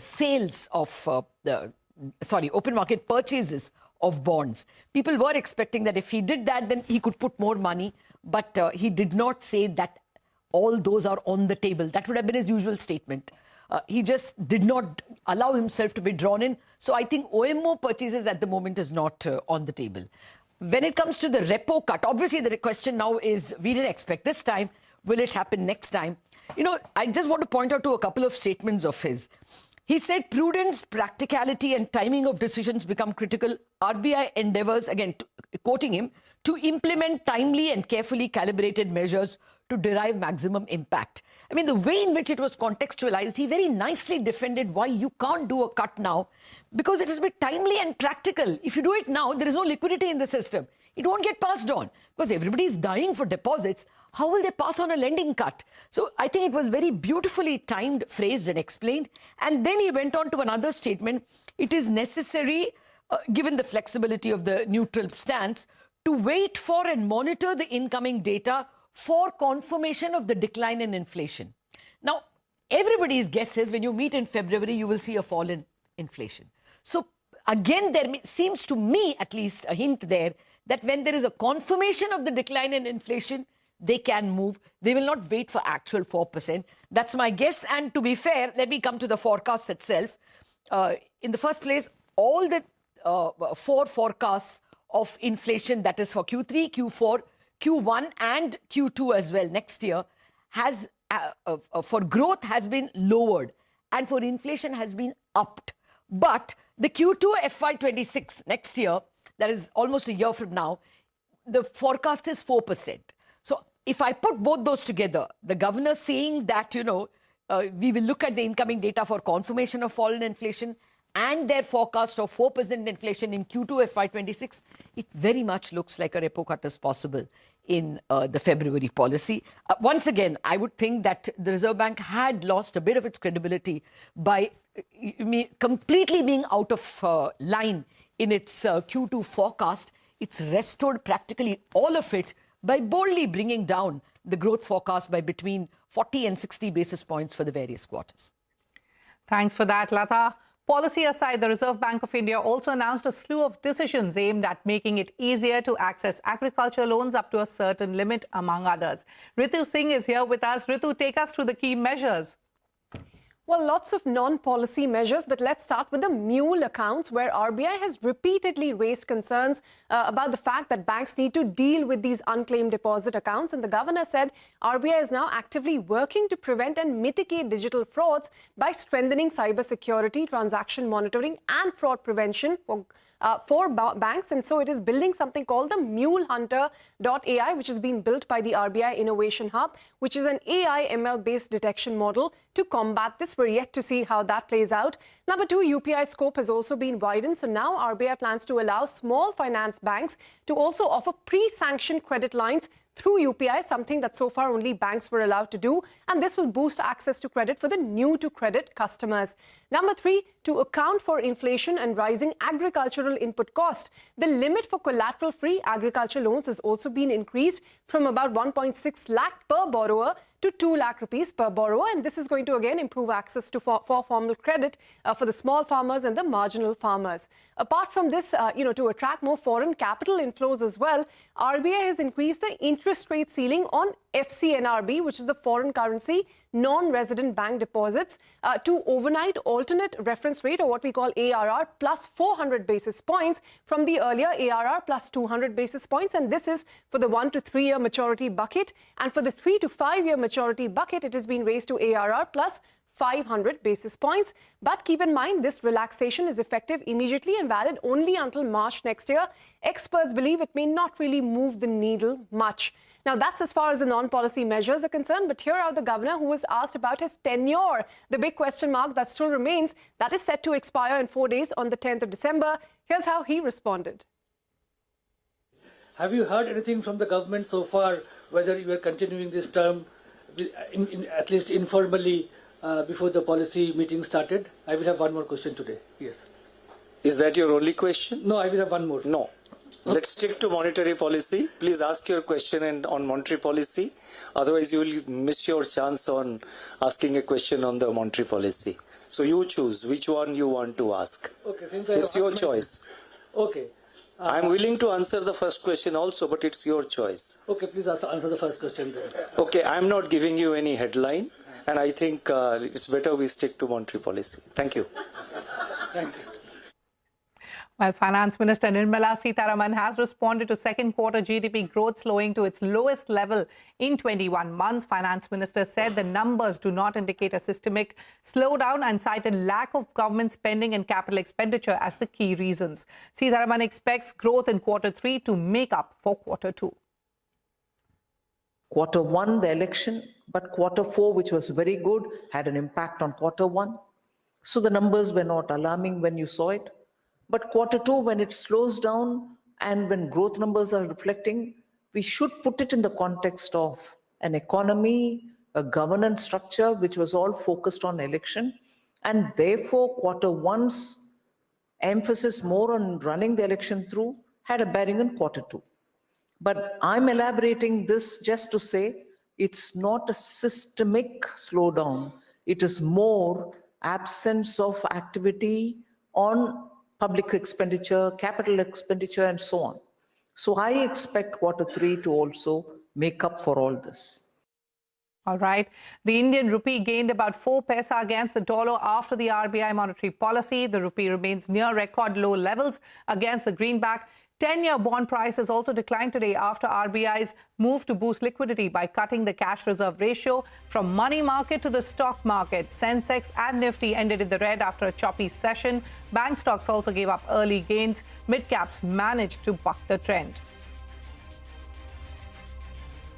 Moving on, the union government is not satisfied with Ola Electric's claim of resolving 99% of its customer grievances. Sources tell CNBC TV18 that 250 random calls made to Ola's customer left the Consumer Affairs Ministry dissatisfied. Abhimanyu joins us now. Abhimanyu, what are you picking up from your sources?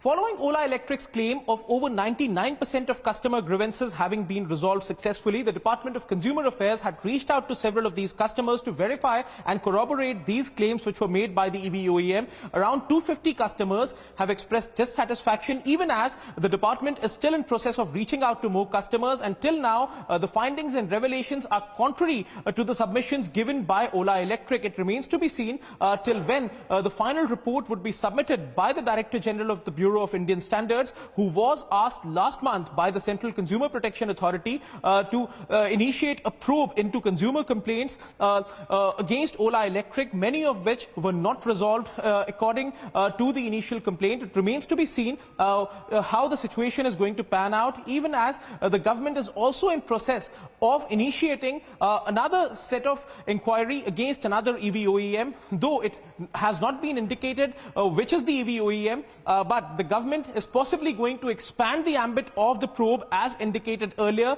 and the DGBIS in all likelihood is going to submit its report by the end of this month into the consumer complaints which were filed against Ola Electric. Well, with that, it's time for us to head into a short break. But coming up, Haryana police fire tear gas at farmers attempting to march towards Delhi. A ground report when we return.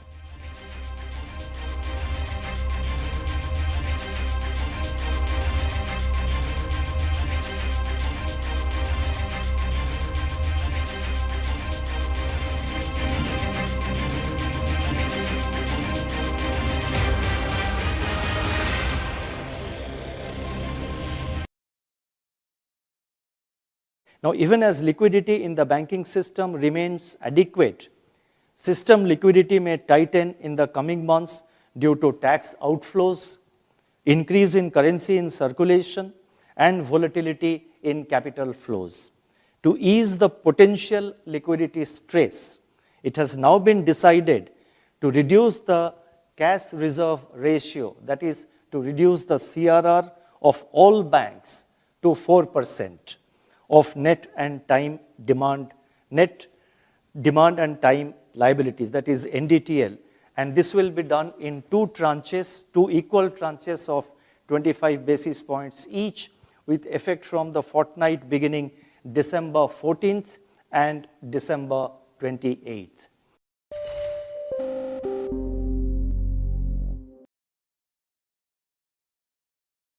Inflation, on the other hand, surged above the upper tolerance band of 6% in October, driven by a sharp uptick in food inflation. Food inflation pressures are likely to linger in Q3 of the current financial year and start easing only from the Q4 of the current financial year, that is from January to March. And we expect that this is the trend, and it will be backed by seasonal correction in vegetables prices, Kharif harvest arrivals, likely good Rabi output, and adequate cereal buffer stocks.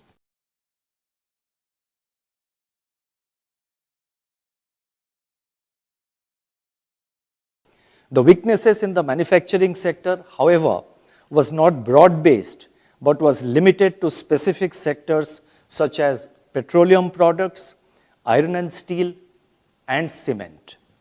Going forward, high-frequency indicators available so far suggest that the slowdown in domestic economic activity bottomed out in the second quarter of this year, and it has since recovered, aided by strong festive demand and pickup in rural activities. Agricultural growth is supported by healthy Kharif crop production, higher reservoir levels, and better Rabi sowing. Industrial activity is expected to normalize and recover from the lows of the previous quarter.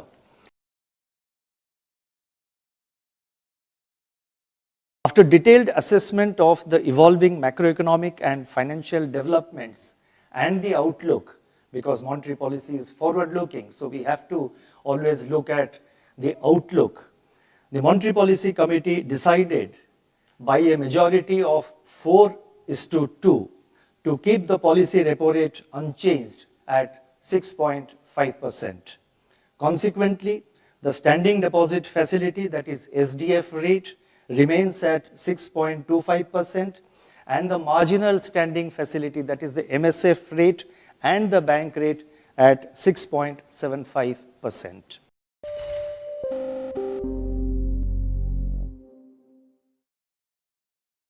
From food delivery to events to concert services, Swiggy and Zomato are busy diversifying into new areas and not necessarily related to their core businesses.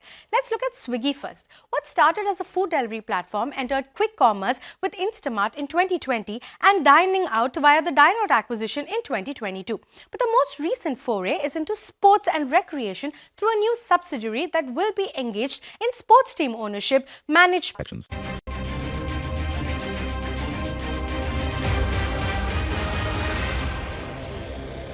Welcome back to Business 360.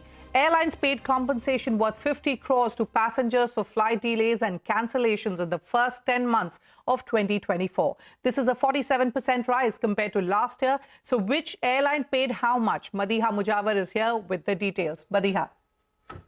Right, so if you compare the amount to 2022, 50 crores is 47% more than last year and almost triple of the amount paid by airlines in 2022, which is 17.7 crore rupees. Now, of these 50 crores, airlines paid 12.7 crores towards denying boarding to passengers. Almost 10 crore was paid towards cancelling flights. A major chunk was towards delays beyond 2 hours. I'm sure most people who travel by air have suffered due to long delays, long flight delays by airlines. So that amount stood at nearly 27 crore rupees. Now, of the 50 crores paid between Jan to October 2024, more than half was paid by just Air India, and it also matches the kind of delays and cancellations we saw at Air India since the start of the year. Now, Indigo, which is the largest domestic carrier, has shelled out the lowest amount in compensation, just 37 lakh rupees. That's also because the airline could provide alternate flights and also refunds to passengers, given the kind of fleet it has to provide alternate flights. Now, what's interesting is that SpiceJet, which has a very small fleet as compared to other big players and hence also a lower market share of 2.4%, spent over 10 crore rupees of the 50 crore rupees towards compensation to passengers between Jan to October. When it came to denying boarding, Air India and Vistara shelled out more. Air India paid 10 crore rupees for denying boarding as compared to Indigo that spent just 37 lakh. For flight cancellations, Air India paid 5 crore rupees, followed by SpiceJet that paid 2.7 crore rupees in compensation to passengers. For delays beyond 2 hours, Air India topped the list with the airline spending 10 crores towards compensation. This is also where SpiceJet had to spend more. The airline paid 7.4 crore rupees for delaying flights beyond 2 hours. Now, if we look at the punctuality chart of airlines in October, all of them have performed below 80%. Indigo had an on-time performance of 71.9%, Vistara at 71.4%, Akasa Air stood at 67.2%, Air India had an OTP of 66.3%, and SpiceJet stood at 63.8%.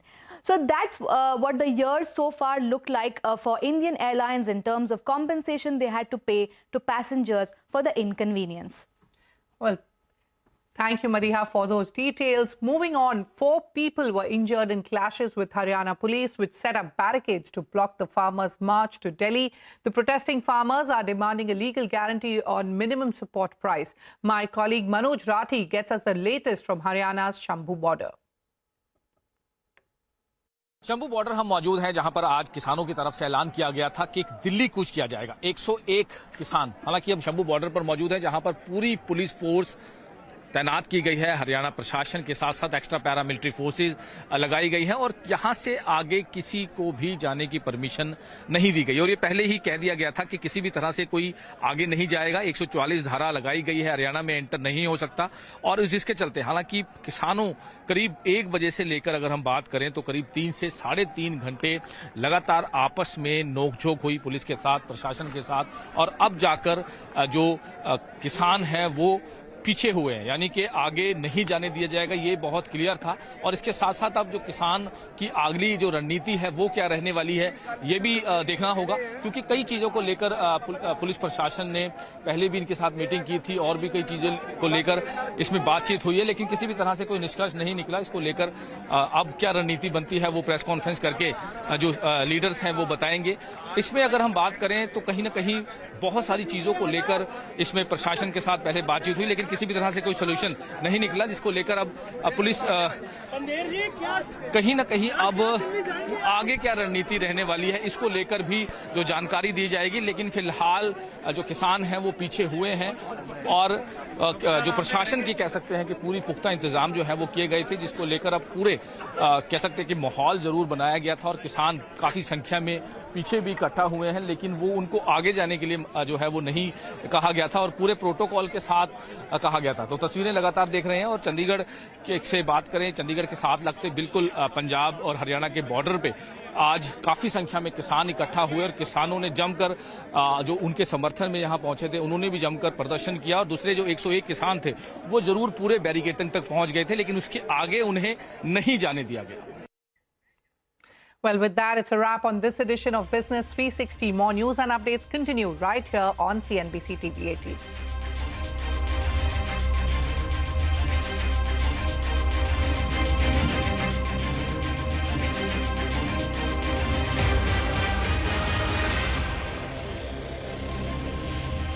Acquiring broadcasting and sponsorship rights. Now, this subsidiary is in the process of being incorporated. But in this direction, Swiggy has already dipped its toes into the pickleball craze, acquiring Team Mumbai for the inaugural season of the World Pickleball League. Now, diversification of sports in India and commercialization of all kinds of leagues has made sports a big business opportunity. A FICCI report pegs the India sports industry to be a $100 billion market by 2027, of which the sports media market alone is estimated to be $13.4 billion. But it's not just this. It is also testing a service marketplace called Yellow, where you can connect with lawyers, therapists, fitness trainers and other such professionals, and also a premium membership called Rare that gives you exclusive access to high-end events. Now let's look at what Zomato is doing. Zomato started originally as a food discovery platform, but today it has food delivery, quick commerce, hyperpure and more recently going out. Zomato's big foray was into events recently. Now it has launched a new app called District that allows users to book tickets for movies, live performances, etc., taking on Book My Show. Now this is also a fast emerging space in India as the country's youth are now prioritizing experiential spending. Just look at the craze that we saw for a Diljit, a Dua Lipa and the upcoming Coldplay concerts. Not surprising then that even the live events market in India is projected to reach $143 billion by 2026, and Zomato expects the gross order value of its going out business to be over 10,000 crore in FY26. Now, beyond this, Zomato is also piloting a concierge-like service and is also set to enter at-home services via Blinkit, and this will take on Urban Company. But are Swiggy and Zomato making the right bets, or are they biting off more than they can chew? Well, experts say that businesses like Swiggy and Zomato need to continuously innovate because rapid growth in delivery might eventually taper off as the business matures. Analysts actually see a huge upside to Zomato's foray into events, which is a supply-constrained space that presents a massive opportunity for growth. But how Swiggy and Zomato navigate these new businesses while also maintaining a sustainable and profitable growth trajectory will be key.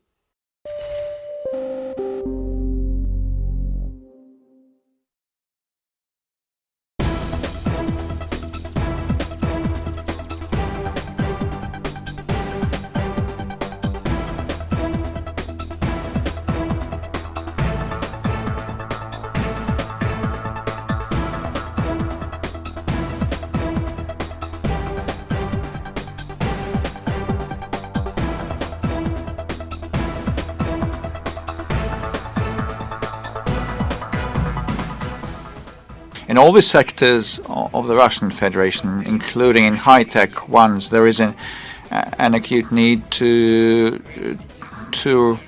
expand the opportunities to sell and export their products. I know that Prime Minister Modi has a similar program make in India, and this is very similar program to ours, and we would be ready to place our manufacturing sites in India. Also, the biggest investment in the Indian economy to the tune of $20 billion by Rosneft happened not long ago, and the Prime Minister of India and the government of India have been creating stable conditions.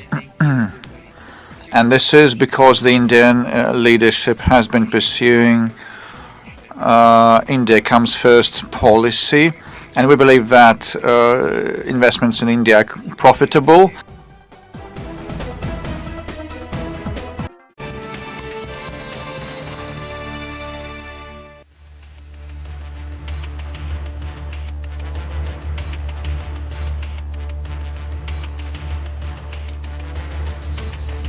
It was a dramatic monetary policy today. After a string of 10 status quo policies, the Reserve Bank today cut the cash reserve ratio from 4.5% to 4%, and that allows for more liquidity in the interbank system. With the Reserve Bank selling over $60 billion or thereabouts in the past 2 months to counter the dollar outflow after the Trump election, surplus liquidity in the banking system had contracted by nearly 4 lakh crore rupees. That's in the past 2 months. The Reserve Bank, therefore, the CRR cut. But remember, the Reserve Bank did not cut the repo rate. That is the interest rate. Now let's listen to what the governor said on the issue of why he did not cut the repo rate. Prudence, practicality and timing will continue to be the guiding principles for the Reserve Bank's future actions. It is all about dissection of the inflation growth conditions and acting accordingly. Timing of actions is the key. Okay, I think what he seems to be saying is it's not prudent to cut when the last inflation number that we have, October, is above the 6% CPI mandate, above the mandatory 6% CPI. And it is not practical since rate cuts will not get passed on when banks don't have enough liquidity. Now, just listen to the governor again here. At present, it is necessary to draw on the flexibility provided by the neutral stance of monetary policy to wait for and monitor the incoming data for confirmation of the decline in inflation. Okay, so he's going to wait for the decline in inflation, wait for the confirmation. So to me, this plus his forecast that CPI will fall to 4% in the second quarter of FY26, that is July, August, September of 2025, that means perhaps a February rate cut is in order because there could be confirmation of a fall in inflation by then. That's my take, but let me defer to the experts. I have a bunch of the best joining me to parse the policy in terms of the impact on banks, interest rates, and the economy. I have with me Mridul Sagar, a past MPC member, former RBI ED, now professor at IIM Kozhikode, B. Prasanna, head of global markets at ICICI Bank, and Sonal Verma, managing director and chief economist, India at Nomura. I think by the end of the show, we will also be getting the SBI chairman, Mr. C.S. Setty, to weigh in on what he's made of the policy. But first, gentlemen, and Sonal, thank you very much for joining me on the show. Prasanna, to you first. This is as expected, you would say, and what is the immediate impact? You think for the moment we should expect yields to fall because there's more liquidity? Lata, I think the markets had kind of started pricing the CRR cut 3-4 days ago, and have been, the bond markets at least have been rallying over the last 3-4 days. So as we went into the policy, I think the pricing of the CRR cut was fully done, and also some kind of a dovish talk by the RBI, kind of acknowledging the slowdown in growth and the need to support growth maybe in the next policy. I think that's what the market was looking at, even though there wouldn't be a expressive change in stance. But what we got instead was, yes, the CRR cut happened, but we did see the governor kind of justifying as to why he didn't cut rather than why he needs to cut maybe later. So I think that is what has led to some kind of a disappointment in, I would say, both the markets. And I think from that perspective, I would say that the bond yields are probably now going to be in a range of 4.7 to 4.8% as we go forward. And like you rightly said, while he's made the case very clear for a possible rate cut in February based on a downgrade in GDP, a further downgrade in GDP and a betterment in inflation, bear in mind that we will also be a prisoner to what happens in the rest of the world with respect to other parameters in January and early February. So while a February rate cut is live, very much live, we can't take it for granted, and the markets have to negotiate in the next 2 months a lot of other developments as well. So that's the reason I would say that we say a range of around 4.7 to 4.8. 6.7 to 6.8. Okay, got it. Okay, so you're saying this is slightly more hawkish than what the market expected, because you all perhaps were expecting a more explicit hint of the February cut. Mridul, can you sit in judgment of your former employer? You know, the RBI almost lost credibility when the GDP number came in, you know, a good 160 basis points below even their November nowcast. The November nowcast was 6.7 for the GDP, and it comes in at 5.4. So do you think by, unflinchingly lowering the growth forecast across for the next 4 quarters, as well as, raising the inflation forecast, most of that credibility has been restored? I would go by you. I don't think there was any problem in RBI anticipating a higher growth earlier on. It was a matter of couple of decimals, yes. That's what I had been saying. But when you went into November, it was very clear that the earning growth has disappointed. There is urban slowdown, and somehow the nowcasting didn't pick it up. I mean, the state of the economy still put that chart at 6.7%, which obviously hit the credibility a lot. I think that correction has been made now. There have been significant downgrades in growth, though I personally feel it is probably risks are still on the downside from that projections what we have now. So for instance, if we actually have a 6.7% growth in second half, the full year growth could fall to 6.3%. I'm not saying that is a baseline, but that looks, given that there is an urban slowdown, which is very palpable, the credit growth is not really picking up. So there is a case that basically we might see a monetary policy easing.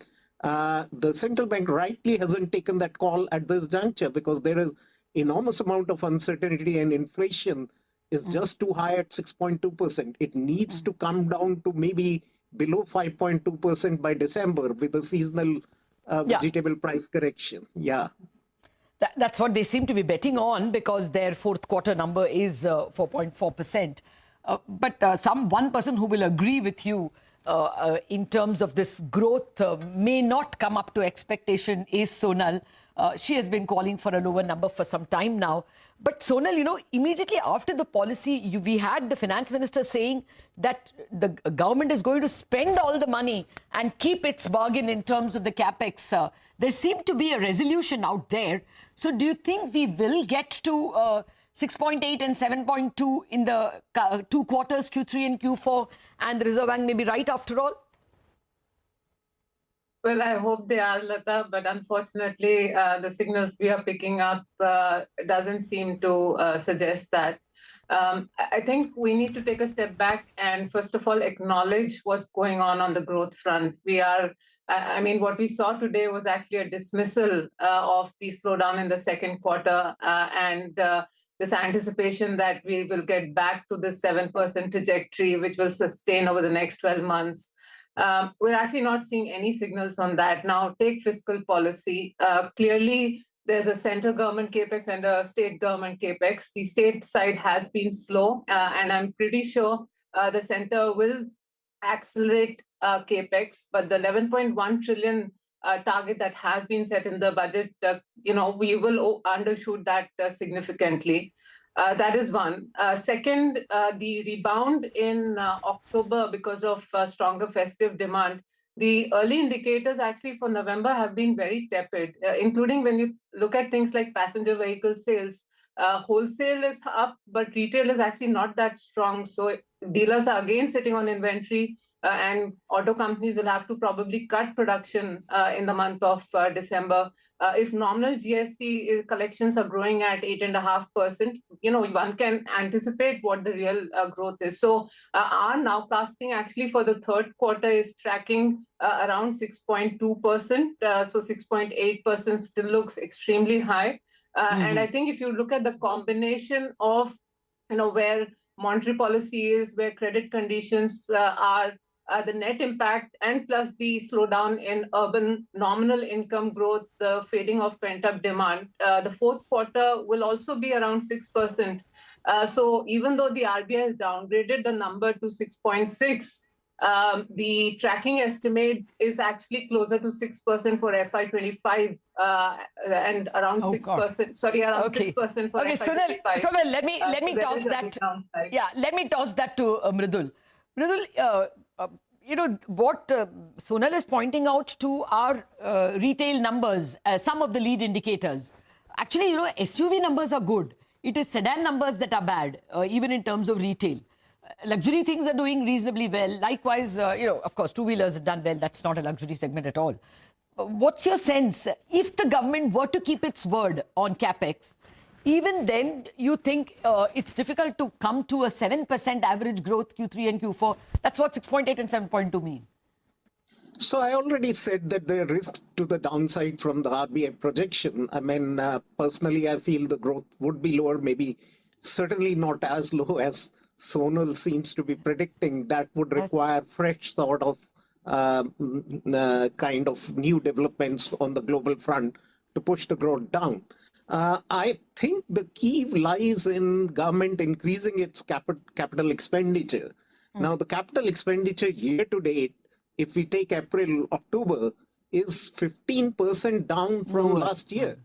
So that's a big slowdown on the capex front, which can easily be corrected by the fiscal policy.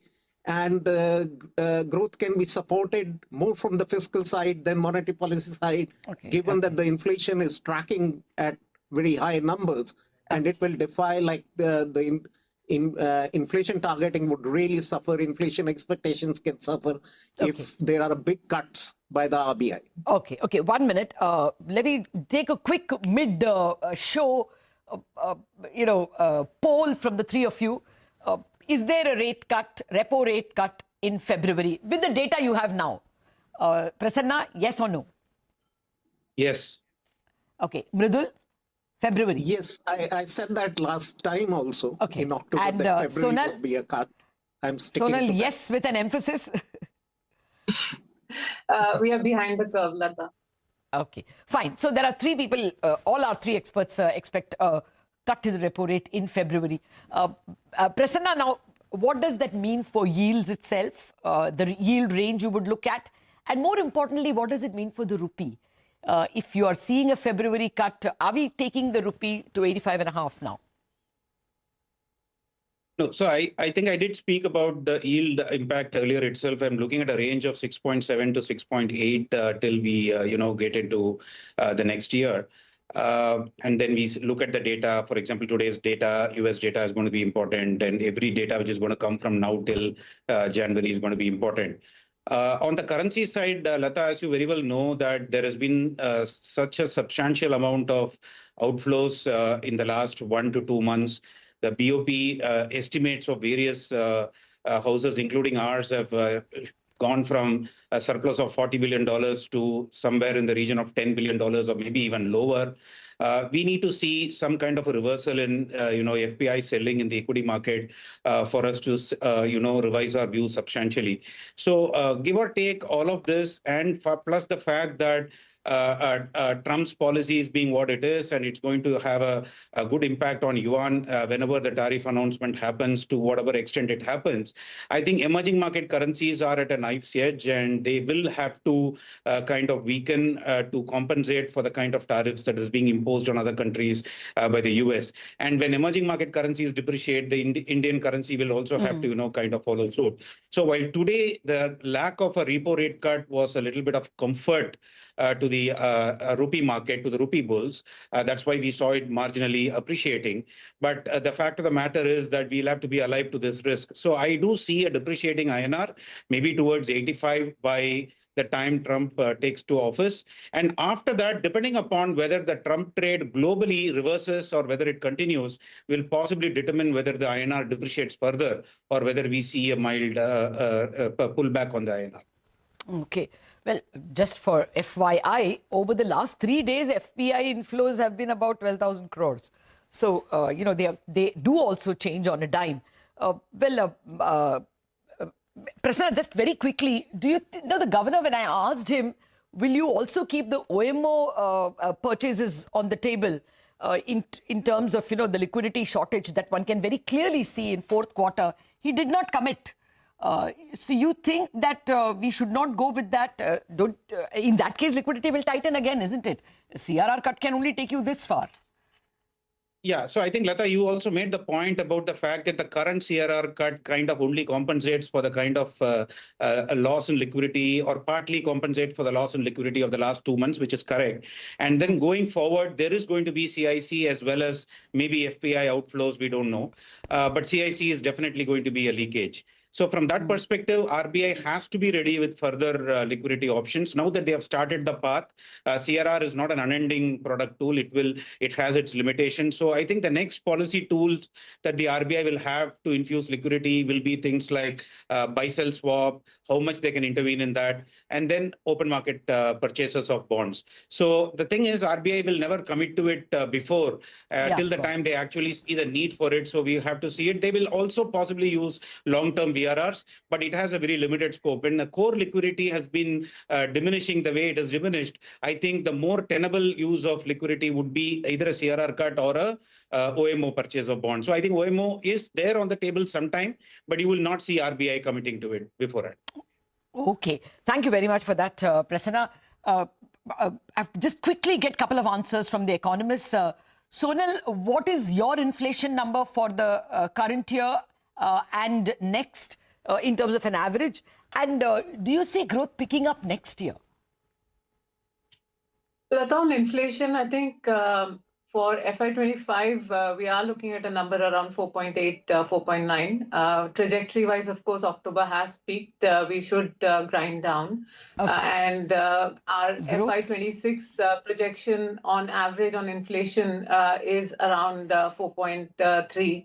In that range. So we are not very concerned actually about inflation. And okay, let me ask Mridul that. Mridul, are we now in a 6.5% growth trajectory? Roundabout, yes. Yeah. So that should be still okay, given that priority should be inflation at this juncture. And I think as far as the forecasts are concerned, I think the Q1, Q2 of next year looks a little too down. So, I mean, we really need to see a sharp slowdown for that kind of inflation to materialize. But more importantly, let me come to the CRR cut issue, because I think everybody seems to be glued, anchoring to what has happened in the recent parts, and that is the Trump trade on the dollar appreciation. I think that trade has almost played out. So we may not get that much rupee depreciation ahead, and therefore the kind of intervention that is being expected could turn out to be less, and therefore surplus liquidity can come out of the CRR cut. Okay. It takes a brave man to forecast what Trump has said or will say, and therefore to conclude that the Trump trade is over. You never know what we will get over the weekend or even before the Jan 20th swearing it takes place. But anyway, thank you very much, Prasanna, Mridul and Sonal, for joining me with your take. clearly all of them expecting a rate cut in February itself, and inflation perhaps will go closer to the 4% mark. Let's now welcome the country's biggest banker, SBI Chairman C.S. Sethi joins us. Mr. Sethi, thank you very much. It's really kind of you to find time on what I understand was a very busy day for you. First up, improvement in margins for all banks for sure because of the CRR cut. Yeah, thanks, Lata, for having me on your show. I'm sorry I couldn't join earlier. I think definitely there would be some marginal impact on the NIMs because this liquidity would definitely help. There's a good amount of liquidity which is made available by the CRR cut. I think there will be some improvement on the margins.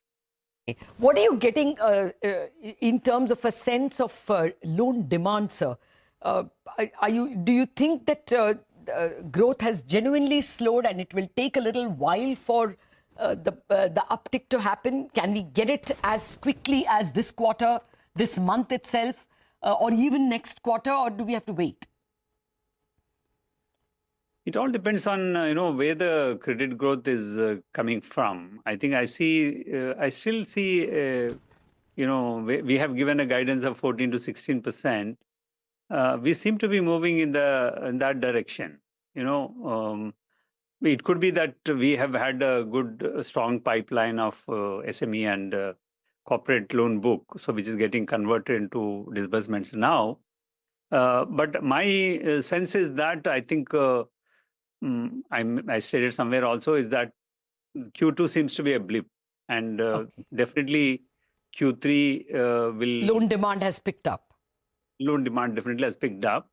And obviously, this October, November months are generally the festival season, marriage season.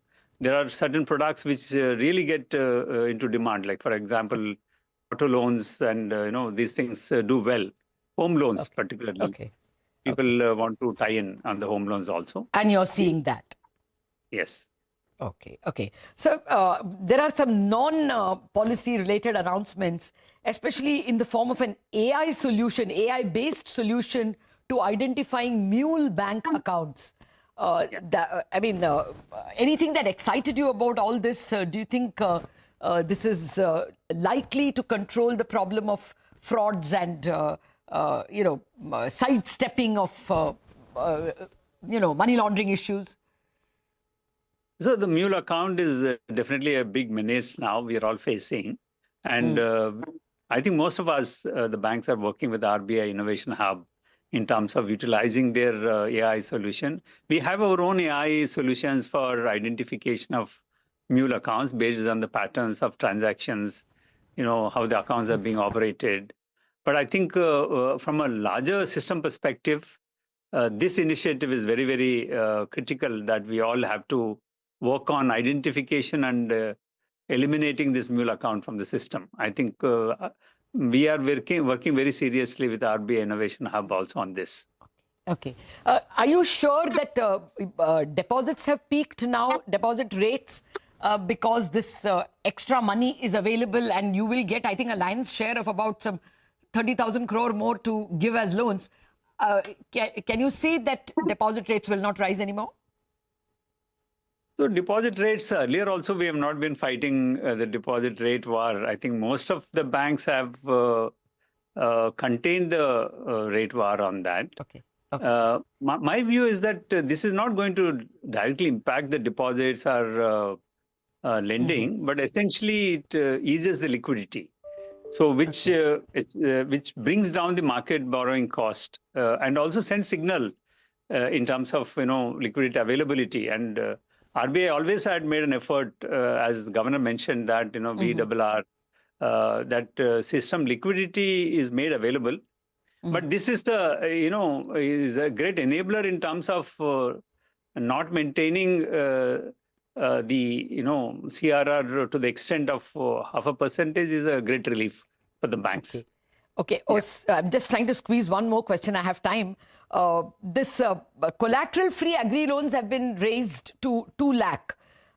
Does it get fully utilized, sir, or would banks still want collateral? I mean, just for your own safety. So I think the regulatory mandated limit is 1.6 lakhs, up to which we are not supposed to ask for mortgage. That's what collateral. But banks were never stopped in giving collateral-free loans beyond 1.6 lakhs. But it is also a fact that large number of small and marginal farmers were getting only up to 1.6 lakhs because creating a mortgage would have been difficult for them if the banks wanted. So this limit, in fact, banks have been demanding that, this limit has to be raised. I'm glad that RBI has taken this decision. In fact, our recommendation was that if there is a digitalization of land records and we can record our loan details in the records, we can even go up to 3 lakh rupees collateral-free loan. Hopefully, I think we'll still engage with our RBI, but there's a good step in that direction.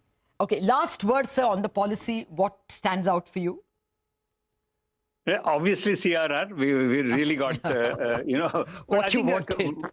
One thing I didn't hear whether Prasanna mentioned about it. I think this SORR also is something what we've been looking for, because the market moved essentially towards secured borrowing in the market, right? Overnight borrowing. So this is a benchmark to set up with, and maybe, some of us probably would look at lending at SORR now as a benchmark. Okay, so that was my bad. I didn't ask Prasanna, but thank you very much for filling in and telling us that this is a new instrument at which you all will be lending secured loans. Thank you very much. Thank you very much, Mr. Sethi, for joining me. So that's the policy for you from 4 of the best voices in the market and in the economy, saying that kudos to the Reserve Bank for cutting the CRR. Repo rate cut expected in February, but some doubts about whether even the 6.8 and 7.2% growth for Q3 and Q4 can really be achieved. Let's wait and see. Thank you very much for joining this special broadcast. Do stay with CNBC TV18. We have lots more lined up for you.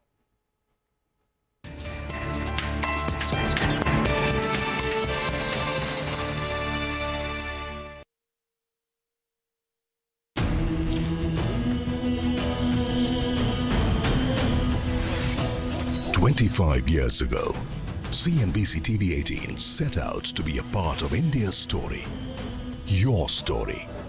For a quarter of a century, we've stood together by your side. Through every peak and every fall.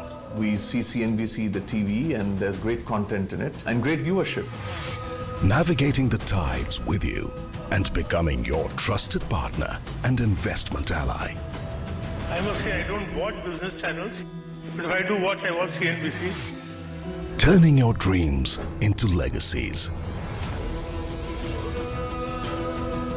And my memories go back to you being a single room studio, to being such a huge facility, and I think from having a few thousand viewers to maybe having millions of viewers. As we celebrate 25 years of shaping India's economic story, we reimagine the future of India's economy, a future we will continue to build together. 25 years of CNBC TV18. Let's begin the next chapter together.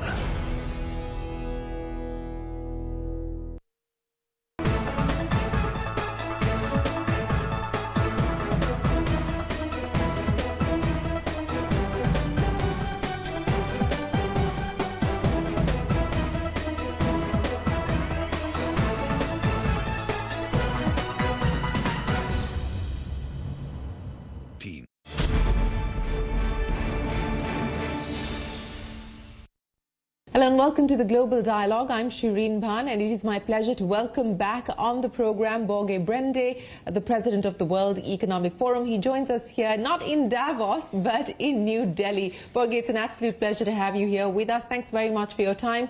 Is 2025 looking worse, more unsettling and more uncertain than 2024?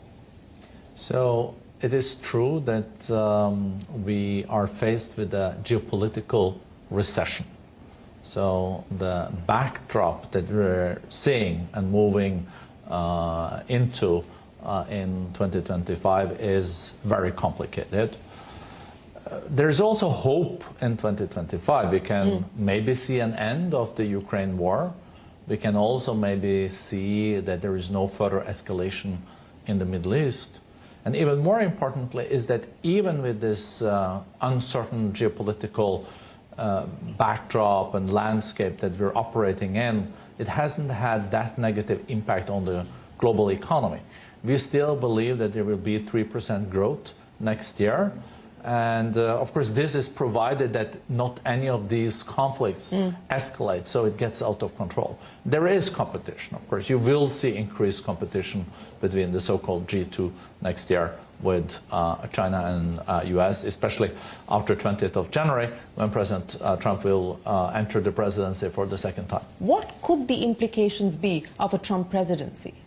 So it's not surprising that President Trump does intend to increase tariffs. That was also his policy in the first term. But what we saw in the first term is that he goes out with this, with, for example, 25% tariff on Mexico. But he says then to Mexico, if you're doing more to stop illegal immigration, and if you're doing more to stop also drugs and narcotics coming over the border, we might then renegotiate this. And I think this is what we will see more of, like deal making related to the tariffs. We also know that the US economy is doing exceptionally well. It is almost growing 3%, and we're also seeing that they are benefiting very much so from the new technologies. The big companies are all there. Yeah, and we know from the platform economy that the winner takes it all.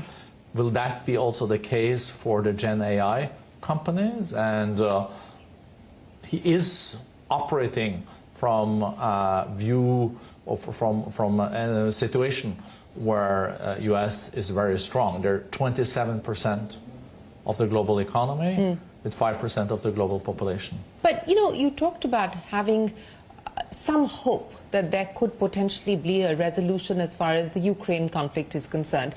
What are you pinning that hope on? Is it on the back of what you believe President Trump is going to be able to do in getting a deal going between Ukraine and Russia? What are you placing that hope on, of a de-escalation or perhaps even a resolution? Every war has to end, though, sooner or later.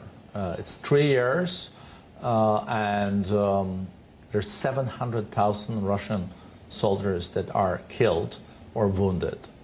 We know that the Russian economy is in a very dire situation. Almost 40% of their economy is now a war economy.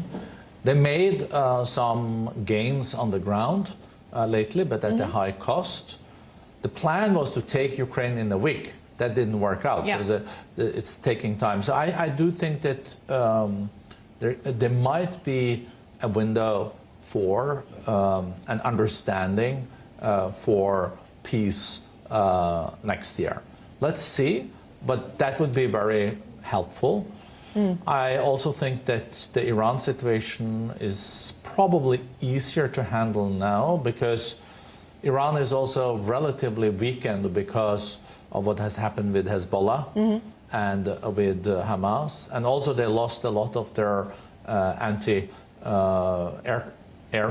missiles, air defense during the latest attacks. That they had S-300s and there are less of them now. So maybe they also will be more in a negotiating mood, because they want to avoid, I think, further restrictions and sanctions from a Trump administration. What's the outlook as far as Europe is concerned? Europe is mixed. At the same time as you have quite a slowing of the German economy, and it is the largest economy, you have Spain having the fastest economic growth of any of the OECD countries now. And we're also seeing Greece is coming back, and some European countries are not doing that badly. For example, Poland. I think Germany is going through a structural change, because they used to buy cheap Russian gas, exported expensive to China, and that is now changing. And you're also seeing that because of the electricity prices, there are industry moving out of Germany. But I think that Germany has a strong industrial base. And I don't think one should underestimate Germany's way of doing a comeback. Year 2000, they were also the sick man economically of Europe, and it took them 4 or 5 years with reforms, and they came back. Also in democracies, it does happen that there is political turmoil. Difficult now after Barnier got a no confidence vote, so President Macron will need to find a new prime minister and get the budget through. That situation is very complicated. It's almost like an impasse. I would say in Germany there are elections in February, and I think there will come, it will be possible to build a strong coalition after that election that can maybe introduce the necessary reforms. What do you believe is the need of the hour today, specifically when we talk about Germany in the context of Germany making yet another attempt at a comeback? So we got this report from Draghi a few months ago, and he is a report of 400 pages, where the former head of Italy, but also the European Central Bank, 400 pages where he comes up with all what is needed to increase European competitiveness. I think a lot of those proposals needs to be followed up. It is investment in R&D, it's infrastructure, but it's also getting rid of unnecessary red tape. A lot of suggestions on how Europe can do a comeback. And Europe has shown that in the past, though. For example, in 2012, everyone's speaking about, oh, Greece was bust. And now they're a very competitive economy. 2013, there was this discussion that the euro wasn't a reliable currency. Today, euro is the second most important currency in the world after the US dollars, and 20% of all trade goes through the euro. So one shouldn't underestimate Europe, but Europe has a big job to do. And of course, there are political forces on the right that is causing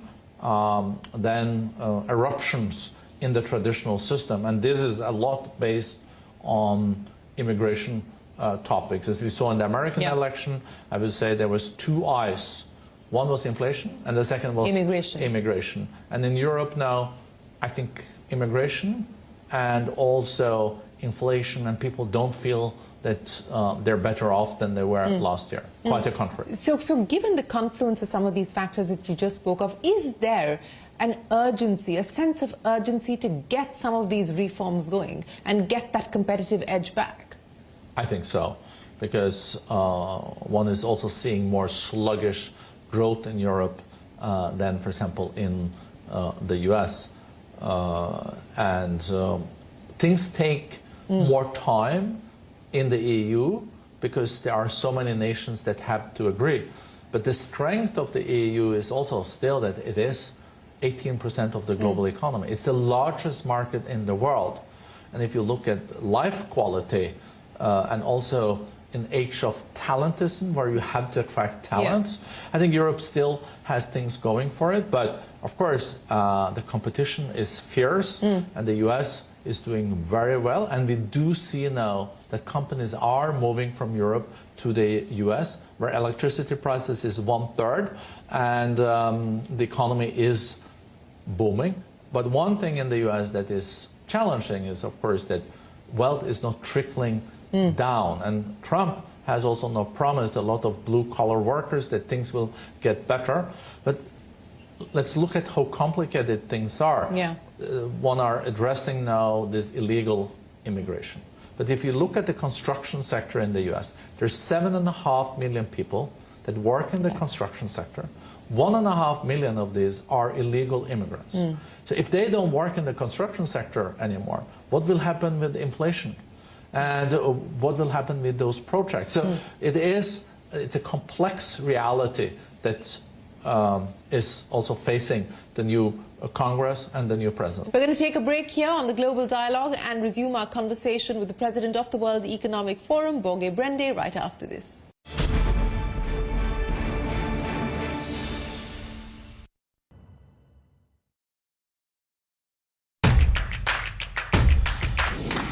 India is in vogue for a number of international brands this season.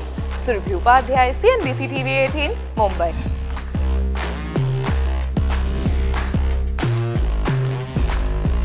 Hello, I'm Surabhi Upadhyay and I am going to be joined by trailblazers who are transforming the banking and finance sector in India and around the world, only on CNBC TV18. Celebrating 25 years of CNBC TV18. From sharp insights in the political arena to all the excitement from the world of sports.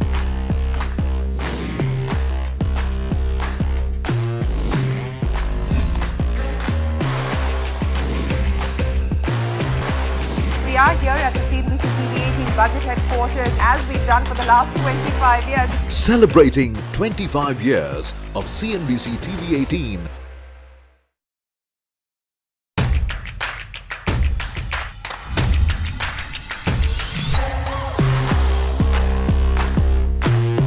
The markets are betting big on affordable housing. You look at the kind of stocks that have risen.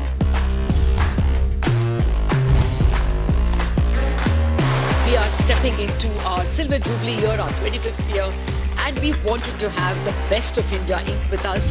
Celebrating 25 years of CNBC TV18.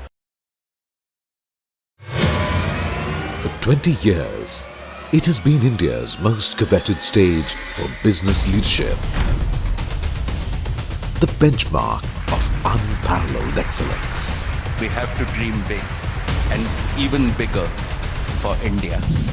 An accolade that celebrates character, integrity, and decisive action.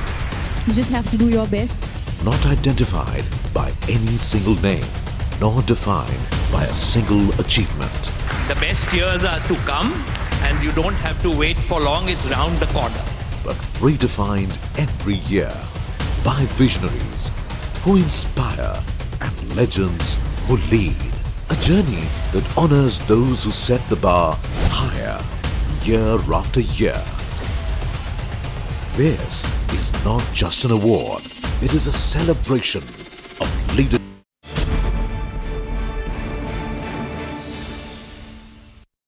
Welcome back. You're watching the Global Dialogue and we're talking about the outlook for 2025 for the global economy with Borge Brende, the president of the World Economic Forum. What's the view now on where China finds itself, and especially in the context of a Trump administration in the US, what could it potentially mean for China's engagement with the world?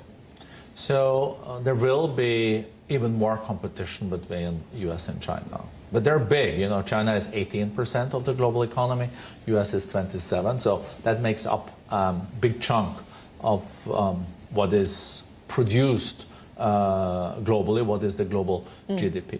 The competition, I think, is related to technologies. Both knows that the ones that is on top of the technology, Gen AI, will also come out as the most competitive nation. China is, though, facing more economic challenges short-term than the US. There you can talk about the 3 Ds. One is deflation, one is debt, and the third is demography, because they have a sinking workforce now for the first time. So China also needs to go through reforms like Europe is doing. And of course, they also heard from Mr. Trump that they will be facing 10% tariffs on top of all the other tariffs. He also says that that can be negotiable if they can reach a political agreement. But it is also more nuanced than that, because also China has said that they can come up with retaliation. They are, for example, the producer of 90% or 90% of the rare earth comes from China. Many of the most modern batteries with the highest capacity is from China. So I think China is also preparing for a situation like that. So what we need to avoid is a further escalation that leads to a situation with trade wars and decoupling, because that is not in the interest of the global economy. Do you believe that we're heading into an even more complex global trade scenario as we head into 2025, and that's likely to weigh down on growth rates? The short answer is yes, but there are alternatives to such a track. Let's first just recognize that 70% of all trade still goes through the WTO, World Trade Organization system. But there is more nearshoring, and there's more friendshoring. You buy stuff from countries where you feel that are your allies. Right. Then, on top of this, there is also more of industry policies. So countries say, oh, we want that industry to be established in our country, so you kind of go in and subsidize, incentivize, for example, AI, by R&D, and etc.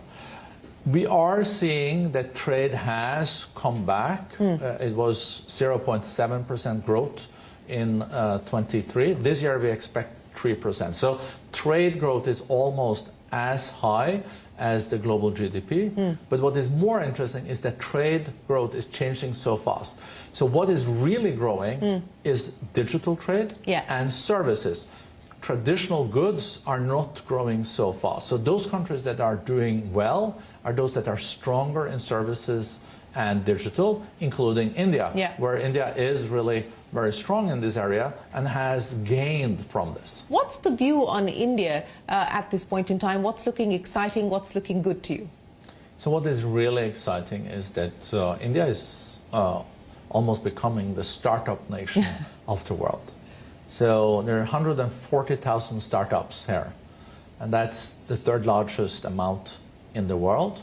We also have a lot of unicorns, more than 100, and I think there's like a new unicorn every 20th day or something. Why I'm saying this? Because this is the core of what can in the future become the large companies of the world. You know, Google was started in a garage in Silicon Valley. Many of the companies that are most worth, have the highest market cap today, didn't exist 20 years ago or 30 years ago.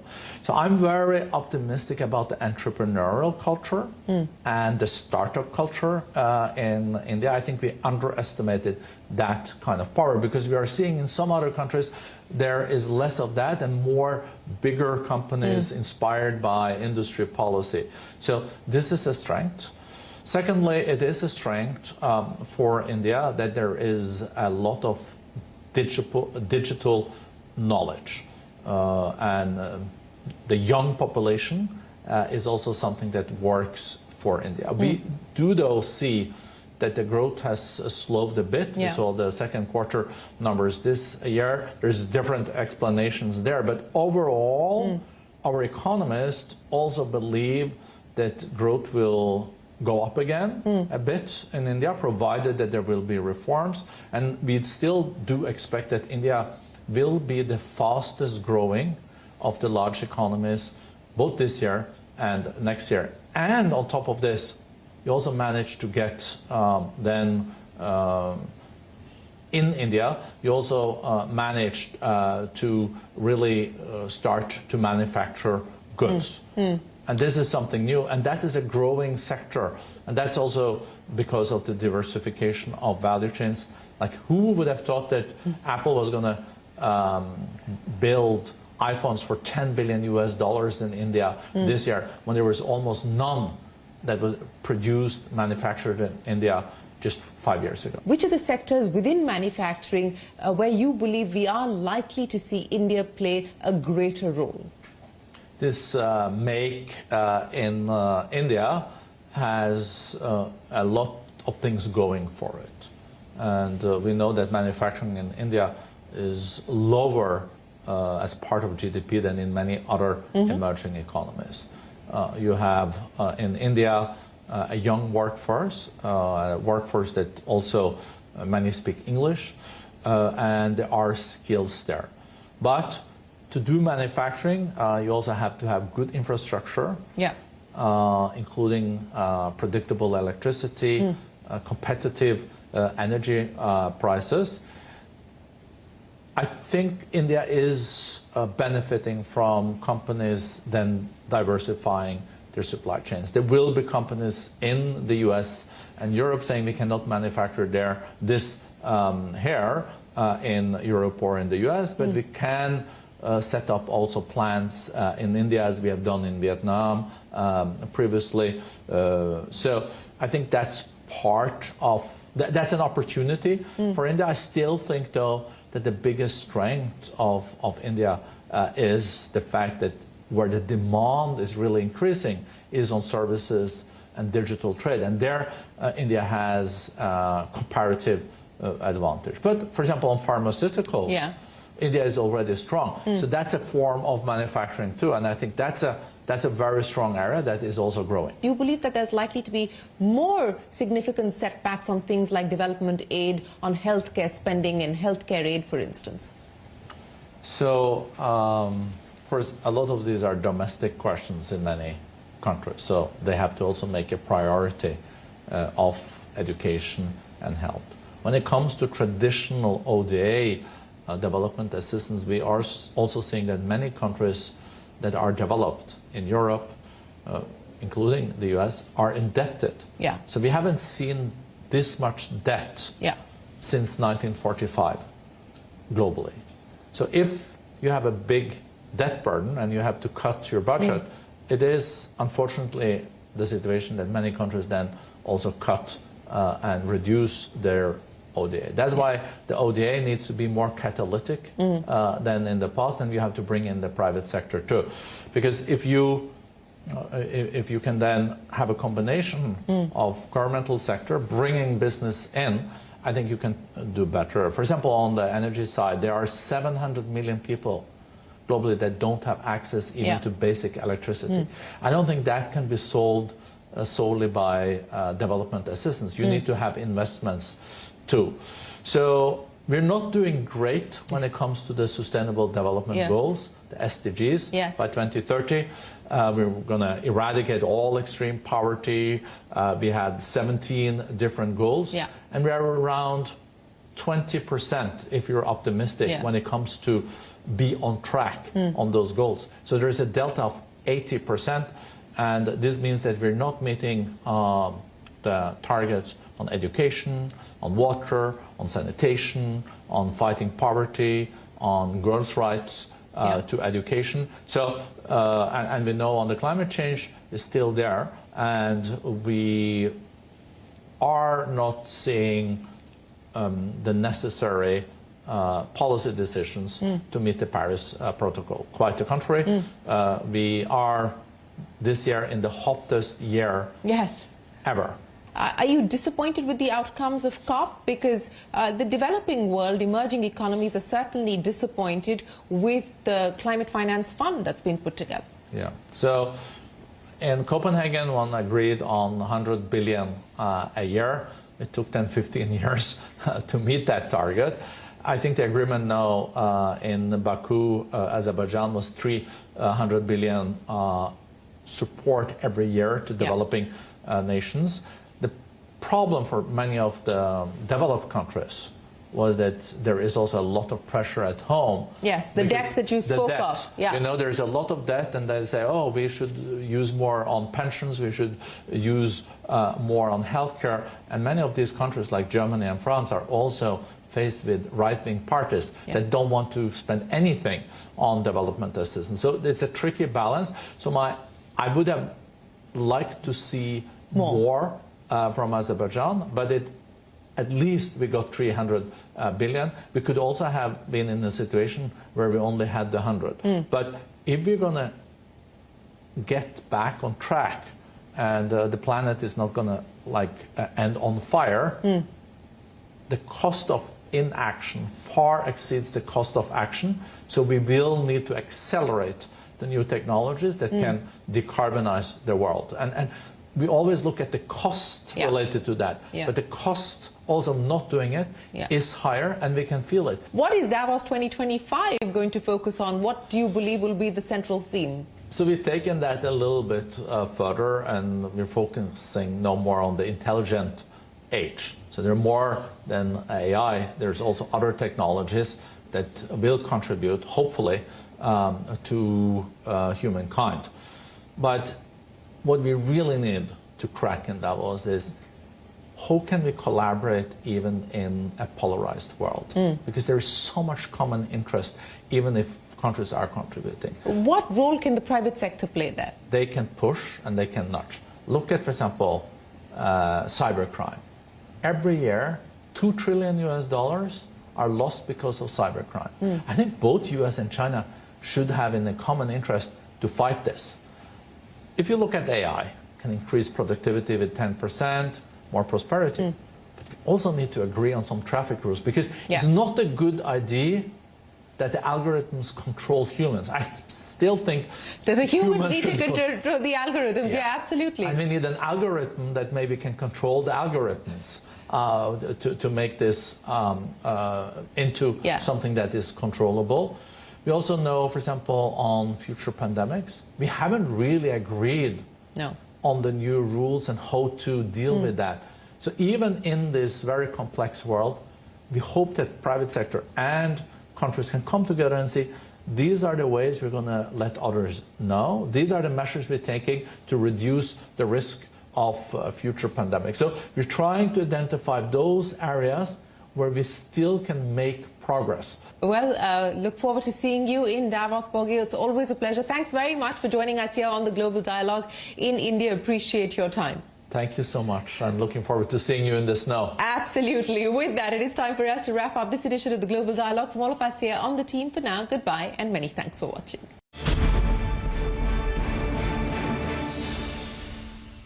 Action. CNBC TV18's 20th India Business Leader Awards. Presented by Standard Chartered in association with Reliance Industries Limited.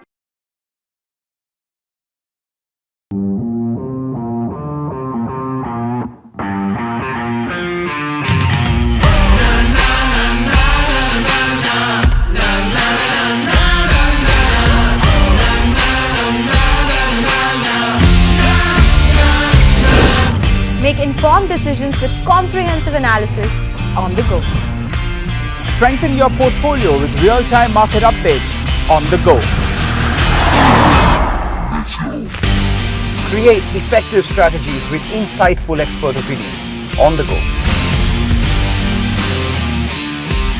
Grow on the go with CNBC TV18. Now streaming live 24/7 on YouTube.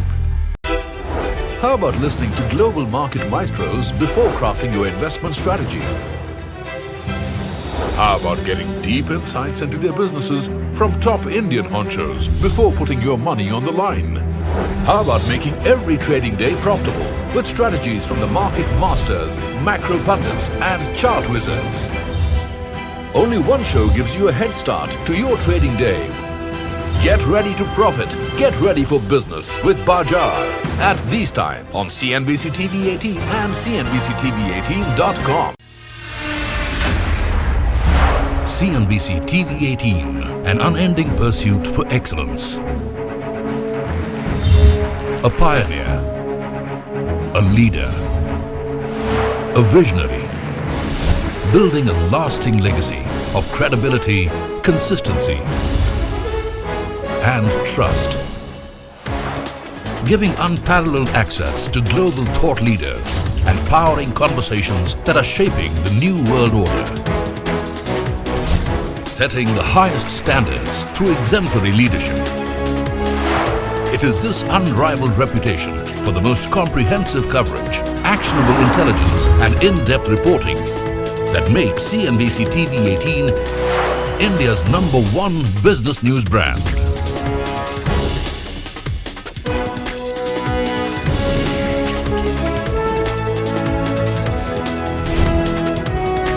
Foreseeing change, growth, and transformation for over a quarter of a century.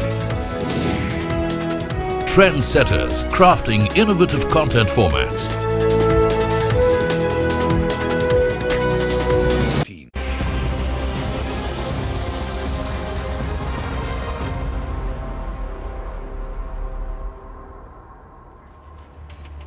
Welcome to CyberCon, a CNBC TV18 special broadcast on the rising cybercrime cases in India. I'm Santya and with me is Archana Solanki. The Indian Cybercrime Coordination Center has warned that Indians could lose over 1.2 lakh crore rupees over the next year to cyber fraud. The Home Ministry affiliated department says the quantum of losses could tantamount to 0.7% of GDP.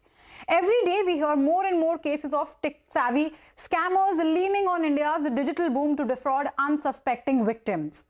The whole purpose of this series is not to create panic, but rather to sensitize our viewers about the steps they could take, how vigilant they could be as far as saving their hard-earned money is concerned, their wealth, keeping it safe. So today on the broadcast, we will put the spotlight on the abuse of artificial intelligence to clone someone's voice, apart from using the technology to create personalized messages, educational material, etc. Now, fraudsters also impersonate a person's voice and dupe their parents or relatives of their money. Now, before we delve further, Santya spoke to a cybersecurity expert to understand how AI voice cloning actually works. Take a look. Have you ever heard of grandparents or parents scam? Has it ever happened to you or anyone you know where they received a call from an unknown number but heard what seemed like to be the voice of their child? So this is how this scam works. The voice claims to be stuck in a difficult situation and asks the victim to transfer money in a specific account. Believing that the call is from their son or daughter, victims often end up transferring money. So how do fraudsters manage to mimic the voice of family members of a victim? It's called voice cloning. Today we are being joined by cyber expert Ankur Puranik, who is going to give us a demonstration on how voice cloning works. For safety reasons, we won't be able to give you a step-by-step explanation of the process. However, at the end of the demo, we'll see just how easy it is to clone someone's voice. Thanks a lot for joining us, Ankur. So how do we do this? What should I do? First I'll require your audio sample of 90 seconds. So I'll request you to record your sample and then we'll process the sample. Okay, and I can record it on my phone? Yeah, just on your phone. And I can say whatever I want to? Yeah, whatever you want. Just a 90-second thing? 90 seconds, okay. Yes. So here I'm going to record my voice sample. Hello, this is Santya. I work for CNBC TV18. For the last few days, I'm working on the second edition of CyberCon, a special campaign run by CNBC TV18, where we are trying to do our part. Right now, it's 1 minute 24 seconds, 25, 26, 27, 28, 29, 30. And we are done.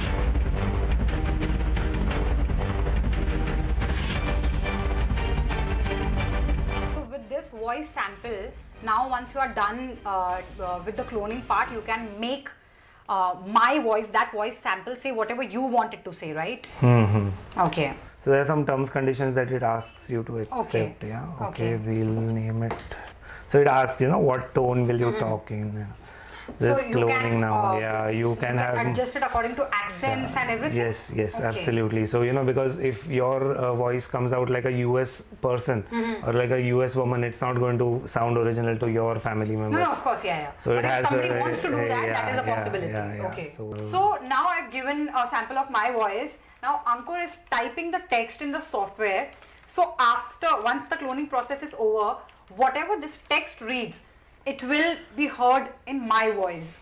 So here's the text. It says, "Hi, I'm taking a flight now. The flight has already taken off. I'm unable to call, but please transfer 25,000 rupees to this Google Pay number." This is a specific number he has given, a sample number actually. I'll call back once I land, and I have to turn off my phone now. So this particular voice thing is only for demo. He has written that also to be safe. Yeah. Let's do this then. Let's check now what we get.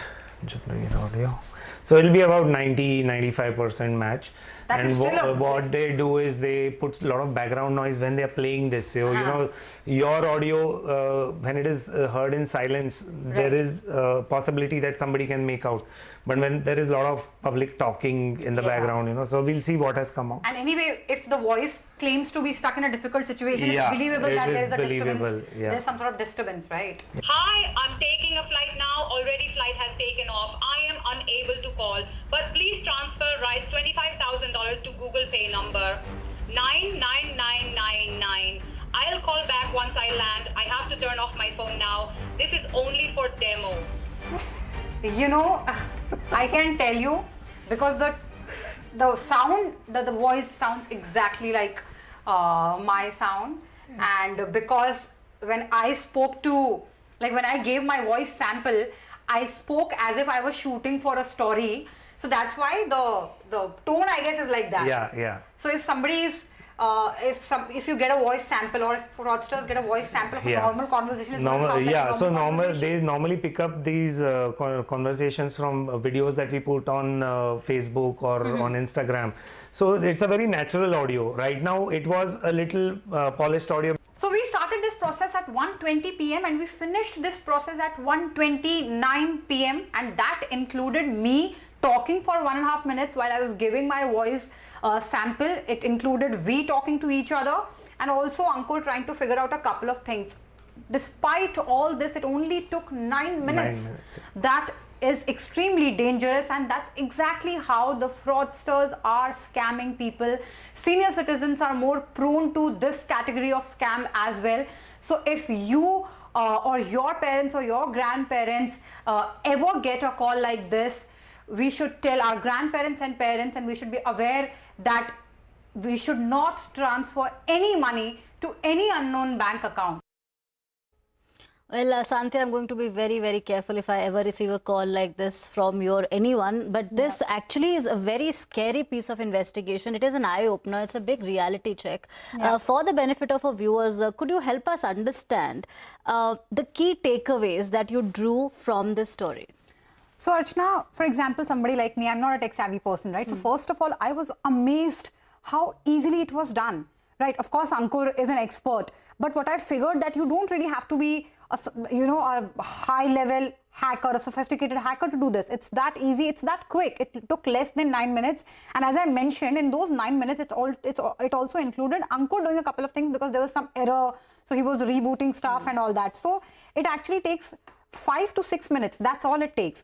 Another thing which really scared me, that how easily these fraudsters can get access to your voice samples. For example, it's the Instagram era, it's the social media live era, wherever we go, whatever we do, we upload those videos of ours, right? Where we are talking, and as I mentioned, when I was giving my voice sample, I spoke as if I was in the studio or shooting for a story or PTC. So that's why the tone was very professional. It was not a normal conversational tone, hence the difference, right? And also another thing, that when we heard this audio, the reason it's still, because it sounds around 80% like my voice, right? So the reason it sounds like that, because there is no disturbance in the background. So for example, if a fraudster wants to scam my parents, so what the person will do, the person will add a lot of background noise, horns or maybe, chit, whatever, a lot of background noise, so that it will sound more believable.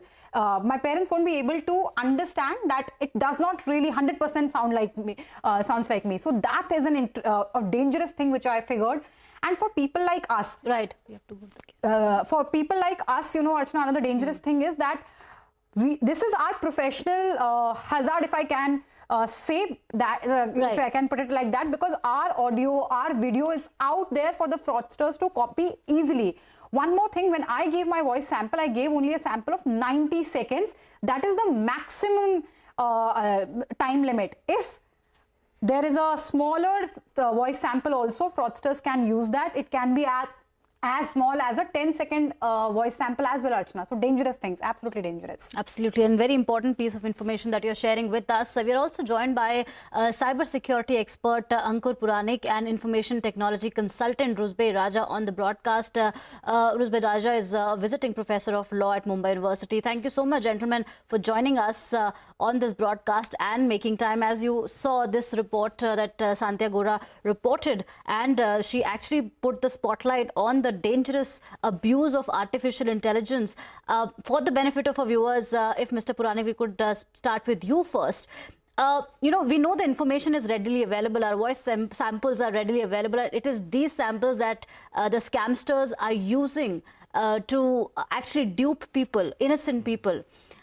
For the viewers who are watching us right now, what would be your piece of advice? Yeah, so you saw how the entire process was. It was very simple and anyone can do it. Now, of course, we did it only for demo purposes, but we tend to put on a lot of content on social media which is public and it is easily available to these cyber criminals, and they can extract this audio clip what we recorded with Santia for around 90 seconds. So this is easily extractable from these videos, and that is exactly how they try to clone the voice, and the bigger the audio clip, the more accuracy towards the voice. So we normally take flights and we put status on Facebook and social media, I'm flying to so and so place. We are giving free information to the cyber criminals that my phone is going to be switched off for the next 1 hour or 2 hours, or if it's an international trip, maybe for 4 or 10 hours. And this is the exact thing what these cyber criminals take advantage of. They know your phone is going to be switched off. Even if your family members or friends are going to call you, you're not going to be reachable. And this is exactly what they do. And they know when to do this. So, we should try to restrict putting this information on social media. I know it feels good to tell people I'm traveling abroad or whatsoever, but you're putting yourself at a big risk. Secondly, always educate your family about such things, that if at all there is such call received from my end, you can have a code word which only you and your family members know about. So this code word can be exchanged to really make sure whether it is you or somebody else. And even we put this long clips of social media where our voice is very clear, and so a lot of these things are there which can even through a call. Now, if I want to take your voice, I'll just make an audio call to you, whether it be a wrong number or whatsoever. I'll just engage you in some conversation like I had sent you this parcel and did you receive the parcel? And that much clip is also enough for me to extract the audio. So, resources are many. It's about how we protect ourselves. So it is about you and your family getting educated about this, everyone being educated about how this cloning works, voice cloning works, and making them aware, and to have some protective means wherein you exchange some kind of code word before any transaction is processed or anything such is processed. Right, and these are some of the observations which we also made. We realized how easy it was. Mr. Raja, I would like to come to you. Your expertise is legal aspect of cybercrime. So when you deal with the victims of cyber fraud, how many cases, I'm just looking for an average figure, how many cases of voice cloning do you come across? Right now it's very rampant, and out of about 10 cases related to phishing and cyber fraud, recently there have been at least 50% cases which were related to some sort of voice element in them, whether it was gaining confidence by impersonating a voice or changing the tone of voice, or pretending to be some very important person, or pretending to be the CEO of some company. So about 40 to 50% of newer cases relate to voice samples and voice element in the fraud. Right. Also, speaking of legal remedies, I actually want to talk to you about that. A lot has been said, written, covered about cyber fraud. But as far as legal remedies are concerned, what exactly can be done in order to first make the reporting process easier for victims, and then securing a conviction if we get to make arrests? Mr. Raja. Right. So there are two aspects of reporting and taking any legal action. One is filing a police complaint, that is the criminal aspect. And the other is the actual recovery of money. If any money has been lost, or if any damage has been done, any monetary compensation is required. So that falls under the civil aspect of the Information Technology Act. The Information Technology Act covers both these aspects, but people don't know that the police and the investigating agencies will only help them to punish the criminals or the offenders. They won't really help to get back the money unless that person voluntarily gives the money. For getting back your money, there is a separate procedure for claiming compensation and damages.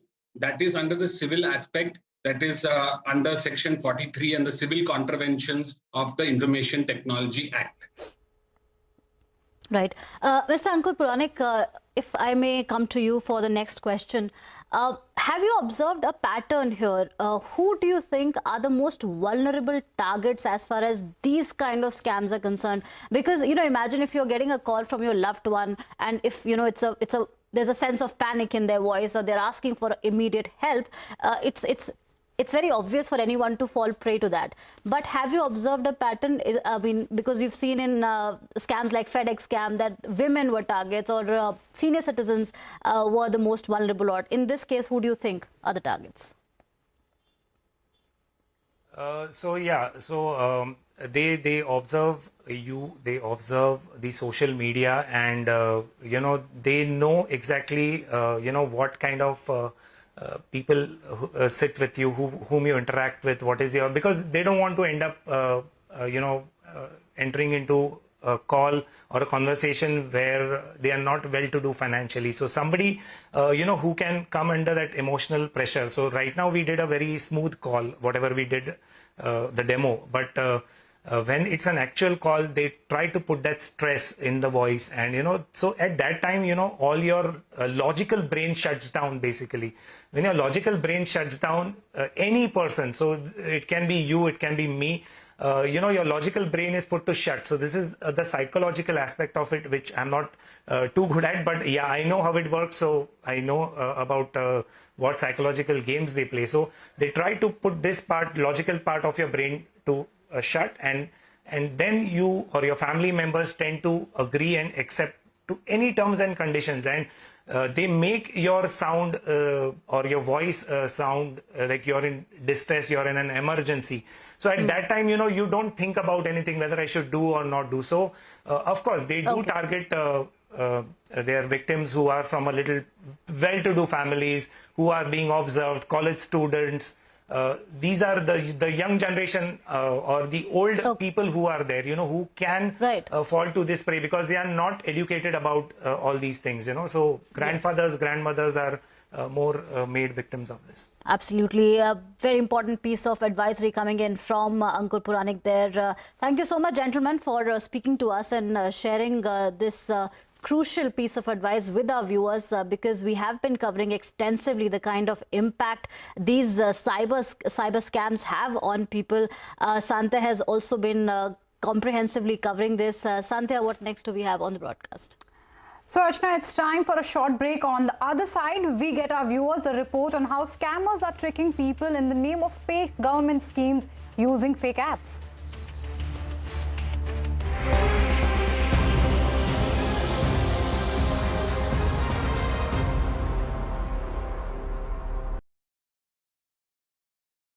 Now, even as liquidity in the banking system remains adequate, system liquidity may tighten in the coming months due to tax outflows, increase in currency in circulation, and volatility in capital flows.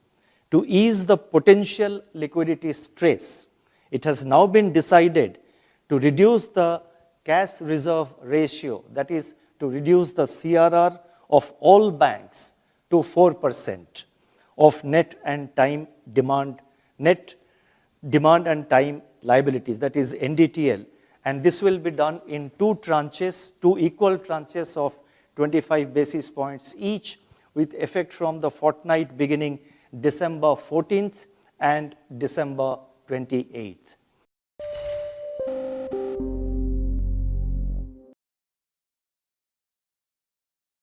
Inflation, on the other hand, surged above the upper tolerance band of 6% in October, driven by a sharp uptick in food inflation.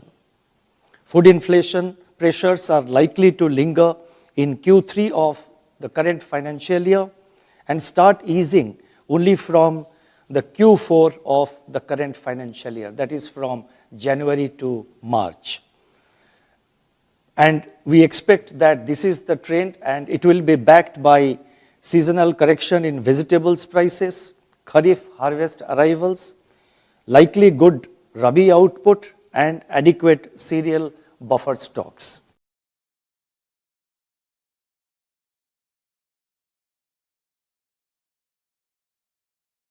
The weaknesses in the manufacturing sector, however, was not broad-based, but was limited to specific sectors such as petroleum products, iron and steel, and cement.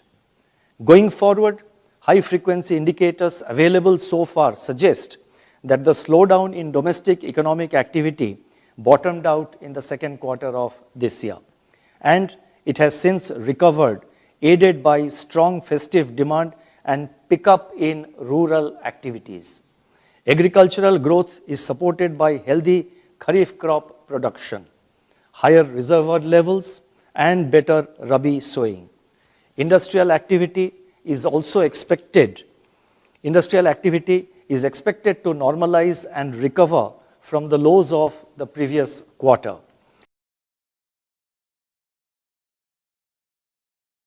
After detailed assessment of the evolving macroeconomic and financial developments and the outlook, because monetary policy is forward-looking, so we have to always look at the outlook.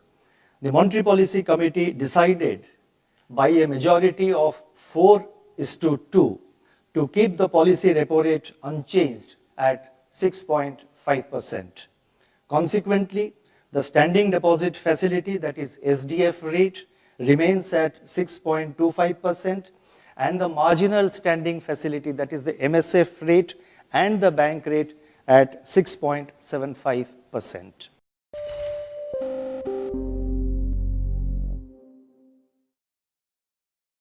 From food delivery to events to concierge services, Swiggy and Zomato are busy diversifying into new areas and not necessarily related to their core businesses.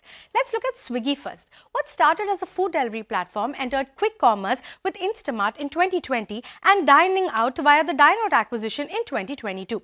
But the most recent foray is into sports and recreation through a new subsidiary that will be engaged in sports team ownership, management, talent development, acquiring, broadcasting and sponsorship rights. Now, this subsidiary is in the process of being incorporated, but in this direction, Swiggy has already dipped its toes into the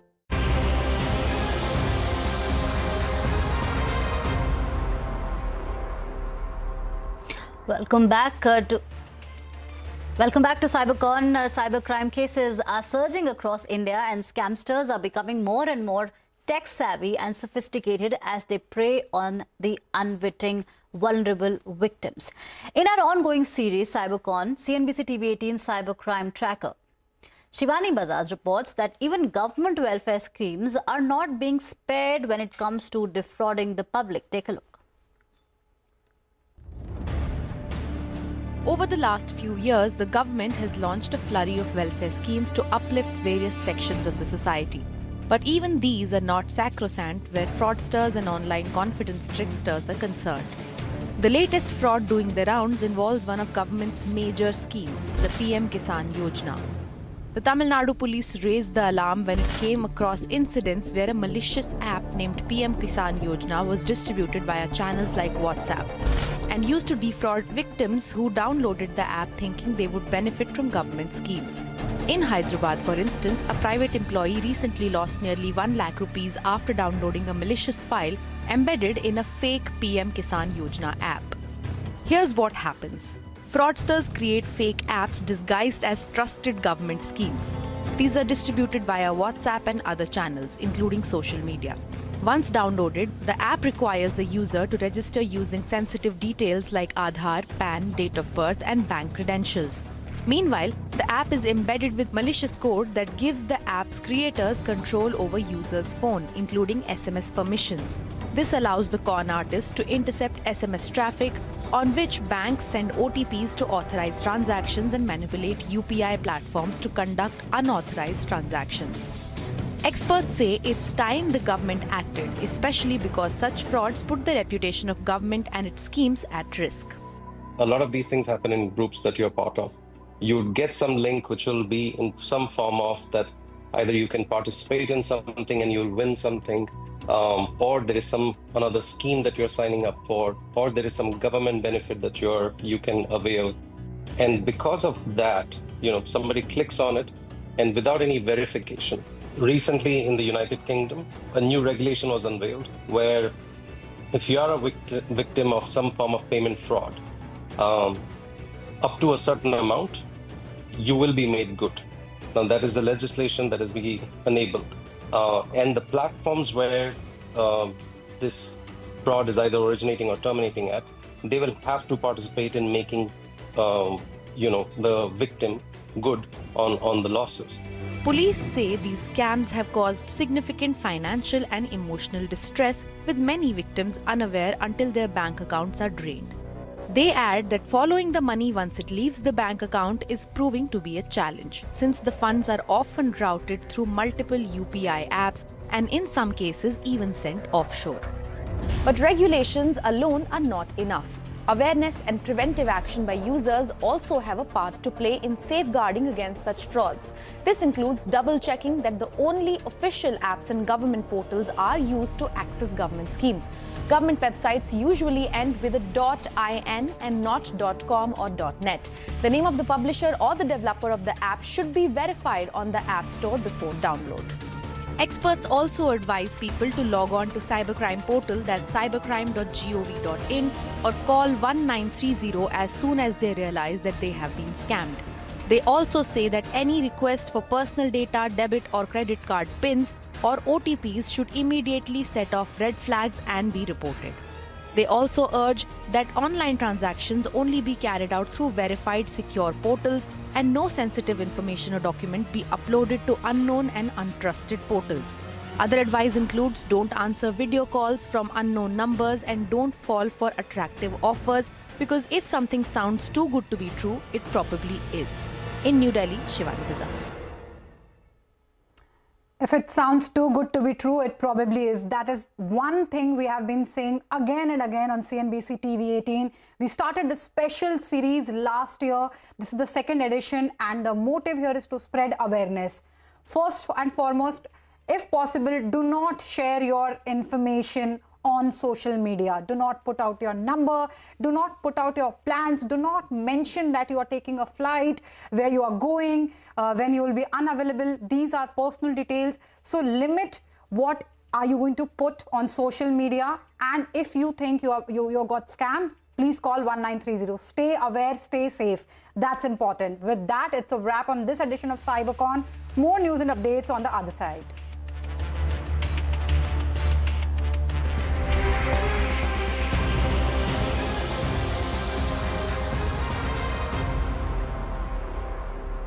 Acquiring Team Mumbai for the inaugural season of the World Pickleball League. Now, diversification of sports in India and commercialization of all kinds of leagues has made sports a big business opportunity. A FICCI report pegs the India sports industry to be a $100 billion market by 2027, of which the sports media market alone is estimated to be $13.4 billion. But it's not just this. It is also testing a service marketplace called Yellow, where you can connect with lawyers, therapists, fitness trainers and other such professionals, and also a premium membership called Rare that gives you exclusive access to high-end events.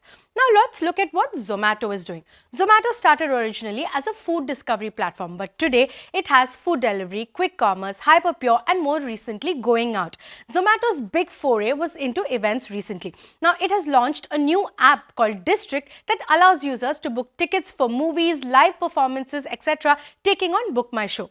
Now this is also a fast emerging space in India, as the country's youth are now prioritizing experiential spending. Just look at the craze that we saw for a Diljit, a Dua Lipa and the upcoming Coldplay concerts. Not surprising then that even the live events market in India is projected to reach $143 billion by 2026, and Zomato expects the gross order value of its going out business to be over 10,000 crore in FY26. Now, beyond this, Zomato is also piloting a concierge-like service and is also set to enter at-home services via Blinkit, and this will take on Urban Company. But are Swiggy and Zomato making the right bets, or are they biting off more than they can chew? Well, experts say that businesses like Swiggy and Zomato need to continuously innovate, because rapid growth in delivery might eventually taper off as the business matures.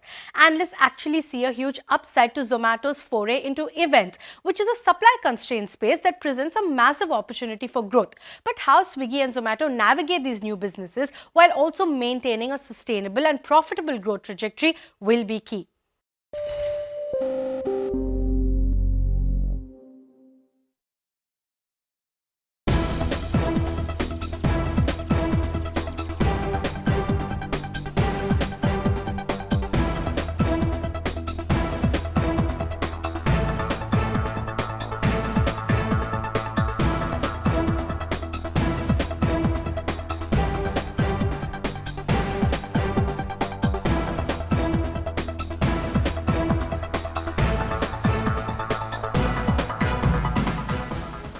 in all the sectors of the Russian Federation, including in high-tech ones, there is an acute need to expand the opportunities to sell and export their products. I know that Prime Minister Modi has a similar program Make in India, and this is a very similar program to ours, and we would be ready to place our manufacturing sites in India. Also, the biggest investment in the Indian economy to the tune of $20 billion by Rosneft happened not long ago, and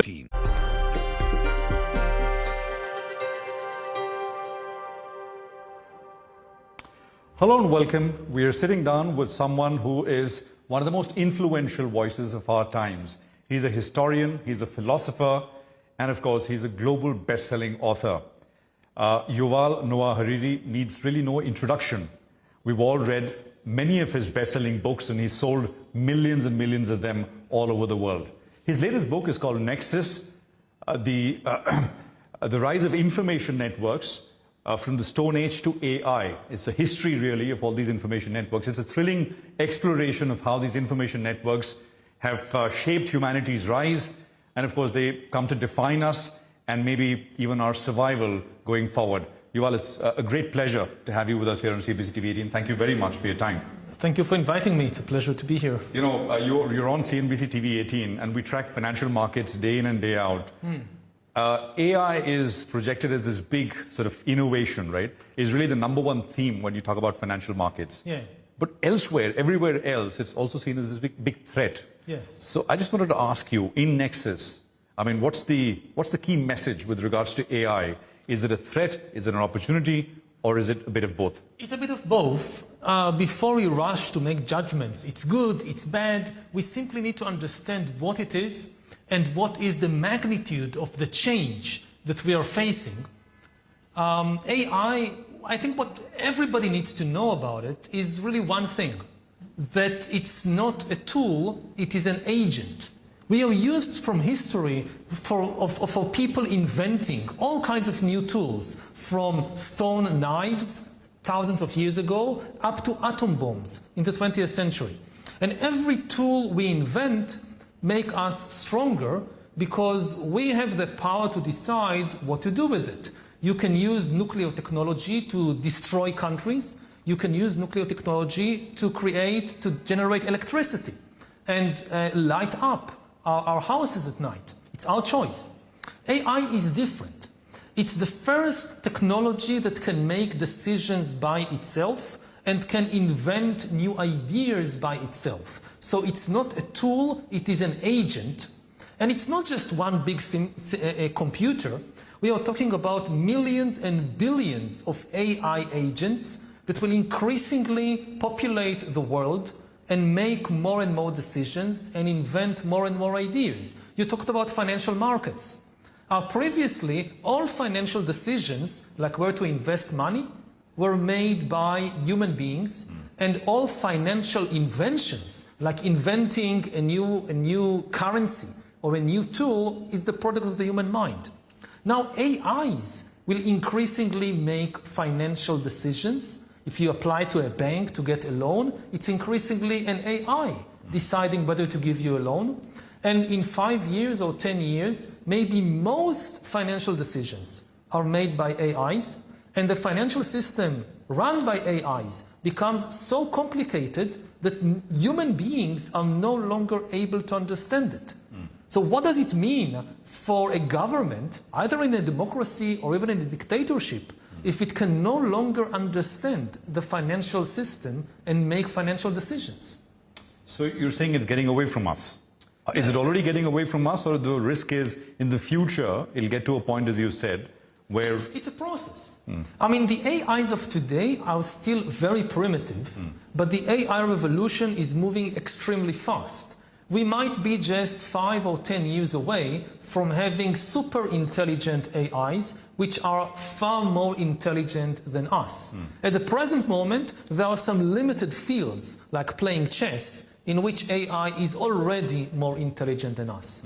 In a couple of years, it will happen in more and more fields, And the danger is that at that point, we might lose control over it.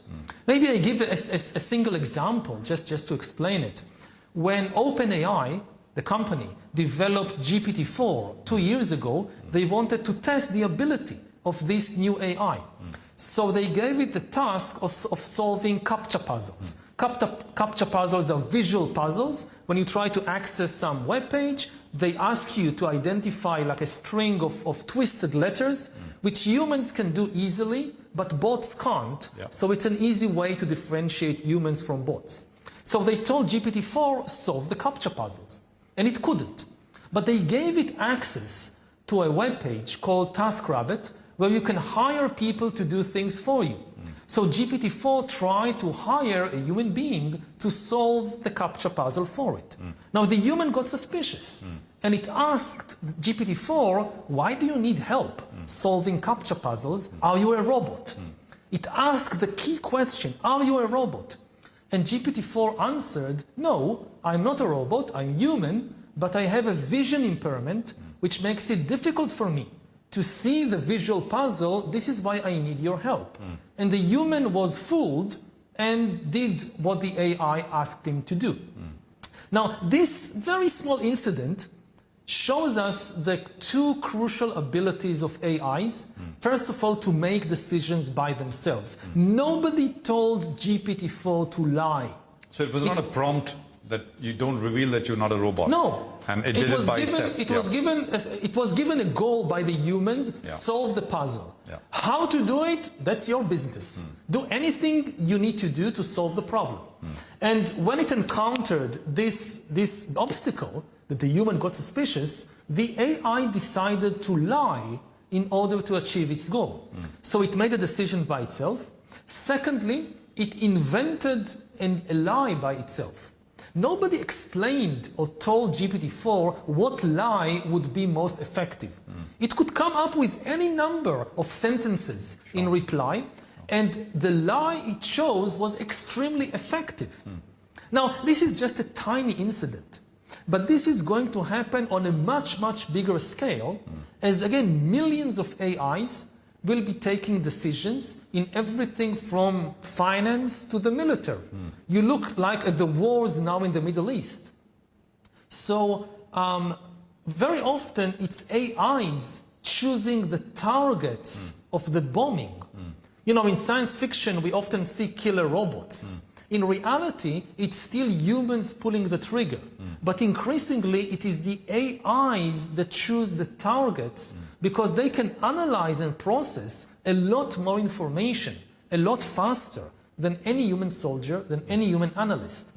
So what happens, say 10 years, 20 years in the future, as more and more of the world is not just being run by AIs, but is shaped by the ideas of AIs.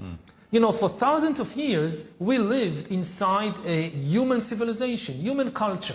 All the cultural artifacts around us, from songs and texts to material artifacts like tools, to entire financial systems and political ideologies, they were the product of the human mind. Nothing on earth could create them except us. Now there is something on earth that can write texts, that can generate music, that can invent new financial models, can even maybe invent new religious mythologies.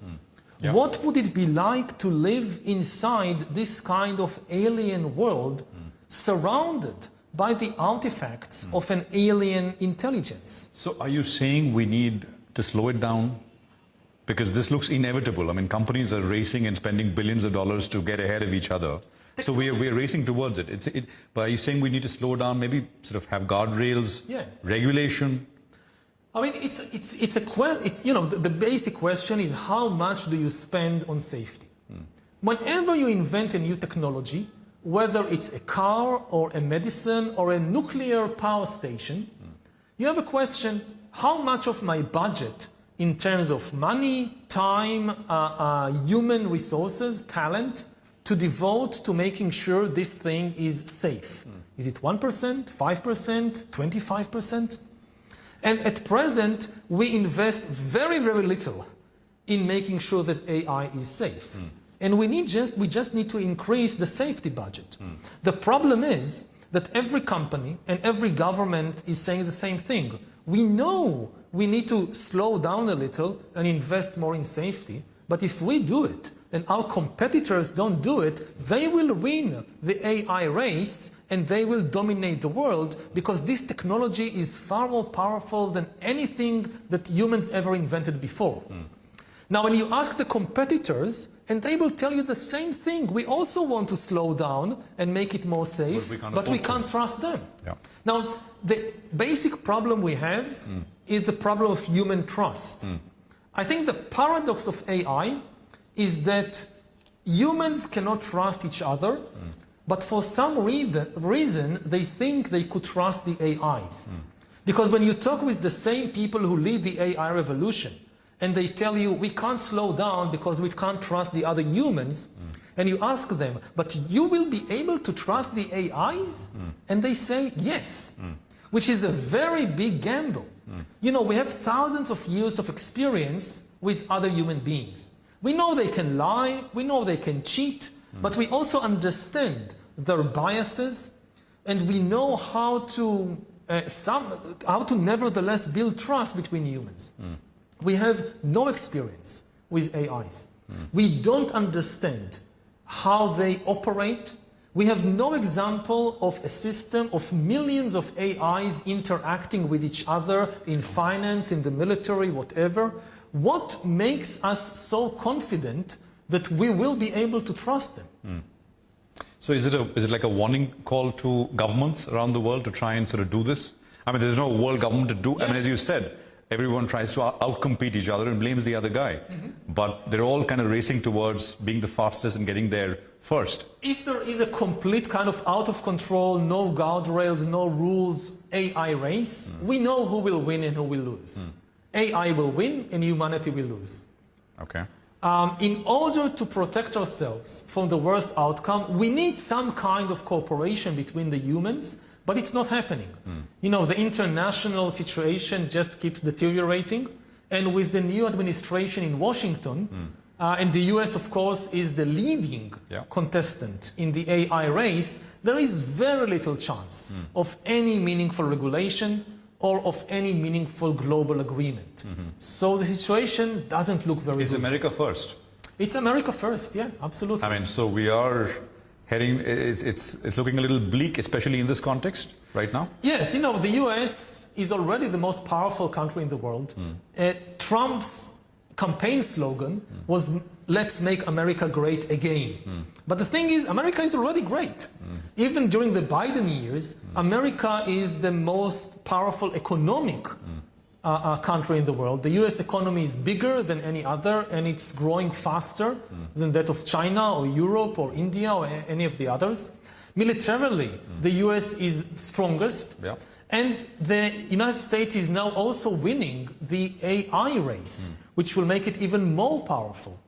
So I think that at least the countries that are being left behind, they should think how they can cooperate to prevent a very unequal world. Because one of the big dangers with AI is that we will see a repeat of what happened in the 19th century with the Industrial Revolution. That the few countries who led the Industrial Revolution in technologies like steam engines, steamships, trains, machine guns, they conquered and dominated and exploited the whole world for more than a century. We can see the same thing happening again with AI. And the difference now is even bigger. If the difference between a country that has leadership in AI and a country which is behind is much, much bigger than the difference between a country that had steam engines and a country that doesn't. You're saying it's even more stark and even more severe in that sense. Yes. So you said countries should come together and realize, I mean, they should collaborate. Yes. What exactly do you mean? I mean, for a country like India, for example, which is one of the largest young population, young workforce, what would your advice to the government be, to the corporations here be? and to learn the lessons of the 19th century, of the Industrial Revolution, that this is a type of revolution that will change everything, and the economic structures and processes that we have known in the past are becoming irrelevant.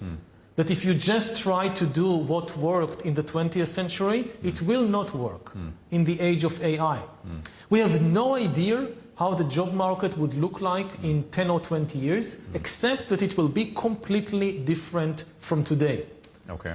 A lot of jobs will disappear, a lot of new jobs will emerge. The question is, would you be able to retrain your workforce in time? But how do you retrain to something you don't know? Exactly. What is, I mean, in the future, 10, 20 years down the line? So this is a huge problem, you know, for individuals, but also for entire governments, how to prepare for the unknown.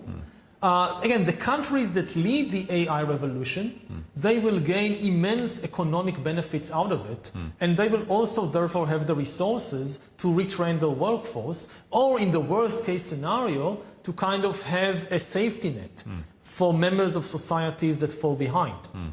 The countries that are left behind in the AI race, they are potentially going to face a very, very bleak future. You know, for parents of young children who are watching, kids who are in school, maybe, you know, ready to graduate, the simple question, what should they study? I mean, as they over the next... Spread your studies wide. Don't focus on one narrow set of skills, because nobody has any idea whether these skills will still be needed in 10 or 20 years. Even if you think, okay, this is the era of computers, I will send my kids to learn how to code computers. Maybe in 10 years or 20 years, AI does all the coding. We don't need any human coders. Now, again, we don't know. So the safest bet is to spread, you know, the risk by gaining a wide set of talents, not just intellectual talents, also social and emotional talents, also physical talents. Like, to give just one example, if you think about the job of a doctor and the job of a nurse. A doctor who only does intellectual work, I mean, not all doctors are like this, but let's say a doctor who only gets information about a patient, analyzes this information, asks some questions, and then diagnoses a disease and gives you a prescription. This job is purely informational, purely intellectual. You just analyze data. This is the easiest thing to automate. In contrast, a nurse also needs, of course, intellectual skills, but if the nurse needs to give a painful injection to a child or to replace a bandage, this also requires very good social and emotional skills and also motor skills. It's much harder to automate the job of the nurse than the job of the doctor. Maybe down the line, in 50 years, you will have AI, robotic nurses, but this is much, much more difficult. So if you have a wide set of skills, you're in a better situation than if you just focused all your studies on a very narrow area. You know, I heard you in another chat. You said, you talked about information overload. Yeah. Because it's all algo driven, and you were saying that if organic beings were on all the time and consuming all this information, which algos are churning out day in, day out, because I mean there's no switch off button there. No. I mean it doesn't work. No. Again, I mean, what's the advice for people who are watching you right now, Yuval? Because that's again a huge problem. Yeah. I mean, we are now at a moment when our organic systems are being taken over by inorganic entities. Human beings are animals, like chimpanzees, like elephants, like cows. All organic animals, they work by cycles, like day and night, summer and winter, growth and decay, times of activities and times of rest. Right. And human systems are also built that way. If you think even about, say, Wall Street, the market, it's open only from 9 in the morning, 9:30, to 4 o'clock in the afternoon, Mondays to Fridays. That's it. Because bankers are humans, investors are humans, we need time to sleep, they want to spend time with their family, they have religious holidays. Now AI is taking over. AI is not organic, it doesn't work by cycles, it never needs to sleep. So it kind of forces the people in the system to be more like it. So bankers and investors and finance journalists, they need to be on all the time. It happens in more and more fields. And the simple truth is that if you force an organic being to be active all the time, eventually they collapse and die. We can't do that. Absolutely. But governments are pushing back. I mean, we've seen measures, for example, come through in Australia recently and elsewhere as well, that restricting access to a certain type of, I mean, it may be social media or otherwise for, you know, kids below a certain age. You think we will see more and more of that? Is it possible? I hope so. Again, it's not deterministic. I mean, we are still the ones making the rules. Maybe not in 10 or 20 years if we are not careful. But at the present moment, we are still making the rules, and we should make the world a good place for humans, not a good place for AIs and for computers. And so humans need time to rest. We need to kind of slow down. The whole world, you can say, is kind of overexcited, is in overdrive, and we need to slow it down. Also, we are flooded by just impossible amounts of information, and most of it is junk information. And the same way that humans have learned that they need a food diet, more food is not always good for you, certainly not junk food. It's the same as information, which is the food for the mind. With food for the body, you need to take something in, but then you need time to digest it. It's the same with the mind. If you spend all day just scrolling, putting more and more information in, it's not doing you, you do not gain knowledge that way. You really become crazy that way. You know, I have to ask you this. You use a phrase, a silicon curtain in the book. Yeah. What does that mean? Were you describing the divide between AI haves and have-nots? Is that what you meant by it? It means two things. I mean, of course, it's a reference to the Iron Curtain in the 20th century during the Cold War. So on one level, we are seeing a silicon curtain dividing China from the United States, Russia from the European Union. Previously, the main metaphor of the information age was the web, the World Wide Web that connects everybody. Now, increasingly, people live inside information cocoons. So the cocoon is now the main metaphor, that I have access to certain information that I see but you don't. And we now live in different realities. So there is a kind of silicon curtain in between us. And there is another silicon curtain between all the humans and the AIs, which increasingly manage the entire system. They know more and more about us, and we know less and less about them. We don't understand anymore how previously, like in media, in news, so the most important decisions were made by news editors, which were human beings, so you could understand them. Now, who are the most important news editors in the world? They are no longer humans. They are the algorithms that manage Facebook and Instagram and Twitter and TikTok and all these platforms. So how do you, it's very difficult to understand them because they are not human. They're not human.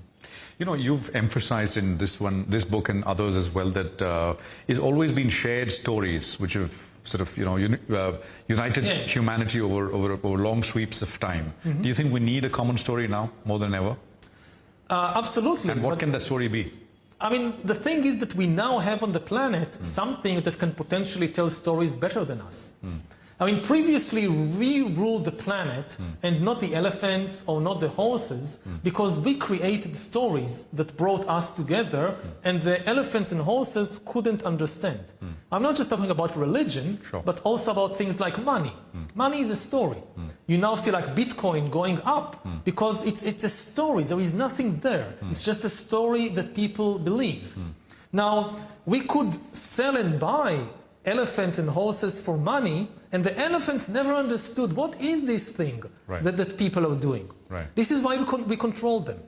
Now AIs are creating new stories that we don't understand, including, for instance, new types of money that we don't understand. So if we lose control in the story race, we lose control of the planet. Absolutely. You've had a very busy schedule, here in India, here in Mumbai, Yuval, and tomorrow you're sitting down with one of the biggest stars, Bollywood, Amir Khan. You're discussing the book with him. Excited? Yeah, quite so.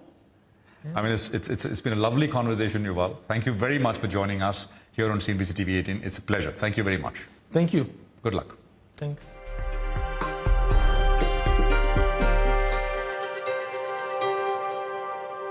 Prime Minister of India and the government of India have been creating stable conditions. And this is because the Indian leadership has been pursuing India comes first policy, and we believe that investments in India are profitable.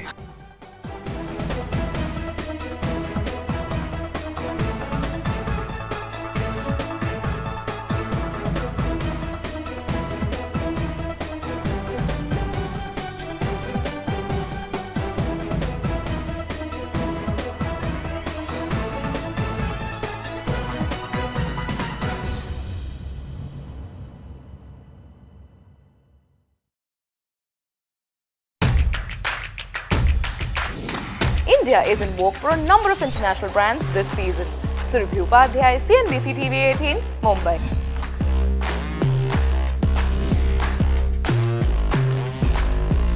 Hello, I'm Surabhi Upadhyay and I am going to be joined by trailblazers who are transforming the banking and finance sector in India and around the world, only on CNBC TV18. Celebrating 25 years of CNBC TV18. From sharp insights in the political arena to all the excitement from the world of sports.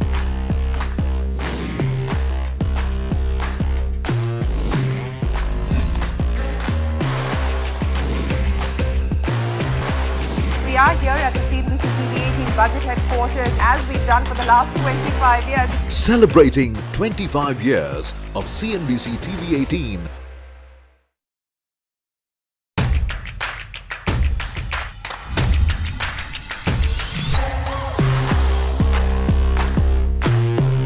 Markets are betting big on affordable housing. You look at the kind of stocks that have risen.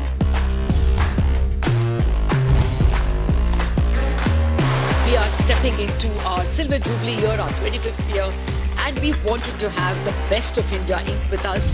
Celebrating 25 years of CNBC TV18. For 20 years, it has been India's most coveted stage for business leadership. The benchmark of unparalleled excellence. We have to dream big and even bigger for India, sir.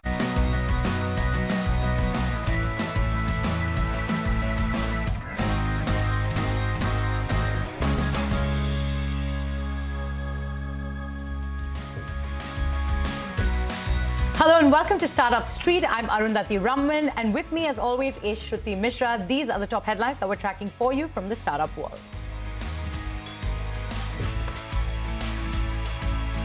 MobiKwik has finally announced its IPO dates. Issue is set to open from December 11th to 13th. The payment platform has fixed its price band in the range of 265 to 279 rupees a share. Plans to raise 572 crore rupees through the IPO. B2B AI native firm Uniphore acquires Action IQ and InfoWorks for an undisclosed amount. The deal will expand Uniphore's AI-powered platform. The acquisitions will help Uniphore launch a zero-data AI cloud. Myntra jumps onto hyper delivery bandwagon, launches a 30-minute delivery service called mNow. Currently live in Bengaluru, will expand to Mumbai, Delhi, Pune and others in the coming months. The company will also increase assortment of 100,000 from 10,000 currently over time. Paytm's parent company 197 Communications is close to finalizing a $250 million deal to sell its stake in Japan's digital payments firm PayPay Corporation to SoftBank Group, says Money Control. The scale will be in line with Paytm's strategy to divest non-core assets and strengthen its capital base as it focuses on scaling its core payment business following a challenging year. Bitcoin catapulted above $100,000 for the first time on Thursday, but corrected to fall below that milestone today. The rally was touted even by skeptics as a coming of age for digital assets, as investors bet on a friendly U.S. administration to cement the place of cryptocurrencies in financial markets. Bitcoin has more than doubled in value this year and is up more than 50% in the 4 weeks since Donald Trump's sweeping election victory, which also saw a slew of pro-crypto lawmakers being elected to Congress. Those were the headlines that we're tracking for you this evening. But on what's brewing today, digital payments firm MobiKwik will launch its initial public offering on the 11th of December. The payment platform will offer its shares in the range of 265 to 279 rupees apiece. However, the company has reduced its IPO size to 570 crore rupees from the 700 crore rupees it announced initially. Co-founder and CEO Bipin Preet Singh has said that the price band was reduced to make it accessible to everyone. Take a look. MobiKwik cuts its IPO valuation by 70%, right? So that was the last private round valuation we did in 2021 also. So when you look at the numbers from that point of view, it's better to bring it at a price where we can justify it for everyone.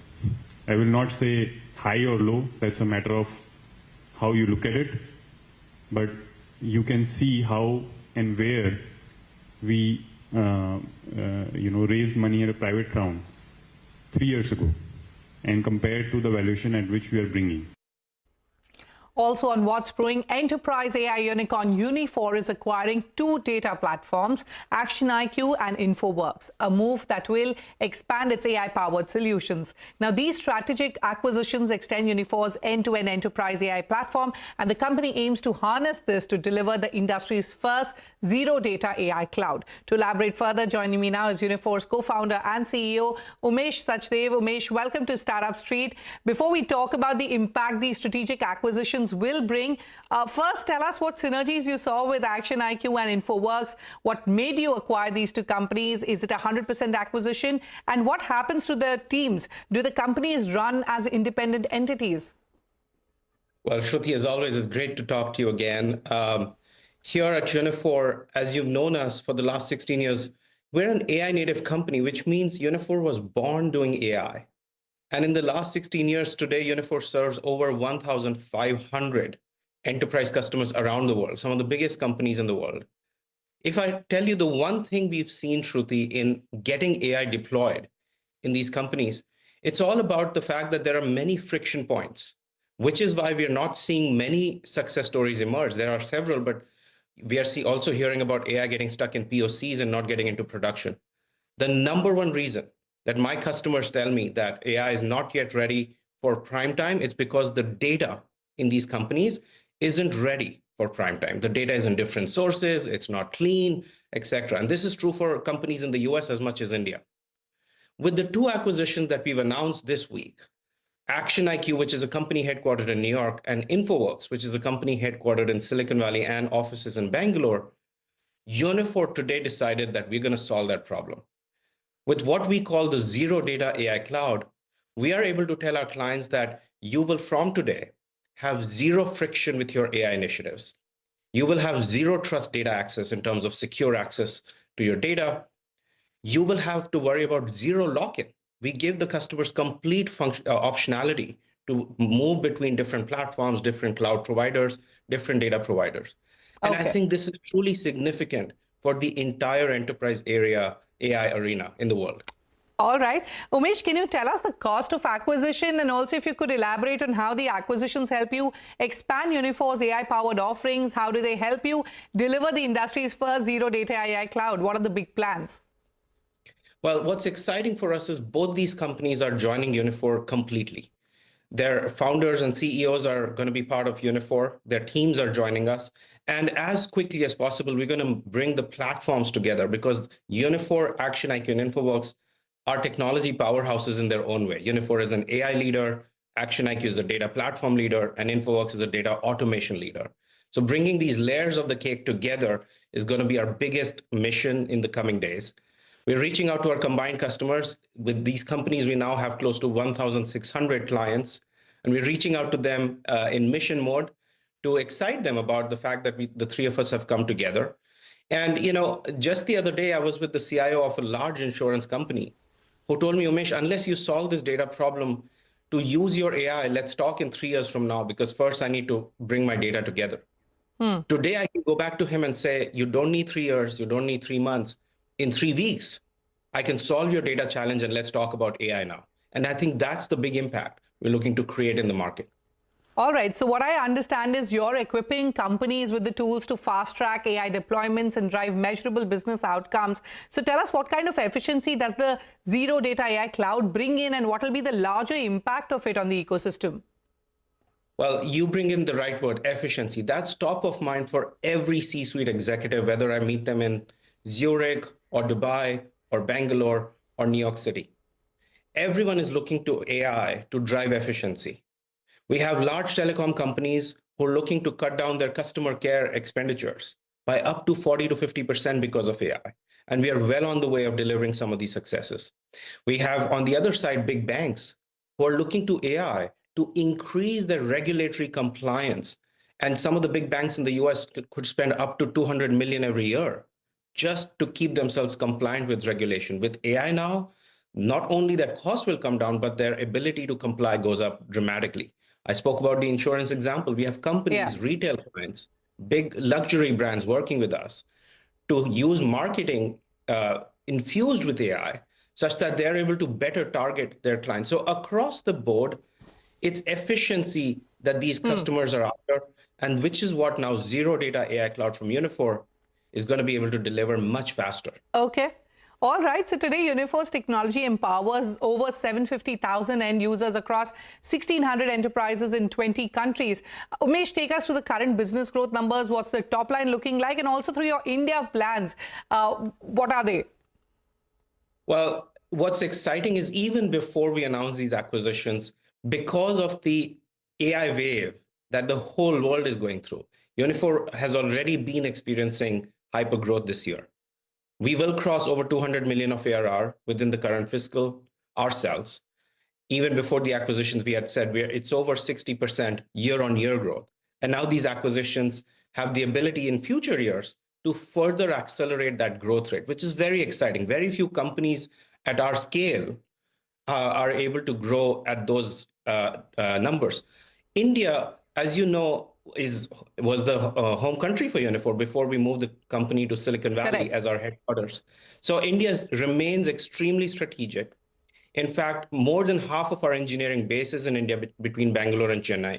We have key customers in India, but Infoworks also already had a big engineering hub in Bangalore, which we're bringing together in our offices in Bangalore City. So, the importance of India only grows from here as we scale the company. One final question, and if you could quickly answer that, is inorganic growth the way forward for you? What is the kind of war chest you've created for that? And will we see more acquisitions next year? And what about your listing plans as well? Well, let's break that down. Let's talk about inorganic growth. We are living through one of the fastest pace of innovation that I've seen in my career. Back in the internet, it used to be 2 to 3 years before something new would come out in the market. In the era of AI, 48 hours don't go by before a new model or a new innovation happens. And so for companies like Uniphore who already have scale, even for us, we have to innovate at lightning pace. And we have a very narrow window. The market is ready for us, but we have to keep innovating. And that's why acquisitions are a very important tool in the current environment for us, that even though our teams are busy innovating in-house, we have to supplement our innovation engines with these acquisitions. So we remain very active. We keep looking up. In terms of IPOs, as you know, the US stock markets are not as hot as the India stock markets right now in terms of tech IPOs. And I expect in the coming months, as the conditions change here in the US, I expect several companies ready to file their papers. We at Uniphore right now are telling ourselves, we have just launched Zero Data AI Cloud. We have done these 2 acquisitions. Let's focus on delivering value to our customers. And I think there'll be time for Uniphore as well. All right. On that note, I'll have to wrap up our conversation. Umesh, many thanks for joining us on Startup Street, and wish you the very best for all your growth plans.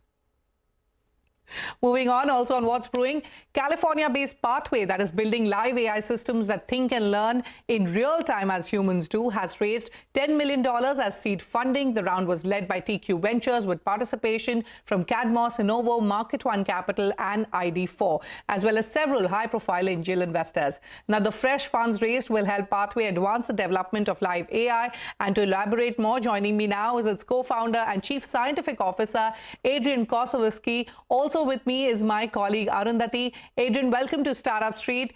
Now, live AI, as we know, will be a critical enabler of the next generation of LLMs that support complex reasoning. Tell us how Pathway empowers organizations with complex changing data sets to embrace real-time intelligence. Take us through your core offerings. Shruti, Arundhati, thanks so much for having us. So indeed, like 2024 has been the year of consumer AI going, and organizations have also jumped on it. And the realization has come that it's not so easy to implement AI in organizations. Some things are missing. So companies that have been struggling for years to put their data into place are still struggling to make it usable from an AI perspective. Pathway here comes as an enabler, allowing organizations to actually combine the data that they have put into place, their internal data that's fast changing, that's very varied, that's tuned to the needs of a given enterprise, and to combine it with the capabilities of today's and tomorrow's intelligence systems, large language models, and whatever fancy new things the future will bring. So we come in as an enabler layer, allowing to combine a traditional enterprise data, the data that enterprises are collecting, that they have access to, both documents, databases, flows of data, documents, data coming in real time, with the intelligent layer that today's breakthroughs bring. Right, absolutely. Hi, Adrian. Arundhati just stepping in here. You sort of explained to us how this platform works. You've even given us a use case. But, what are the challenges you foresee in building and growing this kind of technology? What catalysts are needed at this point in time? Also, if you could talk to us about, the future of this technology and what it would look like. Absolutely. I think the biggest challenge is actually understanding the types of intelligence that are emerging, because different use cases, different enterprise projects can start out in such a way that it's not very clear at the beginning how to approach them from an intelligence perspective. We have like two main kinds of intelligence. You can say you have the human kind of intelligence, the kind of intelligence that comes with judgment, with experience. So you have to kind of internalize a lot of knowledge over time and then make sure to take good conclusions based on experience and intuition. And then you have another kind of intelligence, which is more like, let's say, technical, more machine-like, where you have to churn through a lot of data and then be able to draw very precise data-driven conclusions based on that. I think if for a lot of the viewers of CNBC, you'll see a lot of analogies to the type of investors there are. There are the investors who look more like from a kind of global economics perspective, and the technical investors. Right? So many enterprise projects starting out also kind of don't realize what kind of intelligence will be needed, and we have to come in and enable a way to deliver whatever is needed. So both kinds. Okay. All right, Adrian, Pathway caters to businesses in regulated industries with complex data requirements, including NATO and La Poste. Take us through your scale of operations, the partnerships that you've built so far.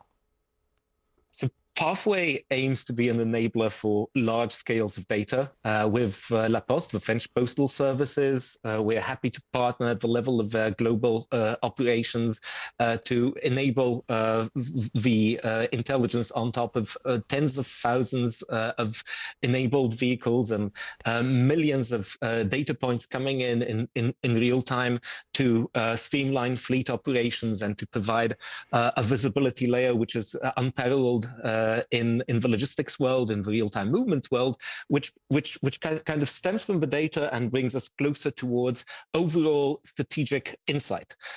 With operations which concern other enterprise, we generally strive to have the same kind of approach, starting from large data sets, collecting the large data using methods that are adapted to very large data flows and making them work with more and more like high-level insights. So it's like the flow of information through an organization which starts out at the tactical level, going through levels which are more and more strategic. Same thing here for the type of partnerships we go for, and this is where Pathway has a strong differentiation in being able to enable this kind of mix of strategic and tactical intelligence. Right, absolutely. So as you know, you've been saying this is a game-changing sort of technology. How soon before big tech is able to replicate this?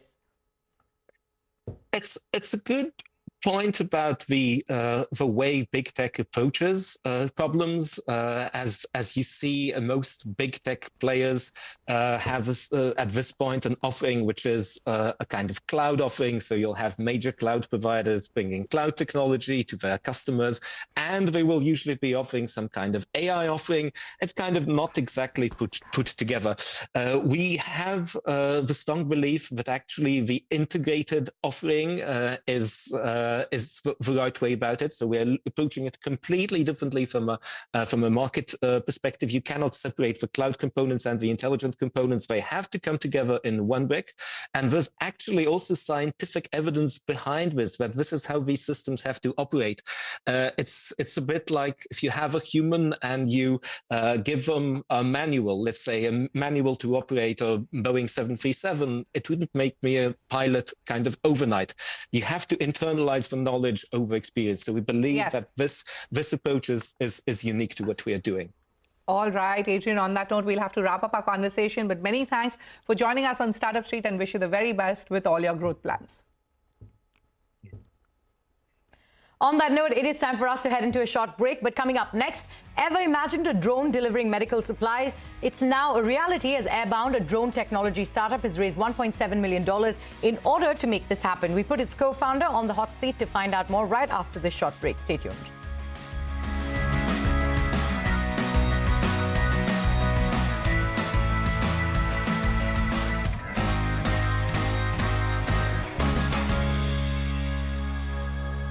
An accolade that celebrates character, integrity, and decisive action. You just have to do your best. Not identified by any single name, nor defined by a single achievement. The best years are to come, and you don't have to wait for long, it's round the corner. But redefined every year by visionaries who inspire and legends who lead. A journey that honors those who set the bar higher year after year. This is not just an award, it is a celebration of leadership in action. CNBC TV18's 20th India Business Leader Awards.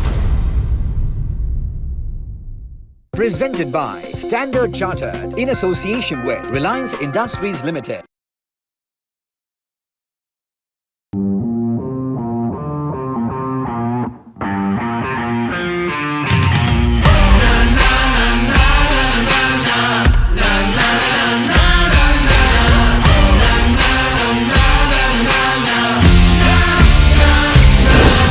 Make informed decisions with comprehensive analysis on the go. Strengthen your portfolio with real-time market updates on the go.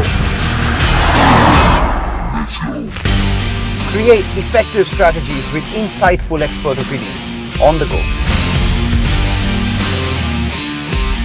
Grow on the go with CNBC TV18. Now streaming live 24/7 on YouTube.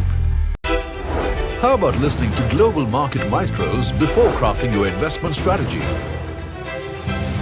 How about getting deep insights into their businesses from top Indian honchos before putting your money on the line?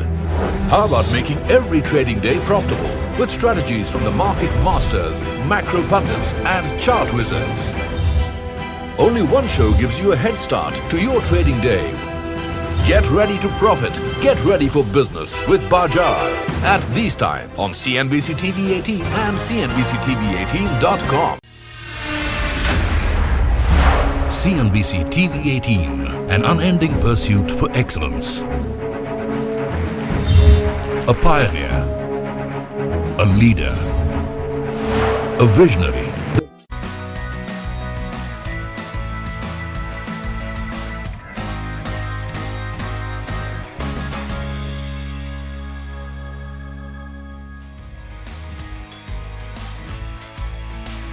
Welcome back. You're still with us on Startup Street. Airbound, a drone technology startup, has raised a $1.7 million seed round led by Lightspeed and saw participation from Grad Capital as well as prominent angel investors. With this funding, Airbound will deploy its R&D efforts to initially focus on medical deliveries, such as transporting blood samples from health centers to testing labs. Founded in 2020, Airbound is a drone delivery company focused on building next-generation drones that can reduce last-mile delivery costs by over 2 orders of magnitude. Joining me now to discuss this further is Naman Pushp, the co-founder of Airbound. Naman, thank you so much for taking time out and being here with us on Startup Street. You know, this journey of Airbound started as a high school project for you, and you even turned down an offer to study at Carnegie Mellon to pursue your passion. And in a bid to pursue your passion for drones, you started Airbound. So take us through how this journey came about. How did it start for you? Yeah, definitely. Thanks so much for having me. I think Airbound's really something that, began as a passion project. The idea was never to, start out a company. But it was just that, there was a lot of things that we noticed were, going on in the drone industry, lots of movements, and we wanted to contribute to the space, right? I think there's a lot of potential that drones have for improving access, for, just helping bring deliveries to sort of more rural areas, helping make deliveries more accessible to every part of the world. We want to enable sort of that tier 1 level of access that you can enjoy in a city like Mumbai, in a city like Bangalore, to every part of India and eventually every part of the world. So that's there. I think for us, we're a very engineer-led team. Extremely focused on just building the most efficient drone possible. And it's sort of that over time, we realize that as you go down this path, as you make drones more and more efficient, that's able to solve a lot of very challenging cost bottlenecks. The thing is, right now, the cost of drone delivery is the biggest barrier to adoption in India. Absolutely. Yeah, that's absolutely. Sorry. Yeah, no, that's absolutely right. For years, we've been hearing predictions that autonomous aircraft will revolutionize the last mile deliveries. But, progress has been very slow. The economics of drone delivery has never sort of been right for it to take off, right? So through the drone that you're building, can you explain how it's doing this? What is its cost? And why do you think your tech will help change this?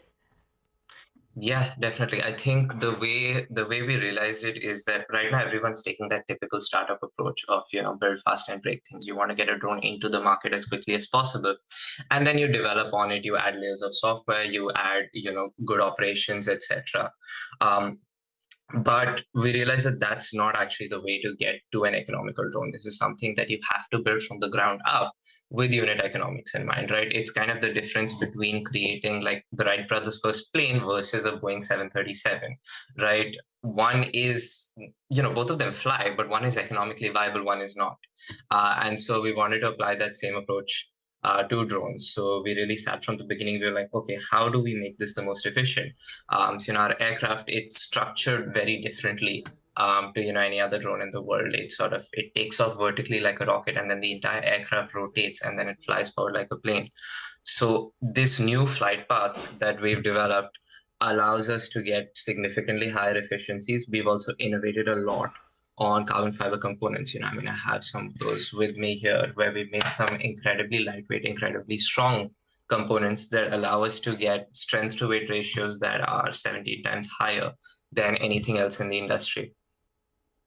Absolutely. And the drone industry has sort of, especially drone delivery, right, has faced challenges due to regulatory complexity and, like you mentioned earlier, high per mile costs. So this has prevented drones from becoming the default solution for last mile logistics. So what have been the challenges that you face while you've been building this through the manufacturing process? And is there any sort of regulatory boost that you currently need? Yeah, definitely. I think when you're looking at cost, when you're looking at operational logistics, manufacturing is really key to it. And I would say that's the major advantage that Airborne has. We've in-sourced manufacturing.